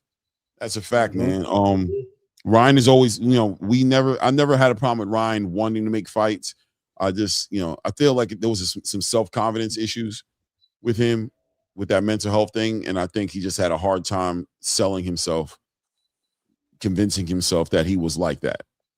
I'm hoping this fight tells him that. He got a good support team tonight too. David Benavidez, Jose Benavidez. That's a good support team. So we only know what he was working on. He surrounded himself by greatness, by champions in his camp, and he showed up in this fight. Mario Barrios isn't the best opponent in the world. Really showed up so slow, so lethargic. We can come up with 100,000 reasons as to why he looked like that. I have no idea whether it's just he's like that or whether or not he was dealing with, whatever he was dealing with coming in. But Right. You know how we are in this sport. We don't make excuses for these fighters. If you step inside the ring, you come saying that you're ready, bro. We don't know you like that. To figure that out for you. You got to figure that out for yourself. So shout out to Ryan, man. I'm excited to see the next fight. Shakur and him will be an interesting fight. I believe the rules are 144, right? 144, no rehydration clause. That's what Shakur said he's comfortable with. I think Shakur spanks him. I ain't gonna lie, but I agree. I think it'll be similar to how dominant he was against Teofimo. And I agree with bro's comments saying that, Ryan being a champion is good for boxing because, I mean, honestly, of this era, he was supposed to be considered that fourth king, with Shakur. It was like we were kind of forcing him to be the fourth king just because of the popularity. But now that he got a strap, I mean, it kind of solidifies it. So that is indeed good for boxing. But I do think, Shakur will and be American dominant. boxing. In America, right, for sure. Right. And Mexican American, Right. just that heritage, it just adds to the history, Add, the revitalizing, right? Like recharging the space. That Ryan is him being a champion is good for this space, man. It is. it'll bring the right attention. If he's acting like this, if he's acting like something else, it's gonna bring the wrong attention. Right. Yeah. Hopefully, he takes, you know, this opportunity and runs with it correctly. He been acting how he been acting, from the drugs to the, his choice of words, his choice of actions, you know what I mean? But hopefully he takes this opportunity, runs with it correctly. I think the WBC will have a pretty tight leash on him, just in regards to, like, they'll be like his publicist almost, just making sure, checking in on him every day, making sure he's good mentally, making sure he's not out acting crazy or whatever. But again, him calling out Shakur immediately, I personally do not think is wise. I personally also, as long as Oscar has anything to do with it, I think it'll be a similar situation with Virgil and Boots. I don't think Oscar is going to let him get right in there with Shakur. I don't want to say Conor Benn yet, because we know Conor Benn been for this WBC belt for about a year now, ever since he got done with Eubank or whatever. So what would be a good tune-up for Ryan to hold off on a Ben or a Shakur? No tune-ups. You got to go fight Shakur. You got to go fight the big fights. Ryan is a big star, bro. You think Oscar's going to let him know? Well, that's an interesting conversation, because according to Ryan Garcia, he should be a free agent right now. According to Oscar De La Hoya, it couldn't be furthest from the truth. Oscar De La Hoya can't afford to get in front of any more big fights. I'm with you on that. What he just did with Virgil, what he's doing presently with Virgil and Jerome Boots Ennis, is hurting that man's brand. There's my guy, man. Angelo Reyes in the building. What's good? I had to come back. Just coming back from the casino. I was actually, Clay, I sent you a picture. So I was watching the fights with starting running back for the UNLV Running Rebels. It's his final year. I want to give a big shout out to Roger Ray. You guys are going to have a great year this year. UNLV, there's like coaches there and the whole bit. And they're going to be, they like the content. Because he said, oh, I listen to Showbiz. And I said, oh, okay, well then you're going to love our show. And then, I had him I started having listened to it a little. He goes, oh yeah, no, I'm subscribing to this. You guys, and it was just you. And I forgot who else it was, but it was yourself and a couple other people. But yeah, it was cool, it was Treese. Yeah. It must have been Treese. Yeah, it was Treese. So, but yeah, no. So he was asking a lot of questions, and this is what we always talk about on the show, right, Clay? About how we're trying to talk to a mainstream audience so that they could use us as the information as to who's who, because he was asking a lot of questions like, well, who would be next? And I said, all right, so we're now going to go wait and see what Ryan will say. Whatever Ryan says is what's going to move the needle. So the minute Ryan Garcia said Shakur Stevenson, I said, and there you go. Now, the reason why this works, Clay, and you and I have had both a private conversation about this and also on our shows. See, if they fight at 144, the WBC will have no reason to strip Ryan, which means he'll still be the 147 champion. If they fight at 144, then there's no reason for also Shakur to lose the Ring Magazine championship. So it essentially just becomes this. It's like the BMF title in the UFC. Who's the baddest mother, effer, right? Like it's that. So what Turkey will do, and I know you've talked a little bit about this, like, hey man, there might be a show coming on. So Ryan versus Shakur, middle, nobody loses a title, and then you stack it with a really good undercard. That works, man. It moves the needle, and that's what they're trying to do. That's what Turkey Al Sheikh's trying to move the needle. Am I bugging, Clay? Am I wrong about this? Ray was on here speaking a little bit earlier and saying that, it should be a welterweight fight still. That because it's over 140 at 144, even though it's a catch weight, there's a possibility that Ryan's belt will still be defended and still be on the line. Okay. I got to do my research into that to see exactly what the real rules are and the stipulations of this, because there's no rules that you have to be 147. You just can't be over 147, right? Like, you know what I'm saying? That's what's important about it. Yeah, I think there is a base weight that you have to be. Like, you can't be under a certain. Like, I don't want to. Don't quote me, but if you come in at like 142, I don't think you qualify as a welterweight. It's like a sweet spot. Right. Right. Well, let's not forget that when Floyd Mayweather fought Canelo to get Canelo's belts, it was a 152 catch weight, right? So Right. it sounds like a very familiar thing. At the end of the day, the only reason why I don't know if they would do it that way, where the WBC would be on the line, is you can see.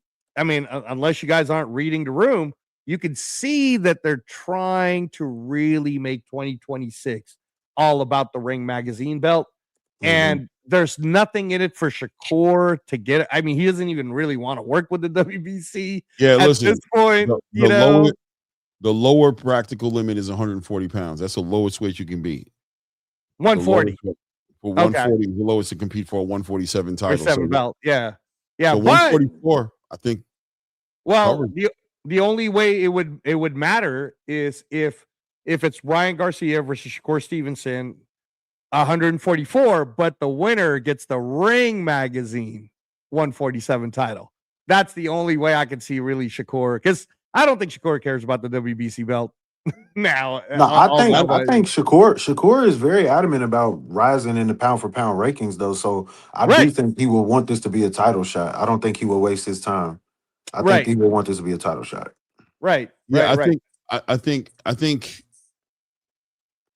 Shakur is in a place right now to the fights he makes are going to count more on where he's in the rankings. I'm telling you, Shakur and Terrence Crawford are operating in spite of these belts. Shakur's proving here to prove that he is not. He could care less. He wants to fight Ryan Garcia because of the money. Yep. He wants to fight Ryan Garcia because of the notoriety. Yep. Of what it's going to do to his brand, as far as the amount of money he'll be able to, what his price will be the day after whooping Ryan Garcia's ass. Right. He doesn't need any of the sanctioning bodies, validation trophies to convince him to take a fight or not take a fight on the same time, right? So if you try to come at Shakur like unify your division, he's gonna look at you like, why? Is there a bunch of money involved in it that I'm not aware of? Right. Like, no, but you want to be on hey, bro. Right. We're done with that. We don't believe those guys anymore. You know, Shakur's like, we don't believe those guys anymore. This system is corrupt. But I'll tell you what, if you put a bag behind it, I could see if I could do something for you. He'll fight Ryan Garcia off the strength of who Ryan Garcia is and the status he brings and the size of the fight. You know what I mean? As far as the magnitude of the fight and the eyes that will be looking at him do what he does in the middle of that ring will build him up so that he can build generational wealth for him and his family and move on to his next chapter. Real quick, is Ryan automatically the A side? That there's no A side, B side with the Turkey thing anymore. Whenever Turkey does the deal, he basically says, "Hey JP, would you like to fight Shakur? Okay, great. This is the money I'm going to give you. Are you good with that?" And then he'll go, "Okay, Clay, would you like to fight JP?" JR, if that's you, let me see your face right quick because I'm not familiar with the John Vulcan name. So yeah, but there's no A side. That's the great thing. Okay, It's like cool. whether it's Zuffa. I ain't gonna put you up right now. No, sure. Go ahead. All right. A lot of that stuff holds back good fights, though. Just improper negotiations. You know what I mean? So I'm just hoping that wouldn't, but Turkey throwing that cheese out. So I mean, no, I mean, and that's really like I saw. I think it was JR Spock that was complimenting the channel, and we try to just keep it real, right? Even though we'll get some slack, Clay's getting called, what is it? Zuffa Clay? Something crazy like that, right? Zuffa Clay. Zuffa Clay. Is that what it is? Zuffa Clay, I think. You're getting the Zuffa Clay name. I'm getting the Reyes White name, but at the end of the day, what we're seeing is a movement in 2026 in where there is no A side, B side.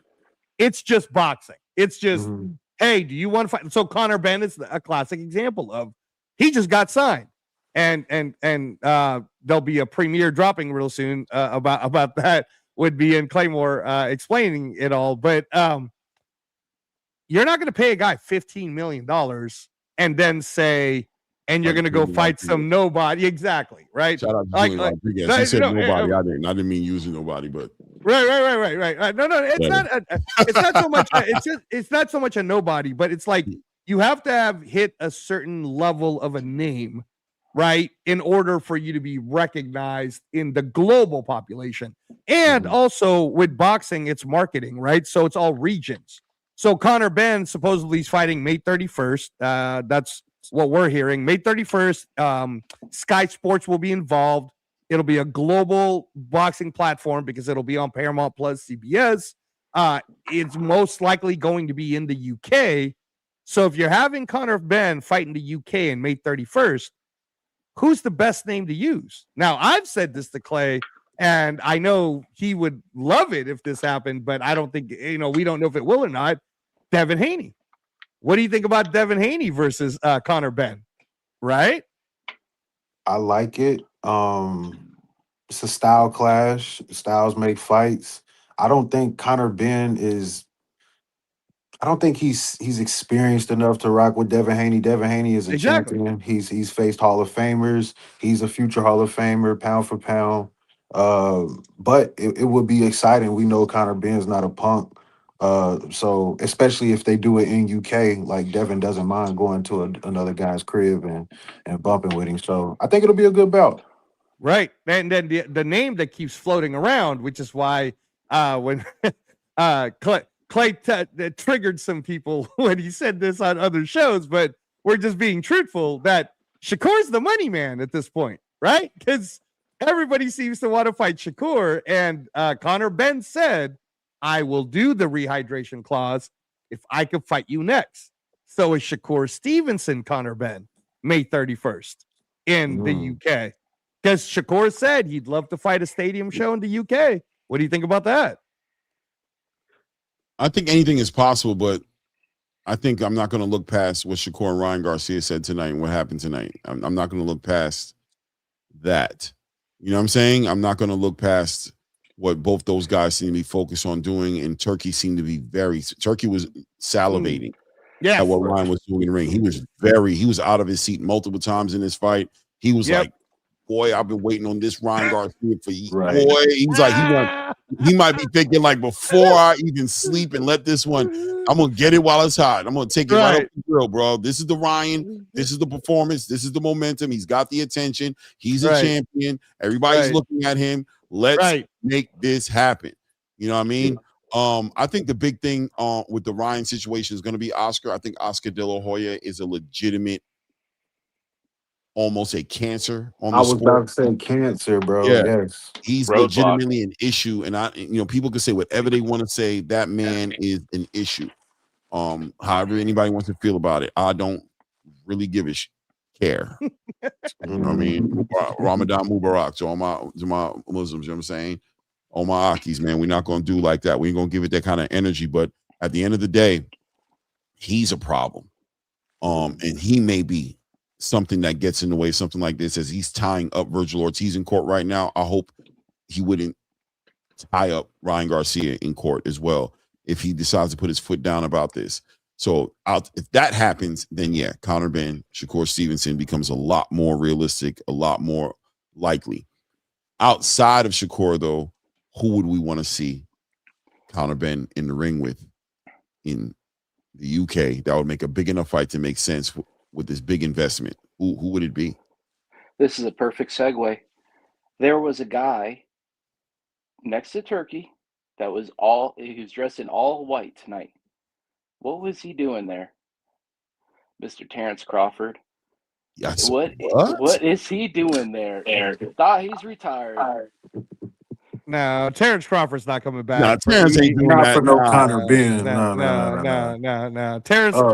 Terrence made it perfectly clear that he's on another side of his life right now. And I think, to answer your question, I think he was there for the first. He looked very engaged for the first maybe 5 rounds, like really paying attention to how Ryan was moving. Let off a yawn at one point in that fight. But then in the later rounds, he was like, yo, this is done already. I had to go slap myself with some water, bro. I'm like, boy, you just made me tired. That yawn came through. That boy said, and then shook his head like, I was like, Lord, child, bro. Right. I'm so glad you guys picked up on that. Oh my God, he was so disinterested. Yo. Yeah. Well, in the second half, in the first half, if you really watch it up to until round 5, he was really paying attention, and I think he was doing that for Shakur's benefit or Keyshawn's benefit, like just to let him know, hey, here's the things I'm picking up when I'm watching Ryan, But after round 5, he was kind of like, oh. Yeah, I, You I never know? saw nothing but disinterest from him the whole time. He was sitting there. One time he was leaning all the way like this. His eyes were he was looking like I think he was disappointed in Mario Barrios. I think he felt like Mario Barrios. So he Mm. was looking at this dude like, is this dude like serious? Like you came in the ring to fight with Ryan Garcia and what's this? You know what I Right. mean? Like lethargic, slow. Mario Barrios is just and shout out to you, Reyes, who you said it best earlier. He's trash, bro. He's just not a Well, I good. didn't call him trash, but Yeah, yes. he's Uh, he's not good. He's right. not good, bro. And shout out to everything he's been able to accomplish. Shout out to everything he's been able to do. But yeah, bro, you were legitimately horrible, bro. A total Now, shutout. I had it scored 120 to of course. 107. Oh, easy, Horrible. easy. Yeah. No, now Dude, to be fair, homeboy now, checked out, man. yeah, now, Physically and mentally. Yeah. right. Now, again, because we're holding up a certain reputation with the show, and we don't like to ever really trash on any fighters, right? So to be fair to Mario Barrios, and that we're not taking away the win from Ryan's performance, who really showed up tonight. Mario Barrios at one point in his career was thought about as this super feared, really tall, really strong, good knockout artist. And then he met a person by the name of Tank Davis at 140 pounds. And Tank really did him dirty in that fight, right? So then they tried to recreate him and move him up to 147. And now I don't know whose genius ideas it was on the PBC side to make his first 147 fight against Keith Thurman. But whoever that genius was, you basically did back-to-back really super skillful fighters close to their peak careers, and you hurt Mario Barrios that way. And Mario Barrios has never really been the same since, Clay. You know what I mean, right? Because I feel like if Mario Barrios, because I was just talking about it with my wife, where she was saying, I think if Mario Barrios could just find it in himself again. There's parts of him in there, but is it still there all the way? So sometimes you just need to take a break, man. Mario Barrios, you know what? Take a year off. Let's see how you feel a year from now. Let's see if you're ready to come back. But there was some good Mario Barrios, not tonight, Clay, but there are some good Mario Barrios pre Tank Davis. Right? So there's glimpses in there. He's not Mario Barrios was trash tonight, Clay. bro. Tonight. And and I'm not scared to say that because at the end of the day, I gave him his benefit of the doubt going into this fight.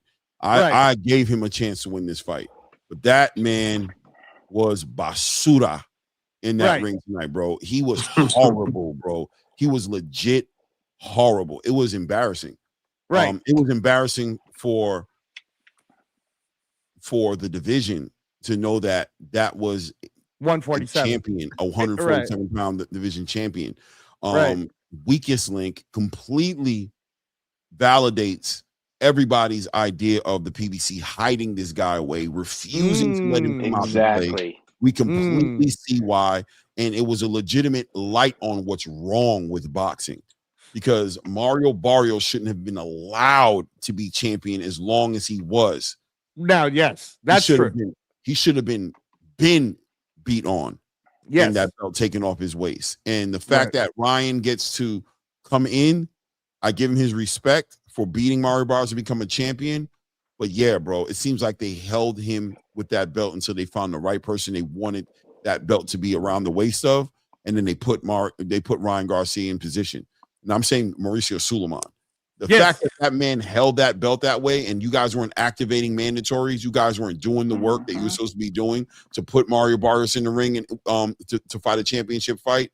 Right. Yeah, bro. It shined the light on it in real time. And once again, the Mauricio Suleiman campaign aging like 90-day-old cottage cheese, bro. Right. It's just not doing well. Clay, this is why I love and respect you, man. You're willing to speak the uncomfortable truth. How are you going to be an underdog going against a dude with massive question marks like Ryan Garcia? The dude is a loose cannon. You never know who's going to show up, and you're an underdog to him. the betting world knows the truth. You know, you want to know the truth, you just follow the money, and Facts. it showed tonight. Yeah, Mhm. it speaks to it. It speaks to Mauricio Suleiman. It speaks to the corruption. It speaks to the corruption in the space, man, and why the sanctioning bodies are underneath the magnifying glass. Why they're being scrutinized the way that Terrence is. Why nobody cares. It's why you can take the belt away from Shakur and he'll laugh at you, bro. Put it on Twitter and be like, "Damn, bro." You know, Terrence will tell you, "Take your belt." Everybody knows the ring belt is the belt anyway, and it's free. Right. You know what I'm Right. saying? Right. All of I that. was I was already losing major respect for the WBC because of how they did Crawford, how they did Shakur. But when I watched that interview with Cigar Talk and they was saying he allowed Charlo to keep his belt because he was depressed, and I'm like, all right, like this is clearly a joke. Again, we honor mental health, Right. we support mental health, but at the end of the day, this is a business. Boxing is a sport. You know what I mean? It's like, I mean, what are we doing here, bro? Like, what are we doing here? I lost respect for Charlo a little bit too. You know what I mean? It's like it's kind of like you manipulating the situation. You manipulating people who are actually going through mental health problems. You know what I mean? And as the WBC, y'all kind of allowed it and fell for it when there's actual, champions who was really trying to put in pain for that belt. You know what I mean? So WBC, they got to figure this out real fast. But yeah, Right. the WBC needs to figure it out, and so does um the across the street politics and the difficulty in the politics in making these fights happen because there's no actual requirement or obligation for these fighters to fight nobody in real time. The sanctioning bodies hold their share of the weight in the blaming, right? Like, because you can activate the mandatories and be a little bit more active about that, right? You want to give the fighters an opportunity to have their stay busy fights, right? You want to give them an opportunity to do that as well. You got to balance it. I'm not saying that every fight a fighter fights has to be a mandatory next guy up, next guy up, next guy up. Even though there's an argument there to say that would benefit the sport to a certain degree as well. But I want to give the grace for a fighter to make a big fight, to make a big money fight. Give Shakur Stevenson the grace to make a big money fight with Ryan Garcia. Give Terrence Crawford the grace to make a big money fight with Canelo Alvarez. These big fights do have a place in boxing, but this is what fuels the Zuffa boxing narrative, the campaign that they're on. People can say whatever they want to say, man. There's a benefit to structure in a sport like that. There's a lot of people, dude. Nahir Albright got an opportunity tonight, bro, and did a lot with his opportunity. But God knows how late and how long ago he should have had his opportunity. You know what I'm saying? That he had to be in this situation. And we can only hope, even with this performance, we're still going to hope because he ended up in the draw. You're going to hope that boxing recognizes him for who he is and gives him another opportunity, because you can very well not see him. You could see him on a prelim card like it ain't shit. Excuse my Nah, I French. need them to run that back though, ASAP. All of that. Who you got in the rematch? I'm still gonna go with Frank, man. I think the adjustments can be made. I think Nahir Albright's so game, but I mean, I'm gonna go with Frank. I'm gonna go with Frank His again on style's the so victory. awkward.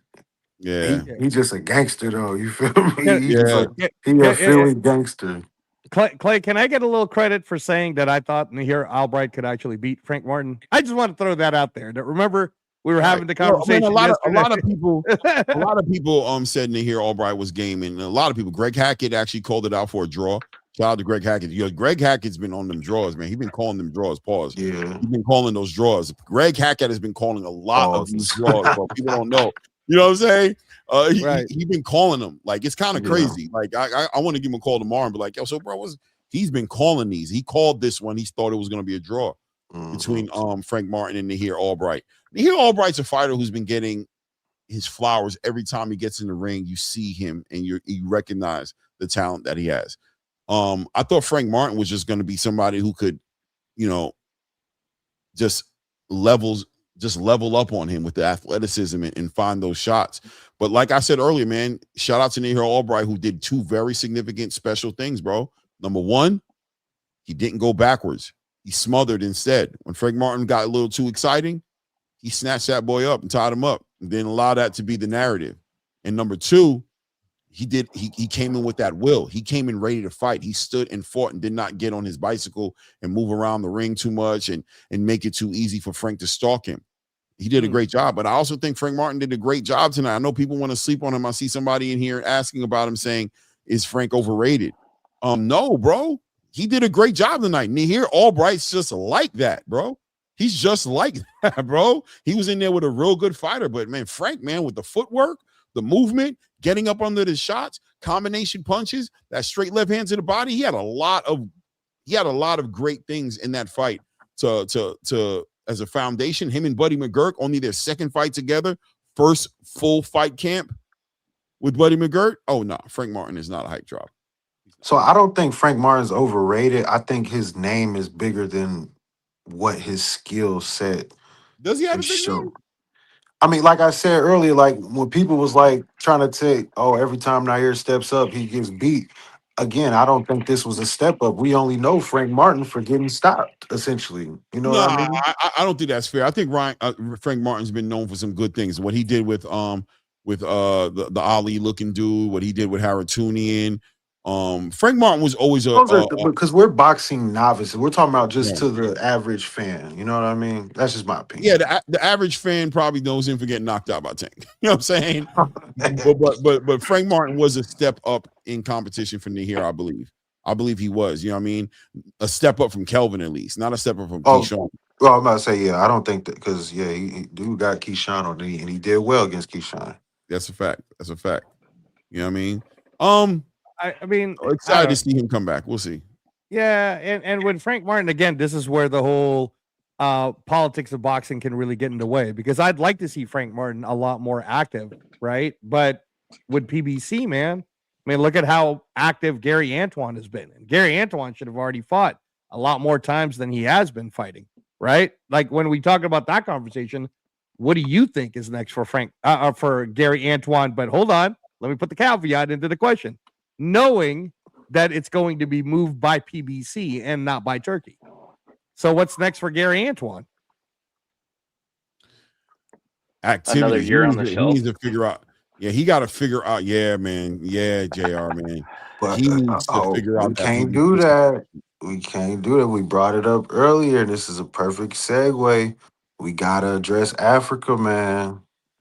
We gotta address Africa. Africa needs to go to 147. I'm not gonna crap on him that he was sick, because I know that here in Las Vegas with the commission, they're not just gonna let you say you're sick.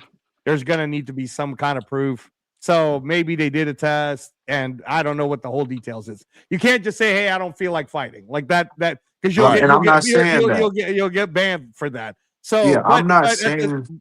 But at the same time, what I will say is, and me and Clay, we discussed this, how I don't know. I don't think Africa could beat Duarte just because he looks so massively. Yeah, like we acknowledge that he looked ill, and Showbiz said something too the other day, and he's like, he walked up and he said Africa was coughing. He said it was kind of crazy. He was literally coughing. Right. The day before. So the immune system goes down when you're doing those extreme weight cuts. And that's true. The immune system gets hit. Right. And you get all susceptible to shit. But let's not also sit there and pretend like we don't know that Keith Connolly's his manager, and Keith Connolly is just did a deal with Conor Benn for Zuffa Boxing, and Zuffa Boxing needs a welterweight champion anyway. So it sounds pretty good for Hitchins to just go up. But yeah, they need a welterweight division, right? Welterweight division, right? This is my thing with Africa. He's known for 3 fights now that he cannot physically make 140. Yeah, right. But he knows there's no belt for him at 47, and he's No, there's not. There's no belt for him at the Zuffa Boxing belt's right there for you, my friend. Right there for Julian Rodriguez versus Richardson Hitchins.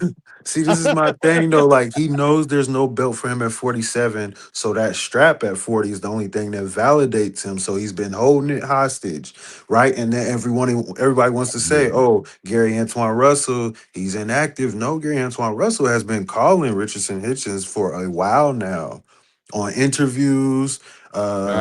on Twitter, all kind of things. He's been trying to unify, and you feel me? Like, but he's been saying, Africa's been saying, "Oh, you need to get your name up," but he'll sign the contract for Jermaine Ortiz. Hey, you need to get your name up, but he'll sign that contract for Duarte. Africa has been trolling the community for far too I long, so agree. that's why I personally don't feel bad for him. You knew you couldn't make 43 Right. fights ago, but you don't Right. want to give up that leverage that what validates you is that belt. So That's a fact. I don't feel sorry for Africa. No, I don't feel sorry for him at all. Zero empathy for him. And I agree with you 100%. And everything you said, even the fact that he was leveraging that belt. Africa picked up a belt he never wanted. He never wanted that IBF title, bro. He never wanted it. He wanted to go the WBC route. He wanted to fight Devin Haney. That all got derailed when Devin Haney lost against Ryan Garcia. And he went the route of the IBF because it was there. And he fell back out of that race once he had that fight with Gustavo Lemos. He acknowledged it. But when he saw Liam Paro pick up that belt, he was like, I could beat that guy. He picked up the belt because in his mind, he said, I will have this belt and I'll push for a unification against Teofimo Lopez. I'll push for a unification with some other dudes in the division, and I'll get up out of the division. I'm not trying to fight Gary Antoine here, or if I do fight these fights, I'm going to see how I feel at 140. He'd been sore that the division was becoming difficult for him to be in without a rehydration clause, no less with a rehydration clause. He was looking for the right motivation to push him to 147, and he didn't find it. He stayed at 140. And I said this, he stayed at 140, one fight too long. Arguably, to JP's point, maybe 2 or 3 fights too long. You know what I'm saying? But definitely his last one, he knew he was stretching it. He knew he was. What I'll say for Africa right now is, just go up to 147, and if Bill Haney says you're on the list, I guess that could be an activity fight for Devin. Or you can step back and get active. You can fight Brian Norman Jr. You can fight Tiger Johnson. You can fight Rohan Polanco. You can fight the fighters that are available and willing to fight you. You can take your pay that you've earned because you're not a pay-per-view headliner. You're barely a headliner. Stop carrying yourself with this idea that you're a big star and that you deserve millions and millions and millions of dollars. You deserve millions of dollars to fight $1 million fights, brother. There are not any $1 million fights that you qualify to be in. Right. The dance partners are not looking at you that way. But in the meantime, you've turned down an opportunity to be on Teofimo Lopez and Shakur Stevenson's undercard as a co-main event to fight Keyshawn Davis or Jermaine Ortiz, either one of those fights. And now you've tricked yourself and gotten yourself sick and couldn't make this other big card. So you're not making any money. Boxing is just like trucking. If the wheels ain't turning, you ain't earning. So a lot of time is being wasted with him, and he needs to just get the fights that are there for him to have. If you're going to stay at 140, if this is the game plan, unify with Gary Antoine Russell next. Call it a day. At least you won't have the rehydration clause floating over your head. Right. You know what I'm saying? And go for it. If you're not ready to fight a unification fight with Gary Antoine Russell right now, leave the division, period. And here's the one thing I'll say for your activity, because I just got to say it, Clay. Zuffa boxing, buddy. Just come on down. Zuffa boxing will keep you active. You know you're going to fight at least 3 times. But does he want to be active? Does he want to be active, or does he just want to at 147? Clay, does he want to pick and choose and get the big fight? Does he want to make $3 million here, $2 million here, $5 million here? Is he trying to cherry pick his way into a retirement with a nice bank account, or does he want to improve who he is and be an active fighter, bro? No, all good points, Claymore. What I'll ask you though, right back at you, is here you are, you're Dana White, you just signed Conor Benn, you have a May 31st date for Sky Sports. At the very least, you want Conor Benn to fight someone that will be recognizable as a world champion. So you couldn't put you really pushing for this? Oh, I'm just saying you couldn't put a fight together against Devin Haney. You couldn't put a fight together against Shakur because Shakur's fighting Ryan. So what's the problem with just Keith Connolly going, yeah, Hitchins will come up to 147 and he'll fight Conor Benn for the inaugural Zuffa boxing belt? Do you have a problem with that, Clay? Zuffa boxing welterweight with Richardson, Hitchins, and Conor Benn? I mean, I don't have a problem with it. I'm just not going to push for it because I'm not into I'm not into, fighters doing what they don't want to do. Show me that you want to do that and you're ready to do that, and I'm here for it. But at the end of the day, at a bare minimum, here's what I'm asking for. You feel me? Everything else is what you choose to do. You want to, try in the other lane, in the other space, and do something which I think could help you out. Fine. But at a minimum, don't hold up progress in the division, holding down the belt, not making the biggest fights possible, hurting yourself, cutting weight to be in a division that you probably shouldn't be in anymore. Don't do that. It's not a good look on you. And I think a lot of these fighters are pricing themselves out of their own legacy. Teofimo did it as well. Priced himself out of legacy, put himself in a situation to where I believe the activity that he didn't have, not fighting the best opponents, he got embarrassed by Shakur Stevenson. And there was a lack of development in evolution in Teofimo Lopez. You don't get better fighting Steve Claggett. You don't get, you know what I'm saying? You don't get better fighting Arnold Barbosa. Right. No, you get better being a champion, unifying with Gary, unifying with when Subriel had the belt, fighting Devin when you had the chance and the contract was out there, picking up that fight. You get better doing that. You don't get better. These fighters who think that, I'm a superstar and I'm wearing my glasses here on the tip of my nose and I'm looking for who you fooling? Nobody's buying that.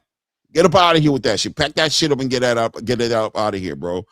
Fight who wants to fight you, who's available to fight. Make available fights. Be active. Be like Jerron Boots Ennis to a certain degree, right? Jerron Boots Ennis is like, I'm fighting at the end of March, beginning of April. Period. Right. Period. I don't care what you guys say about Lima. Yeah, I don't whatever. care. I'm fighting. I'm not holding up my career. I'm fighting, bro. I'm fighting. When I'm supposed to be fighting, I'm staying active. I'm getting better. I'm keeping everything going. I want to make the biggest fights, yes. But if they're not available, I'm fighting, bro. I'm fighting. So Eddie Hearn has clear instructions. March, April. Who? Virgil. What if not Virgil? I don't care then. Right.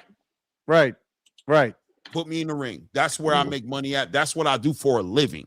I wouldn't mind Boots and Madrimov, like if just something. Hey, there you go. I'm with that, JP. That's awesome. That's great. Just something, because we know Xander not going to sign that contract. well, right back at you then, Clay. Since you're asking for Hitchins to be active, who would you like to see him fight next if he does move up to 147? Call out Brian Norman Jr. Unify with Gary Antoine at 140. Fight a Tiger Johnson. Fight a Rohan Polanco. I mean, go to 147 and do something special. Call out Jack Catterall. You're supposed to fight him at 140. You didn't. Fight him at 147. I don't care. Go to Zuffa. Fight Conor. Stanionis still at 47? Yes, yeah, he's still at rank number 3. Yeah. Still ranked number 3. That's solid, I feel like Africa will win, but former champion, that's not a bad, it's not a bad joint. Stanionis looked decent in his last bout since Boots. Well, I just got to let you know, JP, Stanionis is going to be signing with Zuffa. Just letting you know right now that's happening. No, I like you, man. I'm gonna follow you after this. I think he is going to. Hey, I know Dana White owe you a check. I know that much, man. Yeah. No. Dana White's definitely thanking us for telling the truth on things. So, but no, the reason why we keep saying things like Stanionis will probably end up at Zuffa is because have you noticed so far that Robert Garcia fighters and wild card Freddie Roach fighters are all tending to go that way anyways? Yeah. That's kind of like their two of their main stables. So Stanionis is still with wild card, still working with Marvin Smodio. So basically, it's one of those things where, and then now the kind of the, I don't want to say elephant in the room, but definitely a tea leaf that you guys could look at is Keith Connolly fighters. Keith Connolly fighters, because he just did a hell of a deal for Conor Benn. So Tio, Edgar Berlanga, Richardson Hitchins, that might be what they're doing. So I don't know. I know it's fun for us. It's fun for us to see it all come into fruition every week. Weekly boxing, right? Because next week we got another one coming up, right, Clay? The Sugar Nunez versus is that next week? Yeah, it's this Saturday. Navarrete Nunes in March 28th? Arizona. Yeah, February 28th? Yeah, February 28th. Oh, yeah, that fight's going to be epic. Navarrete Nunes. The whole card is really good, Yeah, man. Emiliano Vargas will be on that card. Is Rafael Espinosa on that card? Let me No. check. I'll double check for you. Usually they fight together on the same card, man. But yeah, it is what it is, man. Guys, it's about that time, man. 8 hours and change. Been on here today calling these fights, man. Had a good time from the prelims to the main event, man. Guys who's still in the building, hit the like button, subscribe to the channel if you haven't done it. I appreciate all the support, man. It's been a good one, man. Long day, man. JR, man, do you want to say anything? I know you came up here and you No, good? man. I'm intrigued by Terrence at the fight tonight, man. What's he doing hanging out with Turkey? He's retired. He's got money out the wazoo. He's got a family. He's got no reason to be there. He doesn't need to go scout for Shakur, for Ryan. Come on, bro. Let's get our story I think straight Turkey here. threw him a bag to be there, just for from a marketing standpoint. Turkey ain't throw him no bag, man. I think he did because Bud's son just won the state championship today, and he was 2 straight there. That's true. You know what I mean? I think Turkey might have threw some cheese because he's not like a ring ambassador, but I mean they just threw him fighter of the year. He earned it. It ain't like they threw him that. But I feel like, you feel me, they got some business deals that, hey, you make this appearance. You know what I mean? I think he really did get a bag to be there. JP, I like where you're going with that, but I didn't see a big presence from him this week, nor in like just him being fight courtside. calling or anything. Yeah, I mean, ringside. That's fair enough, and that could be a possibility. I feel like there's something bigger in the works. TBD. TBD. Yep. Find out next on the next episode of Dragon Ball Z, man. Yeah. To be determined, man. Until the next one, man. Appreciate you guys, bro. Appreciate it, man. Peace, guys. Appreciate you, Clay. You guys know how it is, man. Until the next one, at this point, we out.